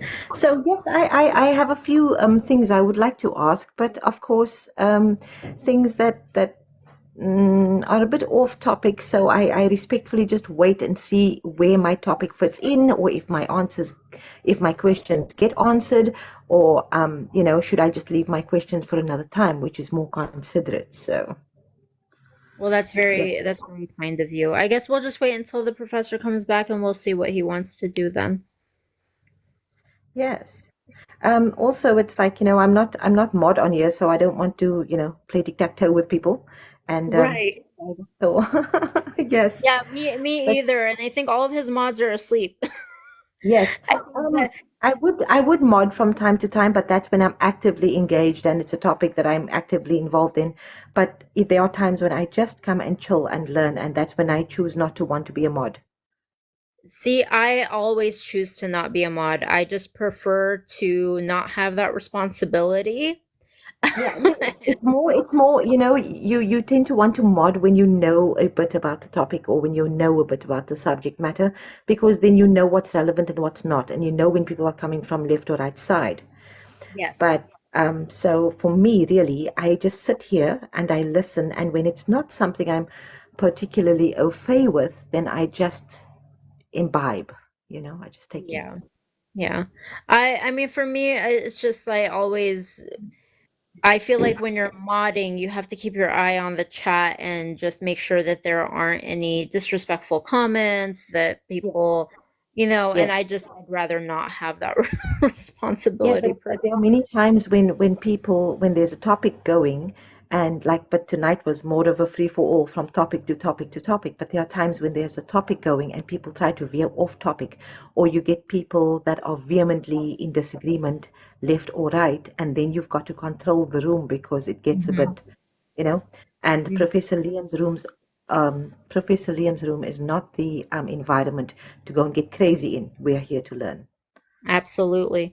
So Professor, did you want to hop off for a little bit and come back, or what did you want to do? Um, yeah, I'm just looking back and see if there are people in the chat weighing. It says there's 167 people, so Yes. I mean, that many people must. I don't know. Maybe they care. So I'm just looking to see if people have opinions one way or the other. Well, I do feel that there have been many topics, so we don't know which one to hold on to. We're just also just listening when the topics come up. So Right. Yeah. It's um. So, yeah. No, I don't have a time to go to. Somebody saying like you'll run on and on. Yeah. I'm fine either way. I don't have much to do later on, so I don't mind either way. I do feel that we're all interested in staying. Should there be a topic or a question that anybody would like to pose, but we're just here enjoying the vibe. I think also. Yeah. Yeah. I'm Well, okay. how's it So going, I'm everybody? not. Oh, Howdy. hi Yeah. Jay. Hi Jay. Would you like to discuss something? Ask a question? Honestly, really, I don't have really anything to discuss because I'm a happy person. Oh, that's great. I live life to the Well, fullest. Right on. okay, Palestinian Forever has a question. Yeah, Please this one's ask. asking question. So yeah, how about give me like a minute or so. I'm gonna go do the little Duolingo thing. And then I'm gonna go let the dog back in. She's outside for a minute, and then I'll Oh, come back and see if you guys have figured out anything we want to talk about. will SIS shut down, or will we just keep going and wait? Or I can Yeah, just gather the it should questions let that you come up Keep and continue. come back. going. I'm just gonna step away from the screen for a second, so it should hold. You know. Okay, Okay. that works. Yeah, I think we'll see if we can get the chat to come up with a different topic, and then maybe we can Exactly. If discuss you guys that. find a subject, if it gets interesting, if not, we want to let things go. Professor, That's fine. But if you guys come up with what, some interesting things we want to talk about again, let me know. I'm new here. Professor, what are your studies? What with me? Yeah, We mean studies. What do I do? Or yeah. short would be so I'm a historian, and my discipline is the history of ideas, so of cultures and Okay, I got a good intellectual one for culture, you. philosophy, economics, religion, things like that. Okay, But I my got a my good one for you. fields are the Middle East and Europe, so I do those in a number of specialized world history classes. But All right. I look Hey at Listen, Jay, listen. Jay, can you hold on? Jay, can you No, hold I on? got a good one for him. I got a really good one for him before he takes off. No, no, no. He's not leaving. He's just gonna step away for a quick minute, and then he'll Yeah, come yeah, back. yeah, So but just I got a please hold really on to that for a listen. second, please. okay, so what is it, Jay? Okay, it's gonna be the Serpent Mound, the The what? effigy mound in Ohio. Okay. The Serpent Mound. Okay. Okay, it's the effigy mound, but the only tribes that made effigy mounds are the Ho Chunk Nation. And why does the History Channel and all these other people, historians, saying that was pagans that made it? Well, I'm not sure what that means. I mean, pagan literally just means you're not following an Abrahamic monotheism. Yeah, but So, so why they did would be they? pagan. What? No, no. I was just wondering why did they make it like? How do I want to say it? Like our culture wasn't advanced enough how to do that. But if you do the Oh, radar underneath there and you see the chief, he would be a chief underneath that. He came from the Snake Clan, and that's his mound. are you asking why people sort of like seem like they're talking down to it or dismissing it? Like this is just a Yeah. thing. Okay, Yes. so Exactly. there's a kind of European chauvinism that's tied to the actual impetus that sent out imperialists in the first place, and it's a long, complicated story for why those ideas showed up at a particular time. But when people showed up here, they had an incentive to make people seem more savage. As a fun one, if you look at like Teotihuacan or Tenochtitlan, they were larger than any Christian city. Period. Like Yeah, they were. the only Down city in in Europe that was Mexico, larger yeah. was I Istanbul. mean, in Mexico. Yeah, in Mexico, yeah. The only city in Europe that was larger was literally fucking Istanbul. It was a Muslim city already. And they got there and they're looking at this massive fucking metropolis and they're like, shit, we got to take this thing apart and build churches out of it. There was no way to respect it. You couldn't say this is a great civilization that has done interesting things, because if you do that, then how do you impose your religion on them? How do you impose your control? How do you enslave people? They needed to justify what they were doing, so they had to come up with narratives that made people savage and inferior. And a lot of that has not gone away. The History Channel still does that shit. It's there's still a lot of ways. Professor, I don't wanna cut you off. I also don't want you to miss your street. Yeah, I see the chats there, and I'm watching the time. I was wound down, but it's like that's the short answer for where he was going. Like I kind of get that, but if people want to get into like the details of why that develops, that's a much bigger thing. I can't do right now. I got to get to the thing, but the short is they had to dismiss people so they could conquer it. That's it. Because that's serious. I'm gonna pop out for a minute. I'll be right back. Right. Yeah. Maybe Sir would like to think of making Hibber a mod when he comes back. Well, make me a mod. Don't make me a mod. Make yourself a mod. Make yourself a mod. I was trying to be kind and polite. Oh my gosh. No, I think I will get drunk with power and I'll just mute everybody.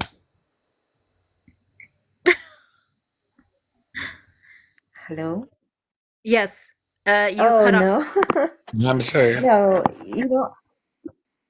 sorry. Us here on Professor's Lives, we understand how we assist him. We just chill and because nobody compares to this man's brain. Nobody.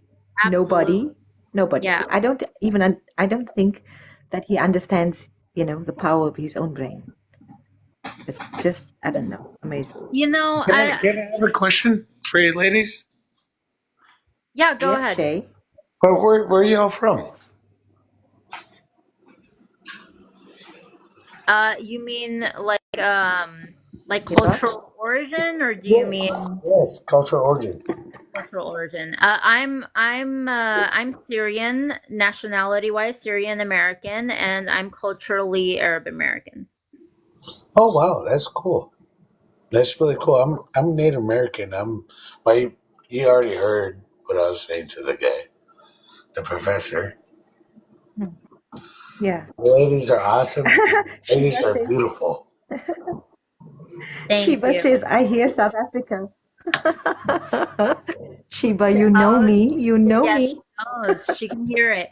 I've noticed that a lot of people can hear, especially when it's their own. They can tell the different regions very quickly as soon as somebody speaks. Yes, ma'am. You're correct about that. So, Jay, Hiba has told you African Syrian mix, I think. Yes, respectfully. I'm sorry, Dharma, I can't.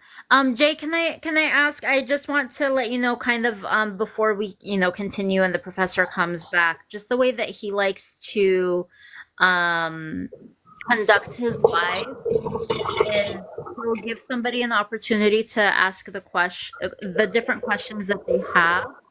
But once you ask the question that you have, like, we all try to mute so that the professor can Oh, um, okay. respond to that question in a full manner, because he's very knowledgeable and he'll really go into detail to answer your question. And so just once you do ask whatever questions you have, just try and mute so that he can fully respond, and then you can go back and ask as many questions as you'd like. It's just how he likes to conduct his life. That way there's nobody talking over anybody. You know what I mean? Oh, I got you. That is cool. Yeah. And Jay, also, while somebody else is speaking, then please mute, because the background noise would kind of cancel out what the person's saying. All right, I got you. Yeah, so there's like this little mic right at the bottom. I don't know if you see it. So every time you basically just stop talking, if you click on it, Yeah, it'll I'm mute you. doing it right now. Yeah, and there you go. Perfect. Awesome. So the professor is back. If you have any other questions for him, go ahead. I'm gonna go grab the dog. But if you'd like to make Hiba or myself a mod, then we can better assist you in the chat, maybe. Not me, please. Please make her the mod. Hiba. Say no. Hiba. I Hiba. thought you Hiba. were, Dharma. No, don't make me a mod, please. Don't make me a mod. Look at that. Anxious. So, okay, so one down. I'm not gonna torture somebody by making them do something they don't want to do. She knows too. She knows she's doing this on No, purpose. Hiba is giving super mod vibes here. She's like, I can do it without having I'll give the suggestions. I'll come in where I'm needed. I just don't want the actual power. If you see something going on that I don't see in the chat, let me know. Yeah, that's it. So I fell asleep and I just woke up to this. I'm gonna go let the dog. Oh, there Rex is you awake. are.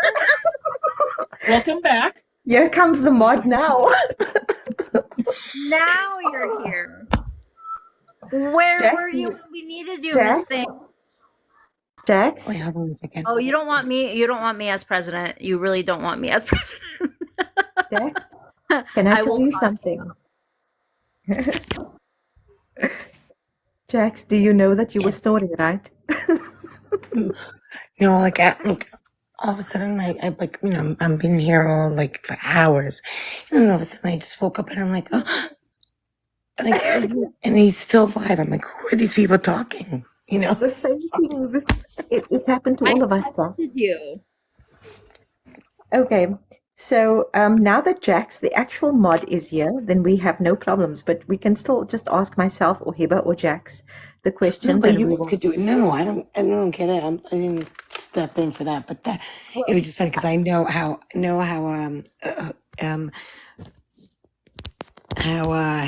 say Hiba. I know how Hiba is. She's Hiba is gonna be like, I don't want it. It stresses me out. No, I don't. See, everybody knows it's not don't do it, because somebody did it to me one time and I hated it, and I'm like, don't ever do that to me ever Like, again. no, it stresses me out.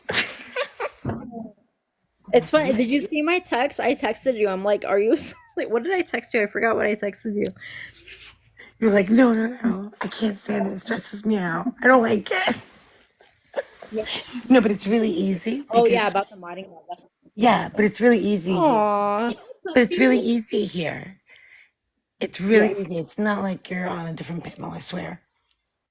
I also just think that I know. It's just when new people are coming in that you kind of have to teach them the rules, and sometimes they don't like it. You know what I mean? And yeah, but it's fine.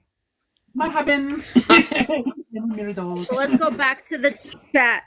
All right, I'm gonna be quiet again. If I fall back to sleep, I'm sorry. Don't go back to sleep. Stay awake. Oh, she whacked you. Darn cats. Leave that dog alone. Yes. Crazy cats. Um, there's Cactus up here. I don't know what to call you, man. You just got a little cactus as a name. I don't know. Well, yeah, it's Cactus. You just call him Cactus. Okay. You're welcome to jump in, Cactus. Cactus has been with us since like day one. He's good. He's a great. He's a good kid. I'm saying kid because I'm 48 years old. I'm allowed to say that. Okay. Yeah. Ask the question. I did have a question about the 7-Year War, or the so-called 7-Year War, and how the speed of information affected that. Because my understanding is that it had to do with a lot of powers kind of fighting over various colonial territories. And I was just interested in how that was, I guess, coordinated, given that information traveled so slowly at that time, and Badly. how did that impact the outcome? Well, yeah, very, very badly. I don't know how much of an effect it has on the outcome per se, because that's kind of normal for all wars. Even in the 19th century, communication was terribly slow. So, hell, entire wars could be over and battles are still being fought because no one's bothered to tell them. So it's always a bit of a problem. I think the bigger issue with something like the 7 Years' War is just how nebulous a lot of the alliances were and how difficult it was for people to pay for it, because some of the most important financial innovations that would later make it easier for countries to keep this up still didn't exist. I mean, the French and the Brits both bankrupted themselves because they were still experimenting with banking systems and trying to improve the finances. So there's a lot of interesting complications that come out of it. For anybody who doesn't know, the 7 Years' War, that's 1757 to 1763. And realistically, it's the First World War, because for fuck's sake, it's fought in Europe, it's fought in North America, it's fought in the South Atlantic, it's fought in South Asia, it's fucking everywhere. And France lost a lot of its colonial possessions and had to start over. The cost is tremendous to these early states, but I don't know how much communication really has an effect on how it plays out, because it doesn't have a lot of it, you're fighting in very remote areas, you're not really directly interacting with people, there's a lot of autonomy. In conflicts like that, the individual forces frequently had the ability to make their own decisions on the spot, to engage or not engage. They didn't have to, wire home for permission for rules of engagement now, like today. They just kind of accepted that forces were going to act essentially autonomously, and then only have a vague sense of strategy from the home countries. It is problematic that way. But I think the single biggest issues around that war that are going to be like the issues around the different types of alliances with different indigenous populations, the impact in South Asia, and the financial sides of it, I think, are fascinating because of how complicated it gets for everyone to keep it going. But yeah, I don't think anybody worried too much about the communications. I just don't. From my understanding, I don't think it mattered to people. They were used to forces being pretty autonomous, and all that's really different is that you're fighting in so many places at once. That's the only real difference. And realistically, it's not like that's the first time that's happened. So I'm not really sure if I have a good answer to that, and if you're thinking specifically about communications. I can't think of a specific place that really matters. Oh, it's one of the first times George Washington got his ass kicked. You guys know George Washington was a really shitty general? Lost most of his battles. Anyway, he was a lower ranking officer at the time, but he led a failed attack on a French fort and got his butt kicked. So the first of many times Washington lost during the 7 Years' War. Yeah. No, I was just generally kind of curious about that period and how that sort of thing played out, given that in that sense it was kind of the First World War, but it was also just so so long ago, relatively, in terms of the other we ones. didn't have wire. I mean, in the First World War, you just had wireless. You could at least send messages relatively quickly. It still wasn't instantaneous like it is today, but once you dispatch a squadron to India to attack a French fort, you're going to hear from them months later, and there's just no way around that. Yeah. I did also have a question about the actual, I guess the named First World War, which was regarding the Battle of the Somme. Actually, the most common narrative I've seen on that, in terms of really both sides, but especially the French and the British, was that it was basically run by a lot of generals that were drinking a lot and didn't really come up with solid plans, and just had this philosophy of throwing people at the front lines. And to what extent were their hands kind of tied in ways that I might not have seen, and to what extent is that kind of reading of it true? Yeah, that's actually. Oh, yeah, that is not where I expected you to go with that. That actually is um, an interesting pickle of a question for them, because to some degree, it was just tactical issues. They really didn't get how different war was. I mean, charging the enemy with fixed bayonets made sense in the 18th century. It made sense in much of the 19th century. Nothing much had really changed. And then suddenly you have machine guns and landmines and, razor wire and all kinds of crazy shit complicating things. But I think a bigger factor is what you were you may have been pointing to with the hands tied part, because a lot of it's political. There are directives coming from on top because they demand certain objectives. You have to show some progress, and the fact that they bogged down, that they were trapped for a while and couldn't really get ahead, no one wanted to deal with that, because how do you go back and explain to a population, especially when you have voters? Because at this point, remember, places like France and the UK, they had voters, and voters care about progress. They want to see something happening. So the having to go back to the population and say, well, we're still stuck in the trenches and we haven't accomplished anything this month, but maybe next month we'll advance. No politician wants to do that. So they constantly pressured the generals for action when they had no real way to do it. So there is a lot of places where their hands are simply tied and they're forced into it, but there also is a lot of stupidity. So don't discount that entirely. Some of the common narrative on that is actually true. A lot of times you've got an officer class. So going into the early 20th century, the officer class hadn't changed much in a few centuries. It was still mostly aristocrats. And even when they weren't traditionally from the landed gentry, they liked to think of themselves that way. So they had these aristocratic pretensions, and they still really looked down on a lot of the soldiers and the conditions, and they were willing to throw lives away. It just didn't matter to them. So I think it's a mix of the both. But I think you're definitely right to point to the pressures. Yeah, I also did have one other question, and then I'll just drop down. But you're one of the few that pop on here and you throw just the most amazing curveballs all over the place. We're in Rome one minute, we're I don't know, just in the 7 Years' War the next. It's oh, it's fun. I'm always curious where you're going next. Well, I mean, this one is definitely pretty random as well. But I was just learning about it the other day. About how Thailand sided with the Axis during the Second World War. And I know that one aspect of that was just hoping that they would get some territory back from, I think it was France or the British. I can't exactly remember. It was both of them, yeah. And then, was that the whole story, or were there other things politically that aligned them with them? Or No.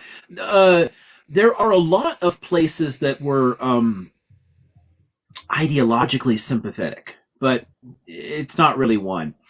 It's more of those, the enemy of my enemy is my friend. And they were trapped between two major colonial empires, Britain in South Asia, France in Southeast Asia, and they're like, fuck. You're nervous. when are they coming for you? Are they coming for you next? And they managed to hold on for a long time and establish like decent relations. I mean, they managed to hold on for a while, but there's always the worry, so it's kind of understandable. It's not, I mean, you see things like, gosh, look at the way Iraq and Iran were both sympathetic to the Axis, during the Second World War. Like it's not, it's largely driven by the fact that the Germans aren't the imperial power that are pushing you around, and anything that harms Britain ultimately helps them. So I think that's the single biggest issue there. I mean, it's not like it's not like Thailand did much in the wars, but the alignment is largely a matter of hoping to free up a little space, to take some pressure off of themselves. Yeah, I just remembered I had another one from earlier because I guess it's geographically sort of close to Thailand. I remembered it, but when it comes to the island of Java, obviously there's a lot of people that live there in general relative to the size of the island. But when it comes to Jakarta, was it just that there are rivers going through that part of the island, or anything like that, or was it a colonial city at first? Why did it wind up becoming the largest city on the island fundamentally? Was there anything about its location? Remember if there's, I mean, the city is much older, but I don't remember why it ends up taking the preeminent position it does. Yeah, I think it just, yeah, honestly, I don't, I seem to recall running into something at some point about it but I don't know. Yeah, I'm not sure why that ends up as a city becoming the dominant one there. But there had been urban developments there long before the the Dutch show up, so it's not like they created it. But yeah, sorry, I can't think of it. I swear I've run into something like that though. Yeah, I don't. Yeah, maybe it's random or something, relatively. No, yeah, there probably are some practical reasons for it, but I can't recall one.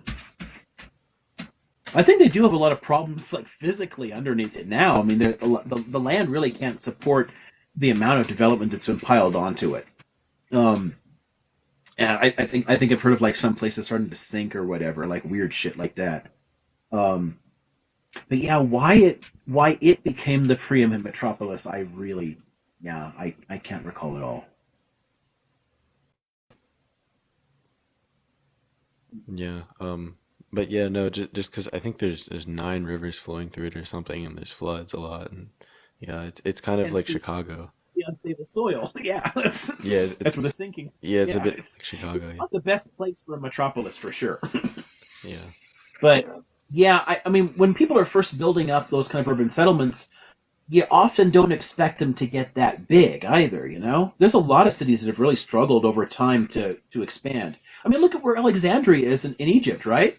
When it was just a tiny little settlement on a narrow finger of land, fine, sure. But the more you build up, the weirder it gets. How do you accomplish? I mean, there's a lot of cities that they really struggle if they get bigger than they intended to be. And I think Jakarta falls into that, but I don't remember why it became so important in the first place. That's a bit beyond me right now. Well, thank you. I think I gotta go to bed, but take care.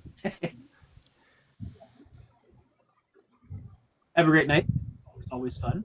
Great conversation.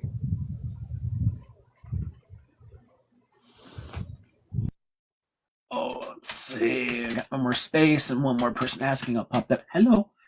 I know. Are you bored? Silly dog. So somebody said, "Have a great night." You have night at your place? Well, for me it is. Nights Yeah, and you are in It's just after States? midnight. You are in States? Yeah, I'm in Georgia, in the country. We have Yeah. Opposite side of the world. Yeah, we have like a noon. Like we have noon, like 12 p.m. now. Exactly. Yep, exactly the opposite side of the world. PM. That's what I'm saying. I'm midnight, you're noon. Yeah. Yep. On the opposite. So sometimes when I speak to people at night, I'm basically talking from the future. You are. Yeah. Absolutely. So I can be saying, Where is "Welcome to the world of tomorrow," like from Futurama. Ooh, yeah. Yeah, basically. Did they So finally announce the yesterday, election like results in not Pakistan? yesterday, like I'm at sorry to cut you off, Thorn. Yeah. Hi. It's hi, just hello everybody. Sorry, hi, sorry welcome. No, that it's I didn't okay. say hello to everybody. No, you're fine. I think there was somebody ahead of you in turn. I'm not technically a mod, but I am Yes, gonna you mod. are. Don't worry about it. She doesn't want. She gets very stressed out. But yes, she is great. Are a mod. I'm a hypothetical mod. Okay. Yes. There you go. That makes but it feel yeah, better. I'm so sorry to cut you off, Torn. It's no No, it's disrespect. okay. It's okay. Yeah, It's it's just okay. hello there. Just came up ahead of you, so we want to make sure to give him his time to ask whatever questions he'd like. So, welcome. Go ahead. Thank you. Oh, Yeah, I was just so thinking cute. about what's your stance about Ukraine and Russia? Too vague a question. What do you mean my stance? I I'm not mean, what do you support Russia or do you support Ukraine? I don't support either government, but I support Ukrainian self-determination and autonomy. So I'm opposed to any invasions. So I oppose Russia, but I don't like either government. I like that because Russia just invaded. So I just ask that, and we can discuss if you want. They invaded. They argued that Ukrainians don't actually exist as a people and that that land is rightfully Russian, and they have annexed 5 provinces of Ukraine to Russia. So, yeah, that's intolerable. Russia's I will add more if you want. I will but add I don't more. like either government. So I mean, I the like Russians. The Putin thinks that the Ukrainian is the dialect of Russian. It's not Yeah, real language. I know everything. Kiev is the capital of Russia. Yeah, because he thinks that Kievan Rus and Russia is the same thing, which is not. It's not the same thing. I mean, you can't go back to the fucking 10th century and pretend it's the same. I mean, there are massive differences between then and now. Yeah, exactly. But I mean, Russia is based on Kiev. It's Kievan Rus, you know. Originally, but modern Russia is formed out of a union between Novgorod and Muscovy. Yeah, exactly. After the Mongol period. So the Mongol interregnum and then an entirely different political entity emerging. That's Russia. Yeah, exactly. Now, origins culturally for all East Slavic peoples. That would be Belarusians, Russians, Ukrainians. Sure, you can take that to Kievan Rus. But that has nothing to do with modern Russia. That's like 500 years apart. Yeah, exactly. But they still want to occupy it and just. Right, yes. You It's know nonsense. What I mean? It's like if we just, I don't know, the Aztecs can. Hello, when you say it's nonsense. Roll back 500 years. You know, it's nonsense. Between the 900s and the 1400s, come on. Yeah, really? Exactly. They have memes about it. Yeah, I know. Ukrainians have memes about it. It's like there's grass there, and we have a town. There's grass where Moscow is. You know, it's like a meme. Yep. Nothing. Yeah. It's honestly the kind of statements that people like Putin make. It's just classic fascistic nonsense. It's the weird kind of irredentism. It's not accurate history. It's using elements of history to construct a lie. And it's perfect. I mean, it's every day. I have like 10 Telegram channels. That's very very direct, if you can call it that. And it's I have news a week before it's reached the news, so it's like watching old news when I watch the news. that doesn't make any sense, but anyways. Someone says, "Who is still better?" Like Russia? No, I mean Russia has, if anything, a larger white supremacist movement than the Ukrainians. Nasser, and there's nothing better about them. I mean, honestly, the Ukrainian government has fewer fascists in it than the Russian government does. But some of the fascists connected to the Ukrainian government are horrific people like Azov. So it's like I said, I don't like either government. They're both filled with Wait, assholes. did you say Azov? Assholes. Not assholes, but Azov. Oh, Azov, the battalion, the neo-Nazi wing. But they are not neo-Nazis.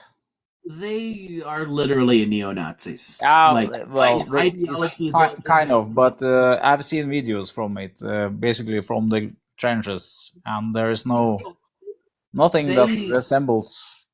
Their ideology is essentially indistinguishable. Yeah, but anyways, they hate Russia. I mean, they do hate Russia. Yeah, exactly. But there's literally there are units in the Russian military that are just as fucked up, and I've seen medals being pinned on Russian soldiers that have Nazi tattoos. I mean, there's all kinds of shitty on both sides of this. Azov is terrible.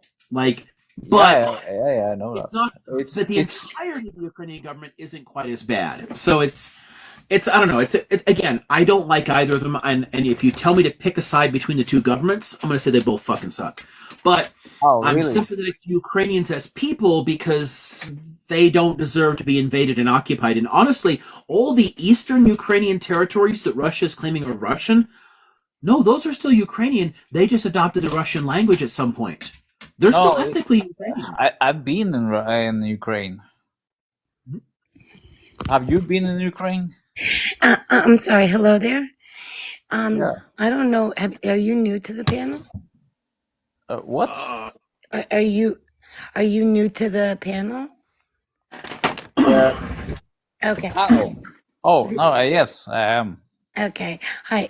This is more of an like a discussion. Dr. Liam is a professor. Ukraine history. So. Oh, I'm sorry. Yeah. So I'm a professor too. I don't have to just I don't know, pull it out of my ass. The thing is, hello there.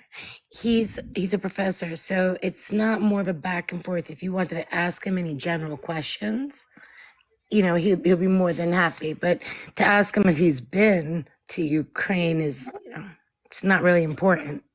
I'm sorry about that. It's yeah, sure.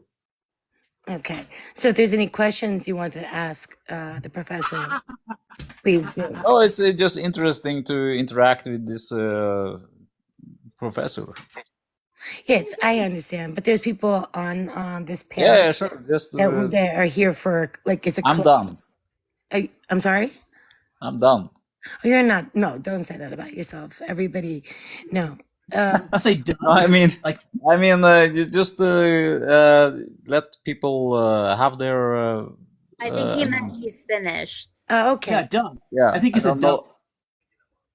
Like he's finished. I think he said. Yeah, I think so. Okay. Thank you. Hello there. And Ben, it's your turn, Ben. Ben. Right, yeah. Okay. That was pretty comical, that little exchange you had there. But yeah, I've been to Georgia and the Ukraine. That's interesting that you guys were on. All right, let's ask what do you think of the Solutrean theory? The which? Solutrean theory? I can't make sense of I don't know what that means. Solutrean, a lot of the pre-Clovis objects they found in North America, they were very similar to ones that were found in France that were about 17,000 years ago? I have no thoughts on it. Oh, you weren't aware of that? No, Okay. not that I've noticed. All right.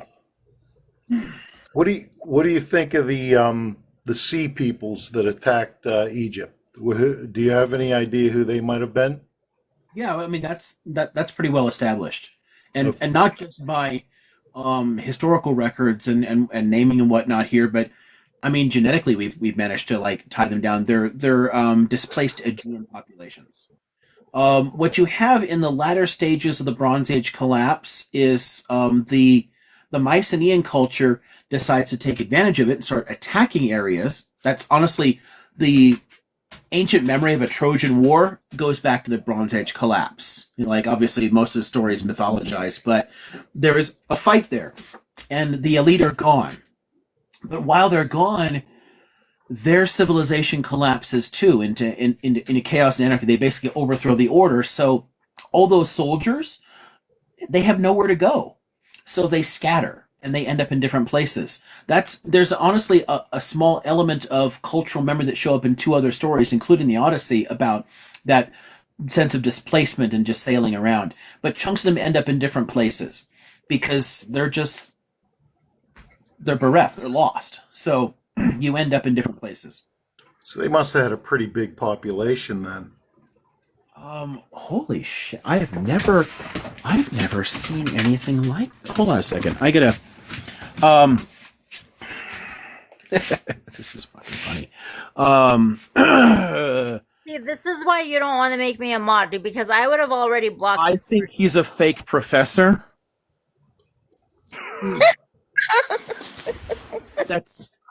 I think he's a fake professor.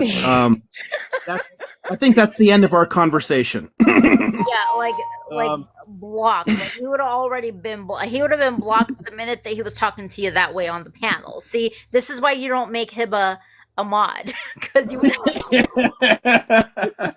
Yeah, it's like, hey, come on, like. At the end of the day, like, okay, degrees are just degrees. Who gives a shit? Like, it's the fact that I study shit and talk about it, okay, that makes it interesting, and I enjoy having conversations. I don't need to stand on credentials and I'm like this, that, or the other. Oh, who fucking cares? But, like, when somebody tells me I'm not what I literally, like, you can fucking Google me. I exist. I'm a human being. PhDs are literally public records.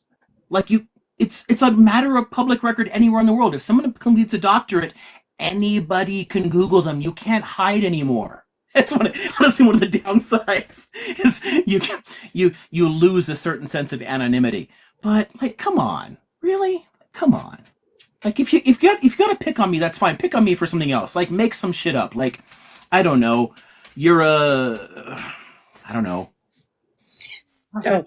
What's a good one? Like, think of I don't know. There's got to be fun ways to attack me, but don't give me this flat earther bullshit where you're just making something up. Like, I actually was trying to be nice because I thought he said I'm just dumb, and then he says done. Okay, well now he's blocked, and then the other person that asked is Dr. Liam Jewish? It's none of your business. I just woke up from a little nap.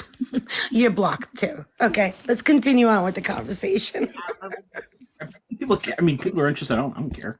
Yeah, but it's like it gets like a little repetitive and annoying. Because what does that matter when it comes down I'm culturally Jewish, but I'm Irish, Polish, Sicilian, Bulgarian, Scots, Berber, Syrian. Yeah, that's like saying like no, but I mean, I'm American. You know, it's we're a mutts. silly. To me, it's a silly. It's like a really ridiculous question. Like, are you a man? You know what I'm trying to say? Like, what does it matter? Does it matter? If it does, if that's something that you have to ask, you get blocked too. Like right now, I'm not today. But anyway, I'm so sorry to cut in your time, Ben. That's okay. I realize that it's late and I don't want to take up a lot of time, but I'll just ask one more simple question. Are you familiar with Robert Schoch, the geologist, and he looked into the age of the Sphinx and stuff like that? Yeah, I thought you might have been going there. Yeah, no, that's a load of shit. So like a massive load of shit. Like like 99.9% of people are saying he's completely full of shit. It's nonsense. Okay, so and that was verified by other. Like you're talking about the water erosion shit, right? Yeah, no, it's nonsense. We know who made this shit Well, and how. I understand that historians and archaeologists would agree with you, but are there a lot of geologists that disagree with him?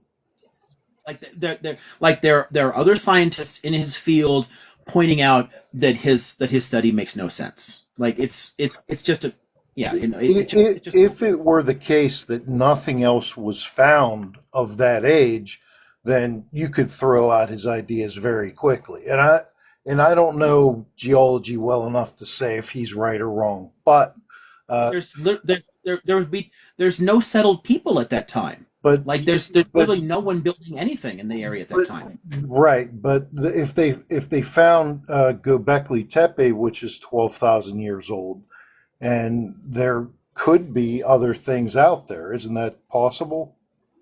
Göbekli Tepe was built by Anatolian hunter-gatherers, though. But it's pretty enormous. It's a pretty significant site. There's other things that are made, yeah. Right. But again, we know when sphinxes come from. We can actually tie it to Jeffra at this point.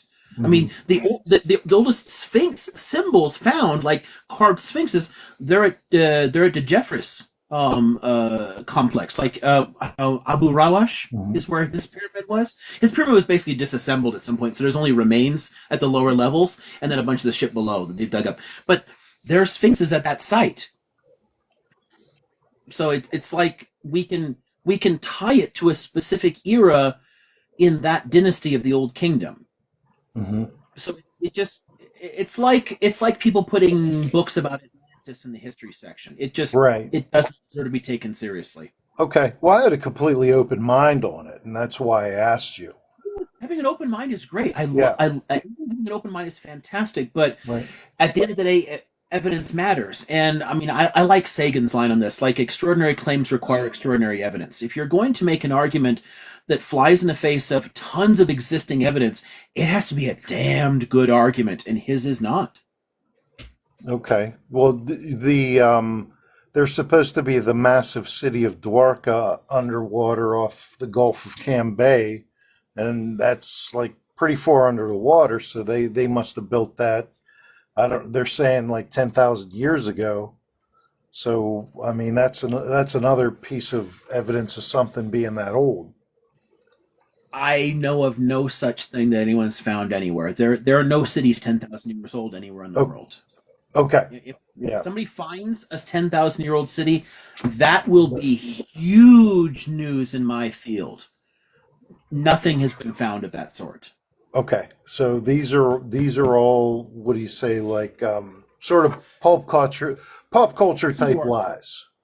It's pseudo archaeology. It's like amateurs coming up with interest. It's like the ancient alien shit on the History Channel.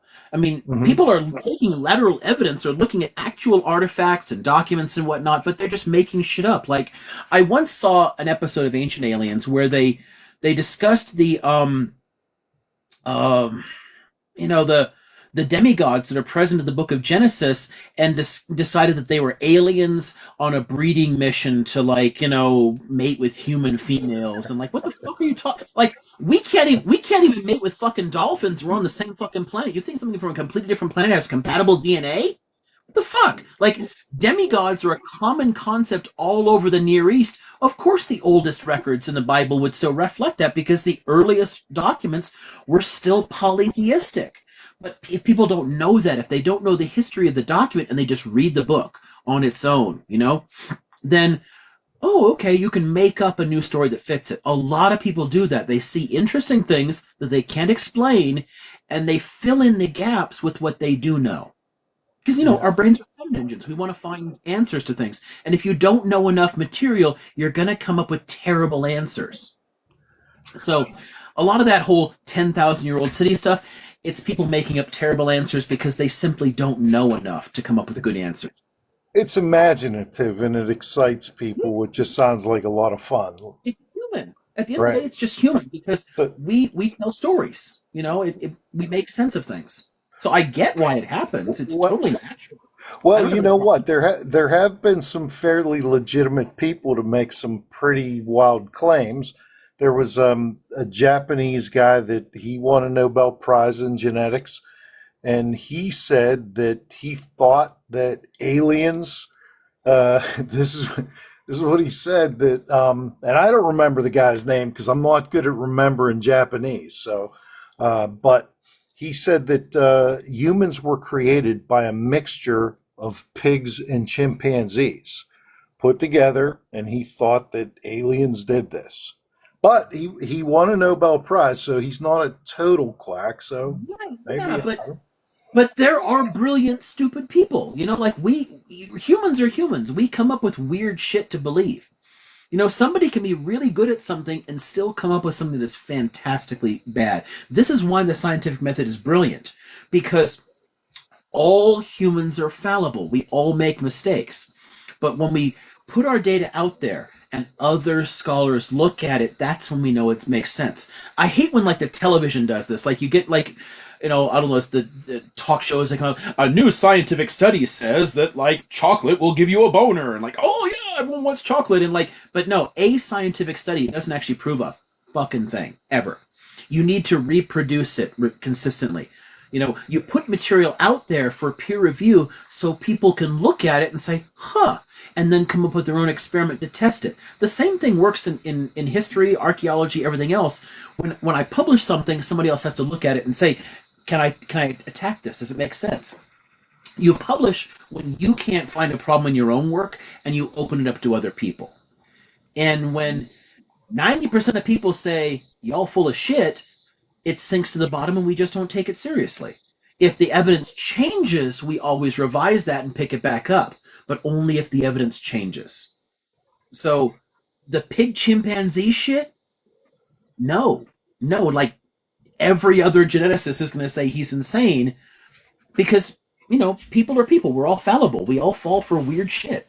There's nothing unusual about that. It's why the empirical methodologies actually work, because it helps us to overcome our own individual limitations.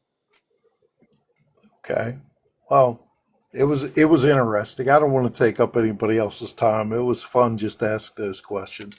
But I'm glad that you told me, you know, you didn't believe in the Sphinx thing, and that one I know well. I mean, right. I teach the ancient Mediterranean, so like, you know, archaeological sites in North America, I know almost nothing. I can scratch the surface. I'm familiar with a few just from like World History Survey type stuff, but the ancient Near East is an area of expertise for me. So I paid attention to all those, and I read the journals on that stuff. Mm-hmm. So those I know.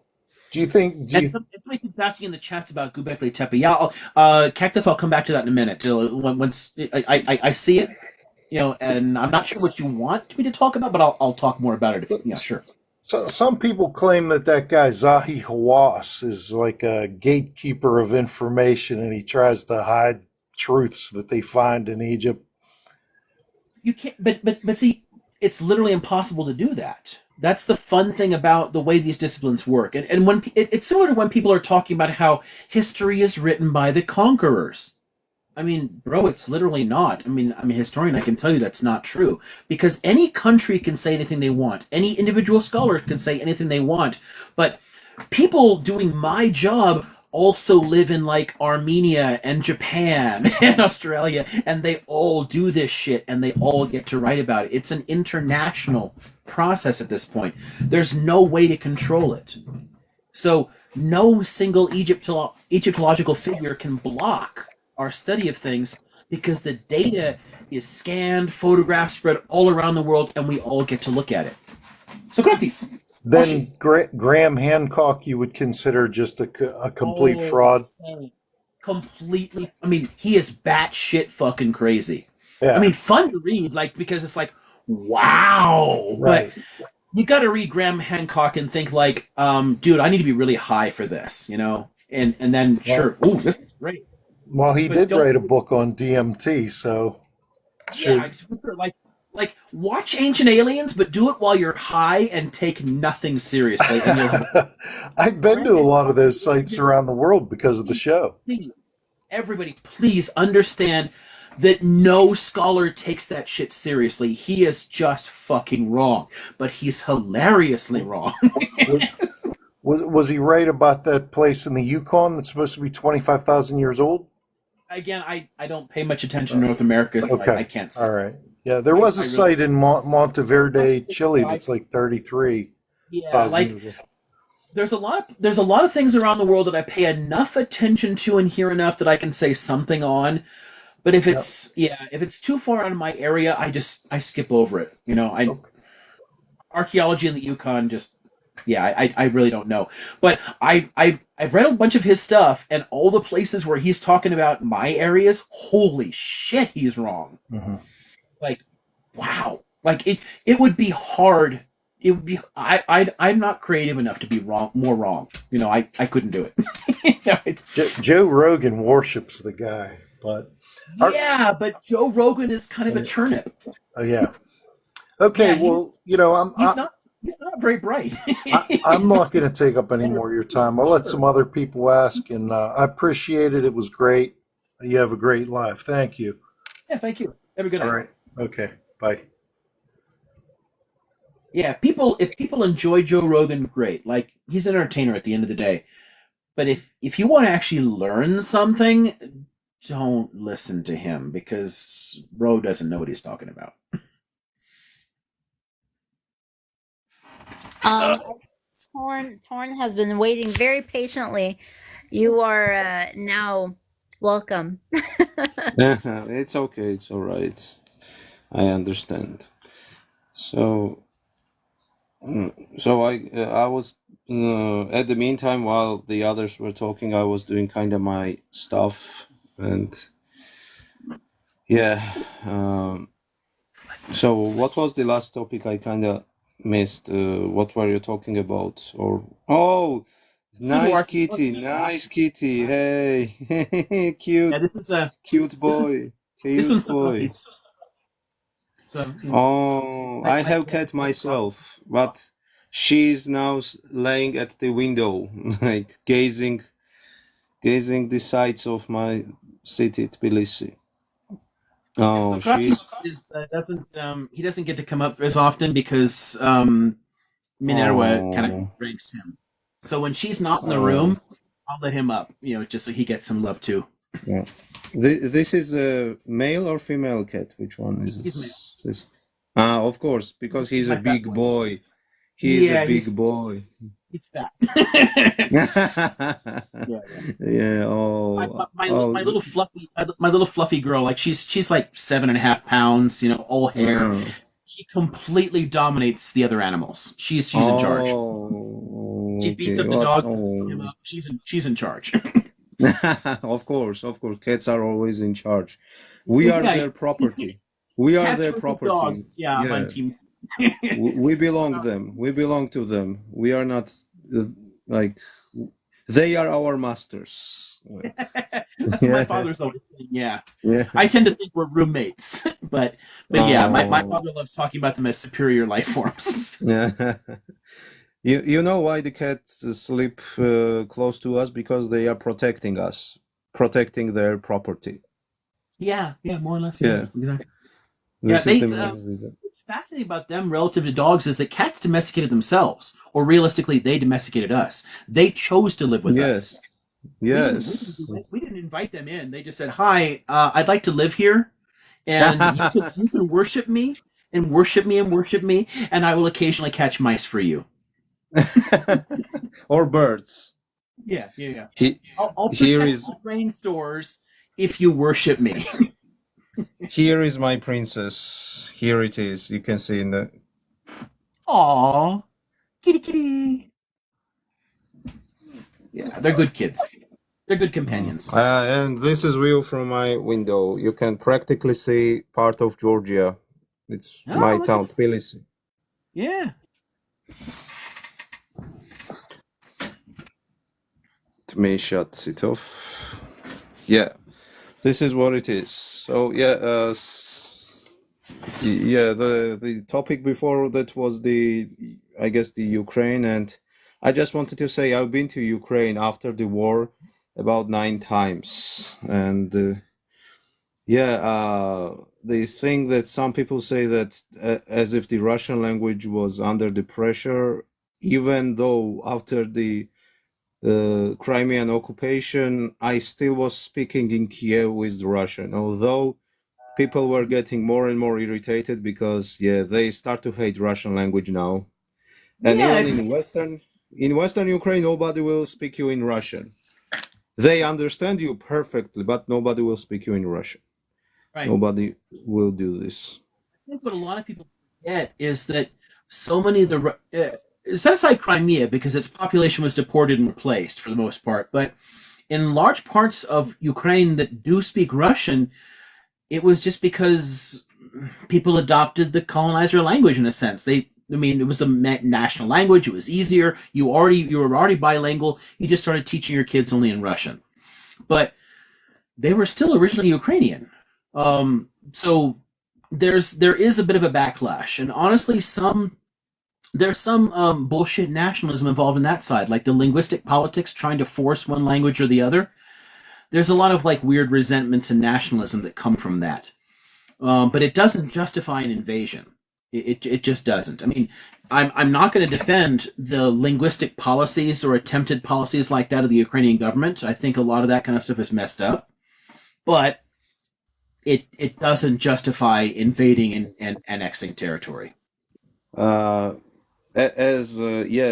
Russia also did to my country. We feel the pain. Yes, everything started in Russian imperial times as Russia liked to settle and resettle peoples inside of all the countries. And it's just that Ukraine was pretty chaotic in after World War One. When the Germany kind of invaded Russian Empire, Russia, the empire was gone. It was just a Russia. It was the first time with the help of Germans, Ukrainians managed to create the country and their borders and maps and etc. But it was so chaotic. There was the Western Ukrainian People's Republic, there was Ukrainian People's Republic, there was Makhnovia, the Nestor Makhno, who was the anarchists, and there were Bolsheviks. Oh my God, it was such a chaotic situation. They couldn't. There was even the Crimean Khanate was kind of like independent as well. So it was really disaster that time. So that's why Nestor Makhno. Oh my God, Nestor Makhno. Oh my God. I've got several. My God. I've got several books on this stuff. It's the history of Russian anarchists and socialist movements is fascinating. Well, he was more Ukrainian than the Russian, but okay.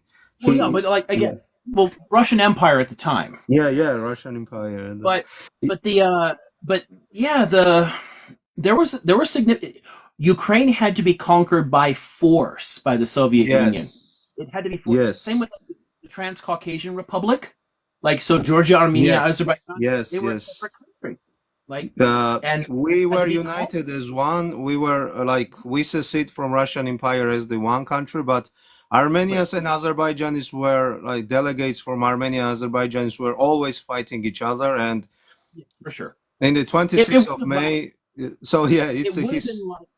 hysterical. It's little funny how we became independent countries. That in 1918, in the Tbilisi, capital of Caucasia was the Tbilisi. So every delegate from Azerbaijan and Armenia and Georgia, of course, were gathering in the Tbilisi, we call it now the House of Youth, but at that time it was a former residence of the governor of the Russian Empire that transmitted into Parliament building, and Georgians were like referees and mediators between Armenians and Azerbaijanis, and they saw that things were not going anywhere. The Azerbaijanians were pro-Turkic, Armenians were pro-English, and Germany was one to promised us to help with the issues with the Ottoman Empire. So we were like Georgians, we were like, guys, this thing does not go anywhere, right? And Armenians and Azerbaijanis were like, right. So we said we declare independence. So 26th of May, it's our Independence Day. Yeah, if not for the final conclusion of the Russian Revolution and the forcible reconquest of things, there's no way it would have held together. It would have been like the Central American states were originally one country too when Yes. the British Empire broke apart, but then they broke apart into competing fiefdoms. It Not wouldn't. only that, there was the Grand Colombia, which was Gran later Colombia, yeah, so like Colombia, Ecuador, Panama, but also Venezuela and Panama. yeah, but also further north. So like where Nicaragua, Honduras, Guatemala, Yeah. Costa Rica, that was one country, and then it's like fuck it, we're gonna break into 6 instead. Yeah. So like the Transcaucasian Republic would have collapsed eventually, but Yeah, but yeah. it tried to be independent. Ukraine tried to be independent. Poland and Finland and the Baltic states, they all broke away. And the Soviets fought to try and take all of them back. They just failed to take back Finland, Poland, and the Baltic states. They fought pretty hard for Poland and they failed. Yeah, But they were really close to Poland. But they did. Yeah, it's a bloody affair. But when people are trying to delegitimize it now and say like Ukraine has no like national history, like what the fuck? Like you literally had to conquer the territory to make it Soviet. So it's nonsense. Yeah. This is. But if you listen pro-Russianists, Razists, of course, Ukraine never existed. It was created by Lenin, of course. It's nonsense. Yeah. It's just national. Everyone has nationalistic history, and it's always kind of amusing to me too because so in the U.S. large immigrant populations, people come from all over the place, and you get people in classes sometimes that have had a nationalistic education. I once taught a class in ancient and medieval Armenian history, and there were a bunch of Armenian students in there that grew up there, and the way that they learn their own history is not right. But that's true everywhere in the world. It's just normal. All countries lie about their own past. It's completely normal. Oh yeah, with Armenia we have really big pickle in this. The sometimes really nationalist Armenians claim many Georgian lands as their own. They even saying that Tbilisi was Armenian city, and yeah, it's this is the only thing that we fight with each other. This is the only thing. If Armenians and Georgians are fighting, it is this. Otherwise, we are like brothers. We always drink together. Yeah, we always feast. We are both are Christians. It's honestly, it's sad that so much of the modern nationalistic stuff has torn people apart because Abkhaz, Circassians, Georgians, Armenians. I mean, come on, you've all lived next to each other for a shit long time. And Russia came and Russia made us enemies to each other because divide and rule.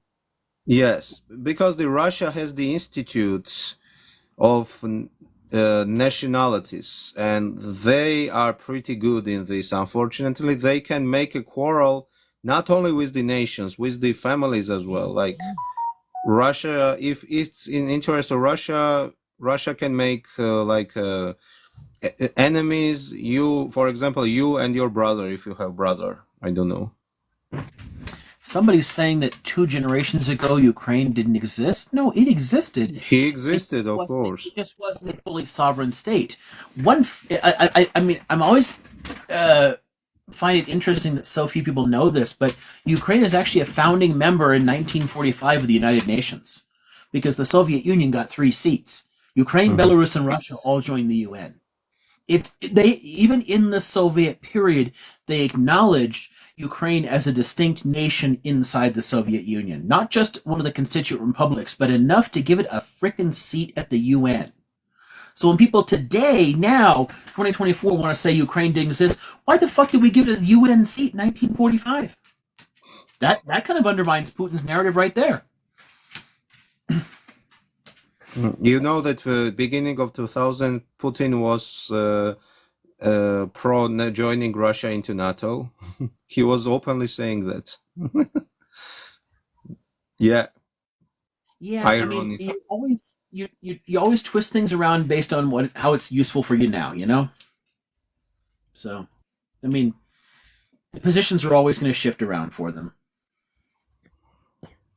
Yeah, I the whole situation around NATO too is complicated. Like, how the hell could Georgia or Ukraine join NATO right now? Because both of them actually have breakaway provinces.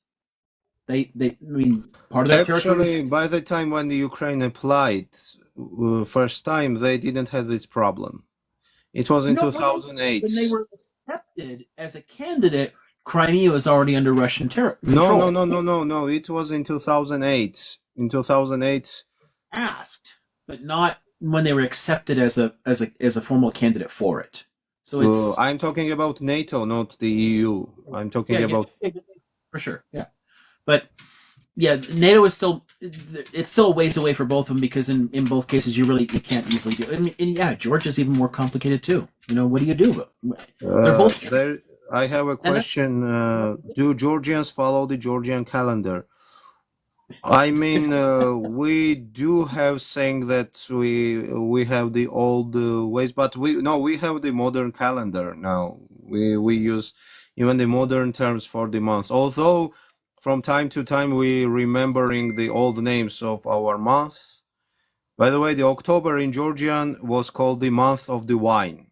So yeah, so this is the best time to travel, I guess, for Georgia if you like wine, or late September or early October. We have our October feast, but with the wine. Everywhere in Georgia we are making wine, so yeah. And month of the November was called the Saint George month because we celebrate death, not celebrating, but remembering Saint George on 23rd of November. And by the way, I don't know if there are any Lebanese, but we also celebrate Saint Barbara Day. It's in late November, early December. And instead of candy, we bake kind of like a pizza-like thing, but instead of cheese, it's full of beans. It's called lobiani. It's very delicious, and you can try if you want. And December is, in Old Georgian, was called the Christmas month.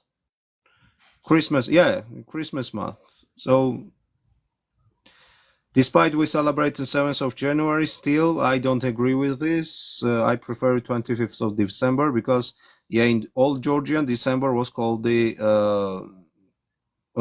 birth of Christ month or Christmas month. So it's more accurate to say. yeah, like it's by tradition, yeah. Yeah, even August was called the month of the Virgin Mary because on 28th of August we celebrate, not celebrate, I'm remembering the sleep of the Virgin Mary, not the death, but it was, yeah. You know what? It's and interestingly, May in Old Georgian was called the month of the rose, month of the roses. Sir, do you want to know if I'm Russian? I'm Russian Orthodox.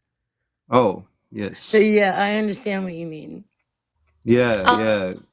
Oh, by the Yeah, way, I so will say Russian word, you will understand. It's a Zapoy.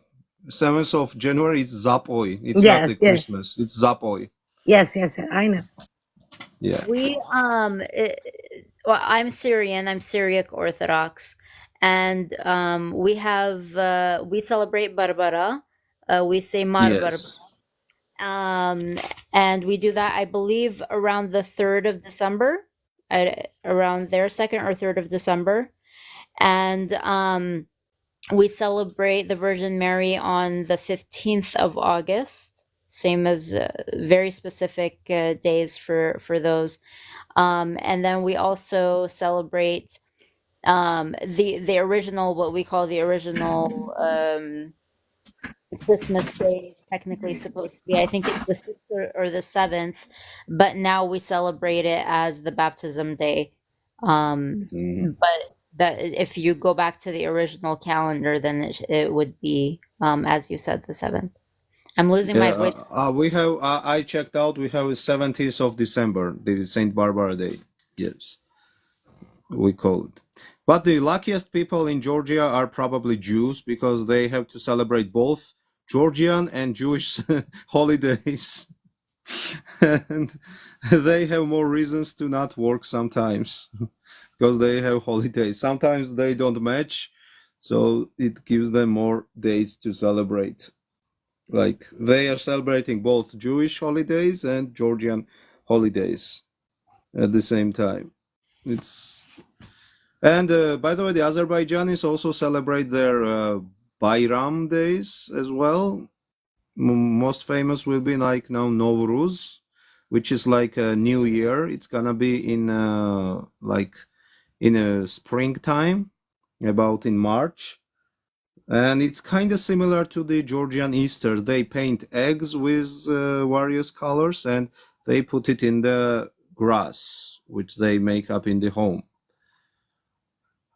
And yeah, in the Easter, we do like this as well. We make grass from the wheat and we put inside the red, only we paint only in red eggs because of the legend that Yes. Roman emperor said that your Jesus was not as real as this egg won't be, as the egg which I'm holding in my hand won't become red, and the egg became red, and yeah. And we have the competition who has the strongest egg. So Yes, we you have to crack the butts together. crack the egg. Yeah, you have to. The three of us know exactly what it is. Your dad Yeah. grabs it. At church, we'll have literal thousands of eggs during Easter, and everybody will grab eggs and they'll walk around, the church, going from person to person, and you have to hold it a specific way as the other person taps it, trying to break it, and whoever wins then goes around and does the same. But it's a tradition that we've been doing for centuries. Yeah, but there are always, I would say, bastards who will paint wood into the egg and crack everybody's egg.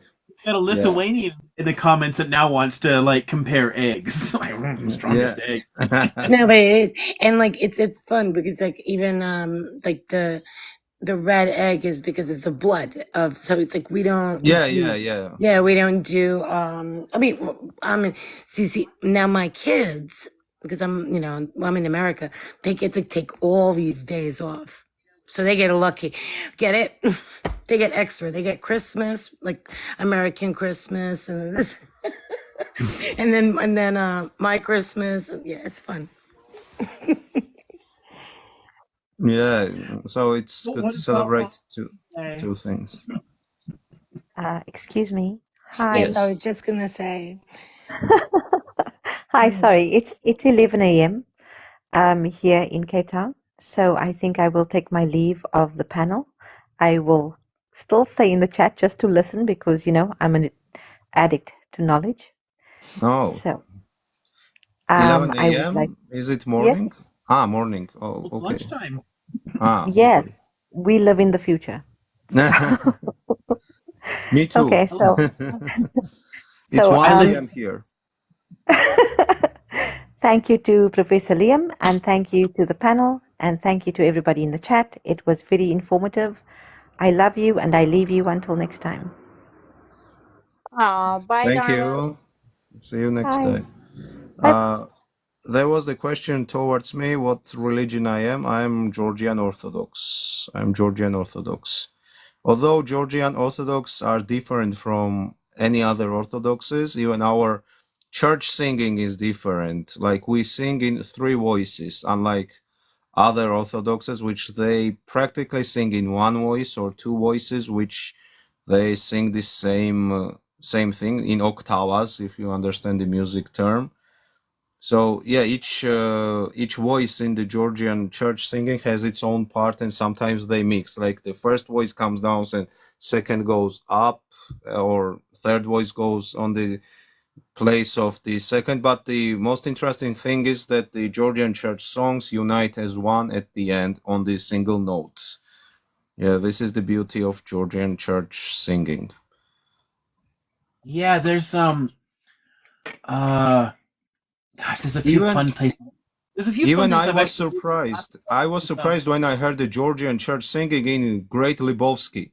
Just pause at the 1 hour at the Great Lebowski movie, and you will hear the Georgian church singing. Yeah, I was surprised that what the hell? It's the Georgian singing. It's Jvarsa Shensa, which means the your cross. Yeah, it's kind of like this. So I was, oh my God, it's the Georgian church singing. Yeah, I didn't know that. I played some pieces from of the actual like church music in classes before for people to see like some of the differences there. And Yeah. there's a gorgeous Aramaic rendition in a Oh. Georgian church once that I played, and it was like it's just like students are just like wow, like it can be like the stuff like draws people in for a reason. It's very powerful. Yeah, especially when you sing in the old churches, which has much better acoustic. Yeah, exactly. It's like it's so epic. Yeah. Like if you know the Georgian football player Khvicha Kvaratskhelia, if you know the Georgian, okay, for the American term soccer, soccer player. Football. Football, yeah. So he had the marriage in one of the medieval churches in Georgia, and when its fans heard the song, there were the posts in the TikTok, and they were writing about the atmosphere. It's like in Assassin's Creed, and kinda it is. You feel like yourself in medieval times. I wish there was made something about Assassin's Creed of Georgia somewhere in medieval times. It will be really cool and epic. There are interesting, stories and legends from the time. I mean, Yeah, there's yeah, there's of a course. lot of interesting medieval records that survive. It'd be interesting if somebody made games out of that. Like actually turned it into something. Because there are so many fascinating histories that we don't really use. People just keep going back to the Yeah. same stuff over and over. An Like, interesting fact is that Georgian churches have the inscriptions, and they are the inscriptions of even in the mountains that nobody can translate yet. And some say it dates as old as Atlantis. I don't know how it's true it is, but they say it's But one of the ancient ones, and they are the figures of the various people and various figures that nobody can really understand in Right. Georgian mountains, in all the towers and all the houses in the mountain villages. Yeah, for people it's who really like both languages and mathematics, there are still a lot of ancient scripts that are undeciphered. yeah. So there's a Yeah, I'm lot. proud of my language. I'm proud of my language. We don't have gender. We don't have gender in our language. You read as you write. No combinations, no extractions, no exceptions. We don't even have capital letters, just one letter. But here comes the verbs, which is the hardest part of my language. You have to remember each verb's form in every tense, in future, in past, in yeah. But also we have the action, accidental action. Think that you didn't want it to do, but you accidentally did it. For example, yeah, we have this Yeah. tense. Like, for example, I didn't want it to eat, but food was so delicious, I accidentally ate it. Yeah. Yeah, languages can get weirdly specific, and they can also completely leave out things that you'd take for granted. It's honestly fascinating to, oh, look at the little watermelons. I didn't know we had watermelons as a thing. That's cool. Yeah, I gotta see if I can set that as a goal thing and have like watermelons as one. That's kind of cool.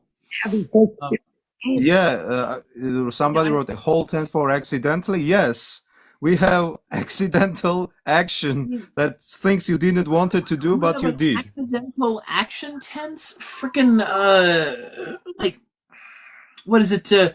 Finnish doesn't even have a future tense. Like, there's all kinds of things like that. It's just, it's Yeah, so varied. I love it doesn't how have future. it's like It's not future. It's like a result. It's you've kind of done like a something or perfect you have tense. not, but it isn't like I'm Yeah. going to do, like I haven't done it is all you can really say. It's fascinating like how variable languages are, and we still all can communicate all the basic things that we want, It's really interesting how different they are. Yeah, and some people say that Basque language is related to Georgian because there has been found many evidence about this. Yeah, I've seen that. It's interesting. I don't think people take it very seriously. But there are there are interesting parallels you can find in a number of places. Yeah. I still think the best explanation for Basque is that it's like a holdover from the earlier Neolithic languages, because a whole bunch of languages are spoken Yes, all over. Iberian culture. Iberian culture. Yeah, there's all kinds of people all over the place. And then, I mean, like the original population of the British Isles weren't Celts. The Celtic languages came in. So I think that because they're in the mountains, they managed to hold on to a language longer.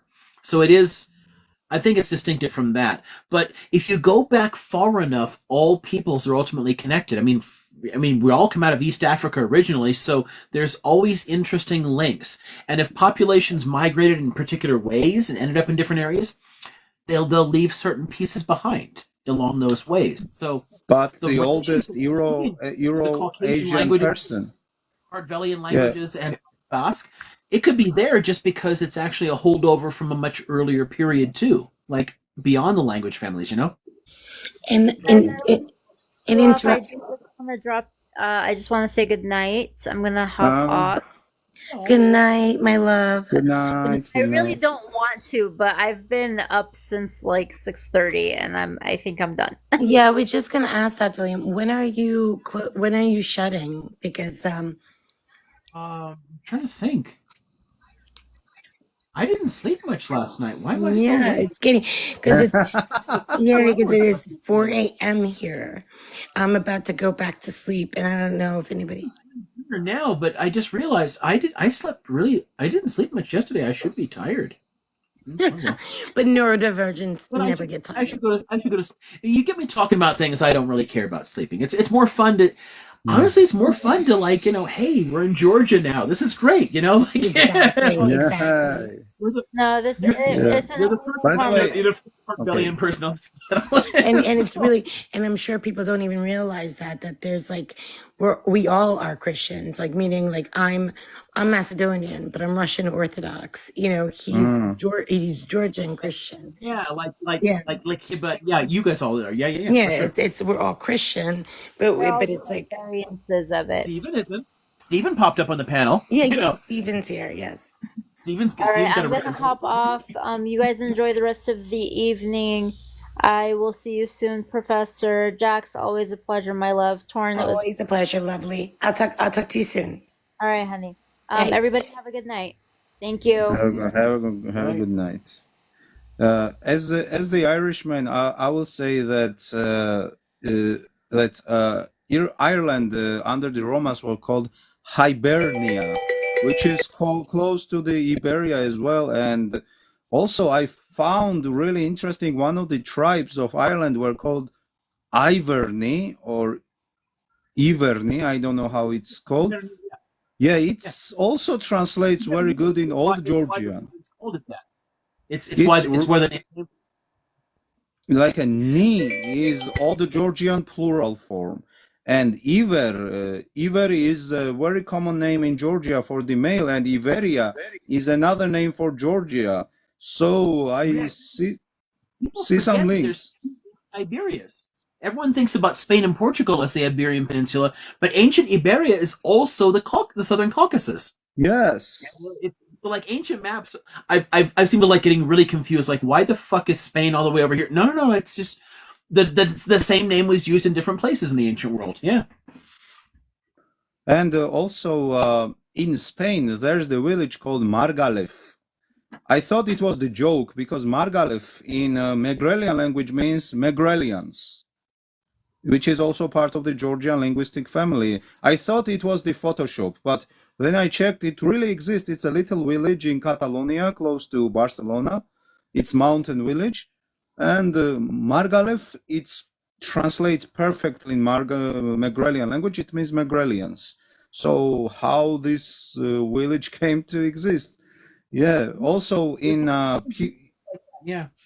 in Pyrenees, there's the mountain called Pico de Ori. And nobody knows what Ori means, but Ori in Georgian is two. And really, this mountain has the two peaks. And there's also the mountain called Archanda in Bilbao, which nobody can translate, but it translates perfectly in Georgian, which means It was not seen. It was not been seen. Kind of like this. When you stand in the center of Bilbao, you cannot see the mountain. This mountain. That's why it's called like this, Archanda. I Honestly, thought it was a joke. I checked it and it's real. I thought it was a joke. I checked it, but it's real. ancient place names are really fun for for historians because in historical linguistics because they don't change as much. They might evolve slightly over time, but you can apply a name to something and then the language spoken by people in the area might change 3 or 4 times and that name is still there.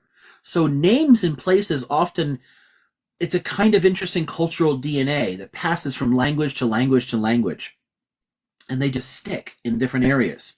So they're a fun way to kind of like look past all the places where oh yeah, Gaza is a great example there because it's fucking Philistine, but it's stuck. It stayed in use even after the population assimilated into the Canaanite culture.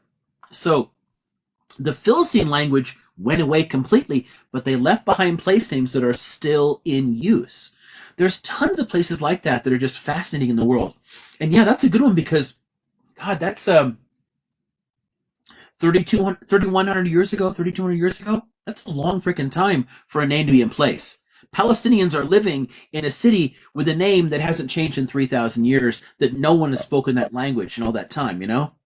Person writes how Arabic and Spanish has close words because the Spain was under Arabic rule for centuries. Spain has a lot of Arabic loan words, a lot of them.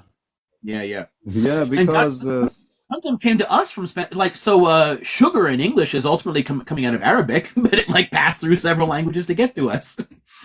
Yeah, we use like we don't use word coffee. We say khawa, which comes from Arabic, and we have the word saati for hour, for clock, for o'clock. It's all even for the watch. We are using word saati, which comes from Arabic. And Georgia was under Arabic rule too. Not for long, 5 centuries. Tbilisi, there was the Tbilisian Emirate, although it was just a Tbilisi and its surroundings, but still it was. Language to take root, but long enough for to actually have significant cultural influence. Yeah, it's people tend to forget that. Yeah, like I mean, Armenian. We still use Arabic words. They were Muslim Emirates for a while. Dr. Liam, I have a question. Whenever I'm not sure how the queue is. It's my first time on, so I don't want to interrupt. Just want to know when it's. We're kind of like winding down. Like we do bounce from person to person after a while, but yeah, it's been a while. So, and I think you were. I think you were on. Steven. It was Steven first. I mean, Steven came on. Let's see the whole name there. Steven Schulman. Yes, Steven, and then it was Palestine Forever, and then it is I cannot read the Hebrew. I apologize. Lola, I think. Lola Matanita. Very nice. Matanot? Yes, you're right. Matanot. Sorry. It's a show. Yeah. It's not Okay, so it was great meeting you from Georgia. But is there anything else that you want to ask? So because it's Steven's turn right now. Okay. Steven's from Palestine. Okay, I didn't remember the order they came up. It's Steven first, and then Palestine, and then Lola. Thank you so much for coming up. That was great. Please come up again because we would love to listen to it. We should do like a Christian night. Yeah, of course. We should do that. Okay, I will follow you, I guess. It's been a few weeks now, but we had another night that we had some people come up. Like, I'd love to do a night where we have people from like a whole bunch of like former Soviet territories and have fun. Like, people living in Turkey. I'm from former Yugoslav. Yeah, but like, no, I mean like, because we had a fun conversation one night about like when we had 2 other people from the former Soviet Union on there. It'd be neat to talk a little bit about how it's evolved since then, like and actually have some like on the ground perspectives. That'd be a lot of fun. Absolutely. So I'll Anyway, tell them about yeah, that. this is fun. Absolutely, because there's a whole bunch of different. We have Syrians. I've met a lot of people on here, so I could actually definitely set that up for us. But thank you so much for coming up here, and please follow, and come back anytime on the panel, and we'll talk about Of the egg. course. We'll talk about our Before I egg leave, coefficient. I will tell the really funny story about the name Lola. Lola in Georgian mostly is a girl's name. It's shortened from Lolita or something else.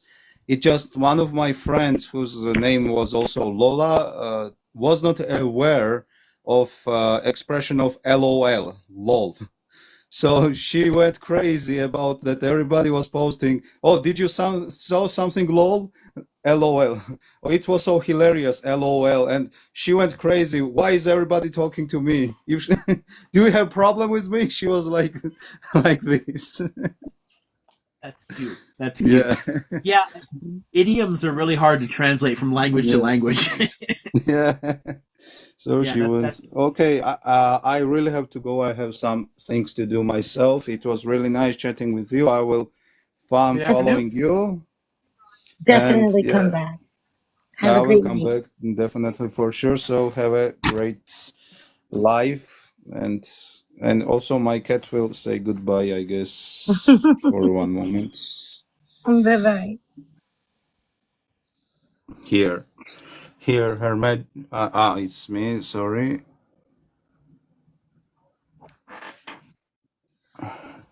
Here she is. Here she is. Oh. Oh, she's ready for her little cat nap. No more kittens.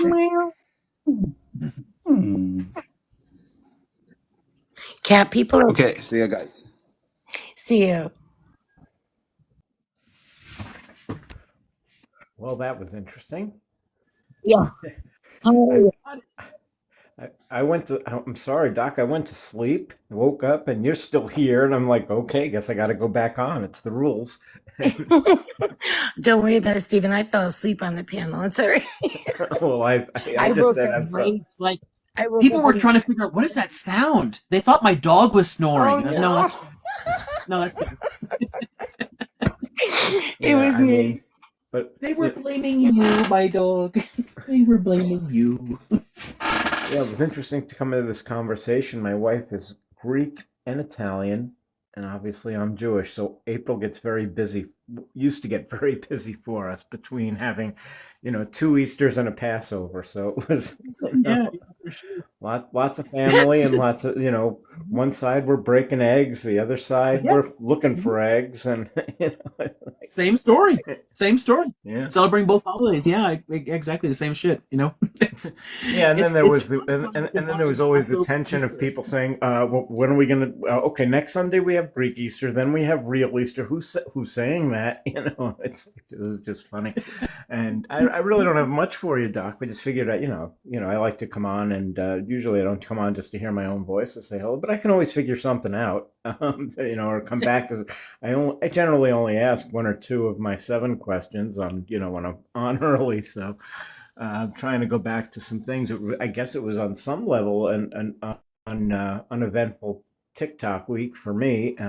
Although there's always stuff.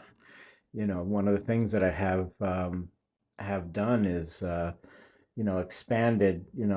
I spent 3 months or really just kind of digging into Palestinian lives because I just really didn't understand that perspective for so long, and came to change my perspective by doing it and challenging perspective and all of that. And but and I always used to say, hey, let me, and one of the things that used to drive me up was not after about a month, and it was more to try to change, at least bring some awareness of of the Palestinian perspective to folks that were, especially Americans who were, just living in the old dogma, let's call it, or the the indoctrination of the mainstream media of really going on there. So I would jump in, to speak American to folks because I thought there was a challenge. People didn't know how to speak to an American, and it's interesting. And so I would do that kind of stuff. But I did go on a few pro-Israeli lives for the first time, and really managed to talk for 45 minutes, a half hour with these folks in a calm way, and and it was interesting. I just, I just have, I try to just get a few of the ideas across, and one I got him very specifically, and kind of when challenges say, hey, listen, I don't represent the Palestinian community or movement in any way. I mean, you need to speak with them, but this is what they're saying, guys, and how do we explain it? And interesting, but it was nice to be able to take people that would and honestly, this week, I guess the other thing that was interesting, I was on a Pro Pally Live, and I had this one young lady, and this has never happened to me before, but just it was almost like a completely trained person on how to disrupt a conversation, not letting you have logical progression by just interjecting almost quite on purpose. And I called her out for it. I said, what is your intention here? You're just, you're right. breaking it down and all that. So anyway, so again, so rather uneventful, but I guess I can have two questions for you, I guess, that I could bring up. And we had this discussion basically on a DM, and I brought it up to you, and because I'm still hear these military analysts talking about like a new reality in Israel with based on technology and the capability, the ones who come across my screen often, are Scott Ritter and Douglas McGregor, and I don't necessarily take their political views, but I do listen to their military analysis on some level, and they are, especially Scott Ritter, just was like, hey, if the Houthis, the H Group North, excuse me, decided to really come down, and if Turkey came down, I mean, they're the ones, with a 2 million, could put together a 2 million man army, and supposedly a relatively, supposedly a very, sophisticated, well disciplined, army, real force. Um, and other more political analysts will say, well, yeah, they could, but they're more interested in things up north that they might have to deal with. Why would? Yeah. Why would they? Well, obviously, if only the slaughter of millions of people might drive them to it, but yeah, it honestly, on some level, it'd be nice to see more of the world giving a shit, but I just I don't see it, and honestly, there'd be so many complications for them to intervene. It's just, I mean, it would cost them so much, and they know it. yeah. And I just, but the thing that I guess, and it's just from I get probably these two analysts who just kind of say, the biggest thing that Israel always had going for it. Yes, it was always well armed by the West, and even from the very beginning. And you've made it quite clear there was never an existential threat, and that whereas but on the Israeli lives, they just feel like, oh no, we should have never won because of any of these wars based on XYZ. I get it. It's not me. It's them. Yeah, every single one they had the advantage. A lot of that it makes sense though. They were consciously cultivated. They consciously cultivated this sense of fear, mostly for an external audience, to connect the diaspora to it. They wanted us to be emotionally invested. So there's that focus. Mm-hmm. But I mean, again, cabinet records are open. We've got like Ben Gurion saying in public, "It will be another Shoah if you don't help us," and then inside the cabinet he's saying, "These Arab armies, they can't do a damn thing to us." Like, right? It's a newsflash. This is not unique to any one country. Governments lie everywhere in the world, and you're constructing a useful narrative. Right. But it's fascinating that 76 years later, people still they recycle it. You know, on and on and on. Things don't go away. Once a lie is released into the public, it's very hard to take back. It's one of the reasons I'm so hard on people for like the anti-Semitic conspiracies that go around, because holy shit, we don't need this stuff to be circulating. You know, like Well, yeah. I mean, I woke up one morning to see these guys digging their tunnels, and I actually had some level. I won't go into the story now; it's a little long, with the Lubavitch community.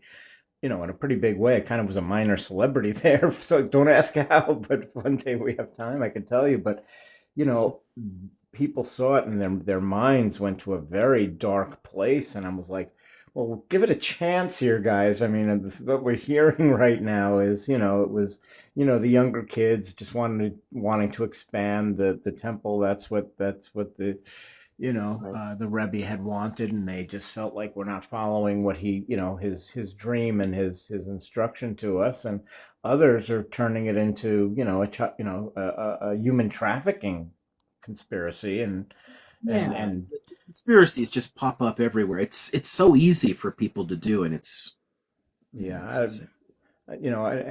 still will do a little dig to see if they're talking about anything, about that, because I kind of promised some folks outside the country that I would. They kind of felt like it would be stopped talking about, by the mainstream, and it was on some level. They just every once in a blue moon they'll come back and repeat the old, the same things over again. The one thing about the Israeli superiority that we talk about, so maybe yes, it would take a coordinated effort, and I really don't, and that's really what had stopped the Arab countries from, is that they all had arms, but they weren't coordinated in how they would able to put in, something together, and make it happen. But the thing that is concerning, I mean, when we look at even what's going on in Yemen, here, we have the United States Navy coming in with powerful ships, our best, stuff, Aegis class destroyers and the like. And when they say, look, they have these cheap little missiles that they can throw in great volume and deplete, the defenses of a ship like that, and then they have some good stuff that come in hypersonic or something, and boom, and take it out. It's like we haven't really been able to open up the Red Sea like we could in the old days, or what we would think. And we don't really have we don't have an army that we can deploy in the right numbers. We don't have the numbers anymore to just go into Yemen and shut it down, and say, okay, this is going to stop. And I know the geopolitics, but I do, and also the other piece to that is they talk about that same type of missile capability out of Iran. If they wanted to, they would, they could not, it's not the little rockets coming out of Gaza that the Iron Dome has no problem with, but they could take out, they could level Iran has a Tel space Aviv. program. That's what they're saying. Iran has a space program. I mean, they have fairly sophisticated anti-ship missiles too, but again, they have no interest in a conflict. It won't happen. Okay, fair enough. Yeah, I mean that there's just no way in hell they'd want to do it. I mean, for fuck's sake, the Iran-Iraq war was bad enough for them. They don't want a fight with larger powers. I mean, it's just not worth it. It's not worth it to people. People will talk a lot about this. They'll be sympathetic. They'll express, rage about this. They'll talk about it. But ultimately, no one's going to want to actually get involved militarily because it would cost them way too much, and everyone knows that. It's not right. It's not right. They fight the fight without their. I'm sorry. There's an order, and I don't know if Stephen was finished, because after Stephen, there's I could be finished. I can take it to another one, and I really wouldn't have minded a little bit of back and forth on that from the gentleman. Obviously, seems Israeli. yeah, So not a that problem. It's just perspective would that have been cool. I Palestine appreciate it, Forever. Jack. I mean, Palestine for free. She was here before. Okay. Yeah, that's why I don't want to ignore her. Understood. Well, I'll let it go for tonight, and because I don't I have mean, much you can time. stay. It's up to Dr. Liam. I don't know if he's winding down or not, but I just wanted to give Palestine a little bit of a chance. Yeah, I want to give the rest of the people a shot. We'll talk for a bit still, but I do want to start winding down. It's I don't mind these going for a while on Fridays because I kind of get Stephen where the whole uneventful week on TikTok kind of thing.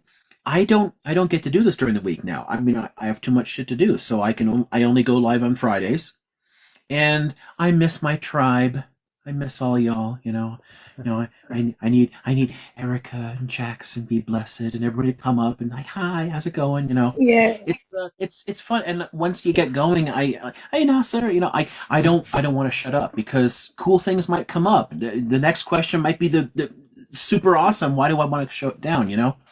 Because I won't be back for a week. I literally have no time to look at this during the week most of the time. So Yeah, I mean, in my exploration, I did, I was, when I went on to the, pro-Israeli sites, I mean, I was asked very specifically by somebody speaking calmly, and this was actually a couple of weeks ago. Well, don't you feel safer where, having it in Israel, as a, as a Jew? And I'm like, and I said, he said, come back and tell me in a week if it feels safer.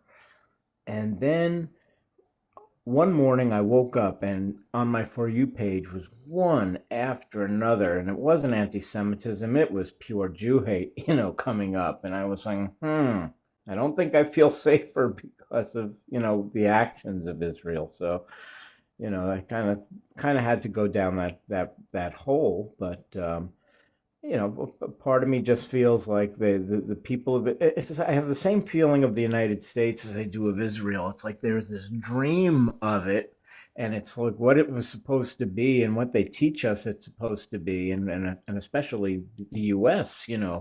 The American dream and who we are and what our morals are and what we're taught in school, and then you start seeing the historical. What did we really do? I mean, in Iraq and what it's all about, and what happened in Iran, where I had another professor was sitting up, giving a lecture and saying, well, the hostages that made I had an F Iran button in 1980 that I used to wear, that was, and and it was always about hostages. And it turns out, well, those hostages were actually only CIA, who were the only people left in the embassy. And they were there because they were shredding documents, and the like. And, a bunch of students came in because they were, young kids and, we're going to go do this. It wasn't like this whole planned thing by the Ayatollah in any way. And they grabbed these guys, and that as a matter of fact, the Iranians called them and said, "Get out! They're coming! Go! Leave now!" And they said, "Nope, got to finish shredding it," because they never believed it would happen. And then, then we had a year of and a justification for this hate that goes on today. So it's the world. It's hard to watch current events and recognize them until you can have a historical view of them. And then you look it back and you say, whoa, it's always we're more complicated. Yeah, we're messed up. What did we do? Yeah, when the whole do you feel safer within Israel sort of thing, it really, when it drives home to me, I mean, it's a theme that comes up a lot in these discussions. Nationalism itself is the problem. The idea of dividing people up into separate countries based upon a particular ethnic identity inherently makes people unsafe. It causes problems. We were a fuckload safer before nationalism was invented. I mean, it's brought nothing but misery to the entire fucking world. Okay. So yeah, I don't feel the least bit safer. And honestly, the levels of violence that spring up, the levels of hatreds that come out of that, the way it divides people against each other, people who may have lived next to each other for 800 years suddenly are trying to attack each other. It's fucking terrible. So no, it doesn't make me safer. It actively makes me less safe, which is sad. But it's not just Israel. It's not like Israel isn't the problem. The problem is just nationalism. It's everywhere. All nationalist movements actually make people less safe. Right. All right, Doc. I'll hang out, but I don't mind but letting Palestinian go and Palestine 4 go and What I don't know what Colin is. I don't know what Colin's smoking in the chat here about this all Iran. Like, what the hell? I mean, I don't know how people fall for all this shit that like Iran is somehow a giant mastermind that controls, the H group in Yemen and the H group in Lebanon and the H group in Palestine. Like, what the fuck? Like, no, I've actually heard that they don't control them. Yes, they support them. They send them some, Wait, do you they wanna? send them money. They send them some weapons, and support them, and do have some conversations. And obviously, and it seems as if, and at least even the analysts have said, Yeah, yeah, they're messing with them a little bit, and but a little but bit of guys, controlled attack. good morning. Good morning, Liam. I'm happy to see you again. Hi. Wait, hold on, hold on a second. So you know what? The other thing about Colin, on one of the debate, I'm sorry, this background noise. On one of his other panels, he came up there. Meanwhile, we're all discussing, basically just getting humanitarian aid, and Colin was on a rant saying, "Well, why doesn't Gaza have the freedom of press?" Like, what do you mean? Like, I mean, yeah, so Colin's a bit out there. Yeah, I don't understand where people get this stuff. Like, okay, so Iran funds some resistance slash terror movements. Okay, yeah, no shit. So does the US, and we do a fuckload more of it. So why do we talk about Iran as a state sponsor of terror and not fucking Washington? I mean, a lot more people have been unalived by people directly funded, armed, and trained by the United States than by Iran, by orders of magnitude. But you get people like, like freaked out about freaking Iran and just completely ignoring all the rest of it. It's just like, yeah, not true. Okay, cool. Yeah, so it'd be lovely to live in this flat earther world where documents don't exist, where history isn't real, where, yeah, no way this guy's got any type of PhD. Yeah, apparently Colin is just some kind of like cowardly asshole. So, goodbye, I'm gonna take fucking care of him. cowards. Don't worry. Oh, he's blocked. I mean, I don't. Liam, it do remember me. It do remember me that they also give me that fear about Putin. When Putin started from Russia, Putin. About him? Yeah, the fear that they are now accusing Iran. I remember the same thing they did to Putin. We need to destroy him. We need to help the Ukrainian. We need. It cost a bunch of money. It cost us a bunch of fear. People are against each other. And at the end, they did nothing. Putin wins at the end. Yeah, which is kind of messed up there too. Yeah, I mean, all this stuff, like, okay, at the end of the day, I will happily talk about tons of fucked up stuff Iran has done, tons of fucked up stuff that Russia has done, tons of fucked up stuff that China has done, and tons of fucked up stuff the US has done, and Britain, and Germany, and everywhere else. Because go figure, any powerful country is going to be fucking the world over. It's not unique, but everyone wants to focus on one thing. All the Collins of the world, like, it's only the official enemy they care about, and all the other ones, like, no, nothing, no problem there at all. Exactly. And like before we Power is the problem. Yeah, exactly. Before we go even on to Palestine, just really quick, like, I mean, he's sitting there. So I told him, I'm like, why don't you go get a press badge and go into Gaza and find out why they don't have freedom of press? Like, why is that something? I mean, you have basic human rights at this moment, but it is what it is. Like, Colin is just stuck on Colin. Perfect name for the colonizer. I mean, does he not know that there are journalists there? I don't even get me. And they're being unalived by the masses. Reuters had an office there, and the Israelis blew it up. I mean, it's not like foreign press hasn't been present. Colin the colonizer absolutely missed it. I mean, they did. They had. I remember when this first aired, they had I forgot the building. They were live streaming it off of them, and there was a building. Yeah, that was Reuters. That's correct. It was Reuters that was live streaming everything right off the top of their building before they took that building down. But we'll continue on. Yeah, it's not like people haven't been able to do it. I mean, it's okay. So why don't they have a free? Go figure. They actually have a shitty government.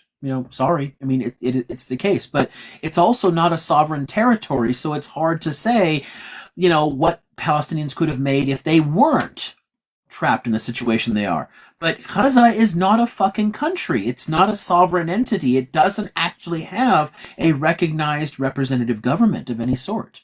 So it's just kind of silly to make these kind of comparisons. But sure, yeah, at the end of the day, the press is not free in large parts of the world. So what? It's not free here either, really. I mean, it's controlled by 5 multinational corporations. You think you get people like me on fucking CNN? Yeah, okay, that's true, Liam. But the difference is the press there who wants to tell the truth are getting it unalived. That's the difference. Well, it's not a difference. That still happens in a lot of places. Yeah, I know, but I think they unalive the record. They broke the record in Palestine. They unalived over 100 press, and it never happened in the Second World War. Never happened in Vietnam. But we only speak about 3 months, 4 months. Israeli targeting of journalists is a real problem. And honestly, there's been rollbacks in press freedom all around the world. I mean, even countries that we seem to love, like Turkey, has a huge number of journalists in prison. And we've just completely ignored the Israelis unaliving journalists. Yeah, it's a growing problem everywhere, and it's fascinating that we had so much better coverage of conflicts before this modern all the technologies we have today, and they're actually trying to restrict information when it's harder. Why do it now? Why go after journalists now when you've got all the freaking independent journalists who could also get shit out? It's just stupid. You go back to the 1940s, you could still control the narrative to some extent if there were no journalists, because no one had a freaking camera phone to record this stuff. So yeah, you can remove all the official journalists you want. New ones are going to spring up overnight. So, one last thing, Liam. When I did, I brought your name up. I did do it on most lives. Say, hey, go check it out. It'll kind of help center you if you just go check this guy out and ask a pertinent question. And he doesn't care which side he pisses off, because he'll give you the truth regardless. That's the first thing. And they'll look at me and say, oh, for every one historian, there's another historian who'll tell you the difference. And that's really what the point. The Nakba denying goes on. And it's like it never happened. These people they truly believe the people just decided to leave and wait out for the Arabs to come in and take Israel out, and then you can come back. That's what they believe the Nakba was. And it's like, I can't dispute. I can't even discuss it with them, and I won't engage. I try a little bit, but it's just I've heard other people say, there's at some point things stop being subjective and become objective, and this is what it is, and you just have to accept it. Now, based on that, let's move on. And it's just a crazy world. And I won't take up any more time. I thank you you've been very generous, Jax. Thank you. And I'll drop down and let some other folks have a go. It's funny. Lola was a Zionist. I think she wanted to come and talk to you, and she dipped. Sorry. I didn't boot her. She left. What? Oh, Lola disappeared?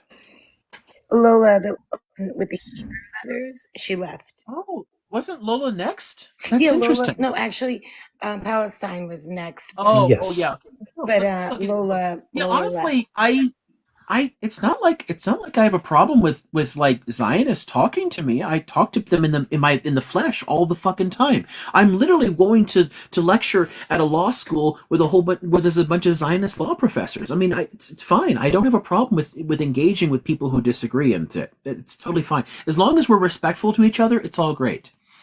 When people are trolling and assholes and reporting and all the rest of that stuff, like fuck that. But let's have respectful conversations and express our positions and talk about things. But yeah, as Stephen was saying, at some point, evidence does matter still. Documents do matter.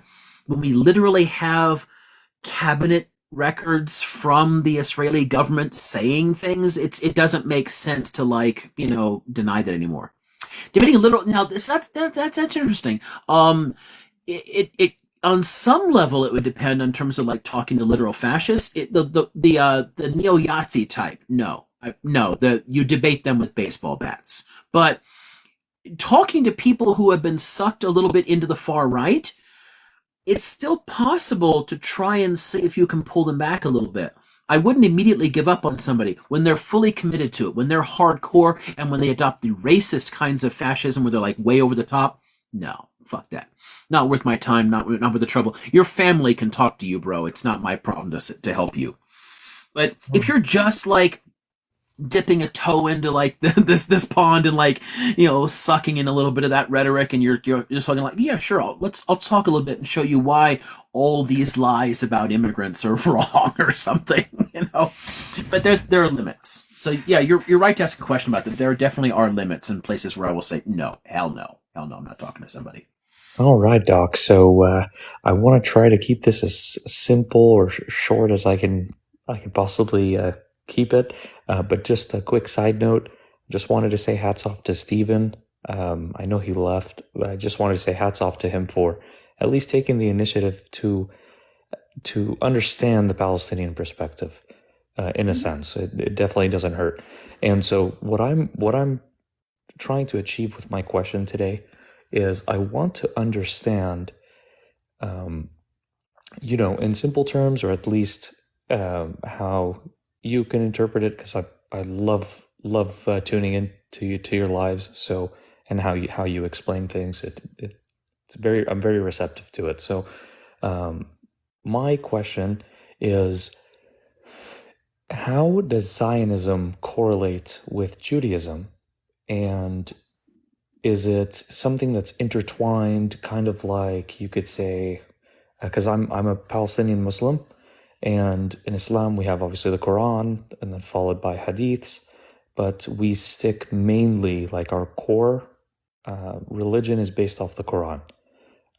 So could you say that Zionism is, an attachment to the religion, or is it more of a nationalism, or like an ideology that came post Judaism in terms of date? Because I was reading about Theodore Herzl and whatnot, but I really just want to kind of take a deep dive to understand, just right below the surface level of, what is Zionism and how does it intertwine with, quote unquote, the state of Israel that we see today. I get you. The short on that is it's rather complicated because there's different forms of Zionism. Okay. When people say that Zionism, hijacked Judaism, or Zionism is evil, we have to get rid of Zionism, on some level you are saying you have to get rid of Judaism, because on one traditional level it is part of the faith. Because that sense of attachment to the land, the yearning, the sense that this is, an ancient home, that's fundamental to what it means to be Jewish. But the nation state model, like the ethno-state that develops there, that is an aberration developed in the modern nationalist period, and it's a European nationalism like all the others. So it's just like French nationalism and Basque nationalism and everything else. It's a modern development that has fuck all to do with Judaism. Really? So yeah, I mean, Probably same it's thing just like the Taliban and the they're two different things. Like if you compared it with Islam, it would be like Taliban and the jihadis related them. Sort of. Kind of. Okay, so with that one, I think a good parallel would be, okay, so if you're looking at things like the ISIL, ISIS, whatever, like groups like that, Daesh, that's actually a nationalist movement. It's a modern nationalist movement. It doesn't actually reflect the longer term history of Islam. Correct. It's Correct. very much a modern Yeah, because phenomenon. all So Zionism is similar in that way, in the sense that it's a modern movement responding to modern issues that attaches itself to an older idea. trying to Okay. prove the burden on the religion, like trying to back up their views on religion, while all three religions, whatever they claim they came from, don't promote violence. At least like 90% of the scriptures don't promote violence. I know Judaism or Christianity, Hinduism, or anything. None of the books have the manuals to make AK-47 nuclear weapons or anything. The most they have taught is to do wars. It's like war is like one-on-one. They have certain condition where one person can attack another person in certain way, not like kill a nation, or like one person would be able to kill like 500. So I mean, So Muslims are enjoined to like defend other Muslims and fight back and oppose oppressors. Same with like Jews and everybody else. It's not, but like this whole idea of attacking people in the name of the religion is not none of actually the present scriptures. in any of them. But yeah, to Palestine's question about Zionism, it is on some level it is a fundamental part of Judaism, but the form of Zionism that exists since the middle of the 19th century, so before Herzl, I mean, with Herzl it shifts a bit, but he did not create Zionism in a modern form.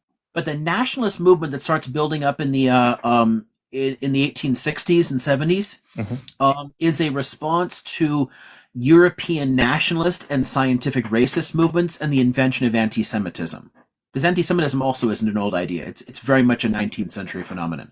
Anti-Judaism is old. Hating Jews for theological reasons, Christians have done that since the 2nd century in large numbers. But a racist hatred toward Jews was invented in the 19th century, and Zionism is a response to that. Okay. It's a reaction. Got it. So yeah, it was a reaction to, you could say, the European nationalist movements. Europeans developed nationalism, and on top of nationalism, because they excluded Jews from it, they invented anti-Semitism to come up with a scientific reason to keep hating Jews. So a lot of Jews in Europe said, well, assimilation isn't going to work. We need our own nationalist movement. And they invented a new form of Zionism. But they co-opted some of the concepts. Like, there is a basic element about it that, I mean, God, again, going back into like the 2nd and 3rd centuries, we have like Passover Siddur saying, like next year in Jerusalem, someday we'll come back. Like there's always this hope of redemption and return. That's fundamental to Judaism. Creating a modern ethno-state in Palestine is not. So it just depends on what you mean, Yes. Very interesting. And another thing is like, I would say the Zionist, the one which was before the real one, wouldn't be so much violent. Like, how can I explain this? Like, even you can be fake sitting over here, or I can be computer with the CGI and everything. The last generation that saw the real world was, I would say, in 18th century, in mid 1900s, like starting 1900s. Like after the technology, you don't even know who is Zionist and who is a real Jew. Or they can manipulate a Jew looking as a Zionist, and the Zionist is, you know what I mean? Like Muslim would be looking at the Taliban, and Taliban would be looking as a peaceful Muslim, like with TV technology and intelligence right now. Like you can't even tell what is real and what is fake, to be honest. I'm sorry. Like everything. I couldn't understand a little bit of it. No, I'm saying even the Taliban, the real one Talibans, wouldn't be so violent back then when there was no manipulation, or the Zionists or whatever the extreme people were. Right now, like on the TV, like when I saw the Palestine war started, somebody was recording all the rockets coming from the Palestine side to Israel. Like, why are you standing on the top of your roof and then recording everything? Or he should be start running, right? Like rockets are flying over his head and everything. And then with CGI, it's like so much possibilities where I can start war in like America, and then there's no war in America. You know what I mean? People, we've always done that. I mean, hell, during the U.S. Civil War, people took picnics and went down to battle sites to watch. Humans have always been able to stand near conflict zones. There's nothing unusual about that at all. People calmly watching tanks doing their thing. I I mean, mean, our shower over water has chemicals, or over and over again, we see the same stuff. I mean, Disgusting. That's So disgusting. Doc, just What to do you think? What do you think when when that thing gonna drop? What do you think it's gonna cost? when the what? When that thing gonna drop that flies over your head, and they are shouting and happy and looking at it. I'm talking about the other side. If we go to the Palestinian, to Gaza, what do you think gonna happen if that thing drop? You think it's gonna give flowers? No, it's gonna unalive innocent people. Yeah. So I don't get it that they're sitting there with chips and coke and beer and shouting, yeah, yeah, more, or signing their name on those boom boom rockets and hearts and greets from and greets to. I You don't mean get it. Israelis? You mean Yes, Israelis doing that? yes, yes. Okay, yeah, that's he was yeah, but talking about human by nature is not Palestinians watching. violent. Like you can That's put a a little different from Jew, like a what Zionist, Israelis are. You know? a Palestinian Muslim, a Palestinian Jew, a Palestinian Zionist on one food table, and they would be eating, playing games, and everything for days and days and days. Yeah. Like you Again, can put a Hindu, you can put all a that kind of Muslim, you can put I'm Muslim, but I'm saying that you can put an atheist on the same table, and they would be happy, laughing, and watching TV shows and not fighting on anything. You know what I mean? right, but the thing Majority is, of the people. uh, um, we can humans have an astonishing capacity to become, inured to horrific situations. Yeah, We there are can monsters, realize I know. when you're dealing with this kind of shit all the time, it numbs you a bit, and you just treat it as normal. Like, okay, so in the next moment I could be unalive, but what can I really do about it? All you can do is just go on moment to moment. You just you're desensitized, as Clone is saying. Like that, those kind of reactions, we see them in every single war, right? There's always people who end up reacting this way. So I don't think we need to think of CGI and AI to explain things like that. It's just a human Plus, we have response. drugs and then so all those Doc, chemicals in our food and d- uh, then technology. So you never know the generation that's growing up is using their natural instincts to do fight for a cause or go for a cause. You know what I mean? The next generation would be like totally controlled. Like at least like 70% of their brain would be like controlled by AI, or how could I explain it? Like so Doc, just a follow-up question on my initial question with Zionism. Now, the argument I've been getting from the pro-Israeli side is, Zionism equals Judaism, and I appreciate your synopsis on it. My where or what I see conflicting is when I hear of Christian Zionists, like for example, our commander-in-chief, when he says, "I am a Zionist," right? So what does it mean for a Christian to be a Zionist? That's Yeah, something that kind of it was a riddle for me I'd like to solve. it has two historical meanings. What in the sense of an actual physical return before a messianic age, Zionism started among Christians, not Jews. It was there first. Okay. The traditional, because the traditional Zionism amongst Jews is waiting for the Messiah. When Hamashiach comes, then we go back and blah blah blah. It's not like let's go back and colonize it today. But there's still a connection, and there always were people who moved. There have been Jews who have moved to Palestine for hundreds and hundreds of years before the rise of the modern Zionist movement. I mean, some of the Jews expelled from Spain in the 15th century ended up in northern Israel. Like they moved to Palestine. But that's not the same thing as going and trying to claim the territory. That isn't a Jewish idea until the 19th century. But Christians started doing it in the 16th. So it develops with the Protestant Reformation. One key here is that, so first off, you think about traditional European Catholicism, people can't read, and their only scriptures are in Latin. So you're counting on the priest to explain it to you, right? To read the stuff out. Now, when the Reformation shows up and they translate the scriptures into different languages, and people can read it in German now, and they're like reading the stuff for the first time. Oh shit, look at this. It says, Abraham, you got this land from God and blah, blah, blah. Oh shit. Maybe we should let them move back. So where the traditional Catholic and Orthodox understanding of Jews was that they were a cursed people, cast out by God, and the church was the new Israel, the church was the chosen people, the Protestants reversed that and said, no, the Bible doesn't say that. Again, think of Luther, like sola scriptura, the Bible is the sole authority, not what priests say. So if the Bible doesn't say it was taken away from them, then they should go back. They didn't call it Zionist at the time, they called it restorationism. But a significant element of Protestant theology from the 16th century on is arguing that because the Bible gives this land to Jews, they should go back and take it. Where it changes too, there's another significant form in the 19th century that develops among Christians. And this also, again, it's before Jewish Zionism developed, so it's earlier 19th century.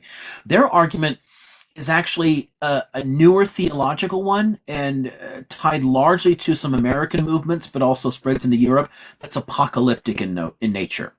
So it's not like the older restorationism, which is just about, hey, God said they could have it, they can move back. But the 19th century Christian version is that Jews have to be there and they have to create a state just for them and, remove Muslim sites or whatever and provoke a big fight, and it'll be a massive war, and that war, pardon me, can bring about the end of the world.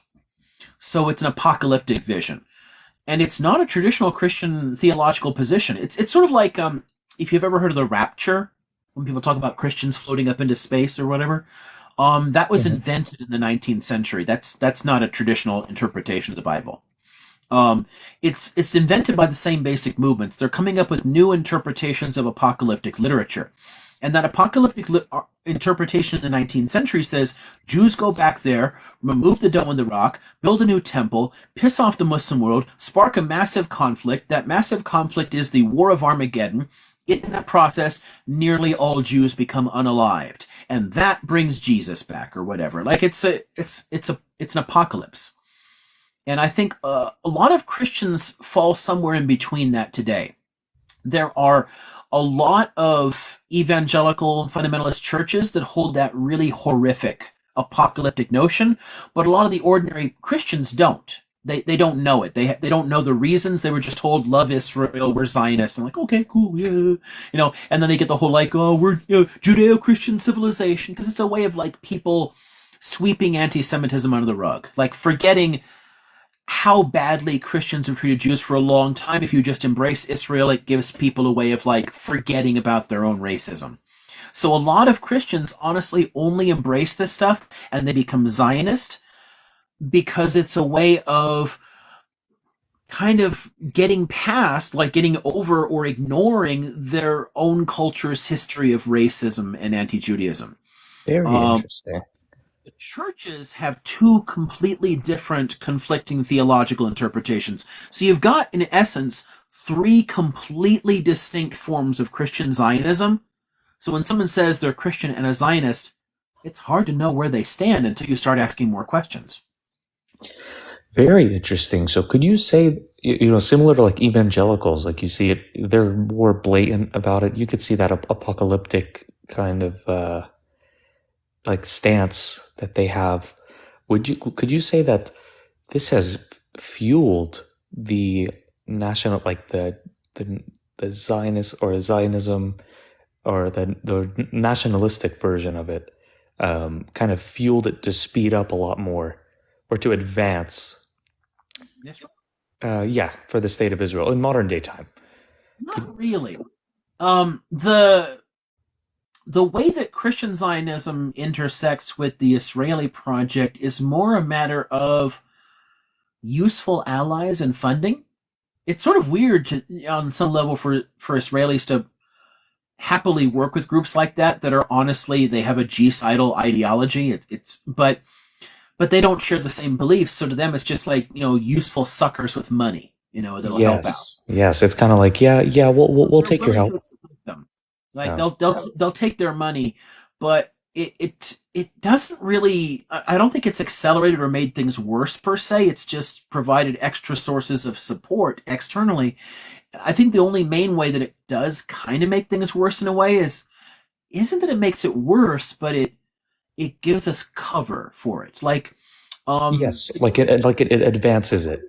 international law for 76 years, and Israel gets away with all of them because all these countries that have their own history of anti-Judaism and all this history of hatred, they don't want to touch it because if they do, then they lose the shield that they're using to prevent them from actually looking at their own racism. They use blind support for Israel as a crutch to avoid examining their own racism. Very, very interesting. Well, I appreciate it, Doc. Hats off to you. Spot on. Bullseye. I appreciate it. Thanks. Thank you. You have a blessed evening. I'm going to tune in for a So little. much for coming. Thank you. And Simona, I don't know if I'm saying you right. You're next because we're going to be winding down now.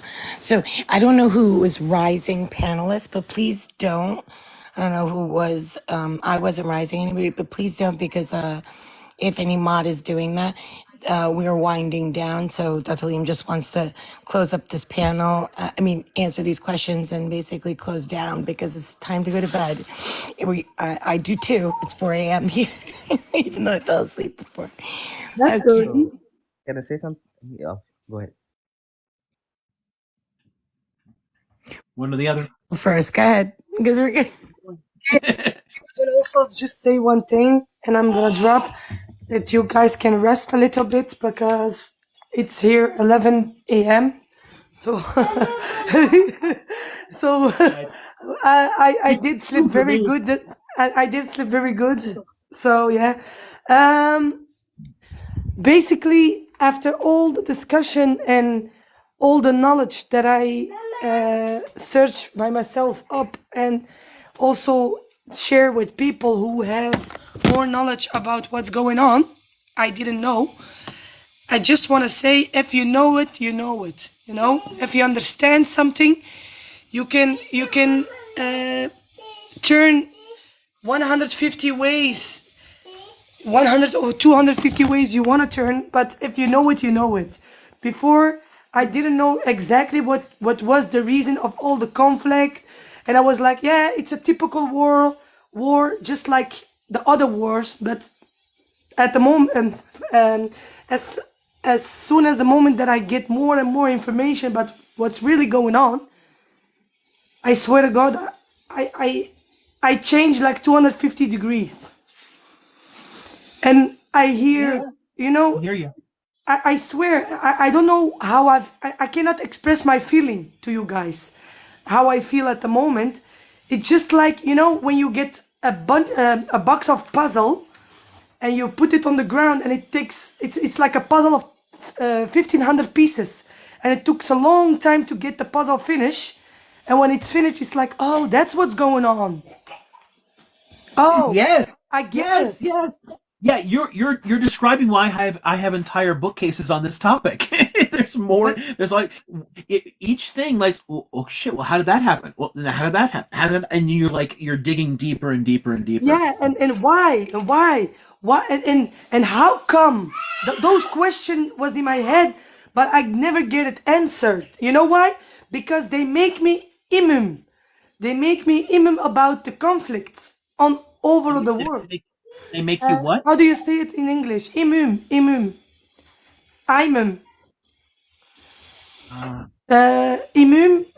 When you are sick, you get immune. You get immune about something. Immune? Like. Immune. En français, c'est immune. She meant to say immune. Immune. Yes. Oh. Yes. Like you get a COVID shot and that you get immune from a COVID which never had existed. I don't know what language we're starting from. That would help. French, So yeah, French. Yeah, exactly. So, like no to unknow said, it's like you have COVID and you need to repair, so you get immunium or something. So they made us live our lives based on immune. Oh, okay, it's okay. It happened. But if something happened, and that's where I opened my eyes, guys. That's when I opened my eyes. When it was in the Ukraine, you will not know how Europe was. Here, I don't know about the States, but Europe was like crying for those people. And it was, no one needs to sleep. No one needs to sleep, and you need to open the door for the people the refugees who come from there. Even civilians needs to pick up Ukrainian family to their houses. Just people like me and you, Liam, you know. So after 2 years, what happened in the Middle East? It was like, yeah, but I give you a date. If you have any question why we are doing this, we give you a date. So we will shut your mouth with that date, and we will shut your mouth with what happened on that date and the people that you take. And I was like, yeah, but all the children and the women's and the innocents that you took hostage and you just randomly pick up, put in your truck, and we don't see him until he's a man or an old woman. Guys, it's disgusting. It's like this didn't start on the 7th. Like people want to pretend that it just started. Like no, it didn't. Do you know NYC Joe or something? New York City Joe or Mr. Avocado? An African man? Black man? Do I know what? Do you know on TikTok the people guy? His name is Mr. Avocado, Zayo. Mr. I don't. No, you never saw him on TikTok. He was live yesterday, and he was like, No, Professor Liam is not on TikTok like other people are, like a week long. But he has seen I him. will love Liam on his panel. I swear, I will love Liam on his panel, and not because we cannot handle it, but you know, sometimes you need to put someone who like give answers with terms, with sources, with like A, B, C, D, properly, clean, one after another. Not like us. We give answers with evidence, like we saw, we know, we have, we heard. But Liam is like, yeah, okay, that's true, but that happened because of that. And that happened because of that. And I'm not agree with that because it will get you to that and that point. So I think if Liam joined conversations, and also, yeah, don't forget, there was a IDF soldier, a woman. I never as a woman, never saw such arrogance types in my life. I swear. She was like doing the things that they do to the Palestinian in Palestine. She like shushing me. You need to shush now. No, shush. And I'm like, wait a second.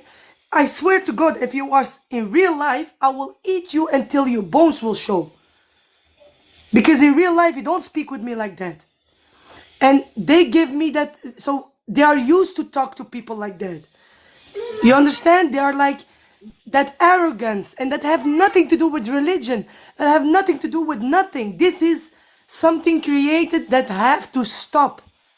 And it will, if it not stop, you will give green lights to other countries to do what they want to do. Because I'm a Muslim too, and I have little bit different beliefs on the state of Israel. Like, I would say I support them not by the Zionist side, but by if Jews want their own land with the whole part where they want borders and sea and everything, and then Palestinians are over there, right? There are 2.5 million Muslims. How many Muslims are there in the world? How many countries do they have? They can't accommodate 2.5 million Muslims for like last 80 years. Another question. Palestinians are there for religion, because if I bring them here, half of them are sitting at the bars. Would they promise me they would pray 5 times a day, follow all religious things if I give them Palestine? That's another thing. The religion isn't the issue here at all, though. It's like literally not even close to the issue here. Palestinians in general are relatively secular people. Not all of them are Muslim at all. Many people who are Muslim don't practice anyway. It's not the source of the conflict. You can't just say like, I don't know, let's give Great Britain back to Italy because the Romans were there before, and because there are other English speaking countries, all the Brits can move to Canada. Yeah, It but all doesn't the make Muslim sense. countries are, some of the Muslim countries, are on the news, and then Pakistan, other countries are making supporting on behalf of religion. You know what I mean? They are bringing the religion Sure. up front. There are people who do that, So, but that's so, not the cause of the conflict. That's literally not what's happening in Palestine. so I my mean, point was, there's what would happen if solidarity. Israel get all the land, if we accommodate all the Palestinians in different countries, America, everywhere? What would they do? Like, I know they come from a religious aspect in Islam, where they say they would build what's called the throne of Solomon, where the beast would come and blah blah blah. I said let them build it, because Muslims all these years having all these countries weren't even to reach the moon. Like,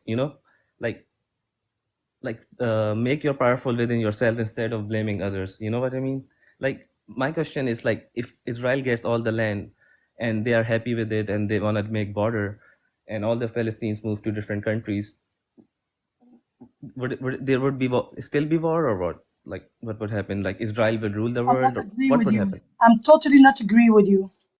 Well, I mean, if you're asking what would happen, Yeah, it's like, nothing happens. okay, Nobody so dies, right? Like, at the no, end if, of the if day. there's what happens is though is G-side. Because you then will have created conditions such that Palestinian identity would eventually cease to exist. And I mean, and for that's just messed centuries, up. where there. They have a distinct culture and they have a distinct tie to that land, and they've lived there too. So if Jews want to live there in large numbers, great. I've got no problem with that. Integrate and create one common society so Palestinians and Israelis can both live there. But trying to say that it's one or the other and the other has to leave when they literally both belong there, it's nonsensical I to mean, me. what's something where you would put life against the culture? Like, you want to save a culture, or you want to save hundreds and thousands of lives? I want to do both. I don't I reject the dichotomy. I mean, I don't think it's Jews have necessary. survived for thousands of years without their place and religious place and everything. Why would Muslims? And so do Their Palestinians culture would because be they literally destroyed. descend from Stone Age populations. Palestinian ancestors have been there for 10,000 years. I understand. So Like, what they do you do might with come that? back in like next 5,000 years. They might take over the land in next 5,000 years. Let them peace. Let there be peace. You know what I mean? Let there be a No, resolution or something. peace without justice isn't peace, though. All it is acquiescence. Acquiescence isn't peace. It's surrender.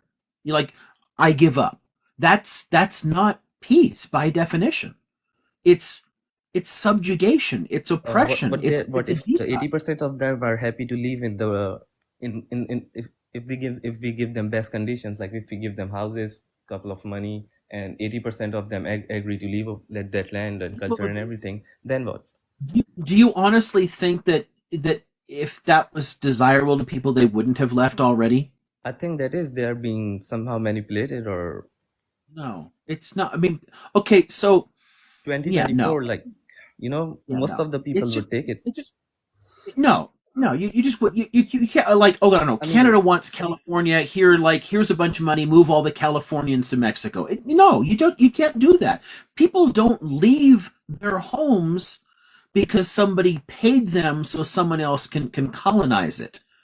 I mean, it just doesn't make sense. yeah, but The history, argument like, you're kind of making here, you might as well say like, okay, so let Britain take over India again. Why not? Like, they had it before, so they can go back in, and they have power, so they can do it, so they can conquer it. They're nuclear. Why not take over India? And if Indians don't like living under the British Raj, then they can move to South Africa. Exactly. That's your argument. It's so literally your my argument. question is, where are the Jews have place to promote their culture, to spread their culture, and then openly Where I have live, right here. Oh my god. I mean, like, there's a fucking Star of David on my front door. I mean, it's not like I'm not safe to live here. Yeah. But is it So like the United States, Liam, where you would he's be? basically saying they have roots all over the world, And if they feel safe in the Middle East, they can take the land, because the Ansar's people who live there are not real Muslims, because they are in the bar and not praying, so they need to F out, yes? They need to F out, and they are No, I like didn't say lifting on that. their Like, religion, so they are welcome. ask their It's opinion. I have met their kids who have moved to United it's States, it's and justifying settler colonialism is the they were problem. sipping a glass of Hennessy. So Now, don't and tell me who's now Muslim, who's not. in the long Um, run, like once I'm a from settler two colony different is Muslim countries, established, and I'll say, sorry. Go ahead. once people are there, you can't uproot them. So Israelis are there, they're there, fine. We have to find a way to deal with that. Just like my family moved to California a shit long time ago.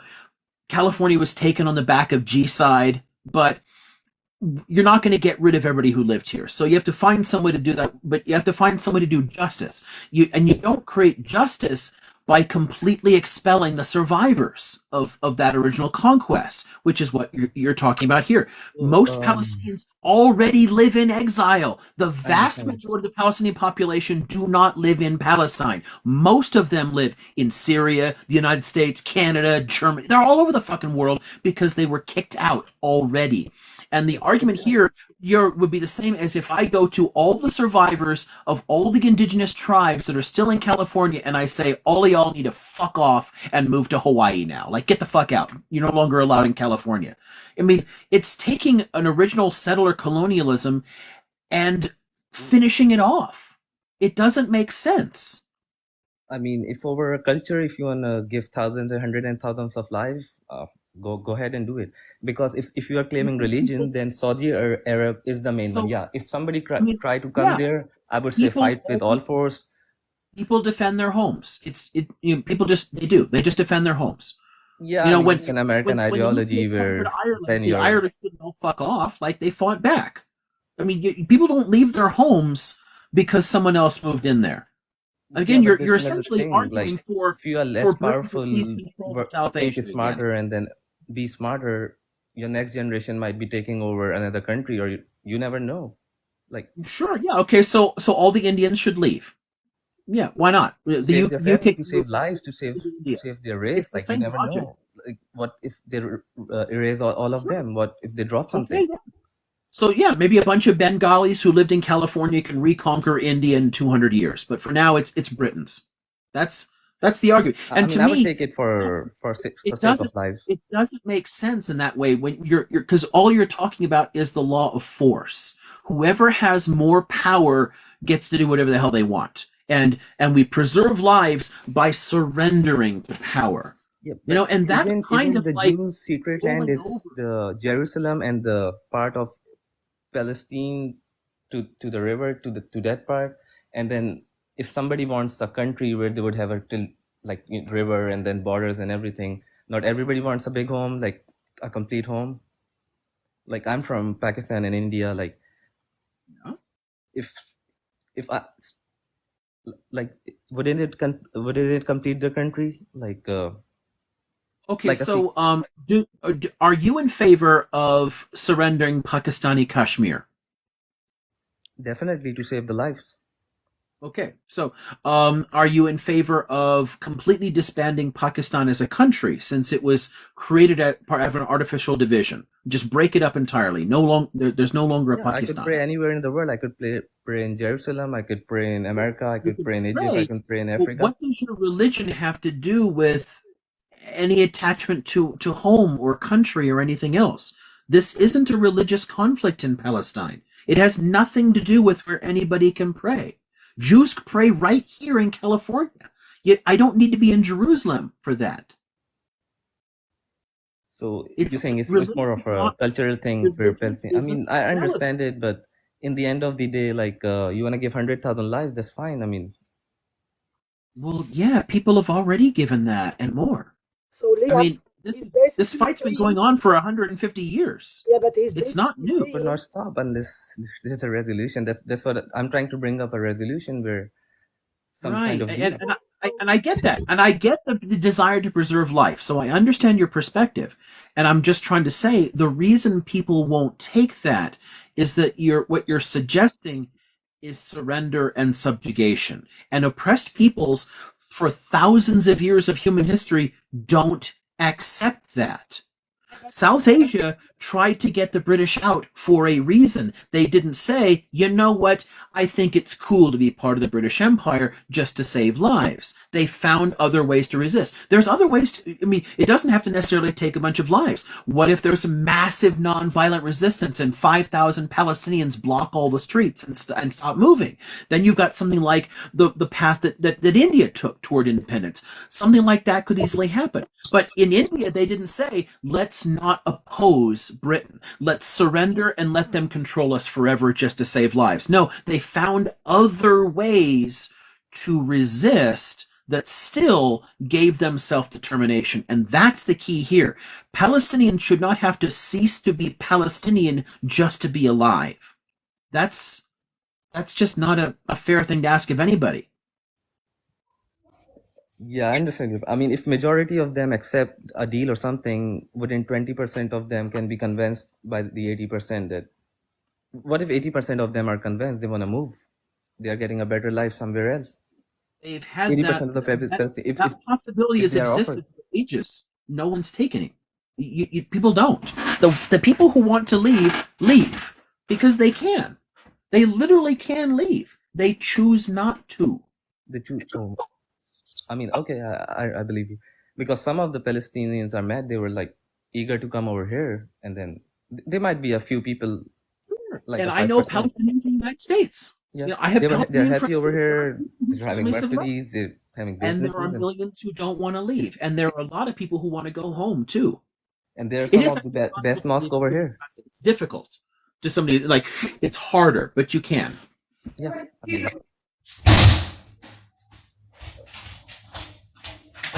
but that was just like my point of view, just like yeah, I get it. The idea, I mean, preserving life is important. I mean, and that's something all of our religions share too. You know, like saving life is a mitzvah. I get it, but at the price of surrendering who you are and everything to somebody, to surrendering to oppression, realistically, all our faiths already tell you.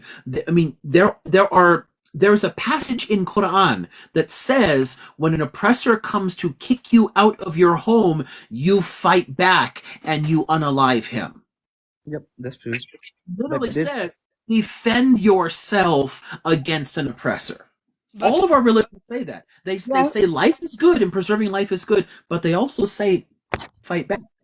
Yeah, so basically, can I make a comparison? Because that's how I am.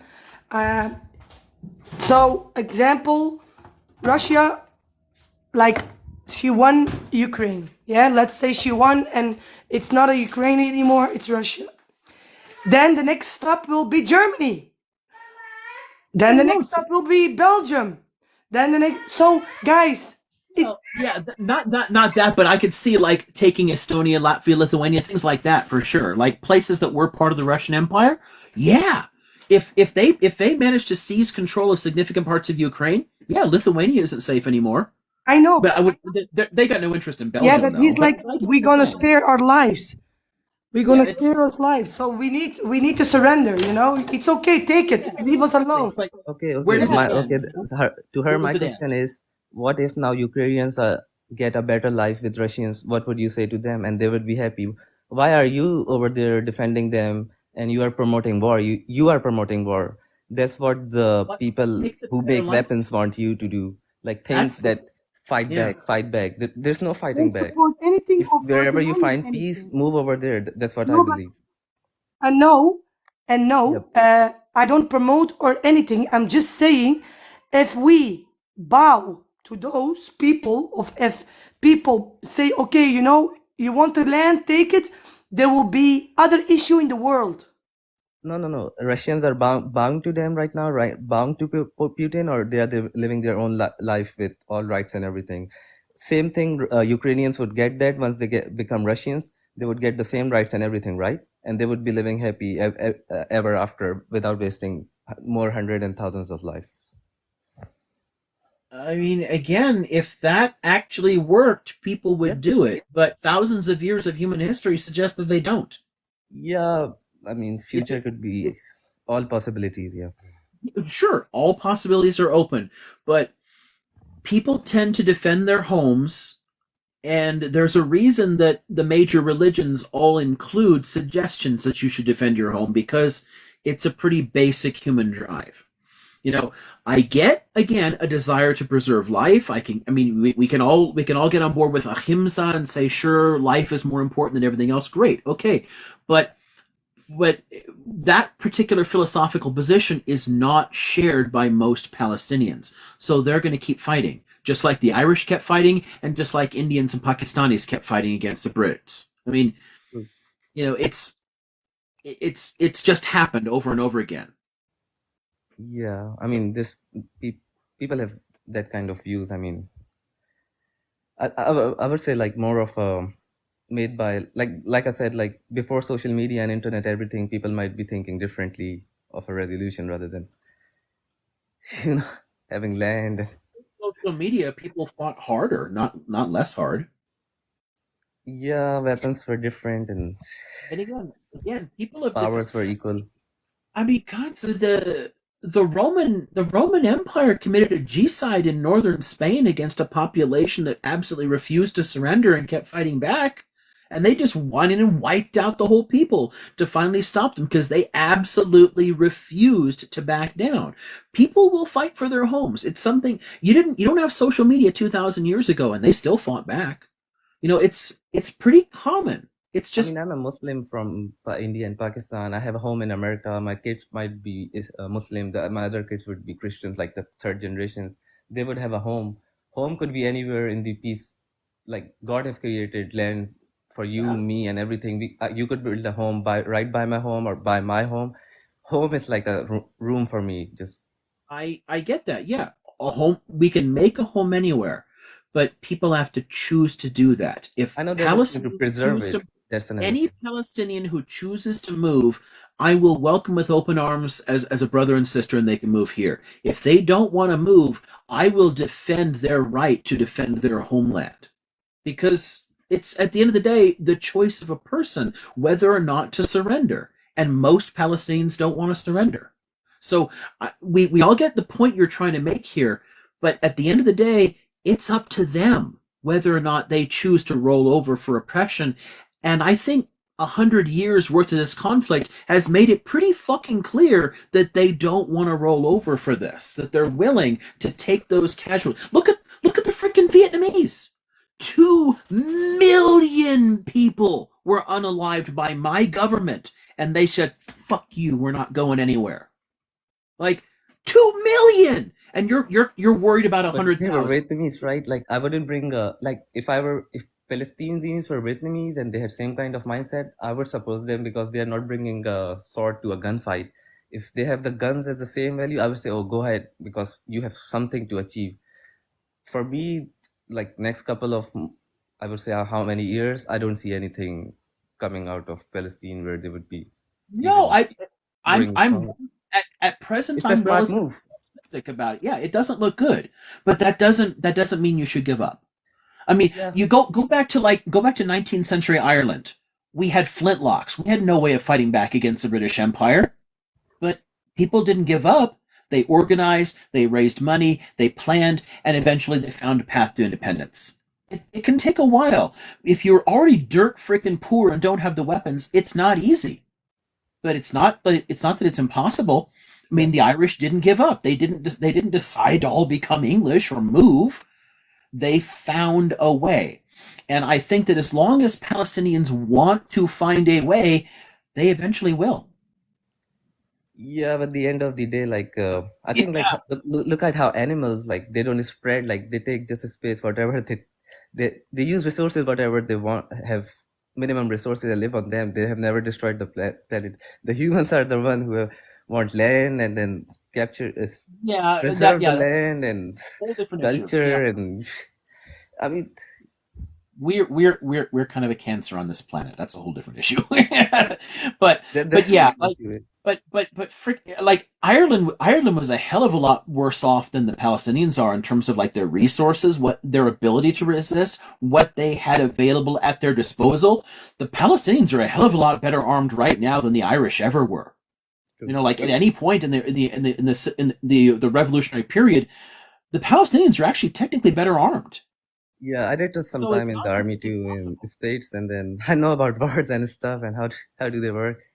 But in the end of the day, like I follow the sect of the Islam. I don't know if you heard of it. It's called Sufism. It's like more spiritual, where we accept everything and Well, then there's a lot of forms deny of Sufism. war and Yeah, yeah, yeah, yeah.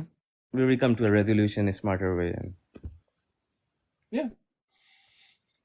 Yeah, but again, but nice talking to you, and then this somebody is would not. understand. Yeah, but this is not a religion issue. Again, Even culture Muslim, not issues, like take Muslim. my house. I would take an Uber, move somewhere, get another house. Like I'm trying to save lives over here. Yeah, I know, I understand you, but that's not easy for everyone.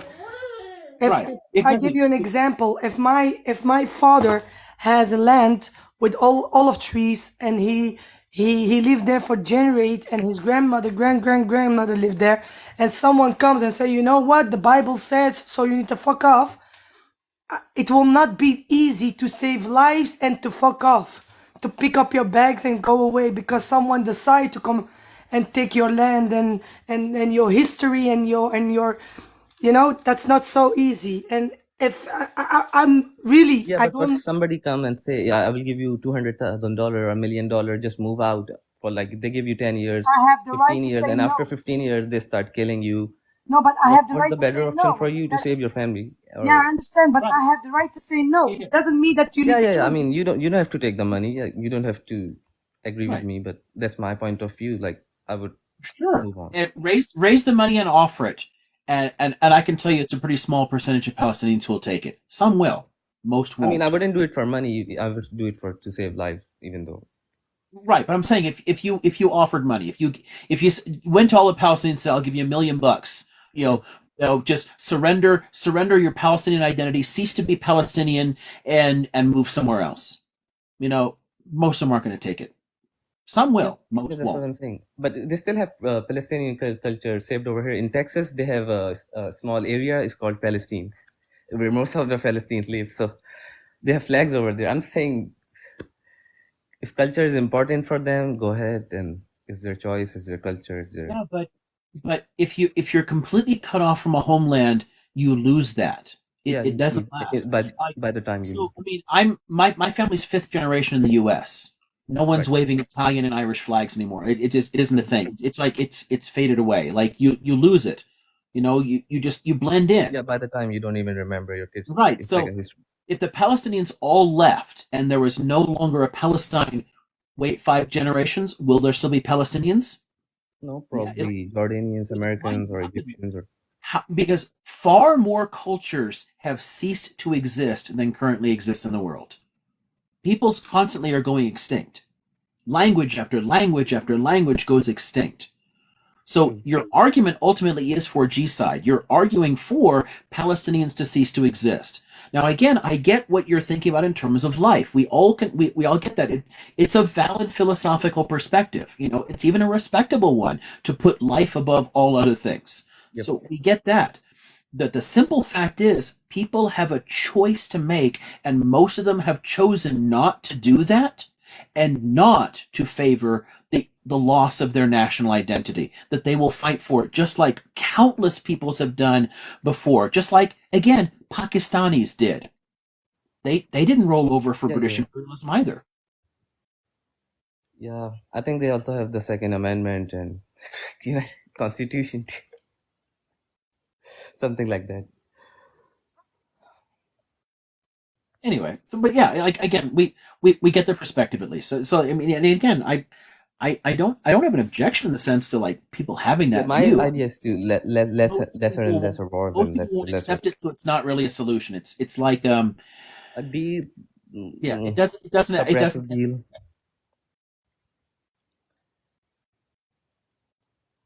Because I said it on Muslim Live as a Muslim, and they get mad, and then they don't want to listen to me. They're like, "What are you talking about?" And blah blah blah. I'm not going to get mad at you. I mean, I can see why some people would, because again, there is a line in the Quran that tells people to fight back against oppressors. So I get why people might say that. In the absolute condition where you are nowhere to go, not left, no right, no up, no down, only up, no down. In that conditions. Yeah, but again, there's also a sense of like fighting on anyway. I mean, Yeah, why do you think there are so many shahid? I mean, it happens. People do fight back. yeah. There's So another my theory too I about won't, I fighting. won't, Like I won't take I away would say the it promote wars. person's right to do that. So I say there's three kinds of people in the world. There's like sheep, and there's sheepdog, and there's beast. So majority of the people are like sheeps, but you need a sheepdog who seems like a bad guy too, fighting a beast, but you can't tell Yeah, them. I mean, I get it. That one, that one I can't go. That one I can't go along with. not every But sheep have to fight. but yeah, I guess people have a right to choose their own path. Oh, And they're and right if on that. Yeah. they want to, if Palestinians want to keep pushing back, they're not sheep. I mean, by definition, the fact that their national identity has gotten steadily stronger over the last century, not weaker, that tells you something about what you're dealing with here. You're not dealing with sheep. Yeah, if they're growing stronger and Weaker showing side some that's progress, I would say, okay, go ahead. But military hardware. They're definitely the weaker side of military hardware. But in terms of resolve, in terms of determination to preserve who they are, I mean, Palestinians deserve a tremendous amount of respect just for fashioning the identity that they have and holding to it against all the odds. And I'd say that that's the answer to your question right there, that you're not proposing a solution because the Palestinians already rejected that. yeah, I was just saying because I was just thinking like that because my idea is like it's been so long, like it was like 10, 20 years. I would say still go ahead, go ahead, go ahead. Yeah, But I get you. Yeah. it's been a little time. Honestly, I'm still for Native American land back movements. I want to restore I want to restore the Black Hills to the Lakota. Yeah, I That's a mean, lot longer. That's a lot further back. you have power and everything. Go ahead, and then hopefully future knows what happened. But It took Algeria 130 years. I mean, hell, it took Ireland 400. Longer if you take it further, because you can take some elements of it all the way back to the Norman conquest. A fucking 1,000 years. It took Ireland 1,000 years to get the last fucking English out of most of Ireland, and they're still fighting for the North. So it's not over. 1,000 years later, still not finished. So if you can talk about a people willing to resist imperialism for 1,000 fucking years, or how about the Welsh? They're still there. They've been fighting since the Anglo-Saxon conquerors settled in there, and they're still trying to hold on to their culture and language in the northwest of Wales. They still speak Welsh. They're surrounded by English speakers, and they're still like, fuck y'all, I speak Welsh. Like, that kind of resistance, it doesn't die for some people. It can hold on for a long, long, long, long time. So let people do it. When they finally give up, when the last Welsh speaker decides to become English, okay. But until they do, then I will support their right to demand self-determination. And that's all there is to it. Again, the Irish have been fighting since the Norman conquest. yeah, I mean, some people have in their blood like the Texans, and then the other people, other races. Till this day they are trying to fight back and everything. But in the end of the day, like we need to move towards peace, resolution, less force, less weapons, and Can I ask you something, Liam? Let's say Palestine, they surrender and they give it. But the thing is, we all know, Liam, you know it also, they don't gonna stop at Palestine. They want the peace of Jordan, Egypt, and Saudi Arabia. Yeah? No, they won't. I can show it to you. I can show it to you. No, you can't. I'm not. I've seen all of this stuff. It's bullshit. The only part outside of historic Palestine that any Israeli movement seriously would consider is southern Lebanon up to the Litani River. Beyond that, there's no serious argument for it. I mean, there's weird masturbatory fantasies, but there's still people in Turkey that talk about uniting all Turks all the way to frickin' Siberia. It's just. It's nonsense. It's not a serious idea. It's not a serious threat. It won't happen. There's no possibility that Israel tries to take portions of Saudi Arabia. It won't happen. But let's say they take it. Let's say they take it. Do you think the majority of Muslims will accept it? Do you think? No, of course not. But again, they haven't accepted where they currently are. So yeah, I mean, obviously they'll keep fighting back. So. But any expansion beyond that, yeah, obviously it's the same thing, but realistically, you can still see tons of indigenous populations all across North and South America and in Oceania still trying to fight for self-determination. And you're talking 500 years, in the case of North America, and people are still trying to demand justice. So it's not like these things just end overnight. I get his worry about, loss of life and whatnot here, but the fact that it's gone on for more than 10 years, I mean, come on. People will fight a whole lot longer than that just to preserve a sense of dignity and justice. And there will be always resistance group. There will be. If the age group is gone, there will be another group. Exactly. 100%. This is why BB's full of shit. You could remove every single fighter, not even just the leaders. You remove every single fighter, and you would immediately create a whole new one. It's impossible to stop, and they know that on some level. They just don't care because it's a justification to keep up the status quo forever. This fight actually benefits his government. It benefits his party. It keeps Israel drifting more and more into the far right. They don't really want to destroy the H group because they know they can't. What they want is to keep this going forever. So it's realistically, it's on us, not on the Palestinians or the Israelis to solve this problem. It's the outside world. It's the diaspora. It's the rest of the world saying enough and trying to solve this problem. Yeah, that's what's happening now, Liam. The world are protesting. The world is shouting, boycotting, canceling. Yeah, you also see. I see it like in Europe. We can recognize, people from there. You see that they are isolating them. Like they don't want to have anything to do with it. And before we were all friends and neighbors. And I'm not talking about people in Israel, but I'm speaking about people who lives here in the West with us. We know you're from there. We do have nothing to do with you. It's okay. Now we understand what your government that you were voted for is doing. So we don't have anything to do with them. I'll point out one thing that might be at least to keep in mind here. A lot of Israelis who've left because they actually oppose their government. So keep that in mind. And a lot of Israelis who do live there hate their government. So not all Israelis are your enemy. So when people are like shunning Jews or Israelis in the diaspora, it doesn't help in the long run. It would be easier to actually talk to people, engage, try to get to people, in some way.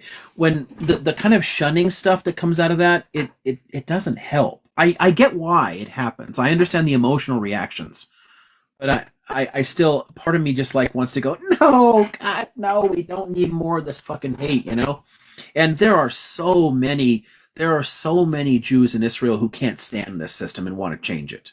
And a lot of people are leaving too. Like there are polls showing people between my age and my students' age. So, people in the 20s, 30s, 40s, if they were offered a job, 80% of Israelis would leave, which is crazy. A lot of people, they're so frustrated, they just don't give a fuck anymore. And those are not the people who are like the hardcore behind Bibi. They're just like, they're fucking done. They don't care. A lot of Israelis really could be reached if you actually had a viable path forward for them, but they don't see one. Their own politics are so confused and complicated, and tiny far-right parties keep seizing too much power. A lot of Israelis are being held hostage by this. You've got governments ruling there that won with like 20% of the vote because of the way their voting system works. It's insane. So we really shouldn't blame everybody for this. It's not fair. Yeah, that's not fair, true, but it's difficult to know and to know the difference between the good and the bad, It's difficult. Yeah, but we only learn by talking, and the bad only can change by talking too. Not everyone will change, but some people will. And there are a lot of people that have changed their views over time by engaging on things like this and learning and seeing. And I'll tell you personally, I have taken Israelis into the West Bank and shown them shit that their government told them never to go and look at, and they came back changed. Are you serious?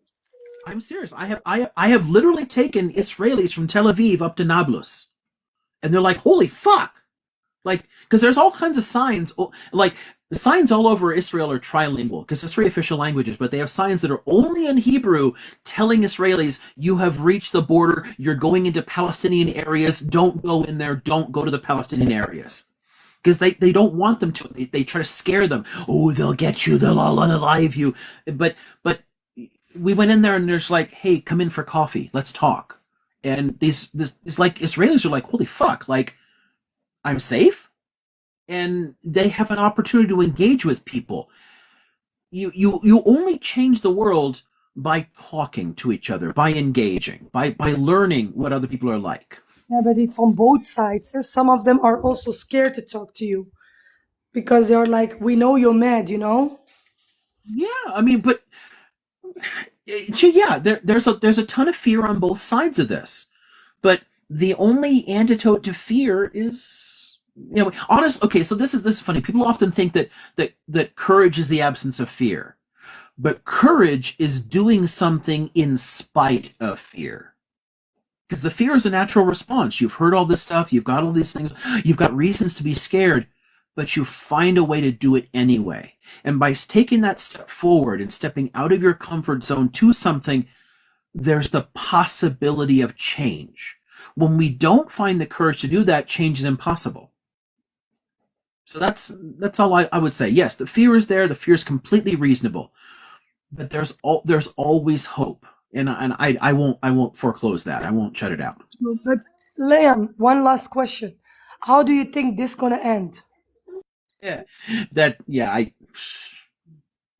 I can't. I mean, there are short-term trends you can recognize. There are patterns like that that historians can see, where this could happen, or this could happen. Like there's always because there's never like a single thing. Like there's always contingencies.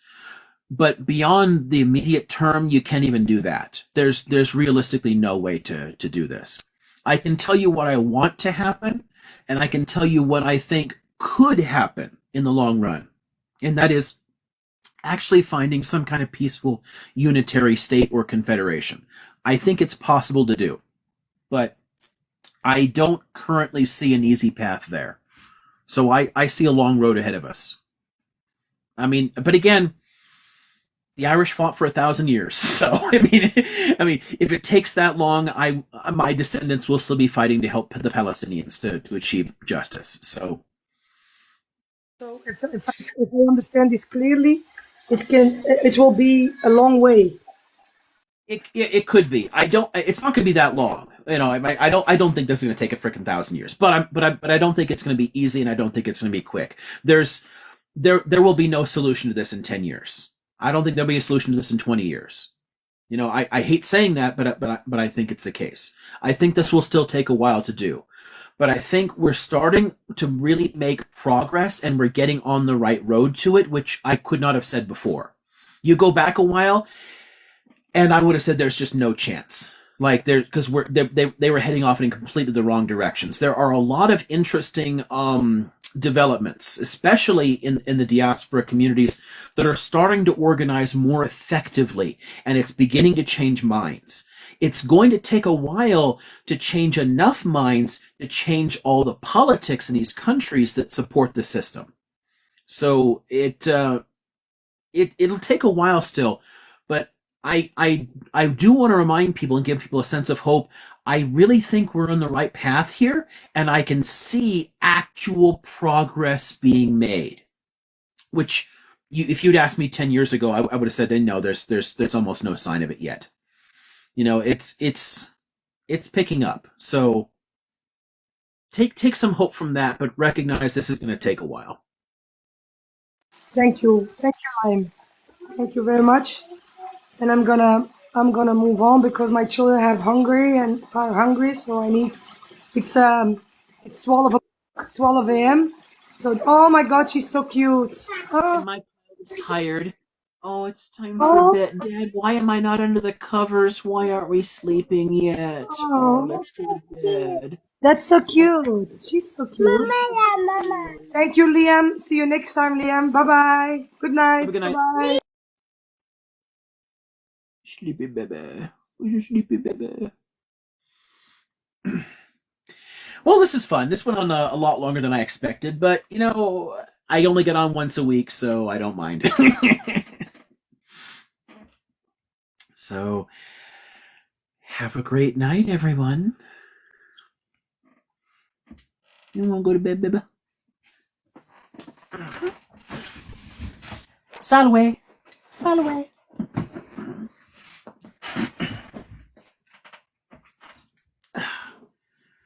Okay. Let's see. Oh, look. Dharma's trying to request a. Are you just trying to say goodbye? Are you just trying to? Are you just trying to say goodnight? Why are you trying to come up on the panel now? I was just about to hit the button. No, sir. It's just a Are you matter just saying goodbye? no, just a matter of we're closing down now, and so I think Jax has gone back to sleep. So Right. I just wanted to, lastly, before you close, say thank you very much. It was very informative, very educational, and it was lovely company as usual.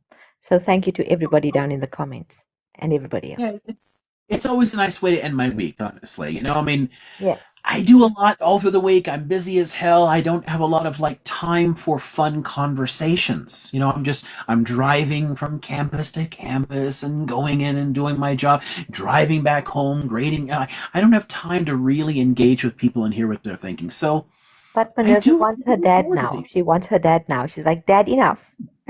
Oh yeah, she is ready to climb under the covers. She wants to be in bed.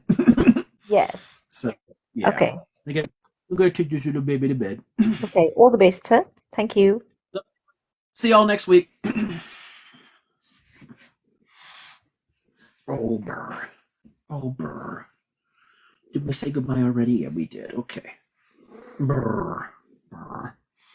Okay. Good night, folks.